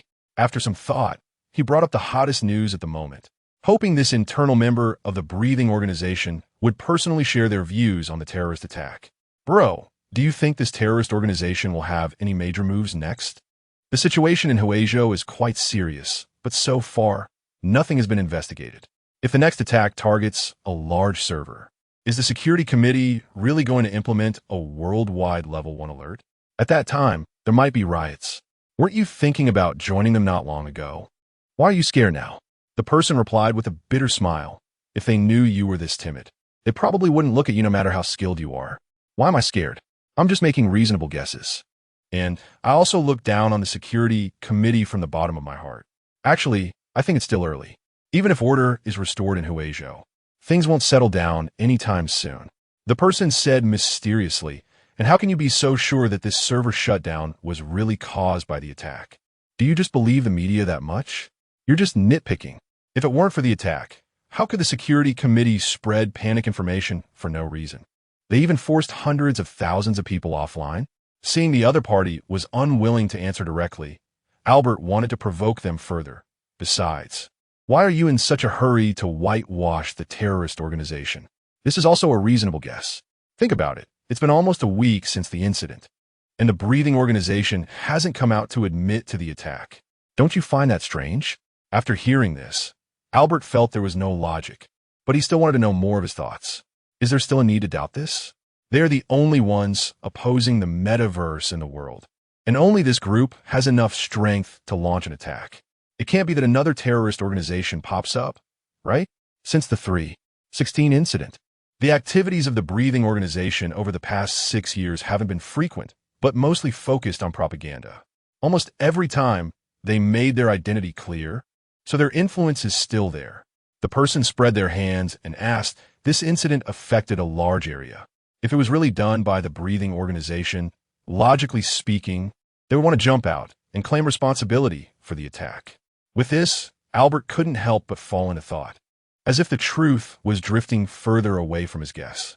Just like this person's logic, any form of extreme behavior, especially terrorist activities that deviate from the basic will of the public and promote reactionary ideologies, is driven by specific demands.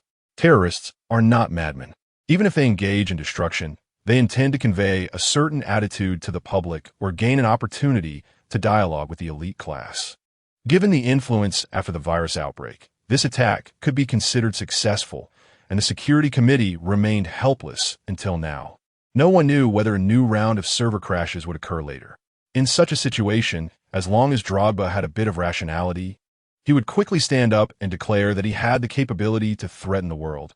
He would definitely not give up any opportunity for dialogue.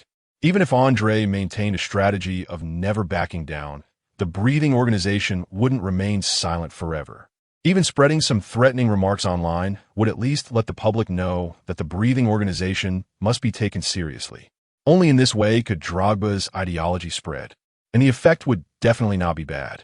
The current situation, from a logical standpoint, seemed somewhat inexplicable. The Security Committee was making a big deal about counterterrorism, and internet users were speculating and discussing various theories. Yet the group at the very center of the vortex remained eerily silent, as if the development of events had surpassed Drogba's expectations. Anyway, I think this should at least be a deliberate attack. As for whether it was the breathing organization that did it, we have to wait for the investigation results. Albert shook his head and ultimately could only go along with this person's thoughts. This super virus suddenly appeared. For the current era, it's no less than the development of nuclear weapons in the last century. The attackers should still be considering how to use it, so they chose to hide in the dark and watch the changes. Are you so willing to believe the answers given by the authorities? The main issue is that things have escalated too much, and both sides feel like they're in a difficult position. Albert replied with a bitter smile. I even think there's an extreme possibility, because this virus is so severe that the attackers can't control it themselves. No one knows what will happen next, and the attackers certainly won't dare to come out and negotiate now. His imagination is quite rich. The person stared at Albert's eyes for a moment, suddenly turning his head as if he were a new official questioning a job applicant, making Albert feel uneasy. What about you? What do you think about this? As a hacker, I don't have that much sentimentality in my mind, only pure technical admiration. If given the chance, of course, I would want to develop something amazing, but I know that in the current environment, many development directions are explicitly prohibited, so it's not feasible to take extremes. Sounds interesting, keep talking. Thus, Albert continued the conversation that had been interrupted last time. Not only did he weave a lot of stories, but he also provided a virtual ID he had used before as proof. It was obvious that the other person's wariness had decreased significantly. After all, they had known each other before the virus outbreak, which meant he wouldn't particularly suspect Albert's identity. At least he wouldn't think he was an investigator from the Security Committee. Before long, the person began to inquire in detail about technical skills and personal experiences, and there was an intention to try to win him over. But at this sensitive juncture, he certainly wouldn't take the initiative to extend an olive branch. It was still too early for that. Moreover, as the breathing organization has always done, they would never reveal their identity unless absolutely necessary. Many young hackers who joined the breathing organization, even after doing a lot for them, are still unclear about whom they are serving until their names appear on a wanted list, realizing they have unknowingly become terrorists. After that, Drogba would further absorb these bewildered youths into his core team under the guise of providing protection. Albert was just like this back then, gradually being forced to take a stand, all the while thinking he was harboring noble ideals. Those who were reluctant to continue cooperating naturally became pawns. Bro, after saying so much, I still don't know your organization's codename. Albert didn't forget to make a joke at the end, deliberately asking this rhetorical question to show his innocence. Wait, I want to really run into someone from the breathing organization. Will I? Please don't surprise me. Oh no, scare me. If I were really a terrorist, would I bother talking to you? The person indeed shifted the topic, but his next sentence almost made Albert choke on his saliva. Have you heard of Oasis? After all this, they really used Oasis as a shield. Who knows how many young people they have deceived under this pretense? No wonder the security committee has been keeping a close watch on Oasis's activities. It truly is an unwarranted disaster. Thus, Albert used a false identity from Old Lou to contact a fraudulent Oasis organization again. He couldn't help but wonder how Drogba viewed the Oasis he had been involved with all this time. By the way, you can call me Xiao Lu, but I still don't know what to call you. Just call me by my ID code. Ingri is his nickname, meaning the midday sun. He couldn't understand why a terrorist would use such a nickname. After this exchange, Albert felt he gained quite a bit. Not only did he earn the trust of the breathing organization, but he also confirmed a suspicion. The consequences of the attack have clearly exceeded Drogba's expectations to such an extent that he still dares not acknowledge it. There may also be some internal disagreements within the organization, which is why this Ingri remained tight-lipped. He then prepared to contact Pang Tai to report the latest situation. It might help with the investigation progress. But just as he opened his contact list, Pang Tai called first, and his tone didn't seem good. Albert, I have some bad news for you. It seems the security committee hasn't made any progress yet. No worries, I just happened to bring some news about the breathing organization, although most of it is still in the guessing stage. Then you go first. It's been bad enough lately. Pang Tai sighed with a frown. You're reliable. I didn't expect you to find your way into the enemy's internal affairs so quickly. Not quite infiltrating, still far from it. It's just that you're indeed more efficient than the security committee. After Albert finished explaining the latest situation, Ng suddenly took the phone and stated that all signs matched. It's true. Even if the virus was indeed created by them, no one can control it. This makes things even more complicated. It seems everyone has already guessed some clues, and it's certainly isn't good news. Terrorists are also human. At least they can be reasoned with. But facing a completely unknown destructive weapon, no one can predict the consequences. Bad news keeps coming, huh? Ha! What are you preparing to notify me about? Damn it. One of your companions is wanted. Oh no, about to be wanted. Pang Tai cursed, to be precise. It's your use of his identity that has been discovered, and it just so happens that it appeared at the scene. Oh no, it's Old Lou's ID. Albert suddenly realized. That can't be. It's just an identity impersonation. I told him to hide for the time being. Don't do that. My advice is to let him turn himself in quickly. Pang Tai snuffed out his cigarette. Andre doesn't like to dawdle, and he acts recklessly. It's better to be proactive. Saving your life is the priority. Chapter 35. The conditions of qualification. Albert initially had no impression of Andre, but he watched the live interview that day. The chilling aspect of this guy was not the terrifying scar on his face, but rather the overwhelming aura he projected when he raised his arm and shouted, "Never compromise." Even someone seeing him for the first time could guess that this guy might resort to any means to achieve his goals. 6 days ago, just minutes before the virus outbreak, Albert had just hung up the phone. He had informed Pang Tai about the possible locations of the attack, but no one dared to truly trust the attitude of the security committee, although it was difficult to prevent the attack from happening without help. The worry in his heart kept him awake, so he logged into FF39 immediately. At that moment, he happened to see Ng and Sun inging both in Area 6, specifically on Server 081, so he planned to say hello. However, just as he switched servers, the entire scene suddenly went pitch black, followed by a disconnection alert and a maintenance notice. All of this was merely a coincidence, but it unexpectedly laid the groundwork for disaster. That day, he was the last person to log into Server 6, and this record was saved in the media group's database. Now, as the investigation fell into a predicament, the anti-terrorism office began to check the IDs of those who logged in at the time of the incident. Of course, the ID Albert used that day was Lao Lu. It was clear that this was a completely unscientific investigation method, as everything happened too quickly, leading people to mistakenly believe that the last login user carried the virus. However, from another perspective, perhaps the anti-terrorism office was simply impatient with their work over the past few days, eager to catch a suspicious figure and provide the public with a reasonable explanation. Upon investigation, it turned out that this account had a lot of issues. Others had impersonated the ID, and Lao Lu's personal information had been tampered with many times, seemingly aligning everything perfectly. Thus, Andre, based on his intuition, concluded that this person must be highly suspicious. Lao Lu was still organizing the entire oasis to move underground and would have to continue with the liaison work thereafter. If he were to turn himself in, Oasis would immediately fall into chaos, and the comrades he had organized over the years would be left in the dark. Moreover, given Lao Lu's personality, he would rather risk his life to keep the organization running than actually turn himself in. In fact, it would be fine for the organization to scatter. There would always be a time to reunite.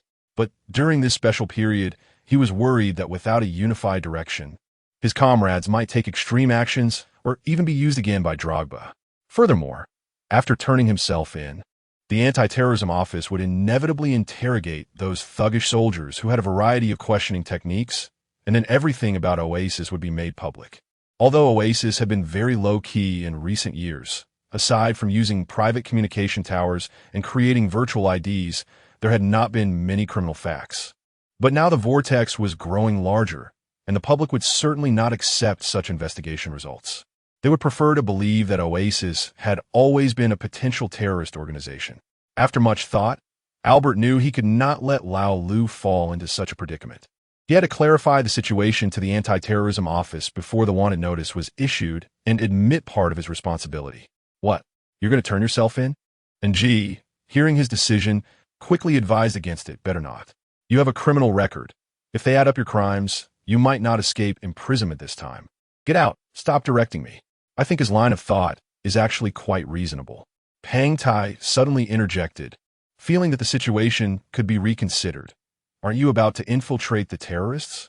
If you can negotiate with the anti-terrorism office using this incident, perhaps Oasis won't have to operate in the shadows anymore. As soon as he finished speaking, Albert snapped his fingers, realizing that Pang Tai had guessed his thoughts.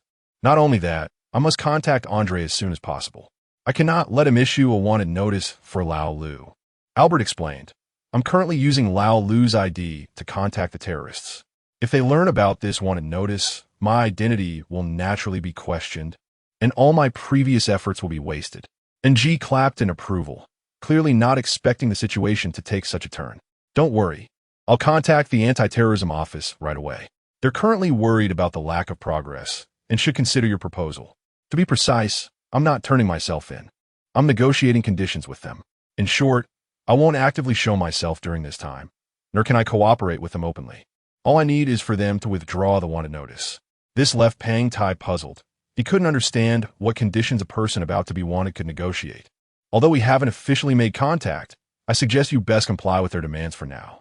You're currently in a passive position in every aspect, so you need to show them your willingness to cooperate, Pang Tai patiently advised. Don't worry, although this guy is stubborn. He is at least someone willing to get things done and won't deliberately make things difficult for you. I would never trust someone who would resort to any means. If I really went to negotiate with the anti-terrorism office, cooperating under their control would only lead to being led by the nose later on, even disrupting Oasis's original plans.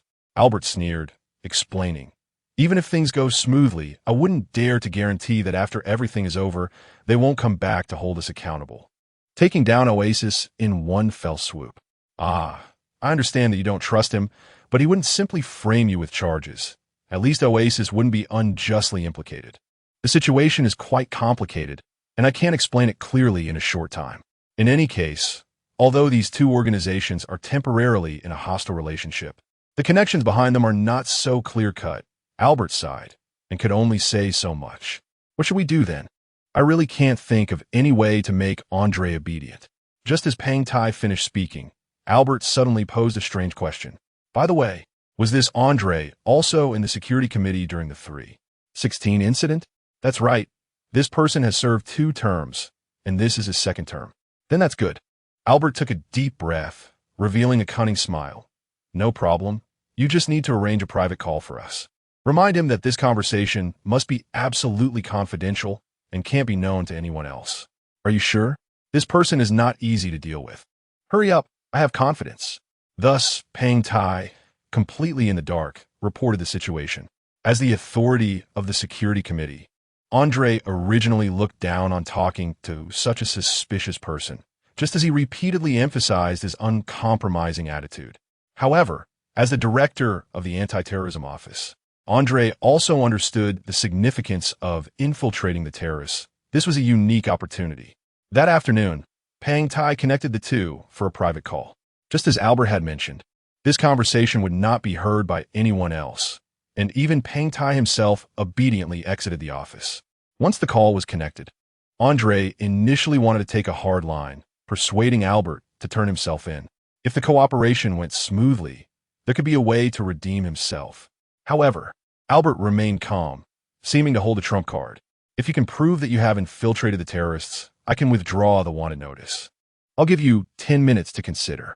Just turn yourself in, and you'll be temporarily arranged at the Security Committee's Shanghai headquarters with the necessary permissions, resources, and technical support provided. Sir, don't rush. First, you should know who I am. You don't need to introduce yourself. You're Albert, a former member of the breathing organization. Wasn't the 3/16 incident something you did with your own hands? If you refuse to cooperate this time, the sentence you face next won't just be 2 years. It seems you know who I am, so there's no need to waste more words. I'm now putting forward my conditions. First, cooperation can proceed, and I will provide the latest intelligence to the Security Committee. In addition, you must guarantee that during this period, members of the Oasis organization will not be wanted. This is obvious. I'm not a fool. After all, I have more experience in espionage than you hackers, Andre said with some satisfaction. As long as you are willing to come over, send your current location, and I will send someone to pick you up. Albert sneered twice and suddenly interrupted Andre. Wait, it seems you didn't understand. I won't be coming to the Security Committee. The cooperation will only be conducted online. There was a moment of silence on the other end of the phone, followed by exaggerated laughter. Ha ha, do you think you have a right to make demands? Remember, you are now a suspect in a terrorist attack. The reason I agreed to talk to you is that you have value and can create conditions for our actions. If you think you can continue to talk back, I can bring you over in another way, but it will involve some suffering on your part. Mr. Andre, I think you should reconsider. If you can't remember, I can give you 10 minutes to think back to what happened 6 years ago. How can you bring up 6 years ago? Do you still remember those 3 innocent civilians who died because of you? I can never forget. And that's why I organized Oasis, and it's the only reason I'm now opposing Drogba. Albert sighed lightly, but you should also understand why I was only sentenced to 2 years. Andre's pupils suddenly contracted. He finally realized why Albert could face him so calmly.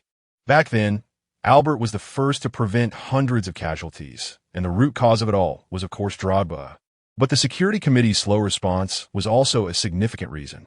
If the Security Committee had been able to evacuate the servers immediately after receiving the alert, that terrorist attack would not have resulted in any adverse consequences.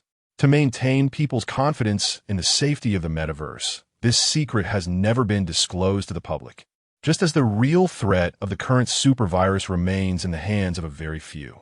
Don't forget the confidentiality agreement you signed. If you dare to mention this to anyone, we will make you disappear completely. Right, so if it leaks, how is that different from my current situation of being falsely accused? Albert replied casually. At least now I have the initiative and can decide how to cooperate with you. What do you mean? Are you threatening me? Andre's roar made the windows tremble, and Peng Tai outside the door shivered in fear. Yes, Albert, I know you were used back then. You are actually a kind-hearted person, and our original intentions are at least the same. Andre's tone suddenly changed, making it somewhat uncomfortable. And I've also heard that after your release, you remained despondent, and only the thought of revenge against Drogba gave you hope to move forward. Wait, are you trying to play the emotional card?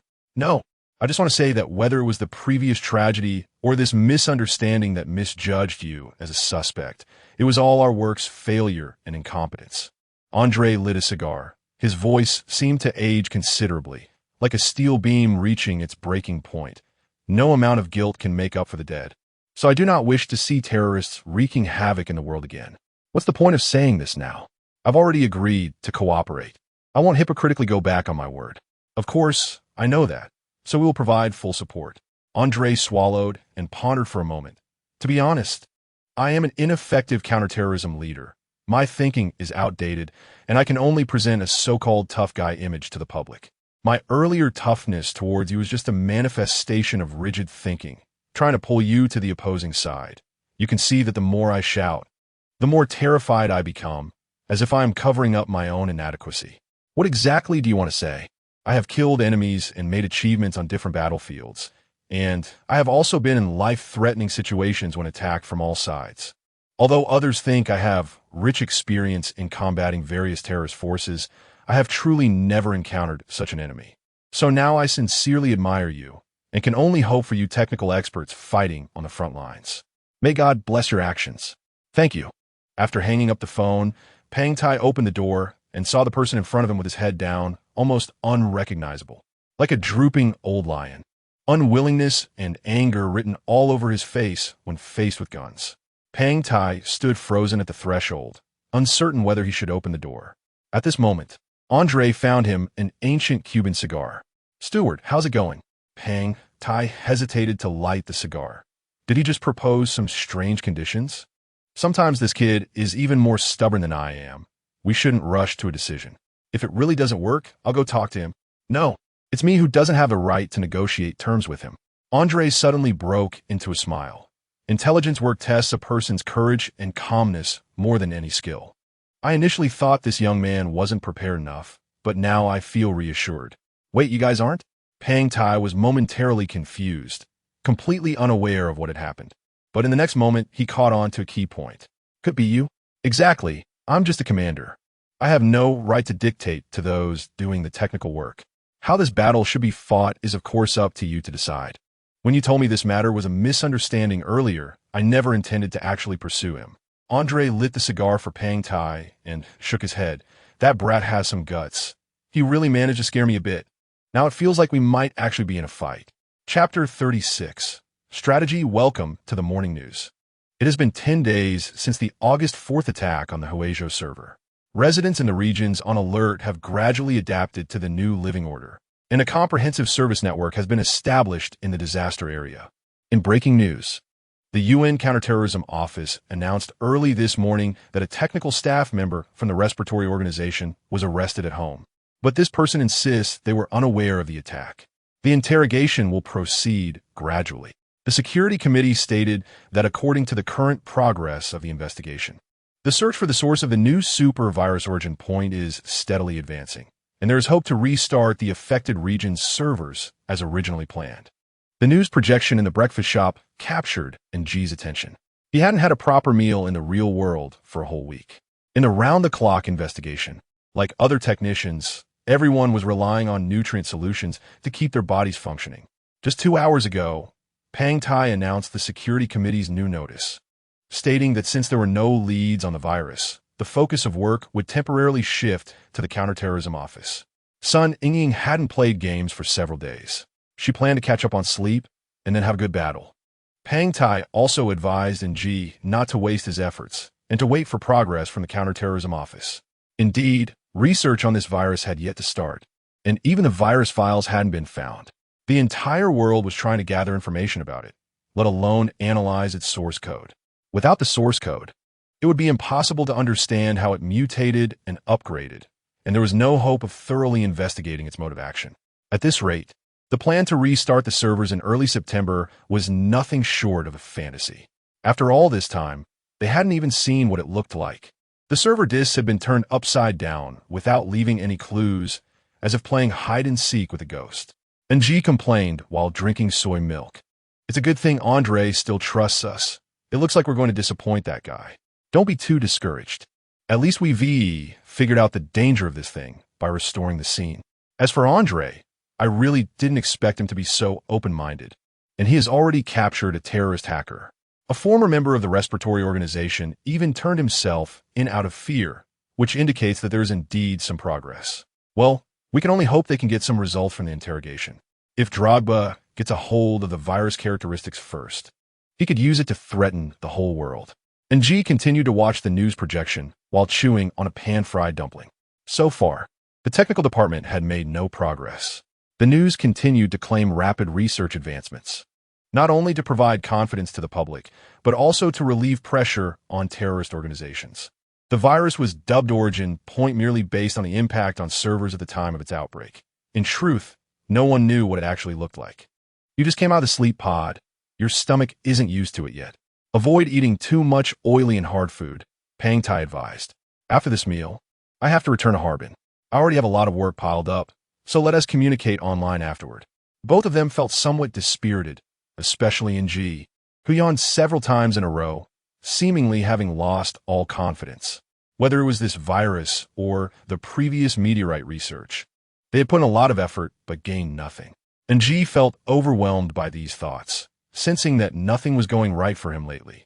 He had never felt so defeated before. Indeed, we don't know how long this situation will continue.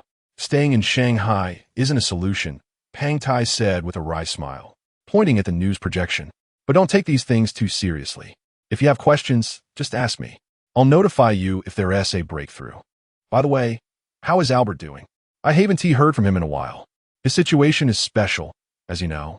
Being an informant comes with risks, especially for someone like him who has been betrayed by Drogba. In short, we should avoid contacting him without permission to prevent causing trouble. If everything goes smoothly, Albert will once again become the hero who saves the metaverse. And G couldn't help but sigh. Of course, his desire for revenge will also be fulfilled. Let us hope so, if things go well. Meanwhile, a green pickup truck stopped at the site of the Gansu Protective Forest, now long buried under yellow sand, leaving only an endless desert and scattered thorns. These grayish weeds, known as sand-fixing thorns, were sparsely distributed across the sandy soil, resembling patches of stubborn weeds. They were genetically modified plants cultivated in the laboratory. It might not be accurate to call them plants, as the total precipitation in this area had been less than 0.1 millimeters over the past decade. They resembled land, coral more than anything else. Although the surface was less than half a person's height, their enormous root systems could spread hundreds of meters beneath the sand. They truly served their purpose after they died. The high-density fibers formed a hard, keratinous layer that would coralize completely under microbial action within decades, becoming a dense skeletal network embedded in the sand to prevent further sandstorms from advancing south. Cigarette butts were continuously thrown out of the car window as the young man inside wore a troubled expression. Although Ng and Pang Tai were already frustrated with their powerlessness and could only hope for the counterterrorism office, Albert was even more troubled than the two of them. Since the security committee strictly controlled virtual IDs, many terrorists changed their means of communication, such as meeting in old games or even using letters. In the past, satellite phones were common, but since the establishment of the quantum communication satellite network, old base stations and satellites were no longer maintained, eventually becoming space debris floating in low Earth orbit. Under these circumstances, Albert could only communicate with Ng sporadically. Although the other party had expressed a desire to recruit him, it was ultimately just a facade, seeking to recruit him under the guise of Oasis. Thus, he could not openly discuss the virus, and even if their relationship was good, the other party could easily change the subject. Overall, their discussions remained superficial, and things would only drag on indefinitely. After several unfruitful communications with Ng, Albert could only wander aimlessly, once again thinking of Xiaobing. Perhaps he should have listened to old Lu's advice earlier. At the time, the attack had not yet occurred, and he had let a member of the respiratory organization slip away. With this unrealistic thought in mind, he could only rely on instinct to roam the Gansu desert, fantasizing that Xiaobing might find the green pickup truck, which represented hope, amidst the vast sea of sand. The sea of sand blended seamlessly with the gray sky, and that little bit of green indeed stood out starkly. But Albert knew he was merely searching for a faint hope. First, he didn't know if Xiaobing had returned to Gansu. He had only heard that her father had once been buried here. Secondly, he was unclear about Xiaobing's current attitude towards Oasis. Perhaps her tears that day were merely an act. After all, being able to lurk within Oasis for 2 years without being discovered meant she possessed sufficient willpower and adaptability to various situations. The food supply in the car was running low, so Albert headed to the nearest gas station for supplies. While settling the bill at the counter, the old man's vintage radio caught his attention. The single-band radio was an extremely outdated technology since the widespread deployment of quantum communication towers. Such devices have been obsolete for over 20 years. Nowadays, apart from some uninhabited areas and underdeveloped regions, it was almost impossible to find such things.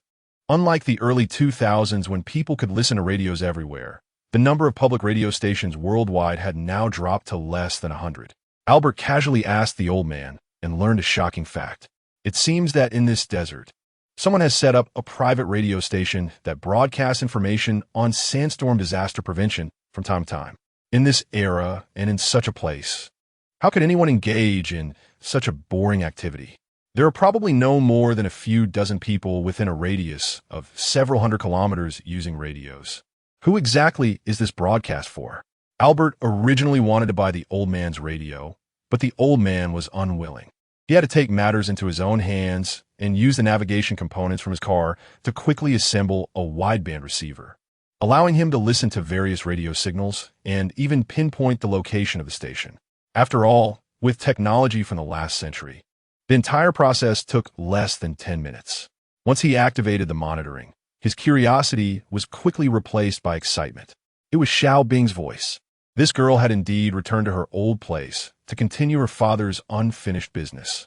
The radio station was not far away, just 80 kilometers from a small town. Although it was called a town, there were no stable settlements in this desert that shifts several kilometers each year. Many old towns have already been buried by sand, and some people have chosen to live a nomadic life in this area. These desertification refugees are called sand shepherds.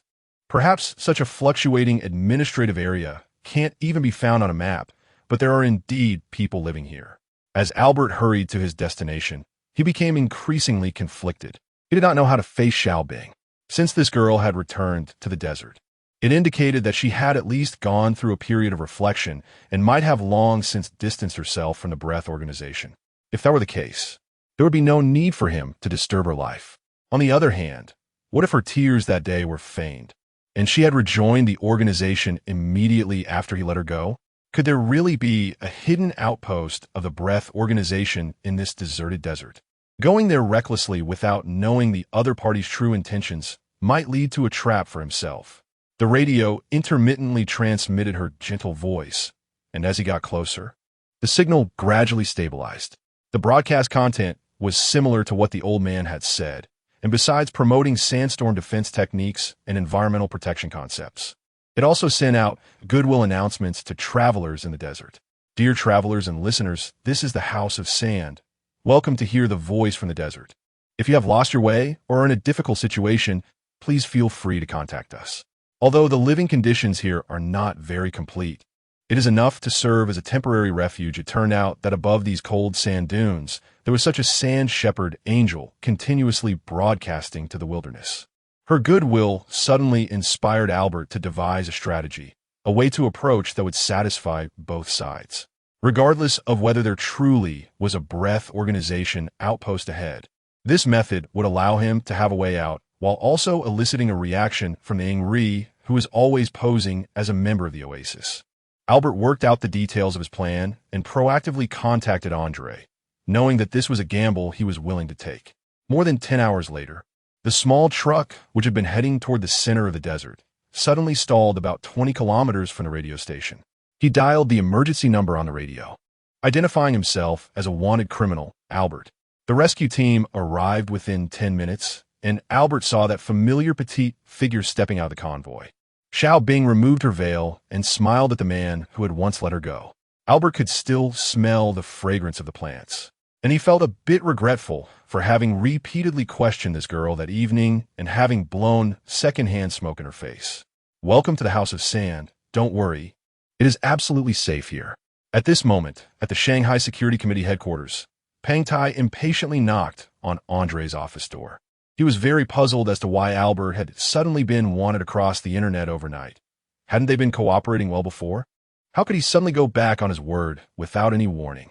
Andre merely smiled mysteriously and made a shushing gesture, signaling him to close the door first. I must admire him. He is a brave and clever warrior. As you can see, the whole world can see this, Andre explained.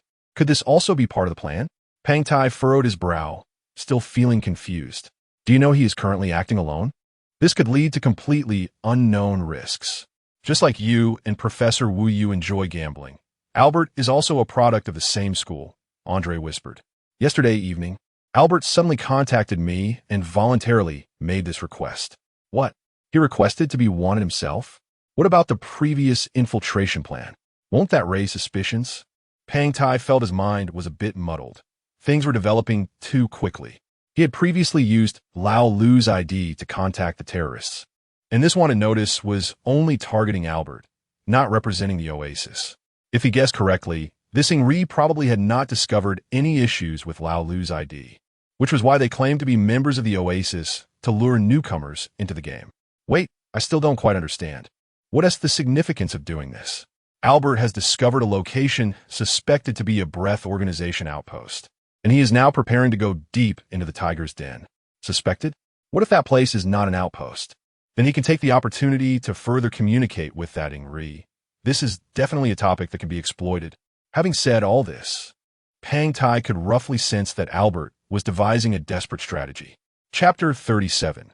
The Sandhouse. After Albert confirmed that he was wanted across the internet, he immediately left a message for Ingri in the game to remind him. Sure enough, a response came within 10 minutes, indicating that the other party had taken the bait. At the very least, after this heavy news broke, Drogba himself would definitely pay attention to the matter, and some core figures within the Breathing Organization would also start to care about Albert's information. After all, he was the central figure in the attack 6 years ago. Although the number of people who knew the truth was few, discussions about Albert had never ceased. In fact, it wasn't just the public. Even within the Breathing Organization, there were differing opinions about the 3/16 incident. They were, after all, a group of people with different demands, united only by their extreme dissatisfaction with the metaverse.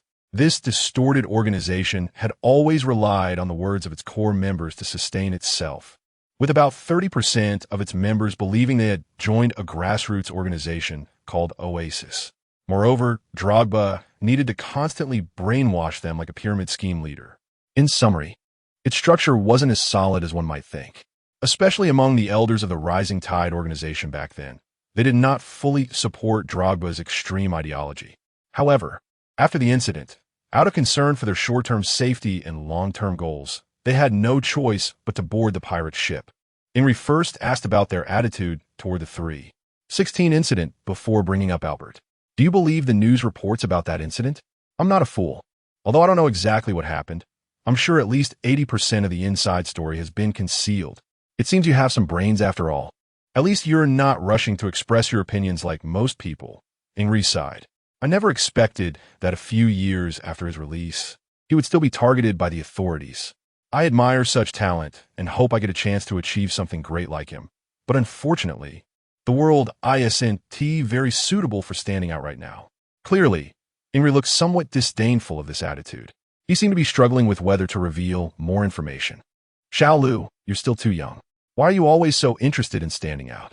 Since you have this technology, you might as well apply to the security committee. Please don't belittle me. Now that I'm part of our Oasis, I must always stand on the opposite side of absolute discourse power. The words sounded beautiful, but it wasn't yet time to take extreme measures. At the very least, one must have their own judgment at critical moments, and certainly should not show hesitation or weakness. I believe you should be able to grasp this balance. Before he could finish his lecture, Albert showed signs of impatience and pulled the topic back. All right, I get it. However, it seems the authorities are about to take action soon. I wonder if the Breathing Organization will find a way to offer him some help. From my estimation, Drogba probably won't be in a hurry to lend a hand. It seems that ever since that incident, Albert has harbored resentment against the Breathing Organization. If that's the case, it would be good enough if they don't actively kick him when he's down. After saying this, Ingri added, of course, this is all just hearsay. It looks like you're quite knowledgeable about that incident. Why don't you find some time to tell me about it? While joking, Albert kept the conversation focused on the matter itself. By the way, since the Breathing Organization is unwilling to take him in, why don't we in Oasis invite this expert in earlier? You don't need to think too much about this matter. Albert is currently a hot potato. At least for now, the alert for terrorist attacks hasn't been lifted, and no one dares to take on responsibility. Ingri sighed in response. Don't forget why he is wanted. Although the authorities reported that Albert stole the research data of the SourcePoint virus, no one knows whether the real situation is more serious than this. After their conversation, Albert knew his efforts were not in vain. This person had been cautious for a long time, but ultimately revealed an intention. Now that Drogba was intimidated by the impact of this incident, everything would temporarily focus on stability. First of all, they did not doubt the reason for being wanted. Although the security committee had not seen the true appearance of this virus so far, At least some people had started to believe that the security committee had successfully intercepted the virus after the wanted notice was issued. Secondly, the internal divisions within the breathing organization were exacerbated by this incident. Some people were actually willing to discuss cooperation with Albert, as they were former members of the Rising Tide organization. Not only did many appreciate their technical level, but some also shared a dislike for Drogba's methods.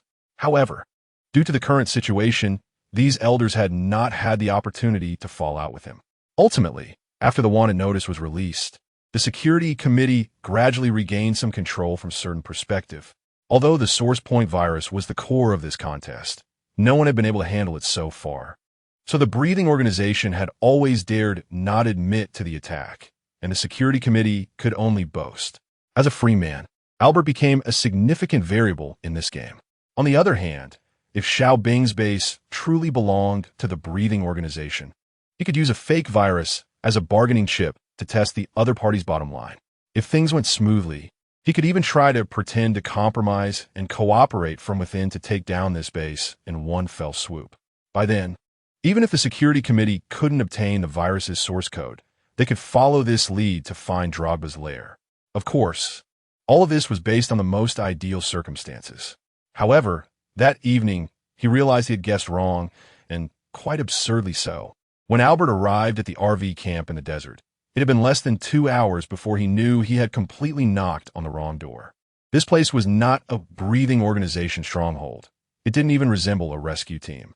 They looked more like a group of lost souls trapped in the desert for a long time.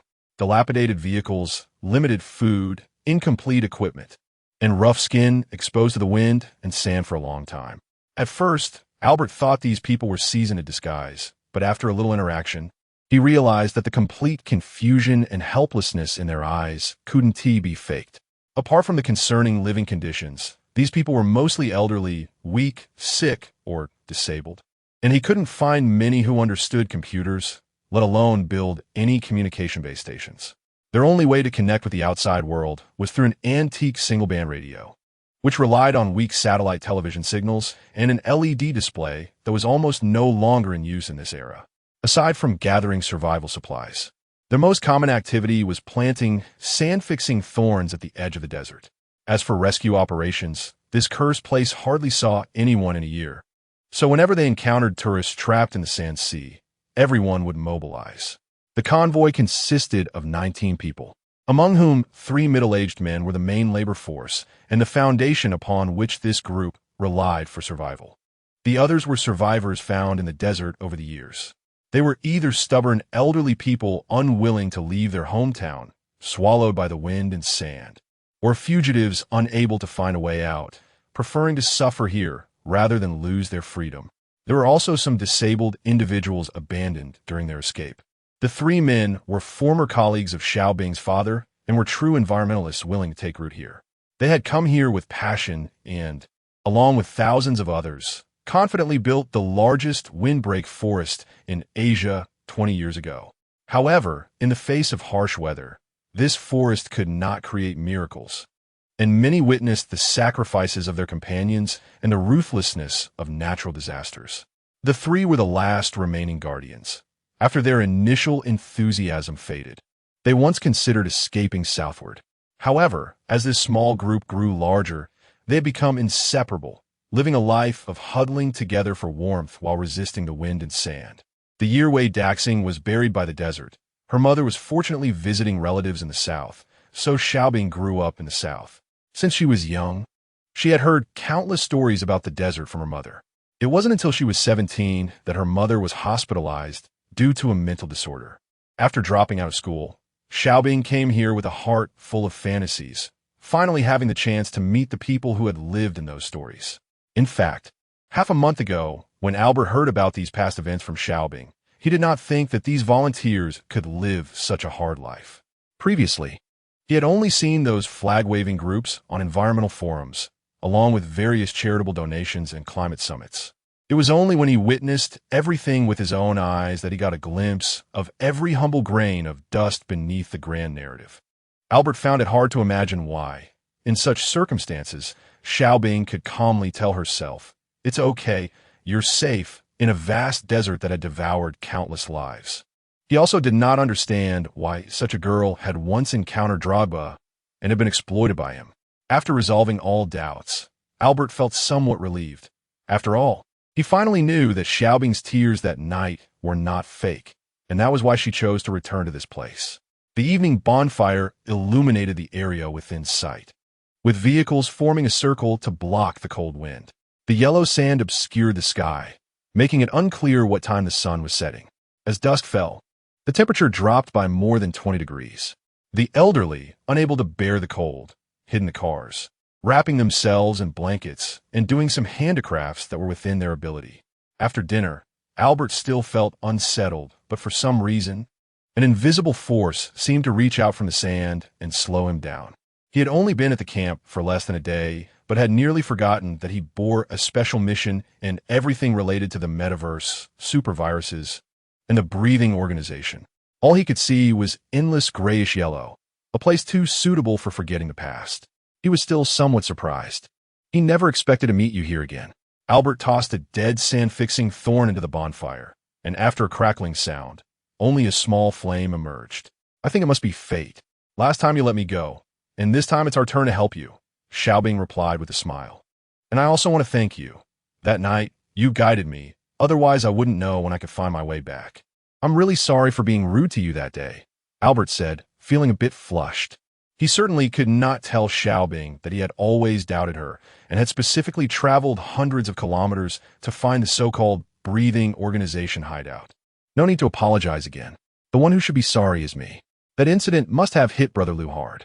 After all, I can feel the trust of the friends in the oasis all along, but I ultimately let everyone down. You don't need to blame yourself for that.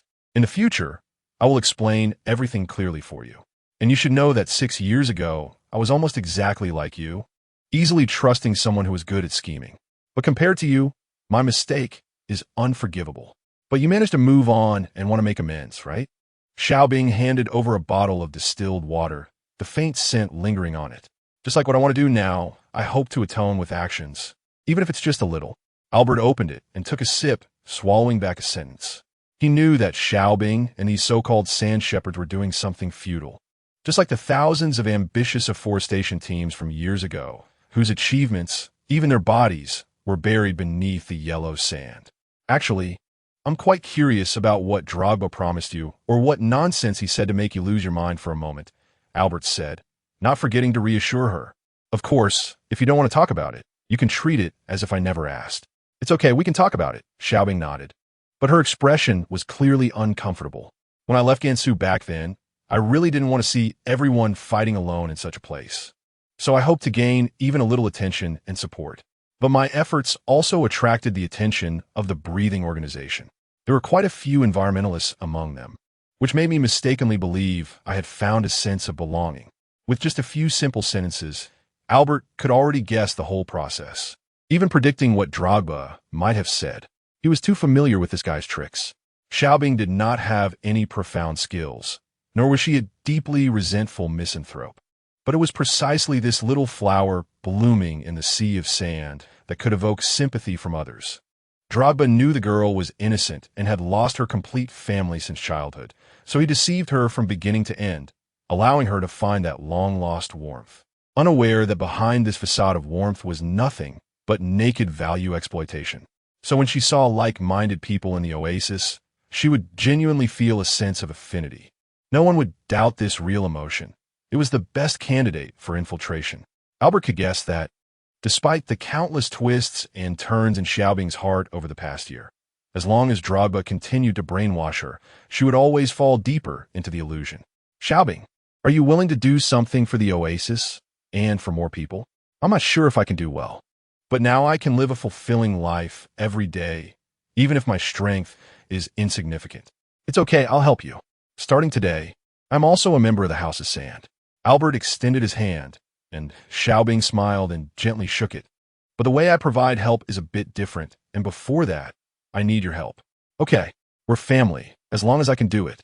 Chapter 38, taking a leap after more than 10 hours. Everyone finally found a stretch of exposed highway at the edge of the sandy sea, where the green light truck was being towed onto the road by a half-track trailer. The rare good weather allowed a ray of sunlight to shine through the gaps in the dust, and Xiao Bing waved goodbye to everyone. She had thought she would settle down in this land for decades, but unexpectedly, after a brief reunion of more than 10 days at the Sandhouse, she would once again set off for an unfamiliar place. Albert had already prepared a detailed battle plan for the upcoming operation, which was even crazier than the previous self-wanted mission, although he initially did not want Xiao Bing to get involved in this quagmire. As the risks of this operation were beyond his estimation, he ultimately made up his mind to extend an invitation. This was now a war against terrorism that concerned the entire globe, and things had reached a critical point. As long as they could strive for any possibility of victory, the crisis could be resolved a day earlier. Moreover, Xiao Bing also hoped to make amends in any way she could. In her own words, as long as they coexisted on this planet, they would always bear responsibility for each other. Albert believed that this girl was not forcing herself.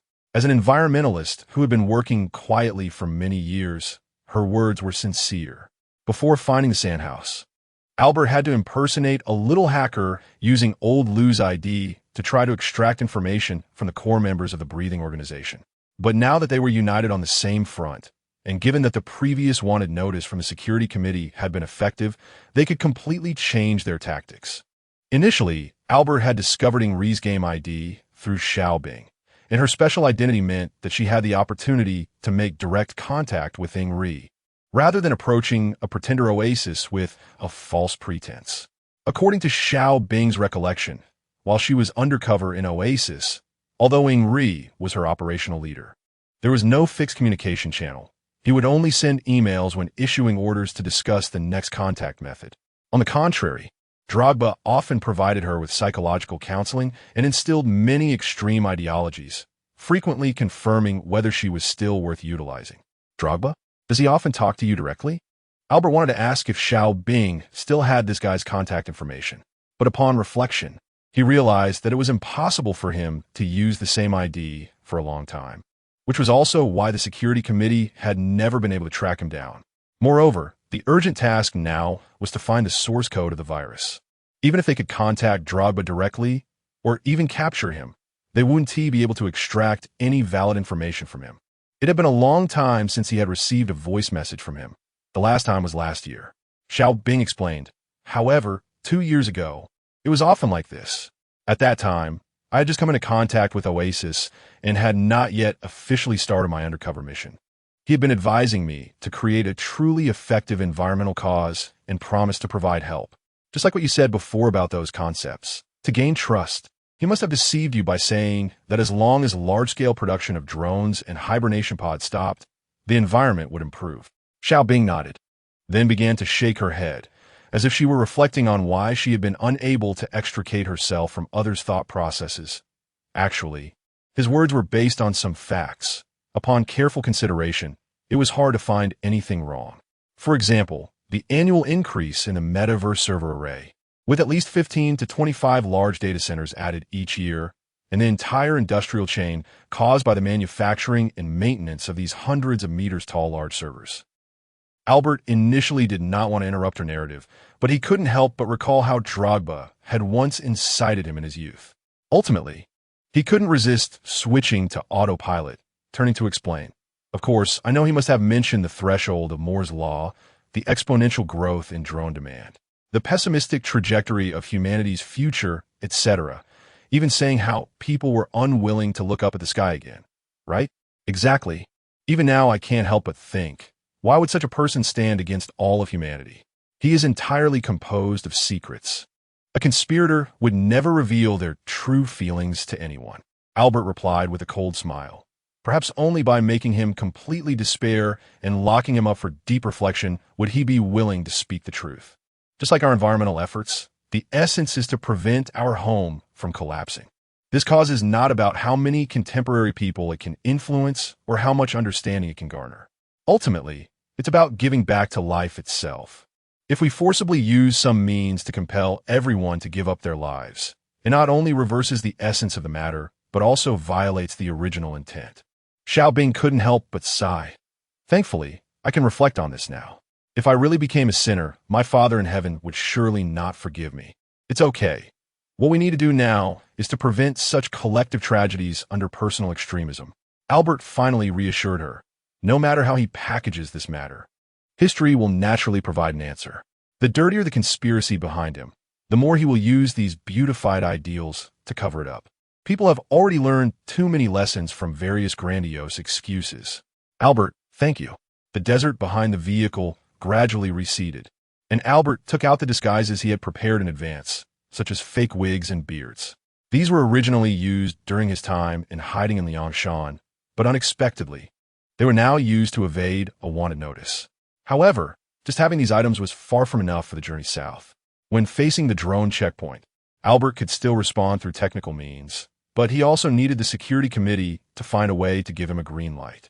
He had already asked Andre to mail him new identification and emergency documents, and he needed to design alternative routes in advance to avoid various manned checkpoints as much as possible.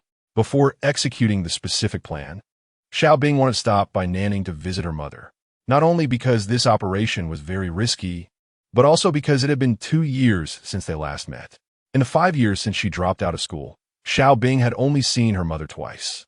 The first reunion was awkward, but her mother had already lost her normal language ability. As for the second time, even though she had been sedated in advance, and several medical staff accompanied her, she almost failed to recognize her mother. Behind the isolation window was a woman who was almost mad.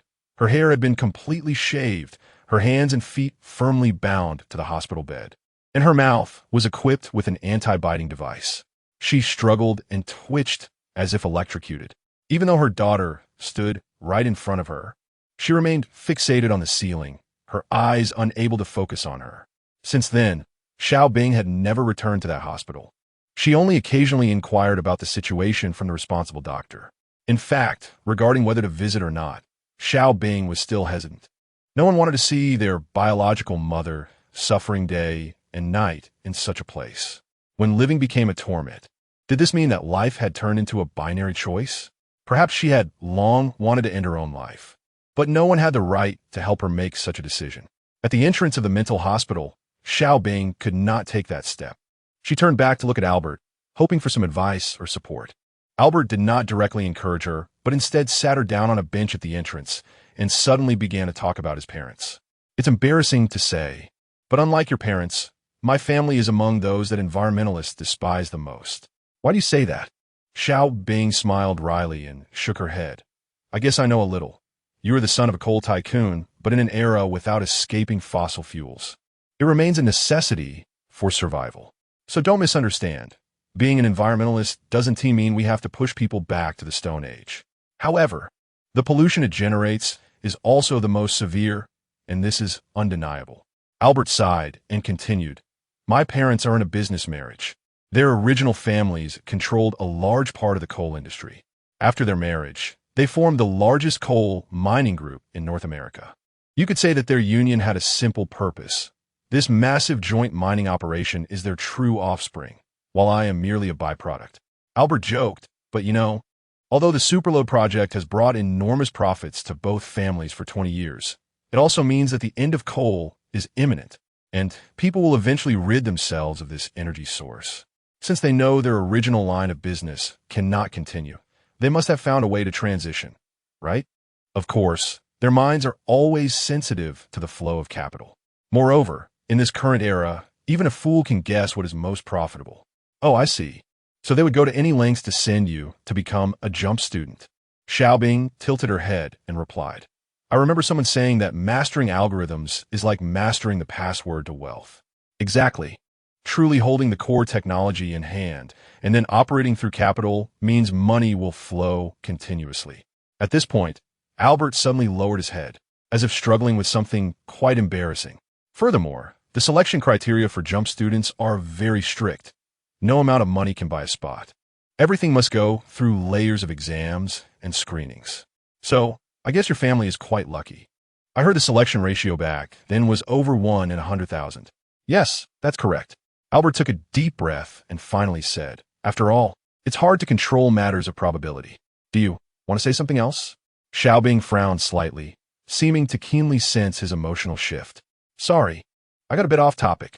I just wanted to say that my parents only see interests.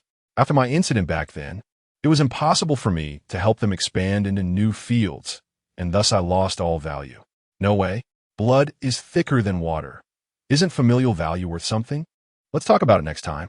After all, this matter ultimately has my fault. I have let everyone's expectations down, so I can't blame them. Albert hurriedly finished this sentence, stood up, and forced a smile, pointing to the hospital's main entrance. I'll accompany you inside. After the visit, let's take a gamble. Xiaobing hesitated for a moment, but nodded without saying anything more. Albert's earlier words seemed not to indicate any particular attitude. It was clearly he who brought up the topic.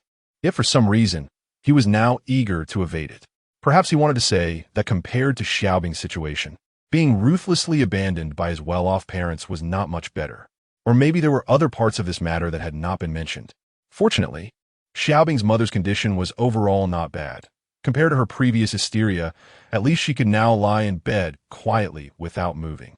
But what remained painful was the completely indifferent look she had when facing her daughter. The doctor said this was actually good news for the patient. When she soon completely stops thinking, she would naturally feel no mental pain. After leaving the hospital, she ultimately couldn't be as strong as she had imagined. Crying with her forehead resting on Albert's shoulder, he rhythmically patted Xiaobing's back gently, the familiar scent of plants lingering faintly. In the suburbs of Nanning, Albert finally found an old-fashioned communication base station. Ingri is a tough opponent who is on par with him, and he must ensure that there are no technical oversights this time. After more than 3 hours, Albert completed the final adjustments and slowly aimed the microphone at Xiaobing. Are you ready? Xiaobing nodded and began the first recording while looking at the script on the screen. In less than 10 minutes, after 4 or 5 attempts, she produced the recording she was most satisfied with. Albert attached a photo to this email and sent it to Ingri under Xiaobing's identity. Now all there was to do was wait. The two stared blankly at the computer screen, but their inner tension and unease never diminished. This seemed like just sending a very ordinary false message, but the risks involved far exceeded any plans Albert had made before. When he told Andre about this 2 days ago, the old soldier strongly opposed it at first, because if they really did this, their safety would be hard to guarantee. The email content was not complicated. Xiaobing secretly informed Ingri, using the tone of a helpless girl, that Albert had been wanted and had nowhere to turn. And now the oasis had been completely dismantled, and they were fleeing everywhere, hoping to receive protection from the organization. The photo was carefully designed. On the surface, it showed the two dining in a car, but it contained at least 3 important pieces of information. First, it indicated their real location. The scenery outside the car window and the clock matched the email's sending time, which was meant to eliminate the other party's suspicions, putting themselves completely in the open. Second, there was a half-covered computer on Albert's table, with the screen displaying a virus-shaped simulation based on this attack, made by Angie and others, further convincing the other party that Albert had stolen research data. Third, there was a small affectionate gesture between the two. After all, Xiaobing was a girl with nothing to her name. Albert would never seek out someone who could not help him unless he had developed feelings during their month of interaction. A hero at the end of their road inevitably seeks a spiritual pillar to keep going, and everything in the photo made sense. If they could receive a positive response this time, they would have the opportunity to meet offline with core members and even personally visit a technical personnel base of the Breath organization, truly infiltrating the enemy's interior. Chapter 39 Shadow of Espionage. More than 10 minutes after the email was sent, there was still no response from the other party. The two could only wait anxiously with no other options. Albert was about to light a cigarette, but as he took out his lighter, he quickly put it away again. The plan should have no flaws. The last time Xiaobing received a message from Ingri was the email that Albert saw half a month ago at the Oasis camp, and he still remembered its content. The operation has begun. The seeds have been successfully sown. You can disappear for a while. And please do not use this account for now. Although it mentioned that Xiaobing should not use the account at that time, it did not indicate whether he would change accounts himself. Moreover, this was just a method of communication via email, not a real-time call. Even if Ingri changed several IDs out of caution, there was no need for him to switch email accounts. Even if he did, he would definitely monitor the dynamics of his previous email account. In short, the chances of the other party receiving this letter exceeded 80. On the other hand, Albert had previously used his identity as a hacker to probe Ingri's attitude. This guy outwardly thought Albert was a hot potato, but in reality, he held a different view for Drogba. At least he would not completely reject the opportunity to meet Albert privately, especially under the temptation of virus research data. After all, both sides were unclear about each other's research progress, and this game had become completely opaque. Unless someone could gain an advantage in intelligence work, it would be difficult to break the deadlock. Since he was a technical backbone of the breathing organization, he might still have a copy of the virus data. Even if he didn't have it temporarily, he must have participated in the research work back then. Therefore, the purpose of Albert's plan was to obtain virus information from Ingrid. Even if he couldn't go to a certain base or was refused shelter, the worst-case scenario would be to capture him and hand him over to the security committee. This time, he was contacting him in the identity of Xiaobing, and it was a stealthy contact conveying the message that Albert himself was still unaware. If he asked Xiaobing to steal research data, Xiaobing could find 1,000 reasons for the mission to fail. Anyway, they couldn't avoid the offline meeting. In short, no matter how the other party responded, they just needed to deal with it as it came. What they feared was that he wouldn't reply, because if there was no reply, there were only two possibilities. Either the other party had completely given up on this email account and didn't receive the message, or they were planning a covert attack, which could even threaten their safety. After all, they had already exposed their whereabouts. During the long wait, Xiaobing couldn't help but wonder if her tone earlier was off or if there was some flaw in the photo content. If Ingrid didn't respond today, for safety's sake, they would have to relocate immediately. But half an hour later, a flicker in the corner of the screen finally brought a sigh of relief. Ingrid's response was very concise. Situation received. Please send another photo for verification.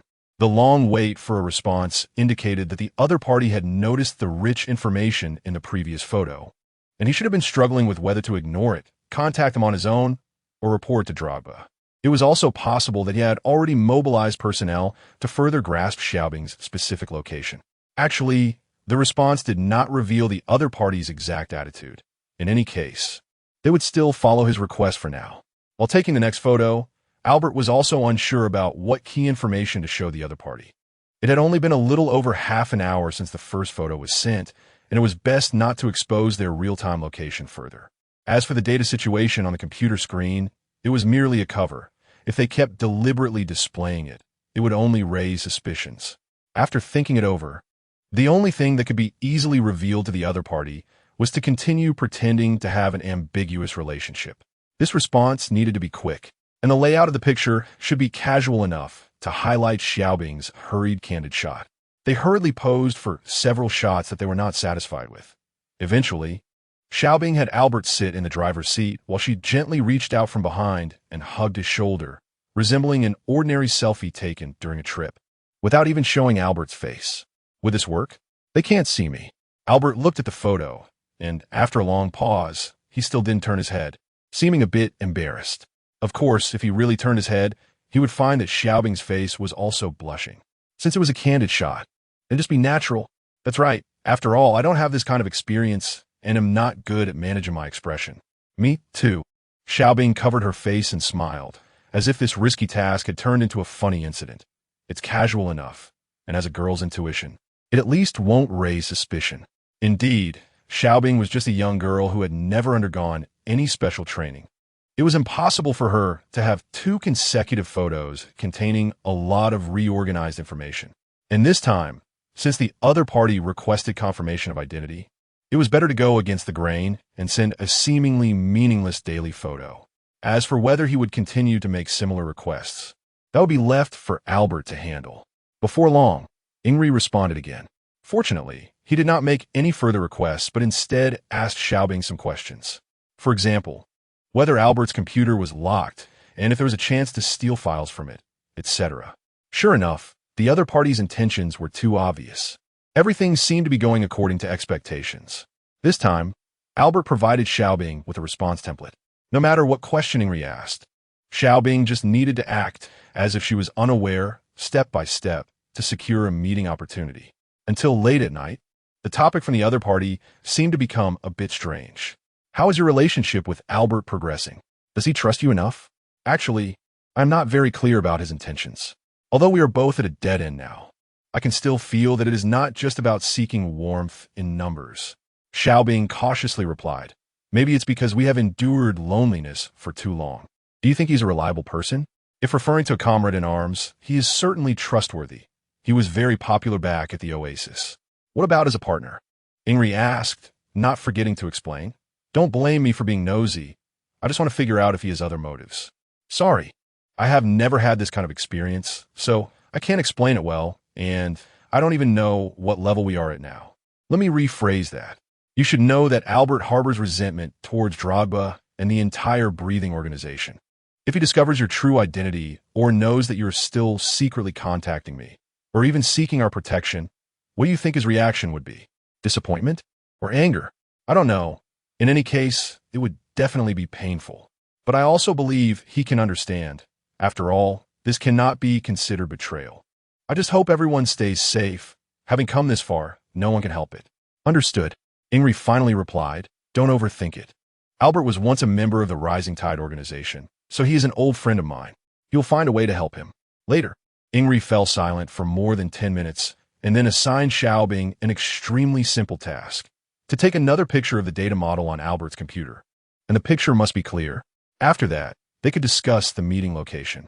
Faced with this special request, Albert wanted Xiaobing to find a reason to refuse or just casually brush it off.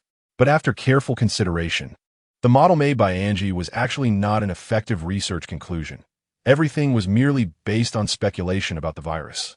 Moreover, based solely on a picture, the other party would not be able to obtain much information, so there was no actual risk in this matter. Thinking that this has come to the final step, Ingrid should no longer need to play any tricks, and Albert agreed to this request. Xiaobing took this photo at around 1 in the morning and sent it to Ingrid in a flustered tone, using the excuse that it was convenient for Albert to get out of the car. This was the only chance for now, and she was afraid he would overthink it. Received. I will give you a reply tomorrow morning. The plan had reached its most critical moment. If Ingrid was genuinely willing to help, she certainly wouldn't wait until the next day to respond. He reserved these few hours for himself to analyze how much virus research data Albert had in hand through this photo. Meanwhile, Albert could only rush to relocate with Xiaobing, avoiding being caught in a trap by the breathing organization while looking for the next communication base station and evading police pursuit. At around 7 in the morning, Xiaobing woke up from the passenger seat, the wild jungle by the roadside bringing a long-lost scent of earth. She hadn't seen a natural forest of this scale for a long time, and her expression was filled with excitement. After more than 5 hours of driving, they had just arrived at the China-Vietnam border. Albert, who had stayed up all night, had already fallen asleep against the seat, and Xiaobing found a thin blanket to cover him. The communication had already been adjusted by Albert, and they could receive replies from Ingrid at any time. Not far away, the base station was hidden near a few towering trees, which had been eroded by years of flooding, with most of the roots exposed to the air. Yet the trunks still stood tall, displaying incredible vitality. The rocks had no moss, only some freshly stained mud, indicating that the last flood must have occurred just a few days ago. However, a swarm of ants still emerged from the crevices of the rocks, marching in groups towards an unknown new home. Xiaobing prepared a simple breakfast and unexpectedly discovered a pile of mushrooms while wandering nearby in the jungle. Growing up in the South, she of course had the ability to identify these things. They were delicious and common, but such generous gift from nature had become increasingly rare. Definitely a rarity in this era. The weather was still nice, and the air was particularly clear, with a hint of blue visible behind the clouds, as if everything was getting better. Xiaobing opened the car door, but couldn't bear to wake Albert. She quietly watched the young man in front of her, unconsciously leaning on his shoulder, listening to his breathing and heartbeat, just like the vibrant life outside the car window that had survived the disaster. Soon, the wristband emitted a mail notification sound, and Xiaobing silently hoped that everything would go smoothly today. But she couldn't help but fantasize that if this matter temporarily failed, she would definitely follow Albert to more uncharted territories. If that were the case, it might not be as bad as she imagined. After opening the email, it seemed that things were beyond all previous plans. The content of this email was surprisingly short, but it made Xiaobing break out in a cold sweat. Your courage is commendable, but don't waste your efforts. This matter cannot be stopped by anyone. After receiving the email, the other party immediately blocked Xiaobing, and contact was completely cut off. After more than 10 minutes, Xiaobing, not knowing how to deal with it, had no choice but to wake Albert and inform him of the bad news. He remained silent, finished 3 cigarettes in succession, and then started the engine to return the same way. The breakfast Xiaobing made cooled down, and neither of them took a bite. Why did it fail at the last step? And they were completely seen through by the other party? No, there must have been a problem in some link. Was there an issue with the photo from yesterday? Or was there a flaw in Xiaobing's conversation with him? Still not right. Even if those details had problems, they shouldn't have been able to see through their identities. Who exactly is this Ingri? And how could he connect the entire sequence of events overnight? After pondering for a long time, Albert could only report the situation to the counterterrorism office. After all, Andre was an experienced veteran in struggles, and perhaps this matter wouldn't seem unusual to him, and he could quickly get an answer. Sure enough, Andre's response was only 3 words. There's a mole. This completely baffled Albert. How could there be a mole? Was this person hiding in the security committee or the counterterrorism office? Moreover, since the wanted notice was issued, no more than 10 people knew about this matter. Which link leaked the information? In the end, Andre only instructed Albert to hold back and wait for a thorough investigation from the security committee. From this day on, the headquarters of the security committee and the counterterrorism office would be completely sealed off, and the identity of every informed person would undergo a large-scale excavation. In addition, the counterterrorism office would also send someone to Shaji's house to see if anyone was lurking around Xiaobing. I still can't understand how you knew someone leaked the information. It was initially based on years of instinct, and if you think about it, Xiaobing is not a professional intelligence officer. Until yesterday, they still thought Xiaobing was kept in the dark. After the attack began, the breathing organization lost contact with her. No one would suspect upon. What should we do then? Our relocation is becoming increasingly difficult. If it really doesn't work, just withdraw your wanted notice. After all, the other party has already sensed something is off, and the operation has failed. But I was so close to them. Sorry, you all did well this time. But unfortunately, the problem still lies within us. You should just wait for news. For several hours in a row, Albert did nothing but smoke and stare blankly at the computer screen. Ingri's last email was meant for him, although he claimed to be an old friend. Albert really couldn't remember how he could have such a deep-minded friend. Xiaobing, although unclear about what had happened, could only keep comforting Albert. Just like the environmental protection efforts of this era, which were essentially a desperate futility, but in her eyes, as long as they continued to move forward, they would eventually find hope. Chapter 40. The Unsolvable Dilemma. The case of mistaken pregnancy, which has garnered much attention from expectant parents, has seen new developments. After the Metaverse Arbitration Bureau intervened in the investigation, the latest result indicates that the primary responsibility lies with Quanta Logistics Group. But the couple involved is seeking to hold Fry Bio Company jointly liable. According to an urgent review by the Fry Bio Gene Bank, there have been no anomalies in the inventory data of fertilized eggs over the past 5 years, and the quality pass rate for frozen sperm transport equipment is 100. Medical experts state that users must strictly follow the procedure to scan the barcode and confirm the information. At number 419 Eternal Night Cafe, there were still not many customers as usual, and G stared at the projection, which had switched through several channels. But all he found were a pile of boring news, with hardly any updates on the terrorist attack that occurred half a month ago. According to internal sources, Media Group is doing everything possible to minimize the impact of the incident. They need this matter to be completely forgotten and to fade from public view. The Security Committee did not initially support this public relations approach, as the respiratory organization could strike at any moment as long as it remained hidden, and people needed to stay vigilant. However, as the investigation progressed, Andre slowly realized that both sides had no real solutions to the origin virus. Under these circumstances, it would be difficult for terrorists to easily wield it again unless they were truly madmen with no demands, only wishing for the world to come to an end. If that were the case, the metaverse would have ceased to exist more than 10 days ago. As long as Drogba had not stepped forward to claim responsibility for the attack, it indicated that he still hoped for negotiations. The two sides were now racing against time.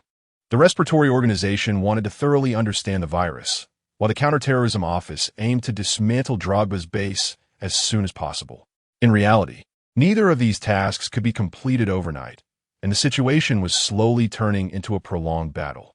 Since Andre now knew that the other side would not act recklessly and that this stalemate might last for a long time, restoring public confidence became a top priority. According to the plan, regardless of whether the terrorists would be captured, the servers in Huizhou and surrounding areas would be replaced with new data centers and rebooted after a week, restoring everything to the state before the virus outbreak. But everyone understood that as long as the respiratory organization was not eradicated, similar incidents would never cease. However, under the current circumstances, the longer the situation dragged on, the more it could provide the counterterrorism office with opportunities for a large-scale crackdown. Before long, Pang Tai appeared in front of NG, looking exhausted. He had undergone various examinations over the past few dozen hours and had become the first key target of the internal restructuring by the security committee. Of course, Andre believed him. As the first technical personnel to propose a level 1 alert in the metaverse, Pang Tai had the lowest suspicion in the entire organization. The reason for being the first to investigate him was, of course, to serve as a warning deterrent, meaning to tell everyone that all informed individuals must undergo this process, creating pressure for the undercover personnel within the security committee.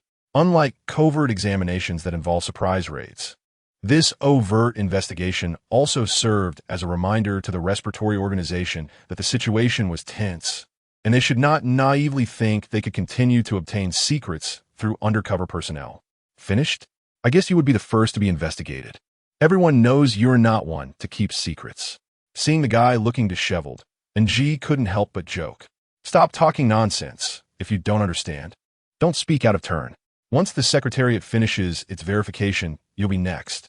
It's all your fault. If you hadn't been so detailed back then, I wouldn't have had to waste time. NG didn't finish his sentence, noticing Pang Tai glaring at him, and quickly backtracked. All right, brother Tai. I was wrong. It's my own fault. Indeed, after Albert was wanted, NG had immediately sought out Pang Tai to ask about everything. Pang Tai also understood the importance of this secret, but thought NG was one of his own, so he couldn't help but spill all of Albert's plans, which included NG in the scope of this investigation. Your investigation is scheduled for 4 p.m. The local security committee in Harbin will send someone to pick you up from Harbin Institute of Technology. Just follow their instructions and don't be nervous. Pang Tai gulped down his coffee and quickly lit a cigarette, as if he'd been holding back for a long time. By the way, regarding that matter, you haven't told anyone else, have you? Don't worry, you know I'm a quiet person. Even son Ying doesn't know about this. At least she knows what to ask and what not to ask. You're the one who's so nosy. Pang Tai said with a cold smile. They used to have such a good relationship, and she hasn't asked me anything until now. Well, maybe she knows Albert too well.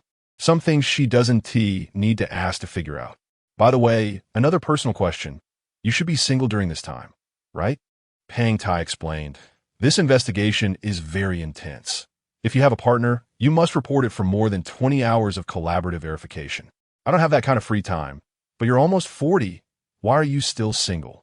Look clearly, I've been married for a long time. Pang Tai slammed the table to show his ID card, which indeed indicated that he was married. NG shrugged and suddenly said inexplicably, looks like you really plan to be a VL for life. What do you care?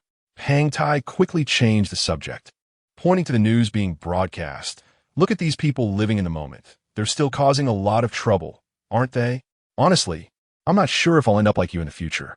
NG slowly turned up the volume of the news, seemingly deep in thought, and casually remarked, people are becoming more and more complicated. The projection continued to broadcast that boring case, which was a ridiculous incident caused by a malfunctioning logistics drone. However, this case reflected the population crisis of the entire era and the crazy ethical viewpoints. With the development of virtual reality technology to this day, while VR devices and motion sensing suits do not provide the completely immersive experience of brain-computer interfaces, they still allow people to spend most of their time in them every day. Coupled with increasing survival pressures and harsh environmental changes, people are almost unwilling to take off their goggles, and the younger generation no longer mentions the concept of social responsibility. Since the natural disasters of the 1950s and 1960s, the birth rate has been plummeting each year. By 2088, the global population had fallen below 4 billion, and last year's total births were a mere 12 million. For over 20 years, governments around the world have introduced a plethora of ineffective welfare policies, which of course have had little effect, until the traditional concept of marriage was gradually replaced by a new type of partnership. The term spouse no longer specifically referred to long-term, stable relationships. Whenever society faced major unsolvable problems, traditional orders and morals would make way. Since the early 1980s, various perplexing forms of human relationships have gradually emerged. In some countries willing to explore openly, new systems have appeared in people's sights in extremely radical ways. In these highly inclusive regions, first, the concept of family has entirely different interpretations. Blood relations are no longer the main bond of family relationships, and any group of people can form a family through agreements. Secondly, partnerships can be flexible one-on-one. If there are no significant interests involved in arbitration, partnerships can be one-to-many or even many-to-many. Such new systems are emerging one after another. For example, familial and spousal relationships are no longer tied to property. Personal property will always be determined by the individual, and children can choose their families and parents upon reaching adulthood. This period has evidently turned certain areas into astonishing social laboratories, as people are trying to find the truly suitable way of existence for themselves. As for this peculiar case, the two parties involved belong to the newly popular online marriage group. They have never met in real life and are unlikely to do so in the future. If online marriage couples wish to have children, there are three options available. The first is conventional childbirth. The second option is for both parties to provide their gametes, which the reproductive committee will screen to select the most viable fertilized eggs for embryo transfer. The third option involves using a human gene bank to optimally select and combine genetic material, creating an orphan embryo that is then implanted into a mother for gestation. The debate around the latter two methods has gradually diminished in recent years, and both receive free technical support, with a bonus offered for choosing the third option. The children born from these arrangements are considered direct relatives of the couple who made the decision to conceive until they reach adulthood. Regardless of how many partners they may change during this time, both parents are responsible for raising the child. In this case, the couple actually opted for the first method, but it differs from traditional childbirth in significant ways. Both individuals are users of brain-machine interfaces and are in love in the virtual world. However, the issue arose during the shipping process when a logistics drone mistakenly swapped the semen of the two men. One woman noticed the anomaly when scanning the barcode and discarded it, but the mother of one party carelessly used the wrong sample. The incident was not particularly severe, but the online community's curiosity turned it into a trending topic. People not only criticized the logistics company, but also debated whether online marriage couples are suitable for having children and how to interpret vows made in a virtual world. Of course, aside from the increasingly chaotic relationships between people, there's also a rising group known as the VL community or virtual love. Compared to dating real people, they prefer virtual characters, and many media companies create one-on-one AI versions of their popular cartoon characters or game figures. Although the development of artificial intelligence technology has faced significant restrictions since the incident in 2035, some anthropomorphized AIs based on word analysis algorithms are still permissible. These virtual characters do not possess real thoughts, but they excel in emotional simulation, supported by numerous psychologists and scriptwriters who provide content for them. As a result, many people become engrossed in various stories and role-playing, preferring to remain with virtual characters rather than engage with real partners. Additionally, some fetishists or individuals with peculiar preferences are gradually being discussed or accepted in certain regions. Recently, a male internet celebrity seeking attention even went so far as to marry his own toilet for the sake of publicity. Pang Tai is one such member of the VL community, and his marital status is listed as married. Although Ng has never met his mysterious wife, there is no need to focus on such matters. After all, no one knows whether he frequently marries and divorces different virtual characters. Ng has indeed not interacted with many people throughout his life. In comparison, the number of virtual cute girls he has encountered in games is nearly equal to the number of opposite-sex individuals he has met in reality. Therefore, when he sees such news, he cannot help but feel a sense of lament, even questioning whether he might end up on the same path as Pang Tai. At 4 in the afternoon, the investigator from the security committee arrived as scheduled, and he was taken to a completely unfamiliar little dark room, experiencing a lengthy 20-hour interrogation similar to Pang Tai's. When he left the interrogation room, he was almost dazed, and the investigator did not forget to install a monitoring software in his wristband, ensuring that communication remained open until he was cleared of suspicion. And G had grown accustomed to such high-density surveillance. He had been monitored for 6 months after the March 16th incident, with almost no personal privacy. Since the investigation is being conducted simultaneously in multiple locations, the security committee has managed to interview all knowledgeable parties within just 2 days. However, it appears that no suspicious individuals have been identified so far. Therefore, in addition to continuing surveillance, Andre had no choice but to expand the investigation scope further, probing layer by layer outward. In any case, Andre had no doubts about his judgment. He believed there must be a mole within the security committee. Moreover, before taking the next steps, this person must be unmasked. Given the increasing influence of this investigation, the intelligence department had to temporarily set aside many tasks, as no one knew how many moles were embedded in the Breath organization or where they were placed within the security committee.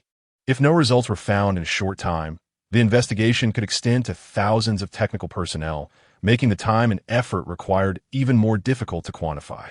To facilitate Albert's independent actions, the wanted notice had to be rescinded. Although his previous plan to meet Xiaobing alone had been uncovered, fortunately, the ID of old Liu was not under suspicion, allowing Albert to continue contacting Ingri as a little hacker. However, after this incident, Ingri's vigilance had undoubtedly increased significantly, making it more challenging to obtain intelligence. Whether it is the virus itself or the mole in the Breath organization, both resemble unsolvable puzzles, with no end in sight from efforts in these 2 directions so far. And G also felt as though his research work had stagnated, making great efforts to remain in place. Just as he saw a glimmer of progress, he found himself back at square one after going in circles, with all methods yielding little result. Sometimes he couldn't help but think how wonderful it would be to find an opportunity to break this prolonged deadlock, even if it meant a push in the opposite direction. Chapter 41: A Grand Gathering after the reorganization of the Star Research Institute. Zhang Nanmin did not actively contact Ng for a long time, whether regarding the research on meteorites or the recent turmoil in the metaverse. This old space expert seemed to show no attitude on the surface.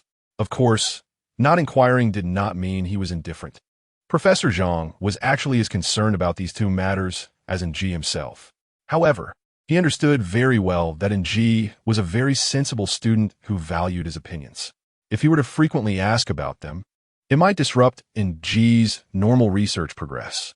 On the evening of the day Ng was investigated, the old man suddenly called, and the 2 talked for a long time. Naturally, the topics still avoided these 2 matters, besides reminiscing about the past. They even discussed some trendy games that young people were interested in. At first, he thought it was because the teacher was old and had no one to keep him company, while Ji Jiao often immersed himself in games. So it was inevitable that he felt lonely and sought casual conversation with him, until the old man sent a bunch of rapid calculation diagrams. The familiar images immediately made him feel relaxed all over. The images were of a classic rapid calculation result produced by Zhang Nanmin, based on the differential geometry minigame developed by Ng. Only then did he remember that he hadn't had time to fiddle with this stuff for a long time, and was surprised that the teacher still had leisure time to play it often. Teacher, the record for this mode is already hard to refresh. If I have time, I could try to develop some new gameplay. That may not be the case. There will always be more outstanding challengers in the future. Zhang Nanmin activated the call holographic image, pointing at some details in the diagram. Although this old man indeed doesn't have the reaction ability anymore and can no longer match your thinking speed, I find this still quite interesting. The reason classic conjectures are revisited countless times is, of course, for a reason. If I had known the teacher liked it, I should have often taken the time to discuss it with you. Ha ha, this isn't chess, and with your achievements in this area, you should prefer to spar with yourself. Zhang Nanmin finally made the topic clear. But since you got busy, it seems you also haven't had the time to sit down properly and talk to yourself, to chat with the numbers. Maintaining this habit would actually be quite good. Sigh. Actually, I haven't been able to settle down lately. It feels like everything is at a standstill. And G shook his head and sighed. In the past, as soon as I saw these diagrams, something in my brain felt activated, and I would be energized. But now, I really don't have the energy to open them up and take a good look, let alone calculate. Do you remember, during your student days, the project department would specifically set aside an hour every day for you to meditate? Zhang Nanmin said, urging in Ji to close his eyes. You once said that as long as you concentrated enough, a bunch of exquisite geometric patterns would involuntarily appear in front of you, as if you were born to interpret these things. It's a pity that later, with a restless mind, the habit of meditation was long discarded. It doesn't matter. There are many ways to enter that state. For example, you might be good at doing it through calculations. Zhang Nanmin slowly closed his own eyes. When I was young, I liked diving. Every time I closed my eyes, in the darkness, I saw a sea of stars. And now, the sea of stars has dried up, and I can't find a single star, as if heaven is punishing me. I certainly don't want you to be like this. Sometimes if you bury your head and go too far, you forget to look up and see the way back. And you don't even know if you're lost. He could probably tell that the teacher had seen through his unusual state, though Ng himself had not realized it before. Ever since the research on meteorites and viruses had stalled, he indeed hadn't had a good rest in a long time. Long forgotten the meditation habit he used to maintain every day, and even forgot to communicate well with his numerical friends. Data work requires extremely strong focus and consumes a great deal of mental energy. And under enormous psychological pressure, continuous failures inevitably create a vicious cycle. The leaderboard for this digital game hadn't been updated for almost 3 weeks, and Ng had lost that state, just pushing himself to run in place. Zhang Nanmin determined Ng's current restlessness precisely through the records of this game. The data on meteorites was already overwhelming, and this attack came too suddenly.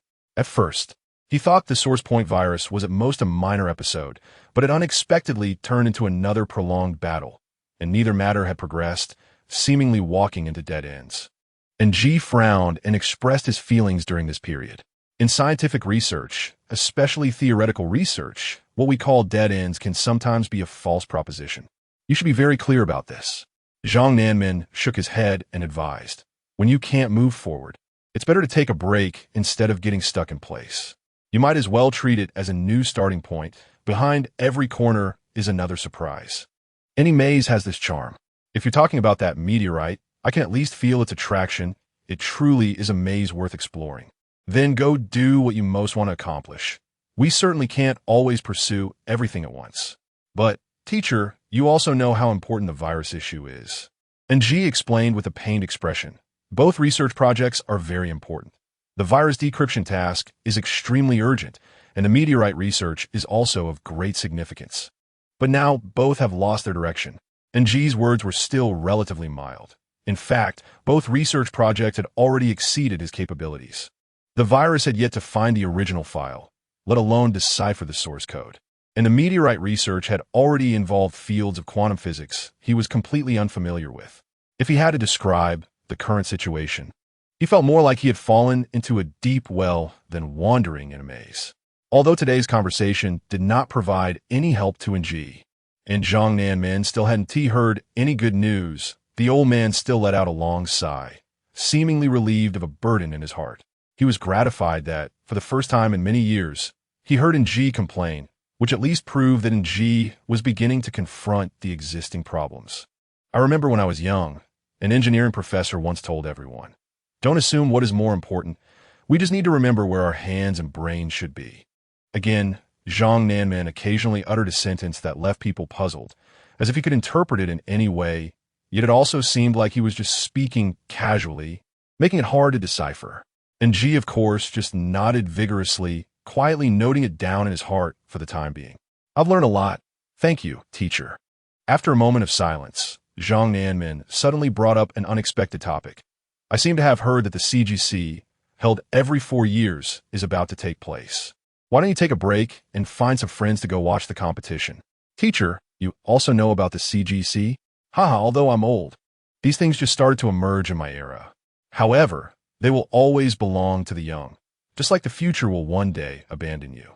Zhang Nanmin bid farewell with a smile. All right, I'm sure being investigated is tiring. You should rest early. Don't worry about the mess over at the committee. I believe Albert will find his own way to handle it. Okay, teacher, good night. After hanging up the phone, NG inexplicably felt a bit lighter in his heart. He had never complained to anyone about work before. Venting was indeed a useful way to relieve stress.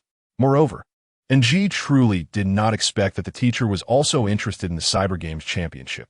Unlike traditional esports competitions, this is a world-class event specifically designed for brain-computer interface athletes. The competitive events have a rigorous selection process, leaning more towards real-world sports. But the challenges and difficulties completely surpass many extreme sports. For example, there are flying car races on devil tracks, speed skating in avalanche environments, and entertainment competitions like space shooting. Since the successful hosting of the first CGC in 2072, various popular competitive events have emerged over the past decade, attracting attention among the youth that gradually surpasses the Olympics. Coupled with the scientific rigor of its competition regulations, which have stood the test of over a decade, this grand event is gradually being hailed as the Olympic Games of the cyber era. Additionally, CGC has opened registration windows for all metaverse users across platforms, offering preliminary competitions for some entertainment events. Winners not only receive valuable NFT commemorative tokens, but also have the opportunity to compete against top athletes, making this competitive event belong to everyone and truly becoming a national competition. However, due to the impact of the 3/16 incident, the popularity of the fourth CGC had waned for a while, with only less than 200 million online viewers that year. But in the 6 years since, as the Breath organization declined, and with massive promotional investments from the Meta Group, this event attracted over 200 participants from around the world 6 months in advance, adding 3 new events and over 40 large viewing servers. Based on the pre-sale of online tickets, the total number of viewers for this competition is expected to exceed 700 million, with at least 20 million people registered for the entertainment event preliminaries. And these numbers are expected to continue to rise before the official start of the competition. Previously, NG only had an interest in watching, but he was forced by Pang Tai to sign up for a virtual flying vehicle event. After 5 rounds of preliminary selections 2 months ago, he was ultimately eliminated in the regional competition, with only Pang Tai advancing to the round-robin stage. Although he was soon eliminated, he gradually experienced the thrilling charm of competition on many virtual tracks. However, NG knew his skills were lacking and did not plan to continue participating in subsequent team competitions. Meanwhile, the Breath organization showed signs of a comeback, and online discussions about safety issues naturally increased. Especially recently, after the first-level alert in Huizhou, there have been no attacks in other areas, leading many to suspect that terrorists might be waiting for an opportunity, a super-large gathering that could cause massive destruction. After all, the suddenly erupting source point virus has always been a mystery, with no definitive official statement to date. Not only have the surrounding areas of Huizhou not lifted their alert, but the attack game server has also remained closed. The consequences of such an impactful event occurring at the CGC viewing site are unimaginable. However, this is just speculation from a minority of internet users, and to instill confidence in a majority and prevent similar statements from spreading widely online. This grand event is not only set to proceed as scheduled, but also aims to create a significant presence. The Security Committee has already coordinated the security tasks among various departments, and the news features Andre assuring on camera that the Breath organization will not have any opportunity to exploit. On the morning of August 29th, the new data center in Huizhou and surrounding areas successfully went into trial operation, and the Security Committee decided to lift the first-level alert in advance, restoring order to some commercial servers, allowing metaverse users in the affected areas to participate in this year's CGC. Achieving the absolute safety guarantee by the Security Committee will undoubtedly require unimaginable resource mobilization and personnel effort. At least during the 20-day competition, over 150,000 military and police personnel from various countries will guard the local data centers, with an average of 3 patrol teams on duty around the clock for each viewing data center, and the competition servers will be under full lockdown. Additionally, temporary data monitors will be established in the back end of major servers. And the security committee has borrowed a large number of technical personnel from the Meta Group to monitor quantum communication fluctuations 24/7. Some gaming companies have even dispatched hundreds of technical teams to support the CGC schedule to respond to various unconventional event outbreaks. Most importantly, in addition to the daily careful screening of server data, they must repeatedly confirm the ID status of the participating athletes and hundreds of millions of viewers. Those with suspected ID information tampering or less than clean historical records will be strictly controlled, especially targeting hackers familiar with digital technology. And G finds it hard to understand these measures. Even if the scale is grand, they're still passively defending according to outdated plans. The incident 6 years ago is completely different from the virus they're facing now. Even moving the servers into military bases or even to space would be of no avail. They do not need to tamper with physical data centers. As long as they can transmit that small file through quantum communication and ensure it runs smoothly at the target location, it will still crash. As Pang Tai said, the significance of these measures lies more in boosting public morale and deterring terrorists, while the scientific validity remains open for discussion among netizens. In short, a week before the official start of the CGC competition, the security committee has been extremely busy inside and out, with the internal investigation of potential traitors still ongoing and preparations for the competition needing attention. Therefore, the subsequent large-scale cleansing investigation has been fully handed over to the Counterterrorism Office. Although the Counterterrorism Office is understaffed, at least these soldiers have rich experience in investigations, and their methods and approaches are more effective. Thus, under Andre's leadership, the overall inspection efficiency has not decreased significantly. And G has recently followed Zhang Namon's advice and decided to relax and take a break for a while. He had already purchased tickets in advance for some events he was interested in, but Pang Tai sent him a high-security access permission that can be used in most competition venues.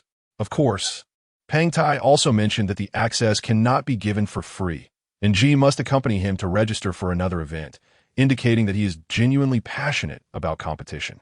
Chapter 42. Ambush. More than 20 years ago, during the VR era, various global esports events were co-hosted by different game companies and major clubs, each attracting different audiences. The emergence of CGC made many highly competitive projects no longer niche, and the rich viewing experience satisfied the preferences of the vast majority of viewers, making even the process of a single match enjoyable. Most importantly, compared to the operation mode of brain-computer interfaces, VR competitions not only lacked precision, but also placed physical demands on athletes that resembled traditional sports. As brain-computer interfaces gradually gained popularity, the term sports was redefined. After all, the physical limitations of the human body are constrained by biological characteristics, and species evolution takes at least tens of thousands of years, with various world records already pushed to near their limits by athletes. However, the performance of human consciousness in the digital world has seen considerable new records emerge every year. More and more people believe that true virtual competition should completely belong to the virtual world, and everyone hopes CGC will showcase a purer form of digital sports.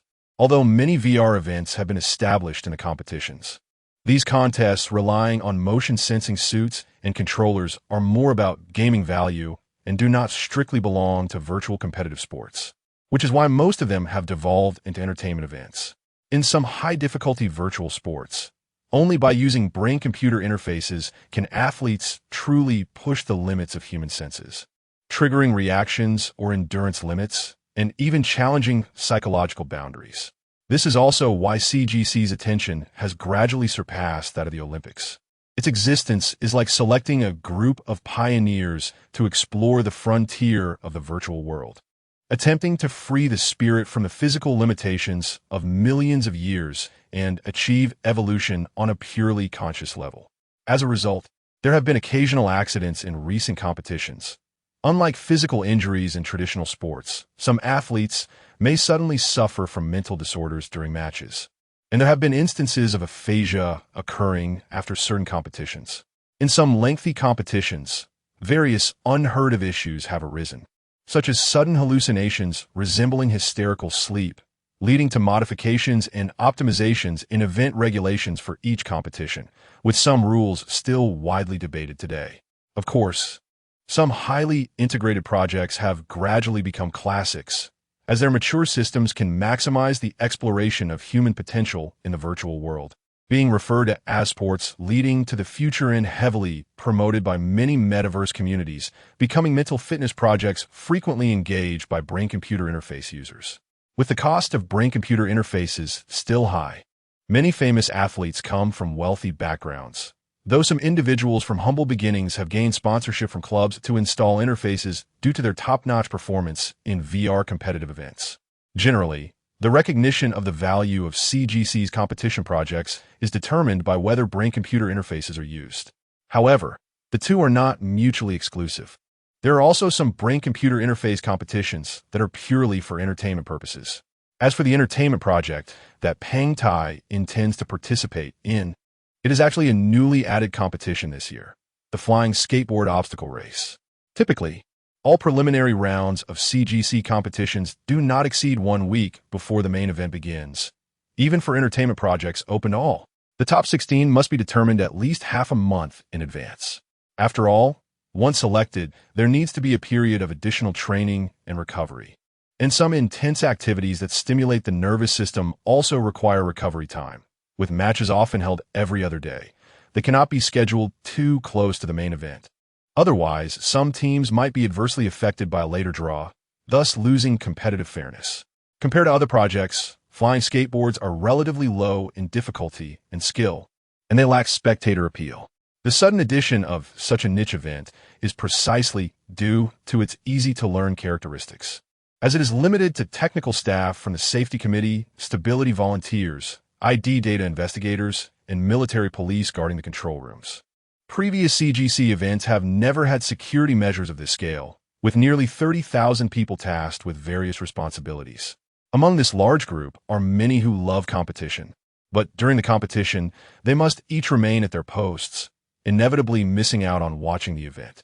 These newly added competitions are intended to cater to the competitive enthusiasm of these staff members. However, from another perspective, public competition should not be merely formal. There is somewhat of a perfunctory element to this project. Just adding this process means there won't be any grounds for criticism. In short, it is still about seizing the high ground in public opinion in advance. After all, a massive amount of human resources will be expended for the security of this event, and complaints have already surfaced online. This project is not very challenging and lacks enticing rewards, yet it still does not deter enthusiasts like Peng Tai from participating. He has been squeezing time out of his busy schedule to practice for several consecutive days and later even dragged in G to register. The competition content is as traditional as its name suggests, racing on flying skateboards over a specific obstacle course, especially in team races of 7 or 8 people, where teammates are all randomly assembled, lacking any chemistry or cooperation, meaning personal skills hold little weight. Winning or losing is entirely a matter of luck. Apart from D players like Peng Tai, most participants are merely fillers brought in from various departments, and there are also some enthusiastic amateurs, resulting in little competition overall. After participating in 2 training sessions, NG gradually adapted to this new project. After all, he had used brain-computer interfaces since childhood and was considered talented within his group. However, for those who had just recently implanted the interface, even common difficulties posed significant challenges. That evening, as a training session entered the latter half of the course, a teammate nearly fainted at the anti-gravity sharp turn, but fortunately, Peng Tai reacted in time, executing a beautiful emergency stop and reverse acceleration, helping the teammate out of the crowd to rest. Seeing this, NG also temporarily left the course. He didn't expect so many people less adept at sports than himself had signed up. What's the situation? Isn't it just a turn? Did he misread the directional sign and crash into the guardrail? He said, jumping off his skateboard. Unable to help, but smiled bitterly. I often made that mistake a couple of days ago, stepping on the wrong rudder. It was completely different. This kid had only implanted the interface less than 6 months ago and was still not quite adapted. Peng Tai said as he created a personal space for that person and lifted him inside, but it's just a minor issue, a bit of overstimulation to the brain. A few minutes in a simulated zero-gravity environment will fix it. And G shrugged, seemingly unable to understand why such people would sign up for the preliminary selection. After all, CGC is a top global event. Moreover, compared to traditional sports in the real world, the claim that these games are easy to learn cannot be measured by real-world experience. Their difficulty is only relative to extreme sports. Even any entertainment match requires participants to have a high level of adaptation to brain-computer interfaces. Otherwise, even a simple action can be quite challenging. Although it's a preliminary selection, these physical conditions are just. Pang Tai shook his head with his hands in his pockets, pouting as he replied. The preliminary selection base for all entertainment projects in CGC must exceed 5,000 people. If you think about it, you can understand that at least half of those involved in security work are soldiers from the lower ranks of the military. To find 5,000 brain-computer interface users among the remaining hundreds of thousands, aren't we just rounding people up to fill the quota? What I can't figure out is why they had to add such a project. Moreover, this security work has indeed made the scale too large. Even if ID data of all athletes needs to be verified, there's no need to gather over 100,000 volunteers, right? You are generally aware of the situation. The SourcePoint virus is now a mess, and the security committee can only put on a show. Pang Tai continued to explain. These volunteers not only maintain order, but also have to verify player IDs at each match, and even keep an eye on some suspicious spectators at various venues. In short, the workload is quite substantial, and they may need to temporarily increase manpower later. Is it really necessary to maintain order? This isn't the real world. Everything is controlled by back-end technical staff, right? And G remained puzzled. Moreover, we know that the virus outbreak time is less than 1 microsecond. If terrorists were to attack again, there wouldn't be any effective measures that could be taken in such a short time. Do you think the security committee is wasting resources on all this flashy surface work? Pang Tai said, suddenly showing a thoughtful expression. If we really talk about it from a technical perspective, there's actually a basis for all these arrangements. What basis? Some kind of metaphysics? And G recalled a joke that has been circulating online recently. The security committee waving flags. Does the virus cower at the sight? Don't bring that up. I'm serious. Pang Tai glanced around, lit a cigarette, and switched to their private communication channel. The specific plan was inadvertently found from Sun Yingying's research direction, based on statistical principles. Sun Yingying?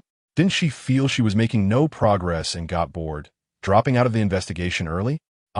This girl is unpredictable. She might just be getting a bit carried away. One day, she suddenly came to me with an idea. Since the security committee hasn't found the original virus document, researching the scrapped server is meaningless. Instead, we should set up capture devices across the entire internet, waiting for the virus to break out again. We might be able to intercept detailed data before its outbreak. As Pang Tai explained, he displayed a mysterious document. It was small like a high-speed camera, capable of recording server data fluctuations in a very short time. Just like the live restoration we did on server 081, the data will be preserved in the flash memory of the capture device's user. Capture devices? Since this program has already been created, why not set it directly inside the server? Before Ng could finish his sentence, he suddenly thought of the answer. Oh, right. I mentioned before that the outbreak of this virus is based on the perspective of the observer inside the server, so it must be bound to the user. Setting it up inside the server would be of little significance. Exactly. That's why I said this plan is based on statistics. As long as we have enough volunteers evenly distributed in various corners of the server, we will definitely capture a relatively complete set of data. Pang Tai's explanation was already quite detailed, but after some thought, another key question arose.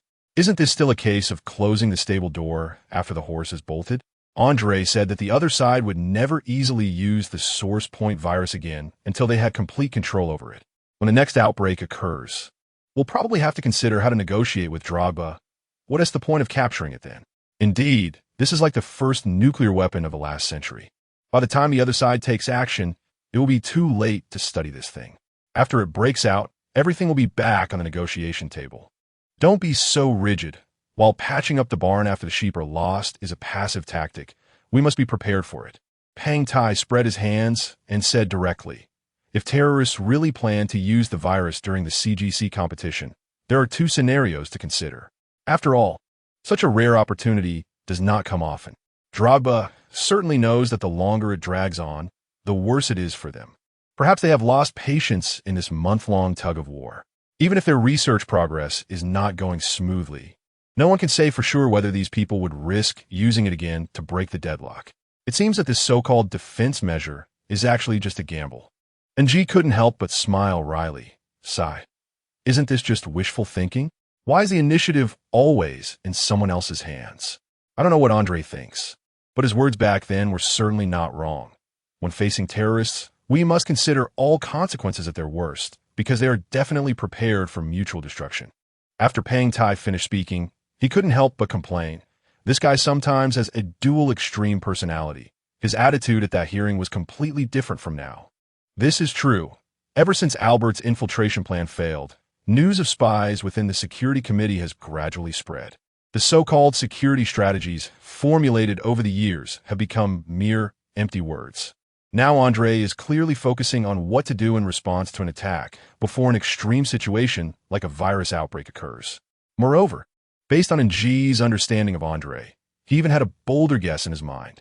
This year's CGC should not be held as scheduled. The reasoning of restoring public confidence does not really hold up against security issues. Yet the Security Committee still wants it to proceed with great fanfare, even lifting the first-level alert of the Huizhou data center ahead of time, which completely puts millions of people at unknown risk. If an attack unfortunately occurs, even if they can obtain the original document of the virus, the cost would be too high. Looking back now, this highly anticipated event seems to have a hint of a trap. Chapter 43 Crisis returns after returning to Harbin from Angie. He had not received any news from Sun Ying for several days. In fact, he hadn't seen her log in a FF39 for a long time. When she occasionally came online, it was only to be in a do not disturb state in other games. Compared to before, this was indeed a bit unusual. Perhaps something had happened that caused her emotional turmoil.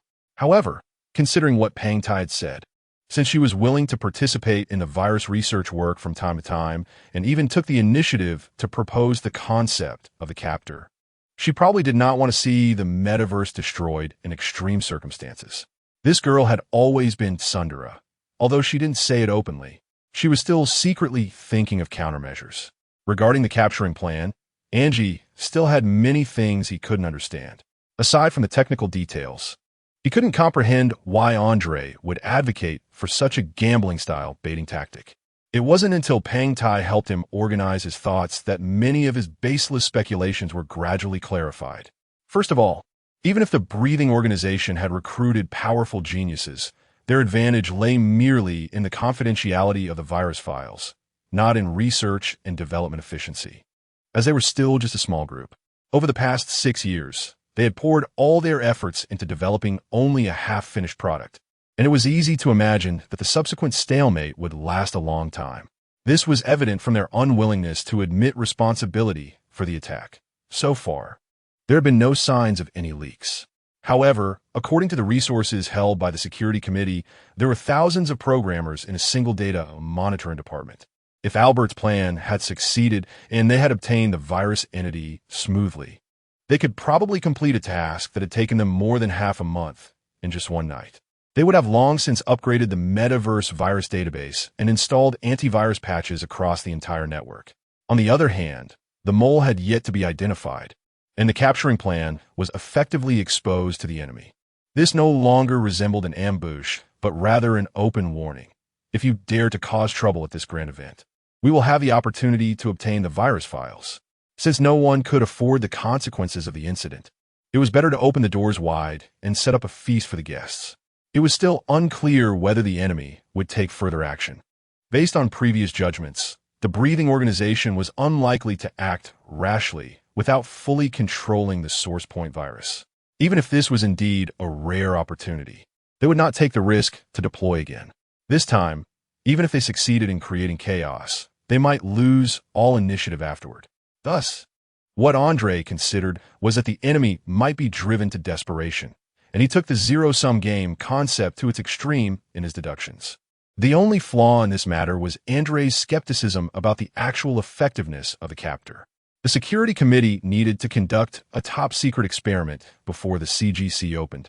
And regardless of the outcome, they had to avoid the mole within the breathing organization. After all, if it did not meet expectations and the news got to Drogba, it would not be a feast for the guests, but rather a way to invite the wolf into the house. At first, Andre thought this was a paradox. Since we did not have the virus files, how could we design a capturing experiment targeting it? However, the technicians dispelled his doubts. This experiment could be conducted based on the flash memory data left on server 81 at the beginning of the month. It was designed to reverse engineer the file information based on the collapse process following the virus outbreak.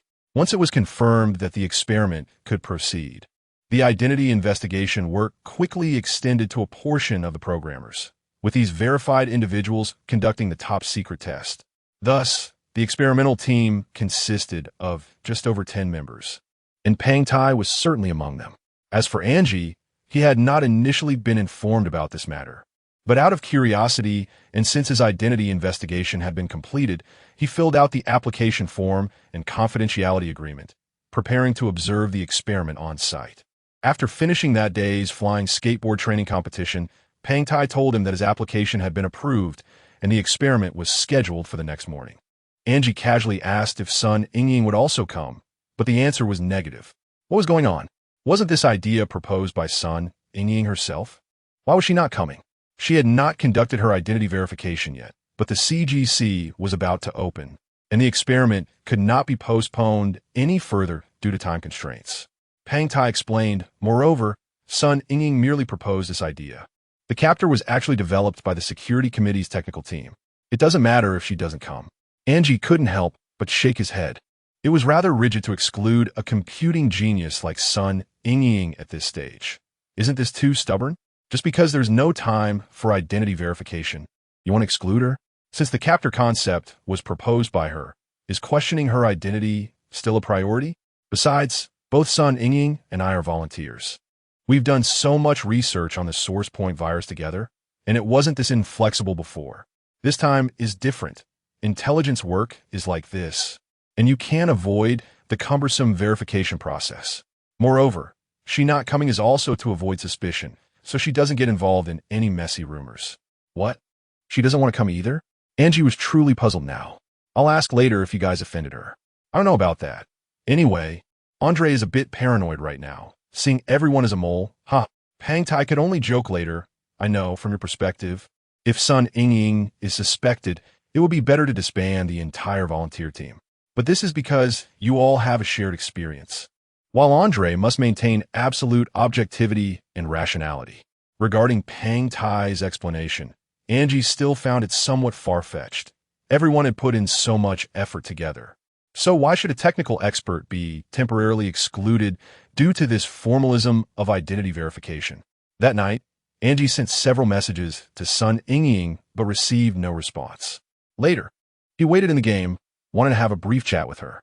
During the hours of waiting, he fiddled with that geometric game to pass the time. Behind the semi-transparent interface, the scene of a novice village had become particularly familiar. Every blade of grass and tree, the small bridge over the flowing water, evoking a sense of nostalgia. Angie couldn't help but think that the scene before him was just a small corner of a niche game. While outside this small world lay countless well-known realms, pouring decades of developers' efforts into beautiful concepts and carrying the memories and emotions of billions of travelers, becoming an inseparable part of people's lives. Yet all this past, present, and future was surprisingly fragile, capable of collapsing completely in less than 1/1000th of a second. Unlike the real world, although Earth had undergone transformations over thousands of years, presenting various different scenes of the past and future, it still existed and would continue to exist for over 4 billion years until the sun collapsed. From this perspective, regardless of how long the human race could continue, we were ultimately just a group of passers-by. Matter is never destroyed. Human history is too short. We still breathe the same air, drink the water left from the Earth's inception, and see the same night sky and sun. The virtual world, on the other hand, seems to be the opposite. We created a world, and although we live in it, it is the exclusive memory of people from different eras. With the permanent shutdown of a game or the closure of a metaverse community, although its model copies will remain, and people can always revisit those places, humans themselves become the carriers, while the environment turns into mere passers-by. The source point virus that people are facing now is like an eraser. Taking the newbie village in this game as an example, if its last copy is also eroded and collapses, everything here will forever cease to exist, becoming a vague memory in the minds of those who remain, and will completely vanish with their departure. Angie sat at the village entrance, lost in thought, and the more he thought, the more unsettled he became. It was not until a little past 1 in the morning that he noticed the girl had not logged on, so he planned to look for another opportunity another day. But just then, a low-level newbie assassin suddenly appeared in front of him, sizing him up and finally timidly asking, "Senior, good evening. Can you take me to fight newbie boss?" This sudden question left Angie somewhat at a loss for words. He had only been in the game for less than 2 months and was not quite used to people greeting him like this. However, seeing his significantly higher level, Angie still gladly agreed. "Sure, shall we go now?" "Thank you, Senior. You're so enthusiastic. You must be an experienced player." "It's nothing, just a small matter." For some reason, Angie's earlier complex emotions quickly faded, and he felt a bit pleased with himself, even starting to imagine the look of admiration from this little newbie after he defeated the newbie boss. But in less than 2 seconds, the little newbie's smile turned mischievous, and before Angie could react, the person revealed their true identity. "Haha, not bad. I thought you would refuse. Didn't expect you to learn how to take care of newbies?" Sun Ying turned off the voice changer she had just used and said with a teasing tone, "What? Did I ruin your beautiful imagination?" Angie opened his mouth, unsure how to respond, and quickly checked the other party's background information. It turned out that Sun Ying had logged into the game using a virtual ID, possibly practicing a small account. No wonder her main account had been offline. "Why did you suddenly start playing a small account? Did you come specifically to tease me?" "Just to clarify, I didn't mean to tease you on purpose. I just happened to run into you." Sun Ying replied with a smile. "Playing a small account is normal. I just wanted to experience that innocent joy from back then." "Why didn't you respond to all those messages I sent you today?" Angie asked, somewhat displeased. "Even if the security committee upset you, there's no need to take it out on us. Don't get me wrong. I was just invited by a friend to try out another game." "Oh, so your main account seems to have been idling in another game, something called Sword and Wine, a martial arts game." Angie pondered. "And now you're inexplicably playing a small account. Wait, are you planning to quit?" Sun Ying seemed unwilling to answer and quickly changed the subject. "All right, big man. Don't be so gossipy. Didn't you want to talk to me about something?" "Actually, it's not really anything important. Just wanted to discuss the research on the virus." Angie scratched his head and casually brought up the capture device. "Why don't you try to observe that capture experiment? Wasn't it your idea? That experiment is quite boring. And I only provided a concept. The capture device was developed with the help of some quantum theory scholars. It has nothing to do with me." "What? Are these people researching quantum communication?" Angie listened, somewhat puzzled. "Although I knew before that the virus would distort during quantum encryption. But we're trying to capture the original file." At first, I was also confused about how capturing a virus program could involve quantum physics. But that day, when we were restoring the collapse process on the Huizhou 81 server, it seemed to give the technical department of the security committee some inspiration. As you know, this thing is different from traditional viruses. It changes the underlying algorithms, so the investigation team invited a few quantum computer experts. Upon hearing this, Angie became very interested, but another sense of helplessness also arose. He knew that the virus investigation ultimately entered a field he was not good at, just like the previous research on the meteorite.Matrix, always circling around those most mysterious and fundamental things. Unfortunately, he had no experience with these matters and only knew some popular concepts. "I see. No wonder you don't want to go. Do you feel somewhat disappointed?" "Oof. What am I disappointed about? After the attack happened, I only came to help out of interest, and now I've lost interest and can't wait to distance myself from this matter." Sun Ying's response was indeed reasonable. Everyone had already done their best, and now they could only hand it over to those with more authority. Angie inexplicably thought of Albert. Although he was never clear about what difficulties this guy had faced outside, after multiple failures, he had to face it alone and come up with many risky countermeasures. If he were in that situation, he probably would have given up long ago. I really wish I could do something. I haven't contacted Albert in a long time. He rarely asks others for help. It would be good if I could provide him with some assistance. Angie said this, frowning as he looked at son Ying. Aren't you curious about his situation? I was even taken for questioning and investigation because of this matter. Then you should shut up and don't mention it to me, or I'll be subjected to this too. Fine, I can only blame Drogba, blame this breathing organization. If it weren't for these madmen, it wouldn't be so chaotic now. If they were really a bunch of madmen, the security committee would have nothing to do with it by now. Son Ying finally asked a puzzling question. By the way, do you think this virus was really deployed by them? Or do you have some other insights? Forget it, pretend I didn't ask. Son Ying quickly turned her face away, and the topic abruptly ended. Chapter 44, The Collapses, starting point. The countdown to the opening of the 5th CGC is down to 22 hours. And the application experiment for the virus catcher is still set to be conducted on the previously designated server 81.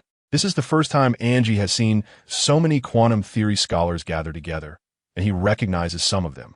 2 elderly men and a middle-aged man come over to greet him. They're former colleagues or alumni of his father. Hang Tai initially planned to introduce himself, as some of these people were his teachers, but he did not expect that Angie's father was also a significant figure in academia back then. So these individuals could recognize Angie upon seeing him. After exchanging pleasantries, the experts did not discuss Anhua's current situation. At most, they sighed about Dr. Shin's experimental accident from years ago. Moreover, up to now, the academic community has maintained a stance that Dr. Shin's experiment had no research value, with its practical significance possibly only lying in the need to improve the protection mechanisms of brain-machine interfaces. Reflecting on the past, those memories have long become hazy, and now he can only find some trivial sentiments. If his father had not chosen to avoid reality back then and had not gone to teach in a small county, he might have become an authoritative expert in the field by now, Angie thought, but he also felt that his father's actions were not an escape. He was the one truly willing to face facts in this world. However, due to his weak position, coupled with the fact that quantum brain-machine interfaces are viewed as mere fantasies by the academic community, and to put it nicely, this field is still a completely undeveloped virgin territory. It is inevitable that there will be a period of misunderstanding at the beginning. In any case, Angie is very clear that his father not only believes in this seemingly ridiculous research, but also wants to vindicate his mother's sacrifice, as the outside world has not paid much attention to this matter. Since the advent of general quantum computers, the 2 major fields of physics and chemistry have essentially merged. What people focus on are more immediate and practical materials science and biology research, even theoretical ones. It may also be because this foundational science is so ahead of its time that people must spend a long time digesting it, allowing it to promote the most intuitive technological advancements, bringing changes to people and the world before there is time to explore its deeper meanings. In fact, after Angie got to know these people better, he felt an impulse to seek guidance from these experts for his troubled meteorite research. However, recalling what Professor Zhang had said earlier, he dismissed the idea. People are still immersed in the benefits of the last technological explosion, and life is short. For cutting-edge academic researchers, everyone hopes to become the next door knocker of the new era. Whether or not one knocks down the door is not important. What matters is to make the knock heard and to receive timely feedback. The most direct manifestation of this feedback is reflected in changes to the current era and people's lifestyles. For example, Wu brought about the era of terrestrial fusion energy, while Zhang Nanmen grasped the doorknob of interstellar travel for humanity. So far, the latest information on the meteorite is entirely based on mathematics. Nowadays, research on mathematics can no longer be satisfied with paper calculations, but it shows extremely quantum theoretical characteristics during computer simulations. Therefore, Angie could only fall silent and had to indefinitely postpone this research. He can only hope that one day, within his lifetime, he can unravel this gift given to humanity by God, rather than being, like his teacher's firework project, merely a tool for an era's transformation, only to be sealed away in a shrine, waiting for the next seeker of truth to dust it off. Before long, preparations were complete, and dozens of technicians were ready at various locations on the server, striving for an even distribution from both physical storage and virtual space. Although Angie is not very familiar with quantum computers, Pengtai occasionally gives him tutorials. And over the years, he has consulted a lot of materials and even secretly continued his mother's experiments. After the scholars briefly introduced the working principle of the catcher, he did not feel particularly confused. At least he had heard of the general theory. According to these experts, the source point virus opens up a basic storage unit in traditional computers to build a quantum virtual machine, simulating the computation of a computer using another computer, replacing the original 0 and 1 underlying algorithms with lattice forms of 0 and non-zero, which is equivalent to forcibly using traditional computers to attempt to simulate the superposition states of quantum bits. However, the current servers are built for traditional computation, and the storage methods have not changed, so the exported results are astonishing. When the computation process shifts from linear reading to three-dimensional reading, the display efficiency becomes extremely low. A very small piece of data can expand to countless times its original size. This is also why the servers can collapse in an instant within an extremely short time frame, a timescale that almost exists only in theory. As Angie previously mentioned, for traditional hard drives to be completely rewritten in such a short time, not to mention that the computing power cannot reach that level. Even if the physical conditions are met, the energy required might blow the machine room away. At first, Angie did not understand why these experts did not present specific data, but instead use a series of adjectives like countless times and very small. However, upon reflection, it is clear that they have yet to truly capture a virus outbreak process, making it impossible to fabricate precise data out of thin air. This also naturally reminded Angie of what happened a month ago when he used a supercomputer in the school's computer room to simulate meteorite data. He still finds it hard to let go of those two astronomical numbers. One is the speed of light in a vacuum, and the other is Planck time. Just like what the experts mentioned, extremely large and extremely small. An hour later, the experiment has successfully been conducted twice, and the results are, of course, consistent. As Sun Ying previously said, this so-called capture process is indeed extremely boring, as it is not a real virus outbreak. Everyone is just simulating a random file and mimicking data expansion methods, making the entire process feel too mild. As the third capture simulation is about to start, Angie suddenly thought, if he activates the meteorite data computation during the experiment, will these catchers be able to successfully capture the process of unfolding these truly astronomical numbers? For this sudden inspiration, Angie did not notify everyone in advance. He felt it might just be his daydreaming. After all, it is a field he is not good at, so trying it out couldn't hurt, right? So after all the staff took their positions again, Angie created a private space, opened his math game, and silently started the meteorite data computation.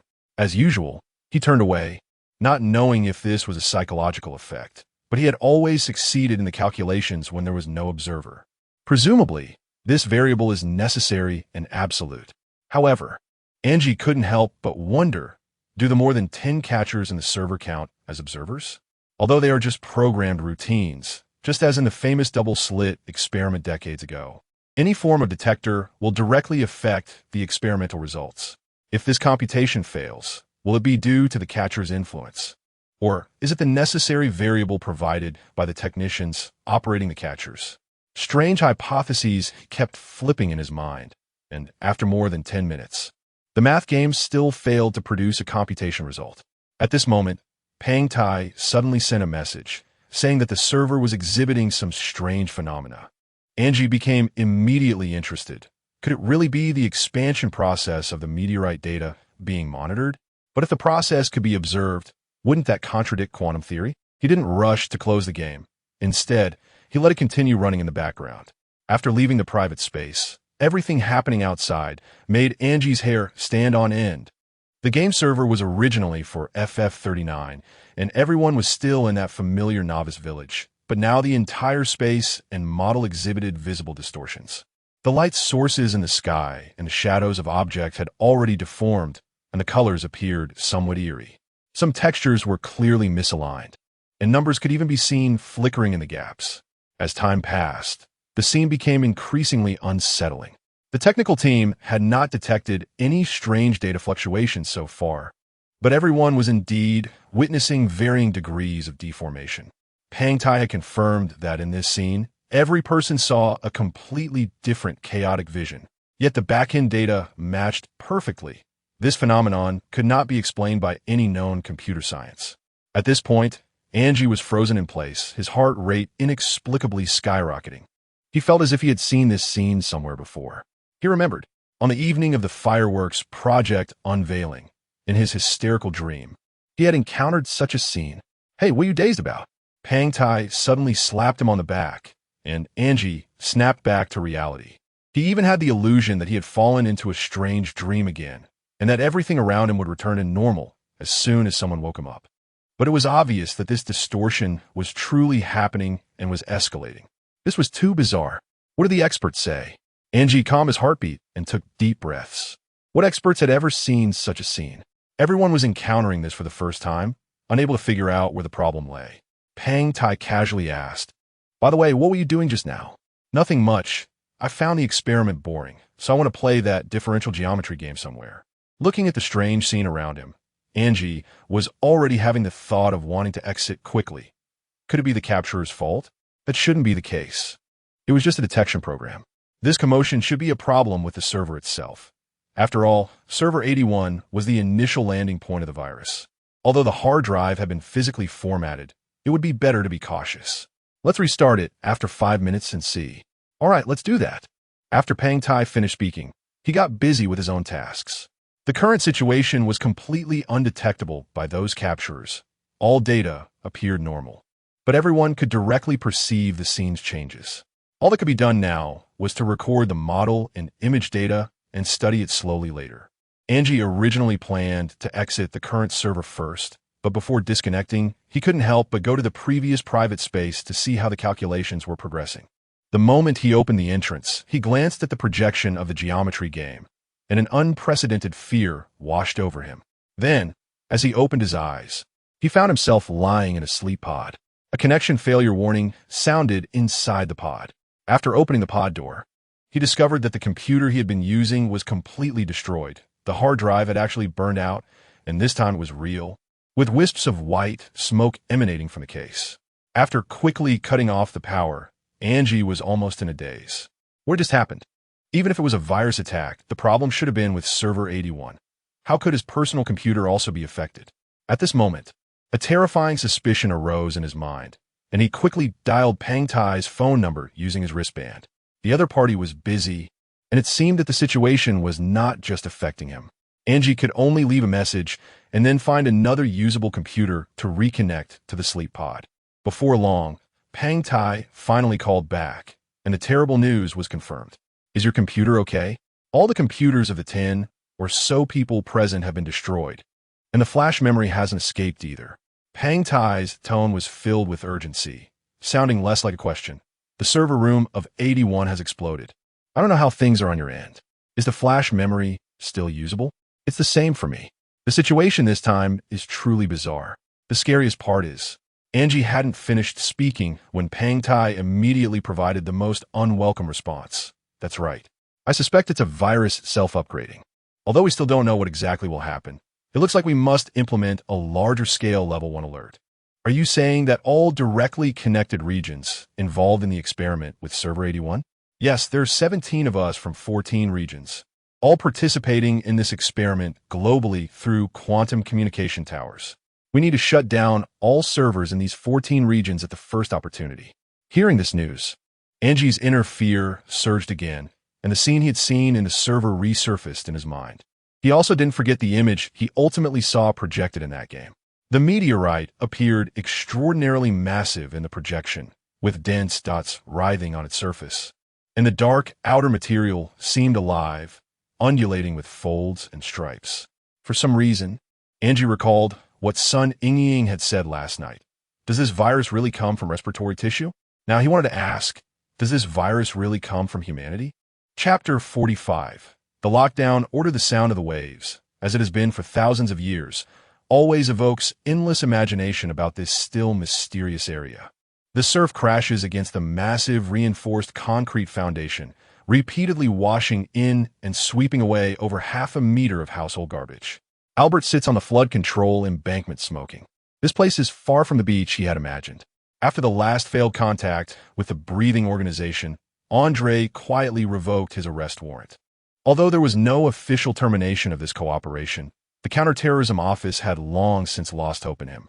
Fortunately, during this period, actions were much easier to relocate, and he could still occasionally contact and reusing old Lou's ID, which meant there was still a glimmer of hope, aside from continuing to gather intelligence. The two had basically been in a state of sightseeing in recent days. Xiaobing took him to many places she had visited in her childhood, such as this abandoned fishing village before them. The village originally had few settlers, and even during the era of industrial pollution, it never managed to taint this land. Because of its excellent natural environment and the relatively rare natural coral beach landscape, locals began to develop AR interactive tourism over a decade ago, gradually making this place prosperous, with many viewing platforms and ghost houses built along the coast.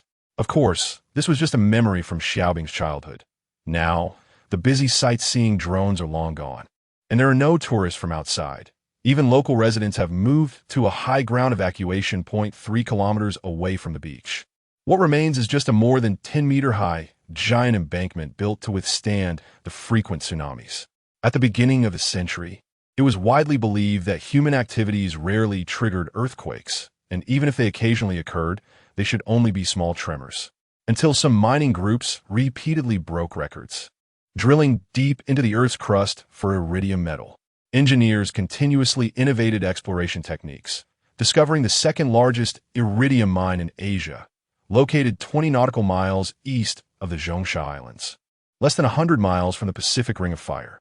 During the assessment, some experts suggested that mining should adopt conservative strategies, avoiding underwater operations in areas of frequent tectonic activity. However, faced with the high-concentration platinum group, iridium, were priced at nearly $1,000 per gram. Profit drove people to abandon most rational thinking. Since 2076, increasingly frequent underwater earthquakes had clearly sounded the alarm, but capitalists showed no signs of stopping. It was like teasing the whiskers of a sleeping lion. The drill prompted a small cavity to backflow, just enough to wake it up. The deep mining site became an artificial volcano, which has intermittently erupted for over 10 years. When a tsunami struck, the entire Philippines was affected, and the western coast was utterly transformed, with waves over 10 meters high sweeping across the entire East Asian coast of the Pacific.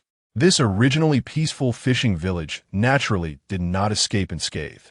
Moreover, in the following years, the entire Southeast Asian coastal region saw evacuations, with those unable to leave constructing massive flood control embankments. Now, to catch another glimpse of the coastal scenery, one must climb this high wall and reflect on the ongoing, crazy, and foolish actions. After finishing his cigarette, Albert gently patted Xiaobing's shoulder, noticing her mood had not been great. "Let's go, it's time to eat something." Xiaobing merely nodded slightly, her gaze fixed on a group of local children below the embankment. They appeared to have healthy, tan skin, shouting in Vietnamese phrases that the two could not understand, stepping through the murky seawater as they rummaged through a pile of trash nearly as tall as they were. One little girl was using a VR headset and a drone to survey the coastline, checking for any missed finds. Since the fishing village's decline, only the bravest children dared to come to the embankment to scavenge. Most of the items were debris washed away by the tsunami from the affected areas, drifting into this bay along the currents. Among them were cans labeled in English, cigarette packs in Tagalog, and clothing in Chinese, but the majority were still local language household waste. I still remember it was when my mother took me on my first trip abroad as a child, and I met a kind big brother here. His family made a living fishing, and it was said that coastal residents had the habit of gathering seafood, just like everywhere else in the world whenever the tide. Xiaobing reminisced, while Albert silently lit another cigarette, quietly listening to the sea breeze. By the time they returned to the car, it was nearly dusk. What they called dinner was really just 2 bowls of instant noodles to fill their stomachs. Xiaobing had hoped to find some catches while gathering seafood based on her childhood memories, but it seemed that this little plan to improve their meals had fallen through. Albert brewed a cup of instant coffee and, as always, became busy on his computer. Aside from occasional contact with Ingri, he spent most of his time following the investigation progress of the source point virus. Pang Tai would occasionally provide him with some information. After all, he was also a computer expert, and contributing to the security committee was better than doing nothing. However, half an hour ago, a message from Pang Tai had put him on edge. He simply explained the recent situation of Server 81 and the areas that would be locked down next. Additionally, Pang Tai candidly stated that this year's CGC would definitely be canceled or postponed. And the security committee was discussing how to announce the suspension of the opening ceremony to the public. A bigger mess might be coming soon. Although the message made no mention of an attack, everyone could see that the impact of this virus outbreak had not only escalated, but also raised concerns about potential spread. Albert wanted to ask for more details, but Pang Tai was offline at that moment, likely attending some urgent meeting, so he decided not to disturb him. He immediately opened the projection, searching for some authoritative news live channels and flipping through the stations. Xiaobing noticed his anxiety and stood up to watch the constantly switching projection. Eventually unable to help but ask what happened. It seemed that the security committee had not yet officially issued a notice. The news channels were still reporting on mundane matters, possibly because the risky areas had already temporarily shut down their servers, and there was still no reason they had thought of to explain to the public. In any case, by observing how the media responded, one could infer the severity of the situation. The more complicated the issue, the later the official statements came. The virus has broken out again. This time it might be worse, Albert said, quickly logging on to old Lou's ID, hoping to gather some news from Ingri. How could this be? Was it something that just happened? Yes. Please search for reports on this matter and any announcements regarding the cancellation of the CGC opening ceremony. With that, Albert entered the martial arts game, and fortunately, Ingri was online at that moment. Although this person was elusive and always maintained a high level of caution and mystery during this period, he had still received some intelligence from Ingri. For instance, the most frequently used communication method by the breathing organization relied on these multi-platform old-school online games, as these games were dated and could connect through various console ports, allowing smooth communication without needing a metaverse ID, providing them with significant operational convenience. Moreover, following the virus outbreak in early August, everyone had been meeting in FF39.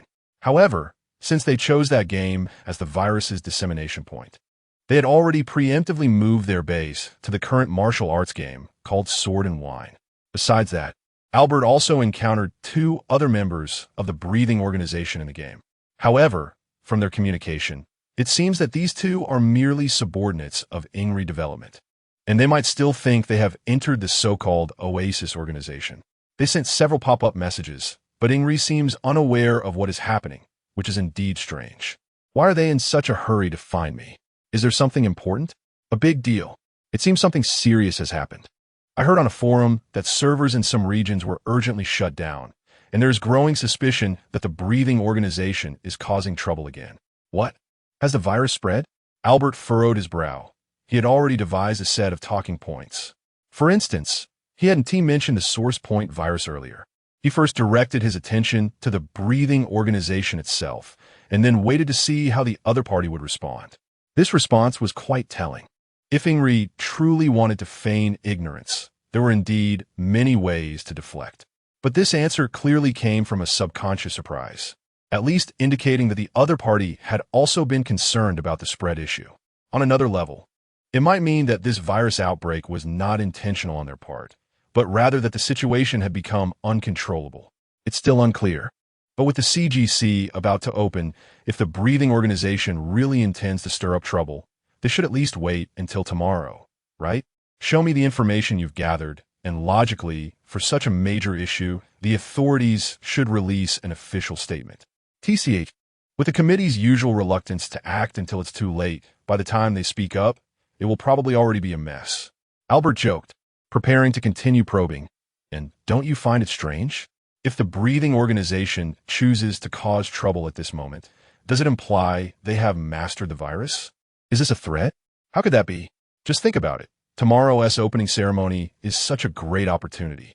If they could achieve precise control, why would they mess things up right before the event? Albert quickly picked up the conversation, provocatively responding, Sometimes I really admire those who can achieve great things. Unlike us who have skills but no place to apply them. If one day I could change the world with my own hands, I wouldn't care about the method. Stop being so self-important. I think things can't be that simple. If that thing spreads, no one will be able to handle it. Ingri seemed to relax his guard due to the urgency of the situation, and this last statement caught Albert's particular attention. And do you think this virus was really released by them? Could there be others behind the scenes playing a conspiracy? Besides surprise and doubt, Albert only felt it was strange. This statement from Ingri contained information that was incredibly hard to grasp. Within half an hour, the official report indeed came out, indicating that the severity of the situation had surpassed that of 6 years ago. This was the strictest lockdown measure since the establishment of the committee. Although the term Level 1 alert was not explicitly mentioned, the specifics were comparable to the large-scale martial law 6 years ago, with lockdown measures even exceeding those of the server shutdown in Huizhou. Not only were the servers shut down, but the quantum communication towers in 14 regions also disconnected from the main network. On the other hand, this announcement was quietly released. It was not published alongside the CGC postponement notice. Albert was, of course, already accustomed to the committee's attempts to control public opinion through such overtly contradictory methods. At the same time, several news channels suddenly displayed a trending topic that had nothing to do with this matter. Fortunately, the news they found had enough value. Otherwise, people's attention could not have been so easily diverted. Xiao Bing was now staring intently at the projection, which showed 2 starships slowing down in the Kuiper Belt, with shots focusing on various parts of the spacecraft, while she always looked at the interior perspective. The footage was from 15 hours ago, after a 4-day deceleration. The fusion engines had successfully shut down. Now, the Taiyang and Wangwu starships had adjusted their positions, preparing to separate the docking mechanism and reattach the ends that could no longer ignite, making final maneuvers towards the target asteroid. Through more than 200 hours of Hall effect thruster adjustments during the 3-month journey, the deceleration point perfectly matched expectations. At this moment, the starship was less than 10,000 kilometers away from the giant iridium, or floating in space, and the small that could already be observed through the color-adjusted optical telescope. In the next 10 hours of live broadcast, the small that would gradually grow larger, revealing angles, ultimately showcasing its mysterious original appearance. The astronauts would then scan the asteroid's center of mass, secure it with a giant grappling hook, and push it back above the Earth. Albert had initially planned to have her change the channel to see if other networks reported on the lockdown order. But he knew he couldn't do that because the young astronaut operating the console on the Taiyang was Wei Xiaobing's brother, Wei Jun. This matter was something Xiao Bing had mentioned inadvertently, and Albert seemed to sense that there was some distance between her and this brother. Moreover, Wei Jun was not related to her by blood. Xiao Bing did not elaborate on this past. The young man in the footage had a serious and composed expression, observing the instrument panel in front of him as if he were a thinking sculpture. If they returned to find that the metaverse had collapsed due to the virus, would that seem a bit absurd? Are you talking about the fireworks project? Albert shrugged. If you knew Professor Zhang, you wouldn't say that. A true astronaut wouldn't care about such things. They might even think it's fate. No, I just think humanity can sometimes seem quite childish. Xiao Bing shook her head, revealing a relaxed smile. Don't mind me. I'm just rambling. The situation isn't that bad, is it? Let's hope so. Chapter 46. Spread Wei Daxing only had one daughter, Xiao Bing, while Wei Jun was an abandoned baby he found in the desert many years ago. At that time, Wei Jun was just over a year old, left in a barren wilderness with no water source. If it weren't for a patrol team passing through the area, he would have struggled to survive even an hour in such harsh sandstorm conditions. When a young couple found Wei Jun, his skin was already cracked, and he was on the brink of death. It was likely that his guardians had also been unable to survive in such extreme conditions. Otherwise, they would never have had the heart to abandon a child who had just been weaned for half a year. A year and a half old, a child facing danger would only cry out loudly. When Wei Daxing unwrapped the swaddling cloth, sand had nearly filled the child's mouth and nose, causing Donglan to burst into tears at the sight. At first, everyone thought the child wouldn't survive. His throat mucosa had already stuck together, making the most basic swallowing reflex difficult. At that time, Donglan was just a young girl and had no idea how to care for a child. The couple could only look for information while on the road, and they painstakingly used a tree sapling as a makeshift drip to give him some warm water, managing to hold on until they reached a hospital over 100 kilometers away. After more than a week in the intensive care unit, the child finally escaped danger. A nurse couldn't help but joke that this kid's survival was a miracle, that he must have the protection of heaven, destined for great things in the future. Perhaps it was because of Wei Jun's arrival that the couple had a shared experience of responsibility. After a period of emotional warming, they quickly registered their marriage in Gansu. From a young age, Wei Jun was very sensible, speaking little but loving stories. As soon as he could recognize a few characters, he pestered them for books. Xiaobing's mother was one of the few botanical PhDs in the volunteer team, and she immediately recognized that this child was meant for studying. Her maternal instincts were awakened by this sudden little life, and she resolutely decided to adopt him.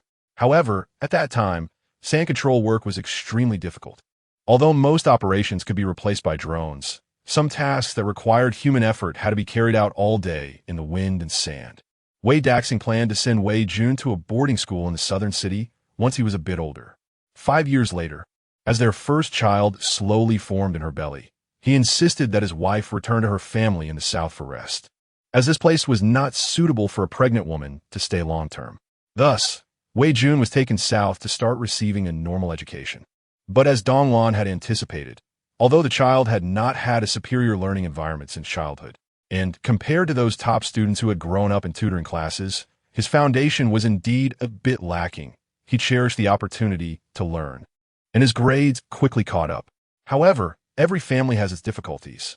Xiaobing's grandparents seemed very unwelcoming to the mother and child. They had never supported their daughter in aiding sand control, so they never thought highly of Wei Daxing, believing their daughter had married an uneducated rough man from the northwest. When she returned, they showed little kindness, and her mother had only visited her once during the entire pregnancy. During Donglan's pregnancy, 7-year-old Wei Jun acted like a little adult, often taking time after school to care for his adoptive mother. In the time leading up to her delivery, Wei Jun even learned to cook porridge and soup by himself, burning his little hands several times in the process. Donglan could only silently feel heartbroken as she watched, occasionally tearing up during video calls with Wei Daxing. That year, a once-in-a-millennium sandstorm hit the northwest region, with sand and dust covering everything like a thunderstorm. Areas around Jiuquan and Jiaguan were urgently evacuated, leaving only essential personnel behind. No one expected this sandstorm to last for half a month, permanently erasing 2 medium-sized cities from a map. Wei Daxing and some of his colleagues were forever buried in the wind and sand. In December of the same year, the South experienced a rare snow disaster, and Donglan was trapped on her way to the hospital. She gave birth to a baby girl in a taxi, with the outside still covered in ice and snow. It was Wei Jun who braved the wind and snow to bring medical personnel to the traffic jam, ensuring the safety of mother and daughter. For Xiaobing, these past events were like legends from a book, all so coincidental, yet she hardly mentioned them to anyone. In her impression, her brother was not only taciturn, but seemed not as caring towards others as their mother described. However, Albert could see that Xiaobing's eyes held a mix of respect, confusion, and an indescribable sense of grievance. According to Wei Jun himself, their father had always dreamed of being a pilot, so he had to fulfill his father's wishes, and it turned out he did his best. Logically, Xiaobing should have held admiration for such a brother, at least not to the extent of being reluctant to mention him to others. Therefore, Albert had never heard Xiaobing speak of their sibling relationship, only knowing that Wei Jun had excelled academically since childhood, being admitted to a gifted program at Nanjing University of Aeronautics and Astronautics at the age of 16, with someone sponsoring his education. Since Xiaobing became aware, the two must not have had many opportunities to meet, but it wouldn't have been to the point of being strangers. Of course, Albert couldn't directly ask if there was any unresolved tension between the siblings. Perhaps one day she would be willing to share, just as he harbored a family secret he didn't want to mention to anyone. The live broadcast led by Kuiba was still ongoing. As the starship got closer to the asteroid, the number of viewers increased, while Xiaobing remained fixated on the internal view, watching the perpetually serious young man. The trending topics were gradually dominated by this major event. The Security Committee always had effective methods for controlling public opinion. Although many people wanted to know why CGC was delayed, the importance of the two matters was self-evident. Those in areas with enforced internet shutdowns were temporarily unable to post questions in various forums, so the real situation had not yet spread online. Notifications about the lockdown had not received much attention, and the lockdown was quietly being enforced. Moreover, in addition to implementing internet shutdowns, the entire network's metaverse servers were undergoing hot repairs, with the technical department rolling out patches for previous capture files across all servers. The Security Committee was most worried about whether the virus would spread further. If, before the communication towers were shut down, a virus file completed its upgrade and mutation and escaped, the consequences would be unbearable for all humanity. From a certain perspective, even the respiratory organization would absolutely not wish for things to develop into an uncontrollable situation, unless they were willing to abandon 6 years of effort and voluntarily give up the virus source code under some negotiation.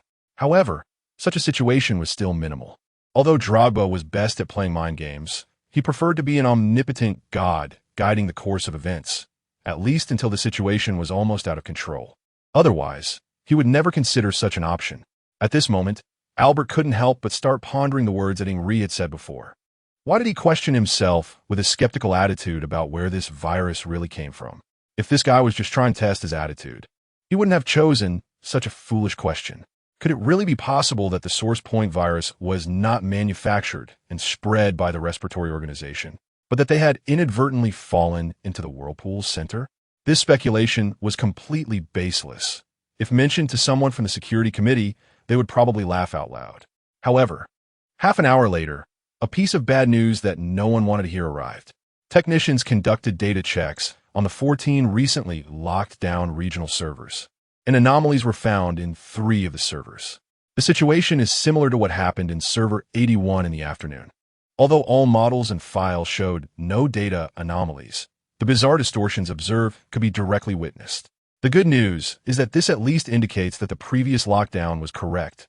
The virus did escape from server 81. However, this also means extremely bad news. It may have now spread to even more undiscovered locations.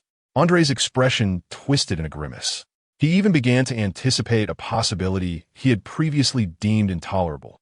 If this virus spread was a well-orchestrated act by the respiratory organization, it at least implied that the virus did not escape on its own.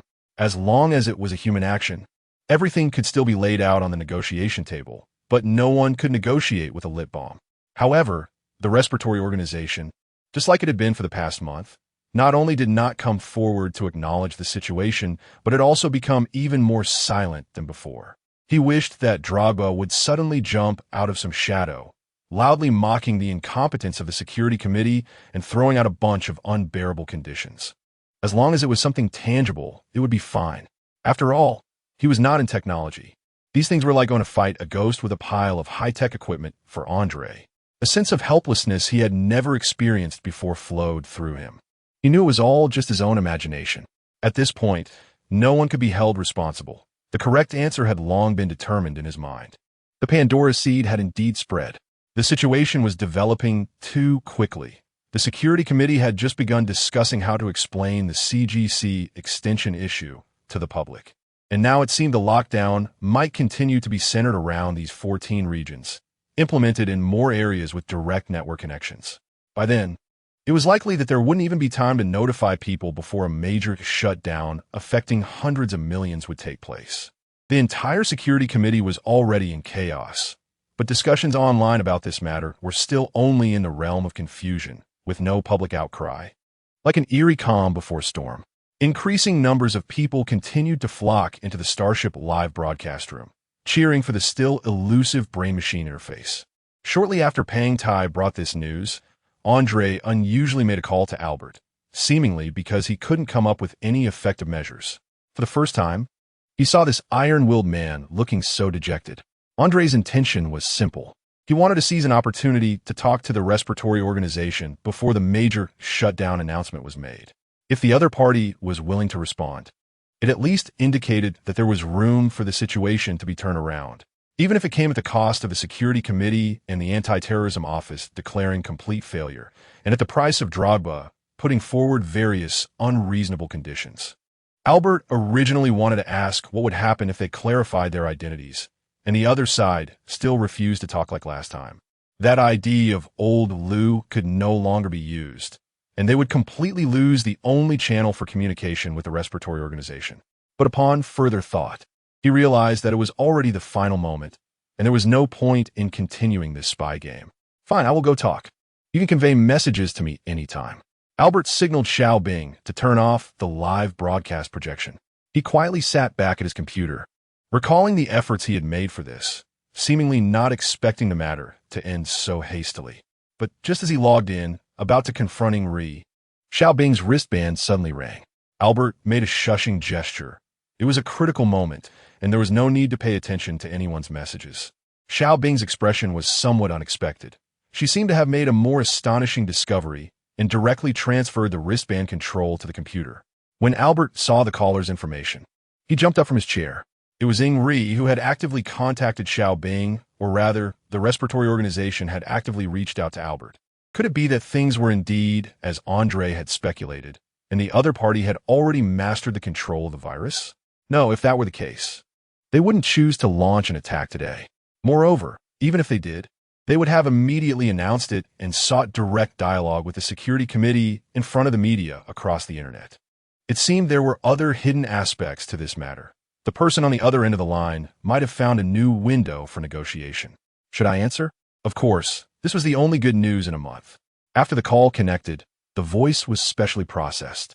Albert could temporarily determine from the speaking style that this person was not Drogba, and the other party directly addressed him by name, so it should be Ing Ri. The other party got straight to the point. They were here regarding the virus spread. I'm looking for Albert. I have important matters regarding today as an emergency incident. Is he there? It's me. Please go ahead. Before we get to the main point, please first clarify your position. Are you representing the Security Committee or Oasis? I can only represent myself, but if you have any messages to convey, I can do that. The other party was silent for a few seconds, seemingly relieved. That's good. Now, please give me an overview of how serious the situation has become. Wait, before that, I would like to ask, are you representing the respiratory organization? This time, Ing Ri was silent for even longer, as if deliberating how to respond. In fact, from his silence, Albert already had the answer. In a situation like this, if it were truly a dialogue between two forces, it would undoubtedly be decisive. I only represent myself. But I must clarify, although I contacted you in a personal capacity, what I am doing now is not a betrayal of the respiratory organization. The overall principle is to hope for the situation to be controlled. Controlled? Back to the previous stalemate? Or do you bring any bargaining chips? Clearly, Albert's attempt to probe was seen through, and Ing Ri immediately reminded him. Let me state again, I am here to resolve the issue. If you're unwilling to talk in this manner, or if you are still harboring resentment from last time when I saw through your plan, we can wait for a more urgent time to discuss slowly. Sorry, let's get back to the main point. I just hope your leader won't blame you. That's good. I genuinely hope the situation can return to normal. Drogba will definitely thank me at the negotiation table in the future, and of course, so will you. Chapter 47. Another person. Albert never expected that before further communication, the other party would directly send a confidential document from the respiratory organization, claiming that it could potentially reverse the current virus outbreak. Before discussing specifics, Ing Ri repeatedly confirmed that Albert must speak to her alone, and even Xiao Bing could not listen in. Although he couldn't understand why this person was being so cautious, it indicated that he wasn't just there to gather intelligence. The collaboration mentioned today was indeed aimed at solving a problem. After dozens of minutes of explanation, Albert roughly understood Ing Ri's intentions. It turned out that this document was a type of traditional data virus developed by the respiratory organization, but its advantage lay in its delicate structure that was difficult to detect. Moreover, it posed no threat to metaverse users and servers.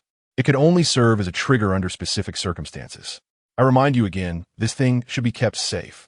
Although it has little relation to the source point virus, it is still a highly transmissible embedded spying program and must be analyzed offline.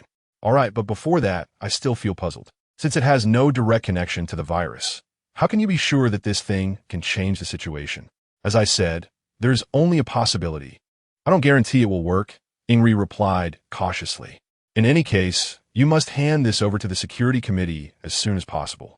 If it doesn't achieve the expected results, it will allow time to explore other methods. Got it. I'll start preliminary analysis and should be able to finish it today. Regardless of whether it helps or not, I'm grateful that you chose to reach out to me in this situation. Ingrid visibly chuckled lightly and then explained in a resigned tone, I can't possibly go to Andre, can I? Among the people I know, you're currently the only one who can remain objective and calm. Do you know me so well? You must be some old friend I've forgotten, Albert sighed. Wanted to learn more about Ingrid's identity. By the way, if you really are an old friend, I shouldn't be clueless to the extent that you could easily guess my plan last time, and I ended up suffering a silent loss. Albert thought Ingrid would refuse to discuss the topic, but unexpectedly, he fell silent for a moment before responding. Maybe I've changed too much after 6 years. It's normal for you not to remember me. Well, it doesn't matter, even if we didn't know each other before. Just based on your ability to set aside differences at a critical moment, we should become friends. Of course, that is if you can manage to avoid being caught and executed in the future. Albert laughed and added, and I'm also curious. Someone like you must not be the type easily deceived by Drogba's brainwashing. What exactly is your purpose in teaming up with him? The world is full of people seeking personal gain. I think you and I are quite alike. We won't quibble over the process as long as we achieve our goals. If there is a glimmer of hope, we would not hesitate to oppose the world, Ingrid sighed in response. This is also why I've always had high hopes for you. You know very well that since 6 years ago, what you hated was not being betrayed and used by Drogba, but rather that things did not proceed under your control. Compared to Drogba's meticulousness, you are extremely arrogant and ambitious. This statement left Albert momentarily bewildered, but it also deepened his curiosity about Ingrid's identity. Who was this person to judge him so presumptuously? So, you and Drogba are merely using each other? I think you should be a bit cautious to avoid being led astray by him without realizing it. Albert pondered briefly and keenly detected a detail from his words. If I'm not mistaken, the respiratory organization has been recruiting newcomers under the guise of Oasis in recent years, and sending Xiaobing to Oasis to steal information. These plans were all orchestrated by you, right? According to Drogba's way of doing things, he wouldn't want to complicate matters. All right, it's getting late. There's no need to dwell on these boring matters. It seemed that Ingrid did not want to continue discussing Xiaobing's situation. Or perhaps he temporarily did not wish Albert to guess his identity, seemingly to cover up a misstep from his past. Before disconnecting the communication, Albert recalled the question Ingrid had posed in that old game and decided to bring it up unchanged. By the way, let me ask you one last thing. Although this question may sound strange now, it's merely a personal speculation and does not represent any official stance. Albert chose his words carefully. The SourcePoint virus. Did you really release it? You don't think I'd actually answer if you directly ask such a secret, do you? All right, we'll reconnect later. I'll notify you if there are any developments. After the communication ended, Albert did not immediately start studying the document, but leaned back in his chair and pondered for a long time. First, he was still speculating about Ingrid's true identity, but after going through everyone he could think of in his mind, he still could not guess who this person was. Perhaps he was not familiar with Albert at all, or they had never met. He might just be using this smokescreen to confuse him. Compared to these trivial matters, the most troublesome issue was still how to handle the virus. Ingrid had said that according to estimates from the respiratory organization's technicians, the document sent to him was merely a trigger, but whether the spread of the SourcePoint virus depended on this trigger was still unclear. Moreover, the biggest doubt remained the question he had posed earlier, which was Ingrid's retort in the game, whether this terrifyingly destructive SourcePoint virus really originated from the respiratory organization. Could have been created by someone else, with it being released by a fake terrorist? Or was this event something the respiratory organization had not anticipated at all? Truly an unexpected coincidence? A multitude of questions piled up, and Albert found himself at a loss to organize these speculations. He could only start his investigation from the document Ingrid had sent. After conducting a bit of analysis, it became clear that Ingrid was right. The content of the document was entirely based on traditional algorithms and could not bypass quantum encryption, meaning the self-upgrading of the SourcePoint virus was unrelated to this. Its efficacy lay solely in tracing back to the virus's original version, of course, assuming that the virus had initially spread relying on this. This was an open-source version, and the security committee's technical team had solid capabilities, at least able to check the entire network of servers and update the virus database within a day. If it really proved effective at curbing the virus's spread, this would at least count as the only good news in over half a month. For Andre, he would rather negotiate with the respiratory organization than face a mess. In less than 10 hours after Pontai received the document, the key area servers had already been checked extensively, and the security committee was almost entirely focused on it. However, the results were not as optimistic as anticipated. It had indeed appeared within the range of communication towers directly connected to server 81 in Huizhou, confirming that Ingri's words were not false. However, since the formatting of the server, there had been no records of similar data circulation. No matter how much the search range was expanded, there were still no traces. Unless this thing had been brought into a physical machine room for input by someone else, there was no need to search the servers worldwide. Since the incident last evening, this document has not appeared a second time on server 81, which indicates that the source virus has nothing to do with it from the very beginning. They are completely two different things. Given this, Ingri's plan is fundamentally impossible to work, and it seems he was just guessing. Although the search is still ongoing, Albert has started to panic because he has thought of a hypothesis that is not far from the truth. A month ago, in the email Ingri sent to Xiaobing, the mention of the seeds have been sown might not refer to the source virus, but rather to this non-lethal spying software, which only remains in the initially affected area. This implies a situation that no one wants to see. No one is responsible, no one knows, and no one is stopping it. The mode of transmission of the virus is still a mystery. It is neither input through the invasion of physical server rooms nor transmitted over individual networks. Each outbreak depends on the coverage of the quantum communication tower and will be upgraded in repeated expansions. This is not at all what Drogba wanted to achieve. Albert is very clear that this guy has gone to extremes due to holding some secret. He demands a voice and influence. This is also why the Breathing organization has been trying to woo metaverse users for the past 6 years. While the group represented by Ingri is attempting to awaken people's thinking, not to collapse the metaverse. The originator of the source virus should be someone else. Now Albert can almost answer the question Ingri posed earlier. The Breathing organization is likely not related to this matter, so they have remained cautious and reluctant to speak up until now. After all, this thing that has emerged out of nowhere is truly exaggerated, and Drogba is now in a situation where he cannot retreat.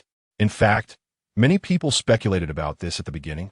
The Breathing organization is busy hiding and has neither the energy nor the resources to develop such a weapon capable of collapsing the entire metaverse. However, since the attack 6 years ago, people naturally associate all destructive actions with it, and there's only this one terrorist organization targeting the metaverse in the world today. Plus, the Security Committee initially collaborated with the Anti-Terrorism Office to handle this crisis, making the Breathing organization a target. Even Drogba himself is trying to trace the source virus. He certainly wants to take advantage of this rare opportunity. Therefore, the situation remains subtly maintained, appearing as a game between offense and defense. This guy just wants to play the empty-handed wolf. Thinking this way, most of the previous doubts can be answered. When Albert used the source virus research data as bait to prepare for infiltration, it's no wonder Ingri quickly saw through this scheme. It turns out this was not just the work of an insider, but also because Ingri knew that Albert did not possess real data. Moreover, because the Breathing organization has pitifully little intelligence, they have been observing the Security Committee's research progress on the virus, which has led them to completely fade into the background during this time, giving the Security Committee enough space. As for why Ingri suddenly contacted him last night, he also keenly sensed that this matter could not be delayed any longer. After all, Drogba is not a technical expert. This guy has no concept of the severity of the current situation, so he still harbors the fantasy of both sides seeking dialogue, unaware that his repeated silence has become the culprit obstructing the investigation. Everyone has gone astray. In the morning, Albert contacted Ingri, since he has guessed part of the truth. There is no need to hide anything anymore.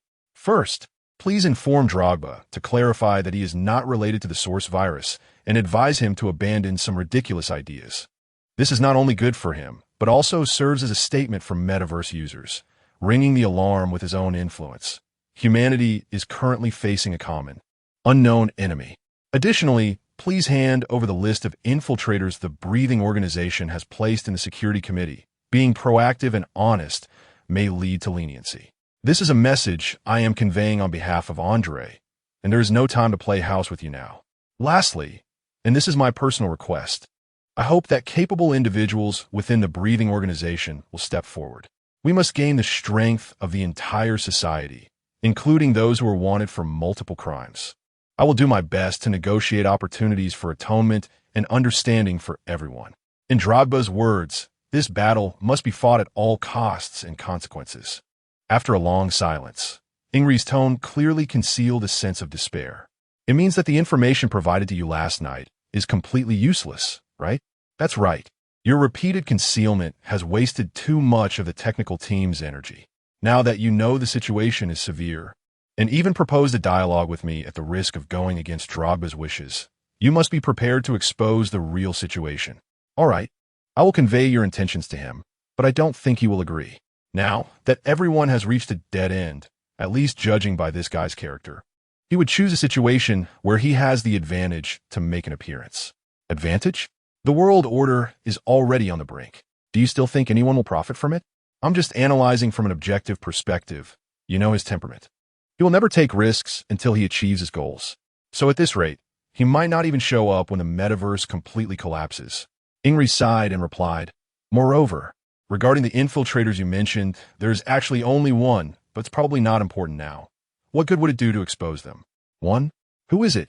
Sorry, but I cannot reveal their specific identity. Ingri's bitter laughter came through, because that person is me. Chapter 48, Ghosts on the Spaceship. This is the 498th status report from the Wanwu. Navigating normally, communication signals normal, currently 52. 17 Australian dollars from Earth, orbital speed 351. 3 meters per second, orbital eccentricity 0. 26.5. 2 kilometers from the target asteroid, long axis alignment angle 0. 02, relative speed 22 meters per second. Koji Ishihara completed his report, skillfully closed the microphone, and tidied up his appearance in front of the porthole. The video signals from the 2 starships would reach Earth in 7 hours, and after some editing and review, they will be broadcast live on major platforms worldwide. In 2 minutes, the spaceship would perform its final deceleration. Apart from Wei Jun, who would remain on board, 3 astronauts, including Ishihara, would conduct an extravehicular landing, marking humanity's first footsteps on the Kuiper Belt at the edge of the solar system. There would be a flag planting ceremony and a group photo, followed by approximately 20 hours of field surveys and scientific activities. During this time, the spaceship would also deploy 6 scanning drones to calculate the asteroid's center of mass and build a model from different angles. After the scientific activities concluded, a laser drilling device at the rear of the spaceship would create a hole at the asteroid's centroid, and a large grappling hook would secure it tightly, allowing for adjustments in posture and direction to head back to Earth. The ion thruster array would unfold, backup capacitors would be ready, and the countdown for the Hall thrusters 01-120 would begin. 3, 2, 1. As the command module continuously issued commands, dense and orderly protrusions appeared on the smooth surface of the 2 spacecraft. The 120 ion thrusters emitted blue fluorescence, resembling rings of colorful lights wrapped around the starship's surface. Output power stabilized at 70. Target distance 1,200 meters. Relative speed 15 meters per second. Acceleration -0. 2 meters per second. Capacitor throttle 2 per second. Koji Ishihara was an experienced astronaut with over 20,000 hours of flight experience, having participated in more than 20 deep space missions. He preferred manual operation over computer control. With his precise navigation, the spaceship came to a stop about 5 meters from the asteroid in less than 3 minutes. The entire process resembling an artist's precise stroke, gentle and visually pleasing. The irregular asteroid before him was not as large as people imagined. Unlike the 2 hollow Pangu starships, its density was much greater, with a long axis of less than 40 meters and an average diameter of only about 30 meters. Compared to the combined length of over 80 meters of the two starships, it looked as if it could be moved effortlessly. However, the two starships together weighed less than 1,000 tons, with over 80 of their dry mass, meaning they carried over 700 tons of nuclear fuel. The asteroid, on the other hand, weighed 3217, 5 tons, with a high-purity iridium content of nearly 92. Most iridium on Earth is hidden in platinum group ores, usually in alloy form. And any known iridium mine has a purity of less than 0.2.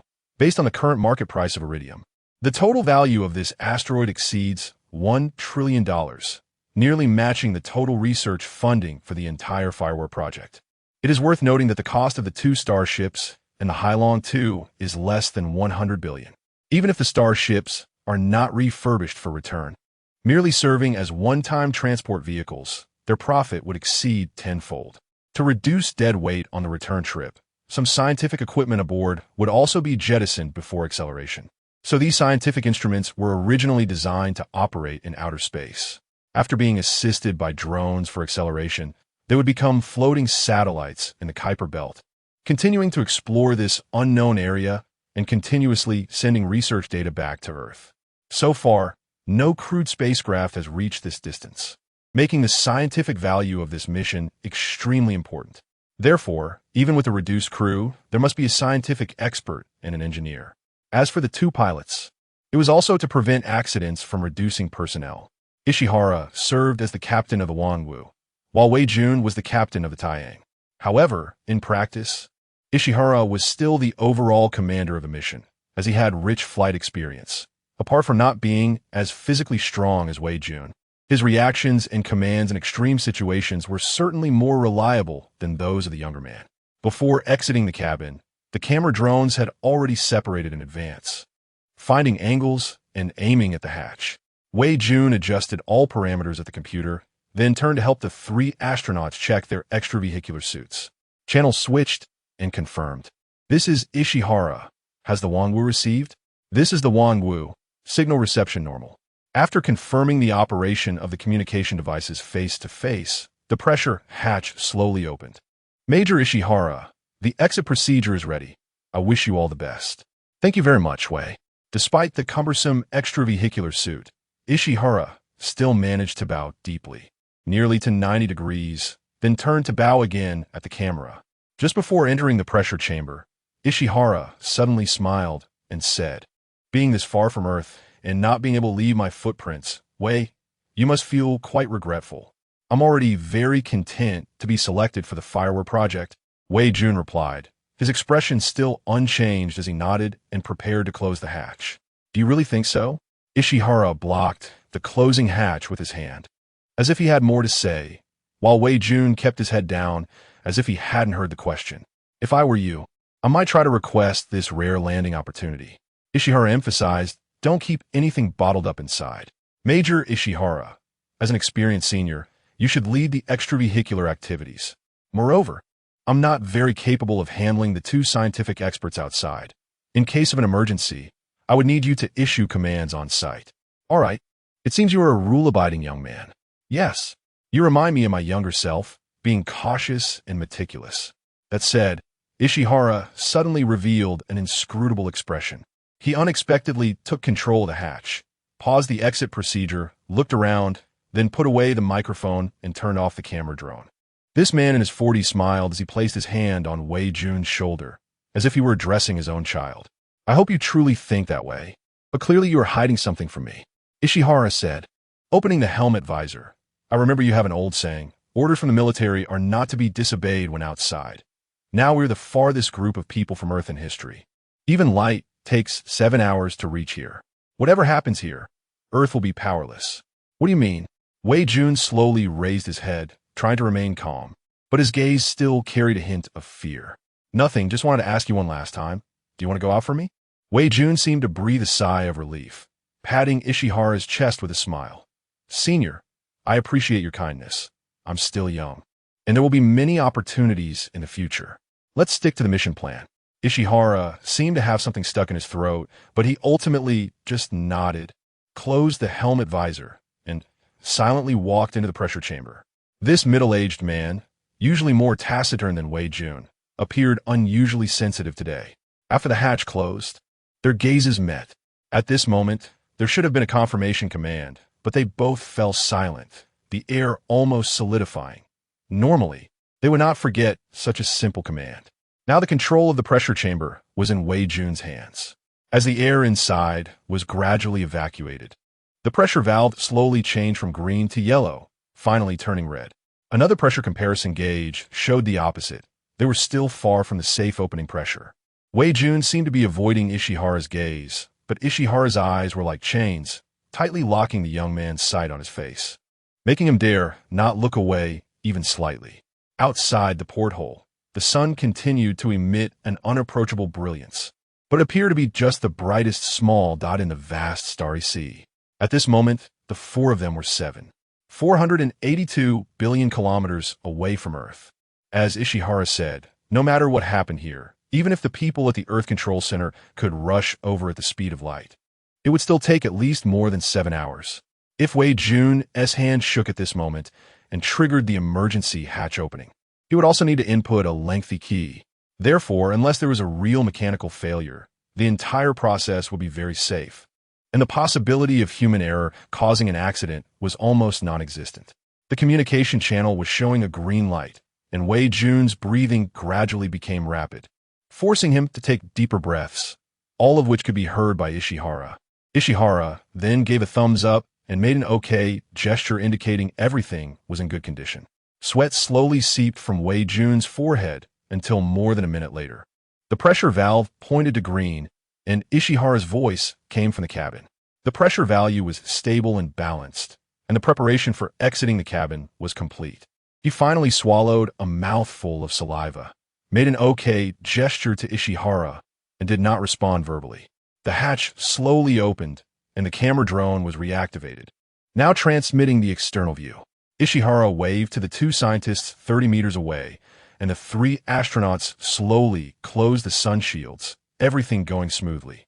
Although Ishihara's face was completely hidden behind the gilded sun shield, Wei Jun could still feel an aggressive gaze.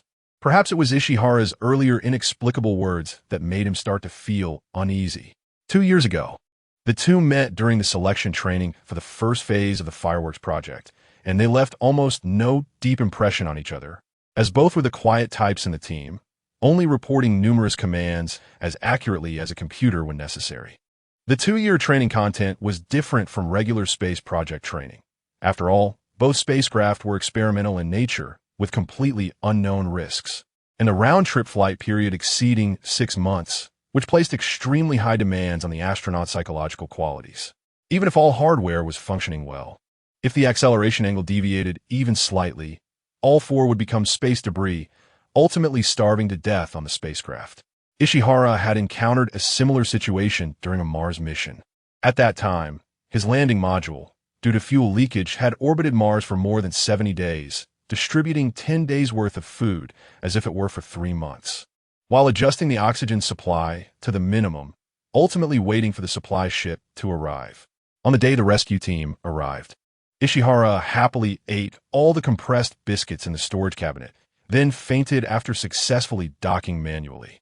When he returned to the Mars base, he had lost more than 60 pounds, suffered from severe Meniere's disease, and almost went permanently blind because of it. But he persevered, even adjusting his physical condition back over the next 3 years, passing the rejoining assessment, although this experience deeply made him feel the isolation and despair in space. Compared to physical discomfort, despair was the most destructive factor, and even now Ishihara could recall that shadow. During the long journey of the Starship, the two pilots worked in a 12-hour shift system, and just over 50 days after the two starships had departed, Ishihara noticed a strange phenomenon. Due to the acceleration engine en route to the Kuiper Belt being on the Taiyang, both pilots lived and worked in the bridge located in the middle of the spacecraft, while the Wangwu's control room was filled with various research equipment, where scientists and engineers conducted research every day and occasionally held a space live broadcast. Although the two starships remained docked, the docking hatch was always closed. Ishihara's beloved wife passed away 5 years ago, and his youngest son is 9 this year. But as a father who spends years in space on various missions, he hardly has any time to return home. This time, he would be gone for another 6 months, and the siblings, without their mother to take care of them, inevitably miss their family. However, Ishihara could not always occupy the public communication channel, so he thought of occasionally appearing in the live broadcast. The live broadcast room was on the Wonwoo, and after each shift change with Wei Jun, he had to pass through this docking hatch. Sometimes, for convenience, he would quietly set the knob to standby mode to avoid having to input the key every time he opened the door. However, for a period of time, he noticed that the hatch would strangely reset automatically, as if someone had been wandering around idly. At first, Ishihara did not pay much attention until he saw a mysterious figure several times in the docking passage. But when he chased to the control room, he found nothing, as if everything were an illusion, haunting him for more than half a month. The two researchers were busy all day long, hardly having time to wander aimlessly. And Wei Jun was also a quiet, reticent person, running like a computer program in an orderly manner with little opportunity for communication. Who could it be? Could it really be his imagination? Ishihara did not tell anyone about this discovery. Occasionally, he would just look out at the starry sea through the porthole, hoping that others wouldn't think he was being superstitious. This feeling was indeed reminiscent of the strange and lonely experience he had in Mars orbit years ago. Surely this was just an illusion? Perhaps the aftereffects of that accident had begun to make him forgetful and suspicious. Was he really no longer suited for the aerospace career? No, even so, he couldn't let anyone find out. Ishihara loved this starry sea deeply. His life could never be separated from space. If the day truly came when he could no longer perform, if possible, he would even choose to exit the cabin alone during a mission and then become an ice block drifting in space forever. In his solitary moments of rest, Ishihara could only stroke his wife's photo and murmur, "Ryuzuko, I feel like I've seen a ghost. Are you missing me?" Chapter 49. The Unfathomable Human Heart, A Sleepless Night. Albert tossed and turned in his sleeping bag, pondering who Ingri's true identity really was. It was hard to imagine that this person, with whom he had been in contact for a long time, was actually lurking within the security committee. However, this clue was not without value. Since Albert had been able to contact Ingri using the identity of Xiao Lu, it indicated that the other party was unaware that the security committee was also employing infiltration strategies. Reflecting on the incident a week ago, when Ingri quickly exposed the false virus data, it was not difficult to deduce the other party's likely role within the security committee. No wonder the identity investigation had been fruitless before. It seemed the direction had indeed been wrong. It was highly probable that Ingri was hiding within the technical group, which explained why the intelligence department's prolonged investigations had been in vain. The technical work was indeed handled by the largest departments within the security committee, and investigations into these individuals had the lowest priority. Ingri had hidden very cleverly. In fact, it was too late to focus on these matters now. As Ingri had said, the SourcePoint virus was the common enemy facing everyone, and there was no need to waste effort rooting out so-called internal traitors. Such matters had little significance now. Besides, the real reason that kept Albert awake all night was Ingri's last two reminders. By the way, Drogba asked me to tell you, be careful of Wei Xiaobing. Xiaobing? Why should he be careful of her? Why did Drogba want to remind him? Was it out of goodwill, or was there another purpose? This inexplicable reminder was even more perplexing than Ingri's identity. Albert wanted to ask for clarification, but Ingri only stated that it was Drogba's original words, and he was merely relaying them verbatim. Why did you relay it for him? Do you want me to divert my attention? Speculate as you will, but in any case, it never hurts to be cautious. Ingri's tone didn't sound fabricated. From my personal perspective, I actually don't want her to be too close to you. It's hard not to lose yourself when you're with someone like her for too long. Do you think you know me well? Of course, very well. Not long after starting the engine with sleepy eyes, Xiaobing prepared breakfast for the day, which was still simple oatmeal and heated canned ham. After swallowing a few bites, Albert planned the next leg of their journey. He intended to return to Shanghai and join the volunteer army of the security committee to combat the impending threat together. There was no longer a need for solo action, even if there were indeed hidden masterminds behind the SourcePoint virus, since even Drogba was at a loss. It certainly wasn't something anyone could uncover alone. For some reason, Ingrid's words felt like a nail embedded in flesh, hard not to care about. Shortly after departing, Albert began to sneak glances at the passenger seat, where Xiaobing, as usual, browsed various forums on her wristband. But he also noticed some details he hadn't seen before. It seemed Xiaobing's physical condition was not optimistic. Occasionally, during sharp turns or rapid acceleration, the girl would furrow her brows, and, at times, she would even clutch her chest. After a long period of movement, Xiaobing frequently rushed to the car's restroom, perhaps too concerned about Xiaobing, and coupled with not having rested well the night before. Albert was overly distracted in a poor road condition and nearly crashed into the guardrail during a sudden break. In an instant, Xiaobing turned pale, followed by intense coughing, covering her chest and grabbing her handbag, rushing into the restroom without looking back. Albert had always known that Xiaobing suffered from motion sickness, but this clearly didn't seem like the symptoms of motion sickness. Besides, if someone truly suffered from motion sickness, they would likely experience relief after frequent travel. However, Xiaobing had often been on the move with the Oasis organization, and over the past half-month, she had traveled nearly 3,000 to 4,000 kilometers with him. Yet her condition seemed to worsen. "Are you okay? We should take a break for a while." Albert knocked on the restroom door, and Xiaobing quickly emerged. Her complexion much improved. A closer look revealed that her collar was a bit more disheveled than before, and the subtle floral scent on her body had become more pronounced. "Fortunately, let us continue on our way. You definitely didn't sleep well last night. How about I drive?" Xiaobing forced a smile, clearly not wanting Albert to worry too much. "I don't feel sick when I'm driving." In the passenger seat, the vehicle's swaying quickly induced drowsiness. But Albert still wanted to bring up a topic. Perhaps Ingrid's reminder was just baseless, but reflecting on their interactions. Xiaobing had always been reluctant to discuss more of her past. "You seem to have a strained relationship with your brother?" As soon as the words left his mouth, Albert felt he had been a bit reckless. "Never mind, if you don't want to talk about it. You can treat it as if I never asked." "Are you talking about Wei Jun?" "It's not that our relationship is bad. Some things I'm just guessing." Xiaobing shrugged. "If I get the chance in the future, I'll ask him about it." "Can you talk to me about it? Having such a talented brother, you should be proud, right? How should I put it? If he hadn't joined the fireworks plan, I might have respected him more." Xiaobing bit her lip, seeming reluctant to bring up that past. "I know this thought is narrow-minded, but Wei Jun's decision didn't consider our mother's feelings at all. If it weren't for his stubbornness, maybe our mother wouldn't."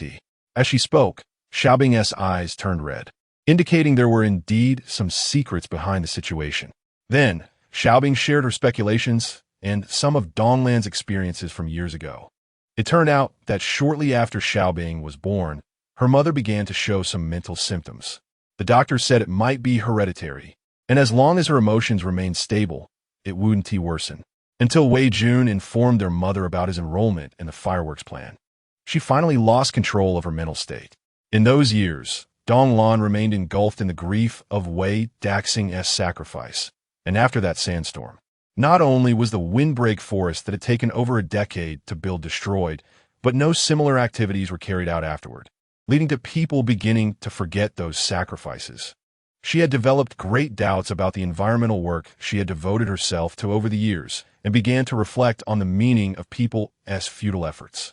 In the quiet of the night, whenever lost in thought, she would cry bitterly out of extreme longing and blame people's indifference for her suffering. As Donglan's mental state deteriorated, she seemed to exhibit some antisocial personality traits. Several times in a daze, she rushed to the downstairs of the Media Tower Group branch to cause a scene, shouting slogans urging people to awaken.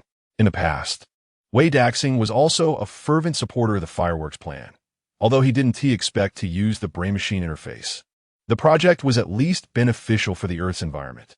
Coupled with his childhood dream of becoming a pilot, Wei Jun had set his sights on completing his father's work from a young age. Over the years, with the aid of medication, she hadn't caused any major issues, but on Wei Jun's 22nd birthday, after a heartfelt conversation between mother and son, Donglan completely lost control of her rationality. Xiaobing didn't know what they had talked about that day, but when she was picked up from school and taken to the hospital, her mother had already forgotten who she was.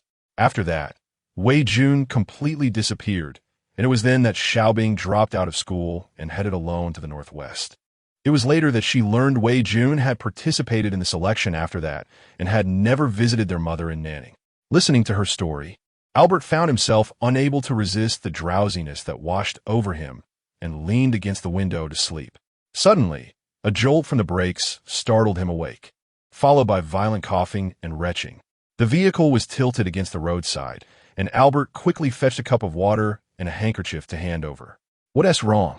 Did you catch a cold recently?" "No, it's neurogenic diaphragm spasm, an old problem." Xiaobing's pale face frowned tightly, and after a while, she forced herself to calm down. "It's a hereditary condition. I didn't tell you before because I was afraid you'd worry." "Is there medication?" "This can't go on." "It's fine. I had a minor surgery 4 years ago. They placed a suppressor here. It might just be mechanical aging." Xiaobing pointed to her chest, indicating not to worry. She used to go for regular checkups with a fixed doctor every year. "Let me drive. Which hospital is it? Can a regular hospital handle this?" Albert glanced at the map and prepared to turn around to the nearest city. If the medical device was malfunctioning, there could be no delay. "It's okay. Let's go to Shanghai first. We just need to find a robotic surgery room connected to the Yuan network." Without saying much, Albert drove to a medium-sized city over 20 kilometers away, booked the surgery room, and took Xiaobing to the hospital. At the entrance, during the security check, even though Xiaobing carried nothing, the metal detector kept beeping until she explained that she had an assistive device installed on her. Only then did the security guard look at the X-ray scanner and nod to let her through. The surgery was not as lengthy as imagined. Surprisingly, Xiaobing came out of the robotic surgery room in less than an hour. It seemed they hadn't T-operated, but merely repaired some mechanical faults. Xiaobing put away a plastic bottle she had, which was probably also an assistive treatment product. Albert could smell a faint floral scent, indicating that the previous odor was emitted from this bottle. He had thought it was some kind of perfume, but on second thought, he realized that Xiaobing, being a deep environmentalist, probably wouldn't be keen on using industrial products made from plant materials. "How are you? Feeling better?" "Much better. But I took up your time this time." Xiaobing smiled apologetically. "The situation is not serious, as long as I avoid strenuous exercise and don't experience too much bumping." "In that case, you probably can't go back to the Northwest." Albert scratched his head, thinking about how in a place where dust storms could arise at any moment, the convoy would definitely be on the move. "Do you have any plans?" Well, he took Xiaobing from Gansu. It was initially just to have her act alongside him to deal with Ingri. But after that plan failed, Xiaobing had been by his side without mentioning going back to the desert. Recently, various situations had arisen, and Albert had been busy handling this information, forgetting to ask Xiaobing about her intentions, just aimlessly taking the young girl around the world. "Actually, I don't know where to go." Xiaobing rubbed her hands, tried to avoid Albert's gaze. "I just want to follow you." Albert suddenly felt a bit breathless and had to cough a couple of times. He wanted to say that it wasn't a good idea. After all, he was also homeless, and if things didn't go well in Shanghai this time, he would have to reorganize the oasis again, inevitably wandering around the world again. But her request came from the heart. "Can I?" Xiaobing's voice was almost audible only to herself, and Albert immediately dismissed all the considerations in his mind. "Of course I'll try to drive slower in the future."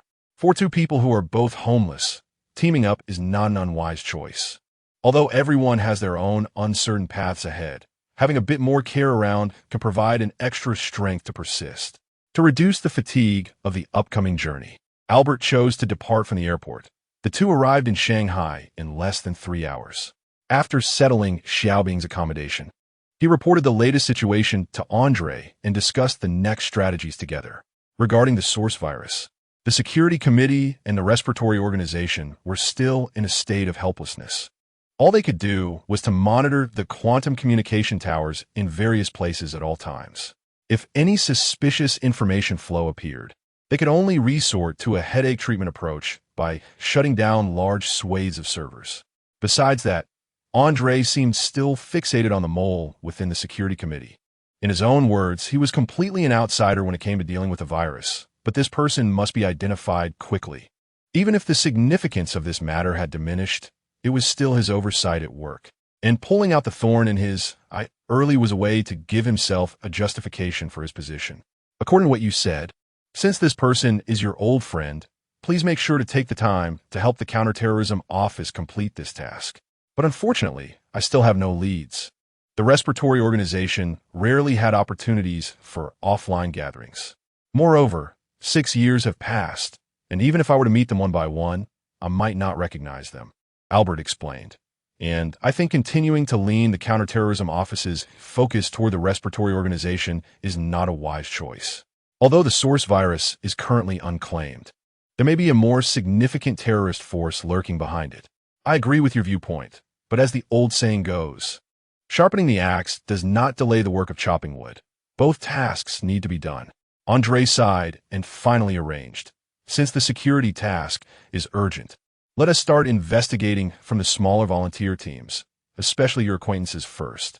Are you talking about Angie and the others? That guy has already been investigated. His background is cleaner than paper, and he hardly has any social interactions. Although I want to say that such people are usually the most suspicious. There are indeed no points of concern on him. Andre pulled out a form and glanced at it. By the way, is this Sun Ying also your old classmate? Are you suspecting her? Albert couldn't help but smile wryly. Human hearts are hard to fathom. Let us investigate thoroughly, starting with her. Chapter 50 Ghosts on the Spaceship, Part 2. After a fit of coughing and retching, Wei Jun wiped the cold sweat from his forehead and resumed operating the camera drone. The 3 astronauts in the frame stood upright, except for the scientist in the middle, who lacked experience in extravehicular activities and was being held in place by Ishihara's full strength. This position was on a flat arc of the asteroid, angled just right to avoid direct sunlight, and one could even see a faint blue dot in the distance, which was Earth 7.5 billion kilometers away. According to the data feedback from Earth, the number of viewers for this live broadcast had reached over 1 billion. And what puzzled Ishihara was that the expected viewership was actually much higher. The control center had not informed the 2 starships about the outbreak of the source virus. And now most people have begun to focus on this inexplicable lockdown order. If it weren't for the ongoing live broadcast, public opinion might have spiraled out of control by now. Under Ishihara's instruction, the 3 waved in unison, and Wei Jun seized the moment to press the shutter button. The extra load on the spaceship had already been discarded, and the drill and grappling hook were securely fastened to the asteroid. After the 3 took their final group photo outside the cabin, they could adjust their position to activate the fusion engine. If they started accelerating at this moment, it wouldn't require a complicated procedure. It could be done in 2 minutes. However, the 3 outside would be forever abandoned in the Kuiper Belt, and they would have no chance of returning to the cabin.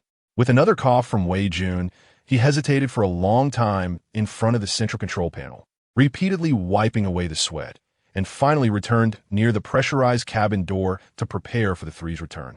Wei, this photo doesn't seem ideal. Were you shaking your hand just now? Ishihara's voice came from the control room. This is Ishihara. Wangwu, do you copy? After repeating it once, Wei Jun immediately responded. Wangwu received. Sorry, let me take another one. No need, just clip it from the video later. We're ready to come back. Ishihara replied with a hint of annoyance. It seems like Wei's condition is a bit off. Did you not get enough rest? I'm really sorry. I might be a bit nervous. Got it, you've worked hard. Albert hadn't contacted Angie alone for a long time, including this return to Shanghai. Due to a busy work schedule, he hadn't informed his friends in time. However, in this communication, Albert directly raised a puzzling question. Angie, do you have any news about Sun Ying recently? I'm not quite sure. She hasn't contacted us for several days. Okay, I got it, Albert said, his tone somewhat dejected. If you have any news about her, please let me know right away, and it's best not to let the security committee know. Suddenly looking for her. Are you back in Shanghai? There have been too many issues lately, and they're quite tricky. I'll explain later. At the headquarters of the Shanghai Security Committee, the intelligence department held an emergency meeting, and Albert's expression was quite perplexed. He absolutely hadn't anticipated this situation. Sun Ying had disappeared. Her last login to the metaverse was 30 hours ago, where she stayed in a martial arts game for over 10 minutes before cutting off all contact. When the investigation team visited, they found that she had already left her residence, and no one could reach her now. Andre initially planned to issue a wanted notice immediately, but under the joint persuasion of Albert and Peng Tai, the security committee gave them 24 hours. If Sun Ying still couldn't be found by then, her identity as Ying Ri would almost be confirmed. Although Sun Ying shouldn't have just disappeared at this time, and no one really suspected her, it was all just a formality. Yet she still ran into this gunpoint, and things seemed to coincidentally come together.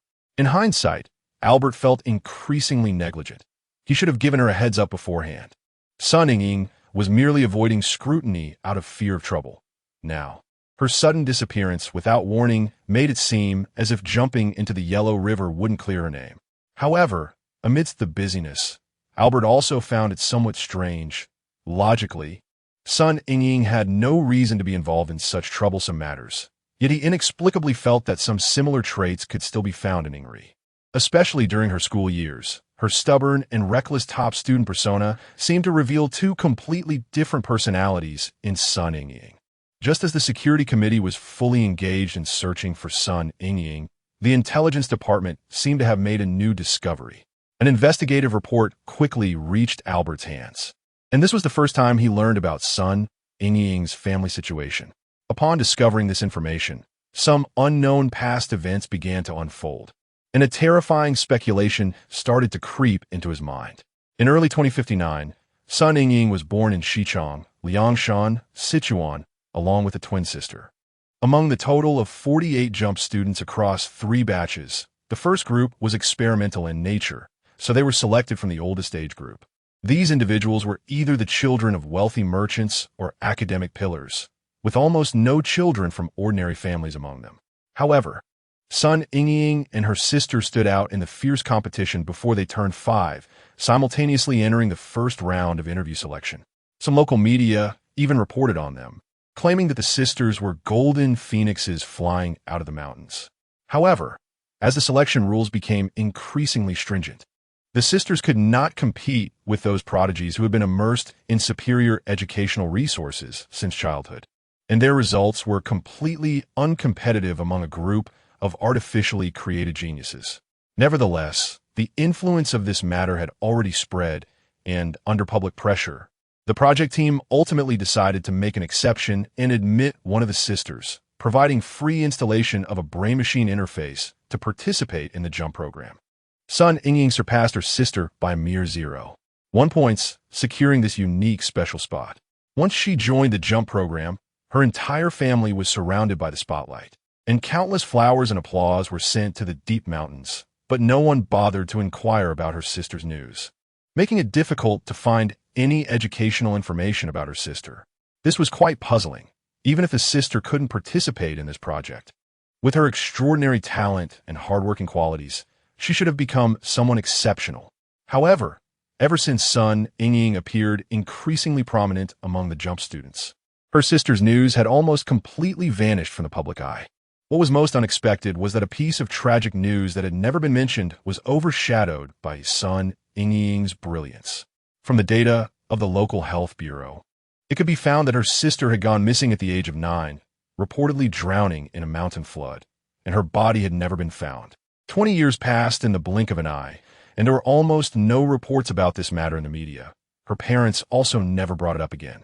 Her sister's death was like a flower withering in the mountains, forever neglected. This was about all the investigation could find regarding Sun Ying's background. There truly were no other suspicious circumstances. However, Albert still felt a connection, a bizarre yet logical speculation. The Wangwu had completed 2 hours of precise attitude adjustments, and the flight path had been reported to the ground control center. Everyone was now dressed in their cabin uniforms, and after a 14-hour communication interval, they were just waiting for the command to be ready to activate the fusion engine for acceleration. This acceleration would last 6 days, and with a thrust of 0.18 g, the spaceship would carry over 3,000 tons of the asteroid to 1% of the speed of light, covering a total journey of 96 days before finally reaching Earth's capture orbit. During the tedious waiting process, Koji Ishihara sent a short video to his 2 children, not only to report his safety, but also to let the siblings feel their father's normal care at home. Before long, Ishihara began to hum a tune from his hometown, despite the serious expressions on the faces of the other 3. With less than 5 minutes left on the countdown, Wei Jun was still reviewing detailed navigation beacon data, while the 2 scientists were praying with their arms crossed for a successful ignition as usual, but Ishihara appeared relaxed, seemingly in a good mood today. Is everyone tense? The scientists and engineers nodded silently, but Wei Jun laughed out loud instead. What are you laughing at? Ishihara asked, though he couldn't help but laugh himself. If this engine fails to ignite, we'll be floating at the edge of the solar system forever with this trillion-dollar asteroid. It's nothing. Just find it a bit absurd that the four of us, who were originally strangers, are now shouldering the hopes of all humanity, while also bearing the risk of sacrificing together. Wei Jun sighed and shook his head. The word sacrifice itself is strange. It has accompanied human civilization for thousands of years, yet it is inherently barbaric and selfish. Before Wei Jun could elaborate further, Ishihara suddenly interrupted his reflection. You can't say that. At least I find it very romantic. Ishihara reached out and patted the young man beside him. Even if the space industry is utilitarian, it still starts from dreams. A long silence ensued, and everyone seemed to have nothing to say, until the elderly scientist suddenly gave a thumbs up and shouted, "For the truth of the universe." However, the atmosphere became even more awkward after that. Forgive me for my boldness, but did you have dreams when you were young? Wei Jun suddenly turned his head, gathering his courage to fix his gaze on Ishihara's face, even though Ishihara was still looking out at the starry sea through the porthole. Of course I did. Yes, I only had them. Then there's nothing to regret. Wei Jun sighed. 15 minutes later, after waiting for 7 hours, the communication main channel responded, and everything was normal with the navigation beacon, allowing the ignition of the fusion engine. With a faint acceleration ring noise, more than 200 Hall thrusters and the Prism main engine started together, and the power of the tokamak reactor gradually climbed, with the spacecraft expected to reach maximum thrust in half an hour. Due to payload reasons, this journey did not carry extra return deceleration fuel, nor were there any emergency plans. Thus, the angle of acceleration was only allowed a deviation of 0.001. As the saying goes, once the bow is drawn, there is no turning back. Thank God, the ignition was successful. I just hope the beacon is correct. It definitely won't be a problem. When we came here, the target position was less than 400 kilometers off, so there's no issue going home. Wei Jun grinned. Wei sang, this is just a 6-month mission.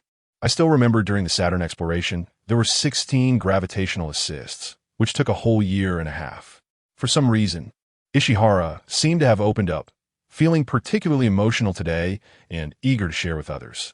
Before long, Wei Jun finished his busy work on the densely packed control interface, while Ishihara was still going on with his ramblings. Until 1 minute before the acceleration countdown, everyone fell silent, just like in countless training sessions before. The Prism engine's thrust combustion chamber was ready, the reactor was operating normally, and the ion thrusters were functioning properly. In less than 30 seconds, the four broke free from a state of complete weightlessness. With a faint acceleration, fell from their backs. More than 30 minutes later, the complicated engine preheating process finally approached its end, and various command voices gradually faded away, with Ishihara, like the other three, falling into a prolonged silence. What luck! The third engine has successfully ignited. We've passed 3/4 of the options, and now only the final deceleration work remains in 3 months. With Ishihara's joking remarks, the two researchers also took off their cabin suits and changed into casual clothes to continue their research aboard the Wanwu. At this time, only Wei Jun sat beside him, like a patient junior, letting him complain as much as he wanted. But soon, Ishihara suddenly stopped his mockery of the operation, as if he sensed something unusual outside the porthole. Wei sang, is our course really okay? Jupiter should be in this direction, right? Why do I feel something is off? Ishihara mumbled, pointing at the porthole like a drunken person or a child seeing the starry sky for the first time. After a long silence, he still could not dispel his doubts and even opened the star map interface to carefully calculate the course. Ishihara failed to notice that Wei Jun occasionally glanced at him, as if he was starting to break into a cold sweat. Suddenly, Wei Jun unfastened his safety rope, indicating that something urgent had occurred. It seems the optical radar of the star map is miscalibrated. Maybe the antenna hasn't deployed correctly. I'll go out and take a look. Just as Wei Jun stood up, Ishihara suddenly reached out to stop him, as if this emergency should be handled by himself. I'll go out. You don't have an extravehicular mission this time. It's just a small problem. I'll go out and take a look and come back. Going out during acceleration is a dangerous operation. I have plenty of experience. You just wait for news inside. Ishihara expertly unfastened the safety rope, nearly springing out, and until he was the first to don his extravehicular suit. Wei Jun did not say anything more. The pressurized cabin door was about to open, and Wei Jun still did not turn his head to meet Ishihara's gaze. This is Ishihara. Taihang, can you hear me? Taihang received. The signal is normal. Wei Jun's expression was calm as he opened the pressurized cabin door. It should just be a small problem. I'll be back soon. Thank you for your hard work. I'll take care of the situation inside the cabin. Only then did Wei Jun slowly unfasten his safety rope and face Ishihara through a layer of glass. But in that moment, Ishihara suddenly froze in place, as if he remembered something, fiercely banging on the cabin door. However, Wei Jun showed no reaction, even revealing a barely perceptible smile. You are that ghost. Wei Jun, you are the ghost on the spaceship, aren't you? Chapter 51. Chaos as the air in the pressure chamber was gradually evacuated. Ishihara found himself in a completely vacuum state. He attempted several times to reconnect to the control room of the Taihang, trying to gain control of the hatch. But each time he was thwarted by an incorrect key. He then tried to contact the Wanwu, hoping that the two scientists would come to check on the situation if they heard his cries for help. However, an unknown communication barrier quickly dashed that hope. It seemed everything had been prepared in advance. Wei Jun stood expressionless in front of the glass door, never daring to meet Ishihara's gaze. Why? Ishihara was filled with so many questions that he didn't know where to start. All he knew was that the two starships were heading toward a completely unknown direction, and only Wei Jun might know where they were going. The purpose of this extravehicular operation was external maintenance, and the oxygen supply was only enough for 40 minutes. Even if they conserved it, they could last less than 2 hours. Ishihara was very clear that by that time, he would suffocate to death, and all Wei Jun would have to do was throw the body into space. It turned out that the so-called ghosts he had seen over the past 2 months were not hallucinations. During this time, Wei Jun had quietly gone to the control room multiple times, either modifying the parameters of the optical radar or tampering with the beacon data. In any case, the two ships were now completely under his control. Even if the two scientists realized something was wrong too late, they would probably be powerless to stop it, and might even meet the same fate as Ishihara. The nuclear fuel on the ship had only about 2 of the emergency adjustment margin left, meaning that the course after the fusion engine was ignited had to be precise, and this was already set according to the maximum tolerance. Since departing from the Kuiper Belt, the ship had been confirming beacon information with Earth every hour, with each signal taking 15 hours for a round trip. The 2 extra fuel was just enough for a little more than 15 hours. It was evident that before departure, Wei Jun had sent a false beacon to the Earth Control Center. If the course deviation exceeded 90 degrees and no one discovered the error and intervened within 15 hours, the outcome would be completely irreversible. If Wei Jun really made such an exaggerated deviation, humanity would only lose 1 trillion assets, which wouldn't be considered an unbearable consequence. Meanwhile, Ishihara was speculating about the worst-case scenario, a terrifying hypothesis akin to an apocalypse. If the 2 starships did not follow the planned route and aimed directly at Earth instead of placing the capture orbit as periapsis more than 20,000 kilometers away, it would spell disaster for humanity.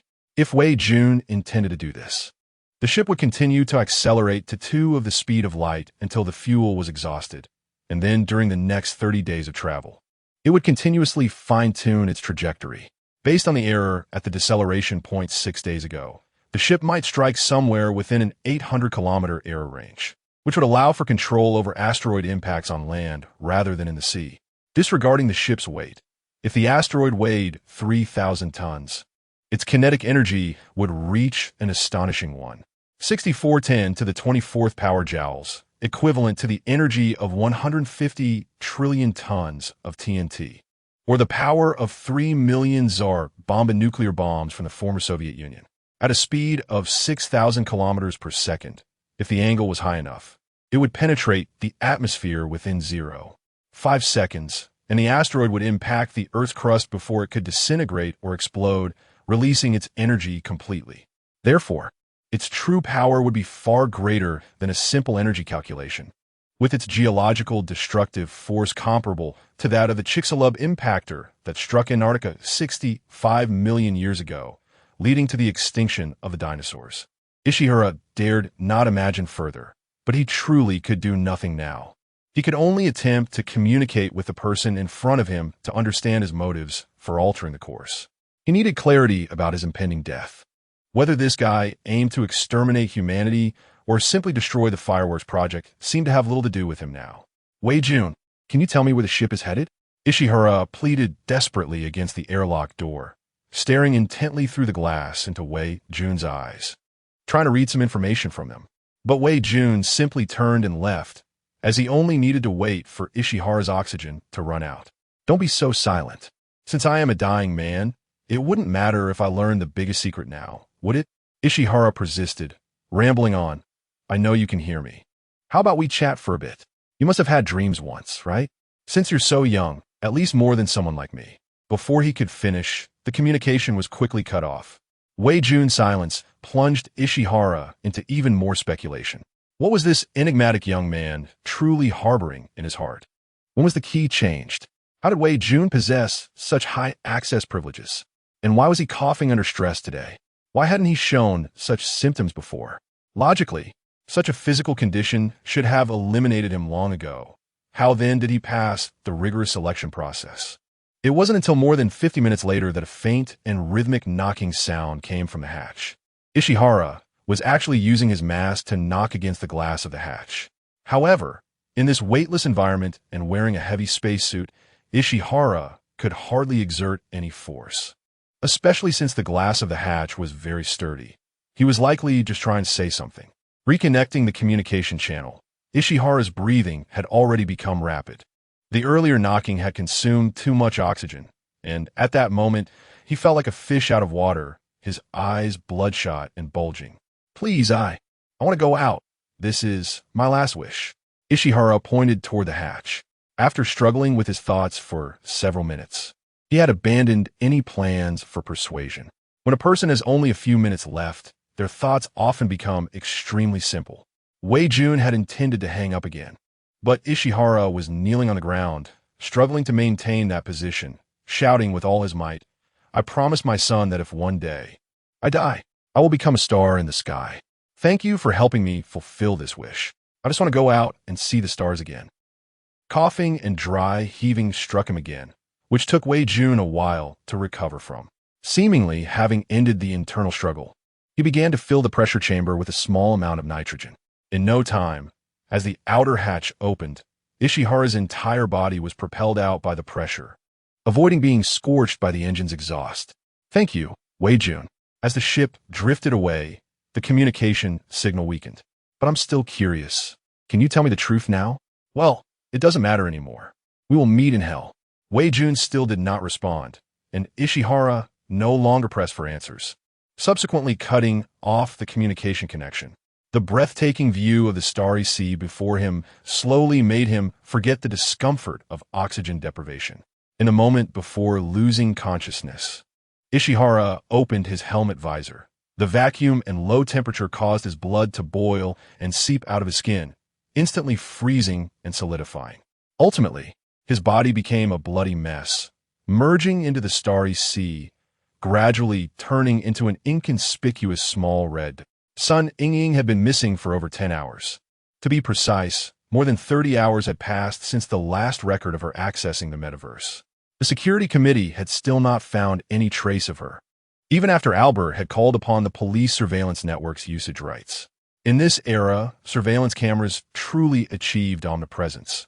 In addition to regulating road traffic, there were over 30 billion security cameras, averaging at least 5 to 8 per person. However, Sun Ying was a technology expert, and evading these fixed surveillance systems was entirely a piece of cake for her. Albert initially wanted to apply to use the security committee's missing persons network, but Andre directly refused. According to his meaning, just wait for more than 10 hours, and Sun Ying will appear on the wanted list of the anti-terrorism office. By then, not to mention patrol drones, military and police from all over the country and road checkpoints will also simultaneously lay down a net to catch her. Since the girl just disappeared not long ago, there should be results soon. In fact, it's not just Pang Tai and the others. Even Andre himself found it hard to believe that a girl from a volunteer tech group was actually a spy from the Respiration Organization. However, Albert's attitude was always different from it too. He just thought it was purely a coincidence, and that Sun Ying probably had no connection with the Respiration Organization. Even if there had been contact, she wouldn't be angry. In addition to the official search for her, Albert also posted old Lou's ID in that martial arts game, and occasionally sent messages to confirm whether Ingri was online. However, the situation was still not ideal. Ingri and T logged in for a long time, and things seemed to be developing in a direction he least wanted to see. Searching aimlessly like this seemed to yield no results. Albert certainly didn't want her to really be wanted. If the girl could recognize the seriousness of the situation and take the initiative to clarify some things, at least her nature wouldn't sink to the level of a terrorist. Until he received an urgent call from Angie. "What is up? Have you contacted Sun Ying?" "Not yet, but I think I found out she logged into the metaverse using a virtual ID." "No way. How did you find that out?" Albert seemed a bit confused. He didn't expect Angie to have such capability. Could it be that this kid made a mistake? The security committee monitored all network servers for a whole day and didn't find anything. "Are you sure it's her?" "Not completely sure. So I wanted to ask you." Angie then clarified his speculation. It turned out he just opened that micro-differential geometry game like usual and inadvertently discovered that the speed calculation records of the 3D topological models had been refreshed. For the past few years since this game was completed, Sun Ying had always topped the speed calculation leaderboard for 3D models. Angie didn't know who this mysterious person was until they reunited over 3 months ago, which clarified the true identity of the so-called nameless expert. Moreover, her record had only ever been broken by herself, since the game was so specialized and niche that no one paid attention to it. Angie deduced that Sun Ying must have logged in somewhere using a virtual ID. Albert asked Angie to send over the game's core copy, but after just glancing at it, he shook his head repeatedly. He hadn't done any in-depth research in this area. He only knew that Sun Ying was unlikely to be hiding everywhere while also having the leisure to spend a lot of time playing a boring model calculation game. Angie's speculation probably didn't hold. That's too absurd. Since she voluntarily disappeared, she must also be trying to find ways to hide. This complete calculation process takes at least 10 hours, not to mention needing to calm down and fully invest in it. The one who refreshed the record must be someone else. Though that's what I think, I believe no one else can do it. At least in the past few years, no one has been able to break a record. Even if I focus on research, it would probably take me a year and a half to have a chance. All right then, the world is full of wonders. Don't be too paranoid. Albert sighed in disappointment. If there's nothing else, I'll hang up first. I'm quite busy today. We'll talk later. In fact, Angie wanted to discuss some suspicious details about the matter, but since Albert had urgent business, he could only dig out the model file that broke the record and verify it slowly from start to finish. This model was that meteorite, and so far, Angie had only shown it to Sun Ying. Moreover, the building algorithm for it was something the two had spent several days researching together. However, when it was fully displayed, it coincided with the first outbreak of the source point virus, and since then, Sun Ying seemed to have never mentioned it again. Therefore, apart from Sun Ying, Angie really couldn't think of anyone who could simulate this thing and also break the speed calculation record.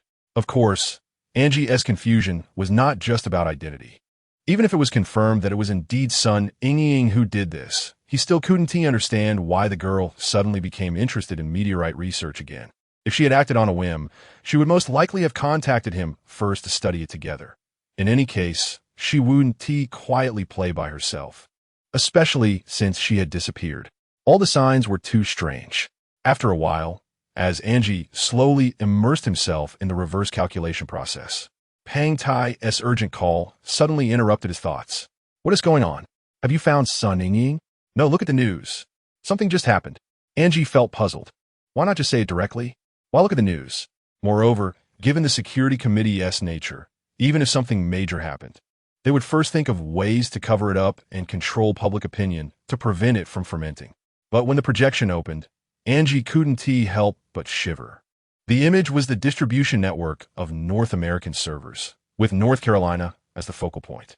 Nearly one-fifth of the servers had turned red, indicating an emergency shutdown. The areas wrapped in red had turned black, meaning the servers were permanently disabled.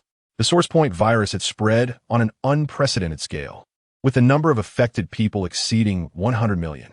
Therefore, the Security Committee could no longer control public opinion like before. Faced with such a large-scale server crash, it was imperative to let people know the seriousness of the situation immediately and remain vigilant. Thus, within 10 minutes of the incident, the whole world was aware of the news. Cautious evasion? Strict defense? No, any measures had become ineffective. The metaverse was facing the largest chaos in history. Chapter 52. Fugitive at 2 a.m. New York time on September 6th. The United Nations Security Council and the Metaverse Security Committee issued a joint statement regarding the virus intrusion that occurred on servers across North Carolina at 9:20 p.m. last night. It has been temporarily classified as a major social crisis, with the threat level escalating from level 5 to level 3. The statement was forcibly pinned to the homepage of major portal websites within 10 minutes and simultaneously sent to every metaverse user via the global mobile network, even scrolling across multiple news channels and public radio stations. What puzzled some people was the absence of the Office of Counterterrorism from the document signatures. Although the Security Committee did not officially confirm whether the incident was a terrorist attack, this did deviate somewhat from their previous official stance. Speculation began to arise. Was this yet another AI runaway incident like that of 2035? As public opinion began to ferment, more voices started calling for the government to fully disclose the truth behind the incident. After all, in the face of such a severe situation, people could not truly uncover the truth from various speculations, especially since this was a matter that concerned everyone. Amidst the public's outcry, the United Nations finally dispatched a spokesperson who initially calmed the public's emotions with a report of the ongoing investigations and assured that they would promptly report on defense efforts. However, within 2 hours, the Security Committee announced several emergency personnel changes, with Andre being temporarily relieved of his position as the chairman of the Metaverse Security Committee and replaced by the head of the Cybersecurity Expert Group. The handover would be completed by the next morning. This change was not due to Andre's previous lack of performance. The Security Committee had no plans for personnel changes. To be precise, it was a yielding of power, and even the successor was recommended by Andre himself. In his own words, he had spent most of his life dealing with terrorists, but the current situation was already beyond his capabilities, and he could no longer occupy a position and give misguided commands. After his dismissal, Andre still appeared via video as the director of the Counterterrorism Office to address public concerns and refute some exaggerated negative statements. It was then revealed that the chaotic situation over the past month was actually not closely related to a terrorist attack, and the source virus's mastermind was not the breathing organization. On the other hand, the Level 1 alert zone expanded to 7 states on the eastern coast of Canada, with 12 large quantum communication towers adjacent to the incident servers temporarily cutting off the main network. And over 30 base stations directly connected to the incident area were completely shut down. According to the lockdown guidelines, it was estimated that over 130 million people would be affected, returning to a lifestyle reminiscent of over 40 years ago without any preparation, completely severing the operational rules of the drone era. Some large cities were already experiencing shortages of essential supplies. Moreover, it was unclear when order would be restored. Factories had halted operations, logistics were largely stagnant, and even the supply of basic infrastructure like medical services could not be guaranteed. Within less than 10 hours of the virus outbreak, small-scale riots had already erupted in densely populated areas. Even if people could tolerate the situation for a while, it would inevitably evolve into a major social event over time. After the change in management at the Security Committee, the focus immediately shifted to technical positions, and resources were continuously allocated there. The current main task was still to assist regional governments in establishing order in disaster areas while concentrating all efforts on preventing the spread of the virus. Under such circumstances, previous intelligence plans were put aside. As for the prior espionage investigations, since Andre himself had admitted that the matter had little to do with the breathing organization, The related arrangements became meaningless and were completely halted, including the arrest warrant for Sun Ying, which was ultimately not issued. Although Albert was a volunteer, his technical skills were recognized by everyone. Less than half an hour after the virus outbreak, he was assigned to perform core data analysis on the collapsed servers. This had been done after the previous 2 virus outbreaks. During the incident in Huizhou, Angie and Sun Ying had spent a great deal of effort with a technical team, but only managed to roughly understand its operational nature. As for the second outbreak, the virus had completely destroyed the server at that time after upgrading, leaving no data behind for any post-event research. Therefore, when Albert received the work invitation, he instinctively felt that this might also be futile. However, despair is always accompanied by hope. No one expected that the defensive strategy previously provided by Sun Ying would actually be effective. After the second outbreak, the security committee installed a brand new early warning software across the entire network, developed by quantum computing experts called the Catcher. Additionally, physical delay-type flash storage was set up in some important server rooms. During this massive shutdown in North Carolina, several servers had just applied this technology. Although it did not yield the anticipated results, the flash storage only recorded the moment of the collapse. It was still a significant step forward compared to the previous 2 situations of being beaten with eyes closed. At least they did not end up with nothing. Moreover, unlike previous outbreaks, this collapse was large enough, with over 40 servers of various models incapacitated. However, it shared a commonality with the previous 2 outbreaks. The collapse still occurred instantaneously. Based on these characteristics, as long as the flash storage data from these server rooms could be integrated, there was a chance to reverse engineer the outbreak center and even attempt to restore some of the virus files. In this temporarily assembled technical team, Albert encountered many scholars in quantum physics. As the number of participants grew, the conference room in the top floor of the security committee's building was temporarily requisitioned as the command center for the decryption operation. The hundreds of people involved were merely technical personnel without brain-computer interfaces, with more than half of the top experts participating in this operation through the metaverse network from around the world. To facilitate this, the Media Tower Group contributed 2 large servers suspended in Earth's orbit and use. Military even specifically deployed a highly encrypted quantum communication satellite to assist, preventing unexpected situations from arising. After more than 20 hours without rest, by the early morning of the 7th, Albert felt like a coffee machine. He wished he could just chew the beans and drink them with water.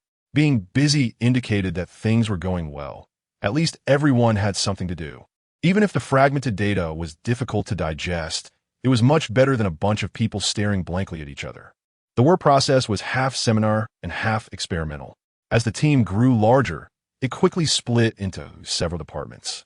Besides geniuses like Albert or some experts with strong practical skills, others needed to design solutions while providing real-time feedback on their effects, while the rest only undertook practical tasks within smaller groups.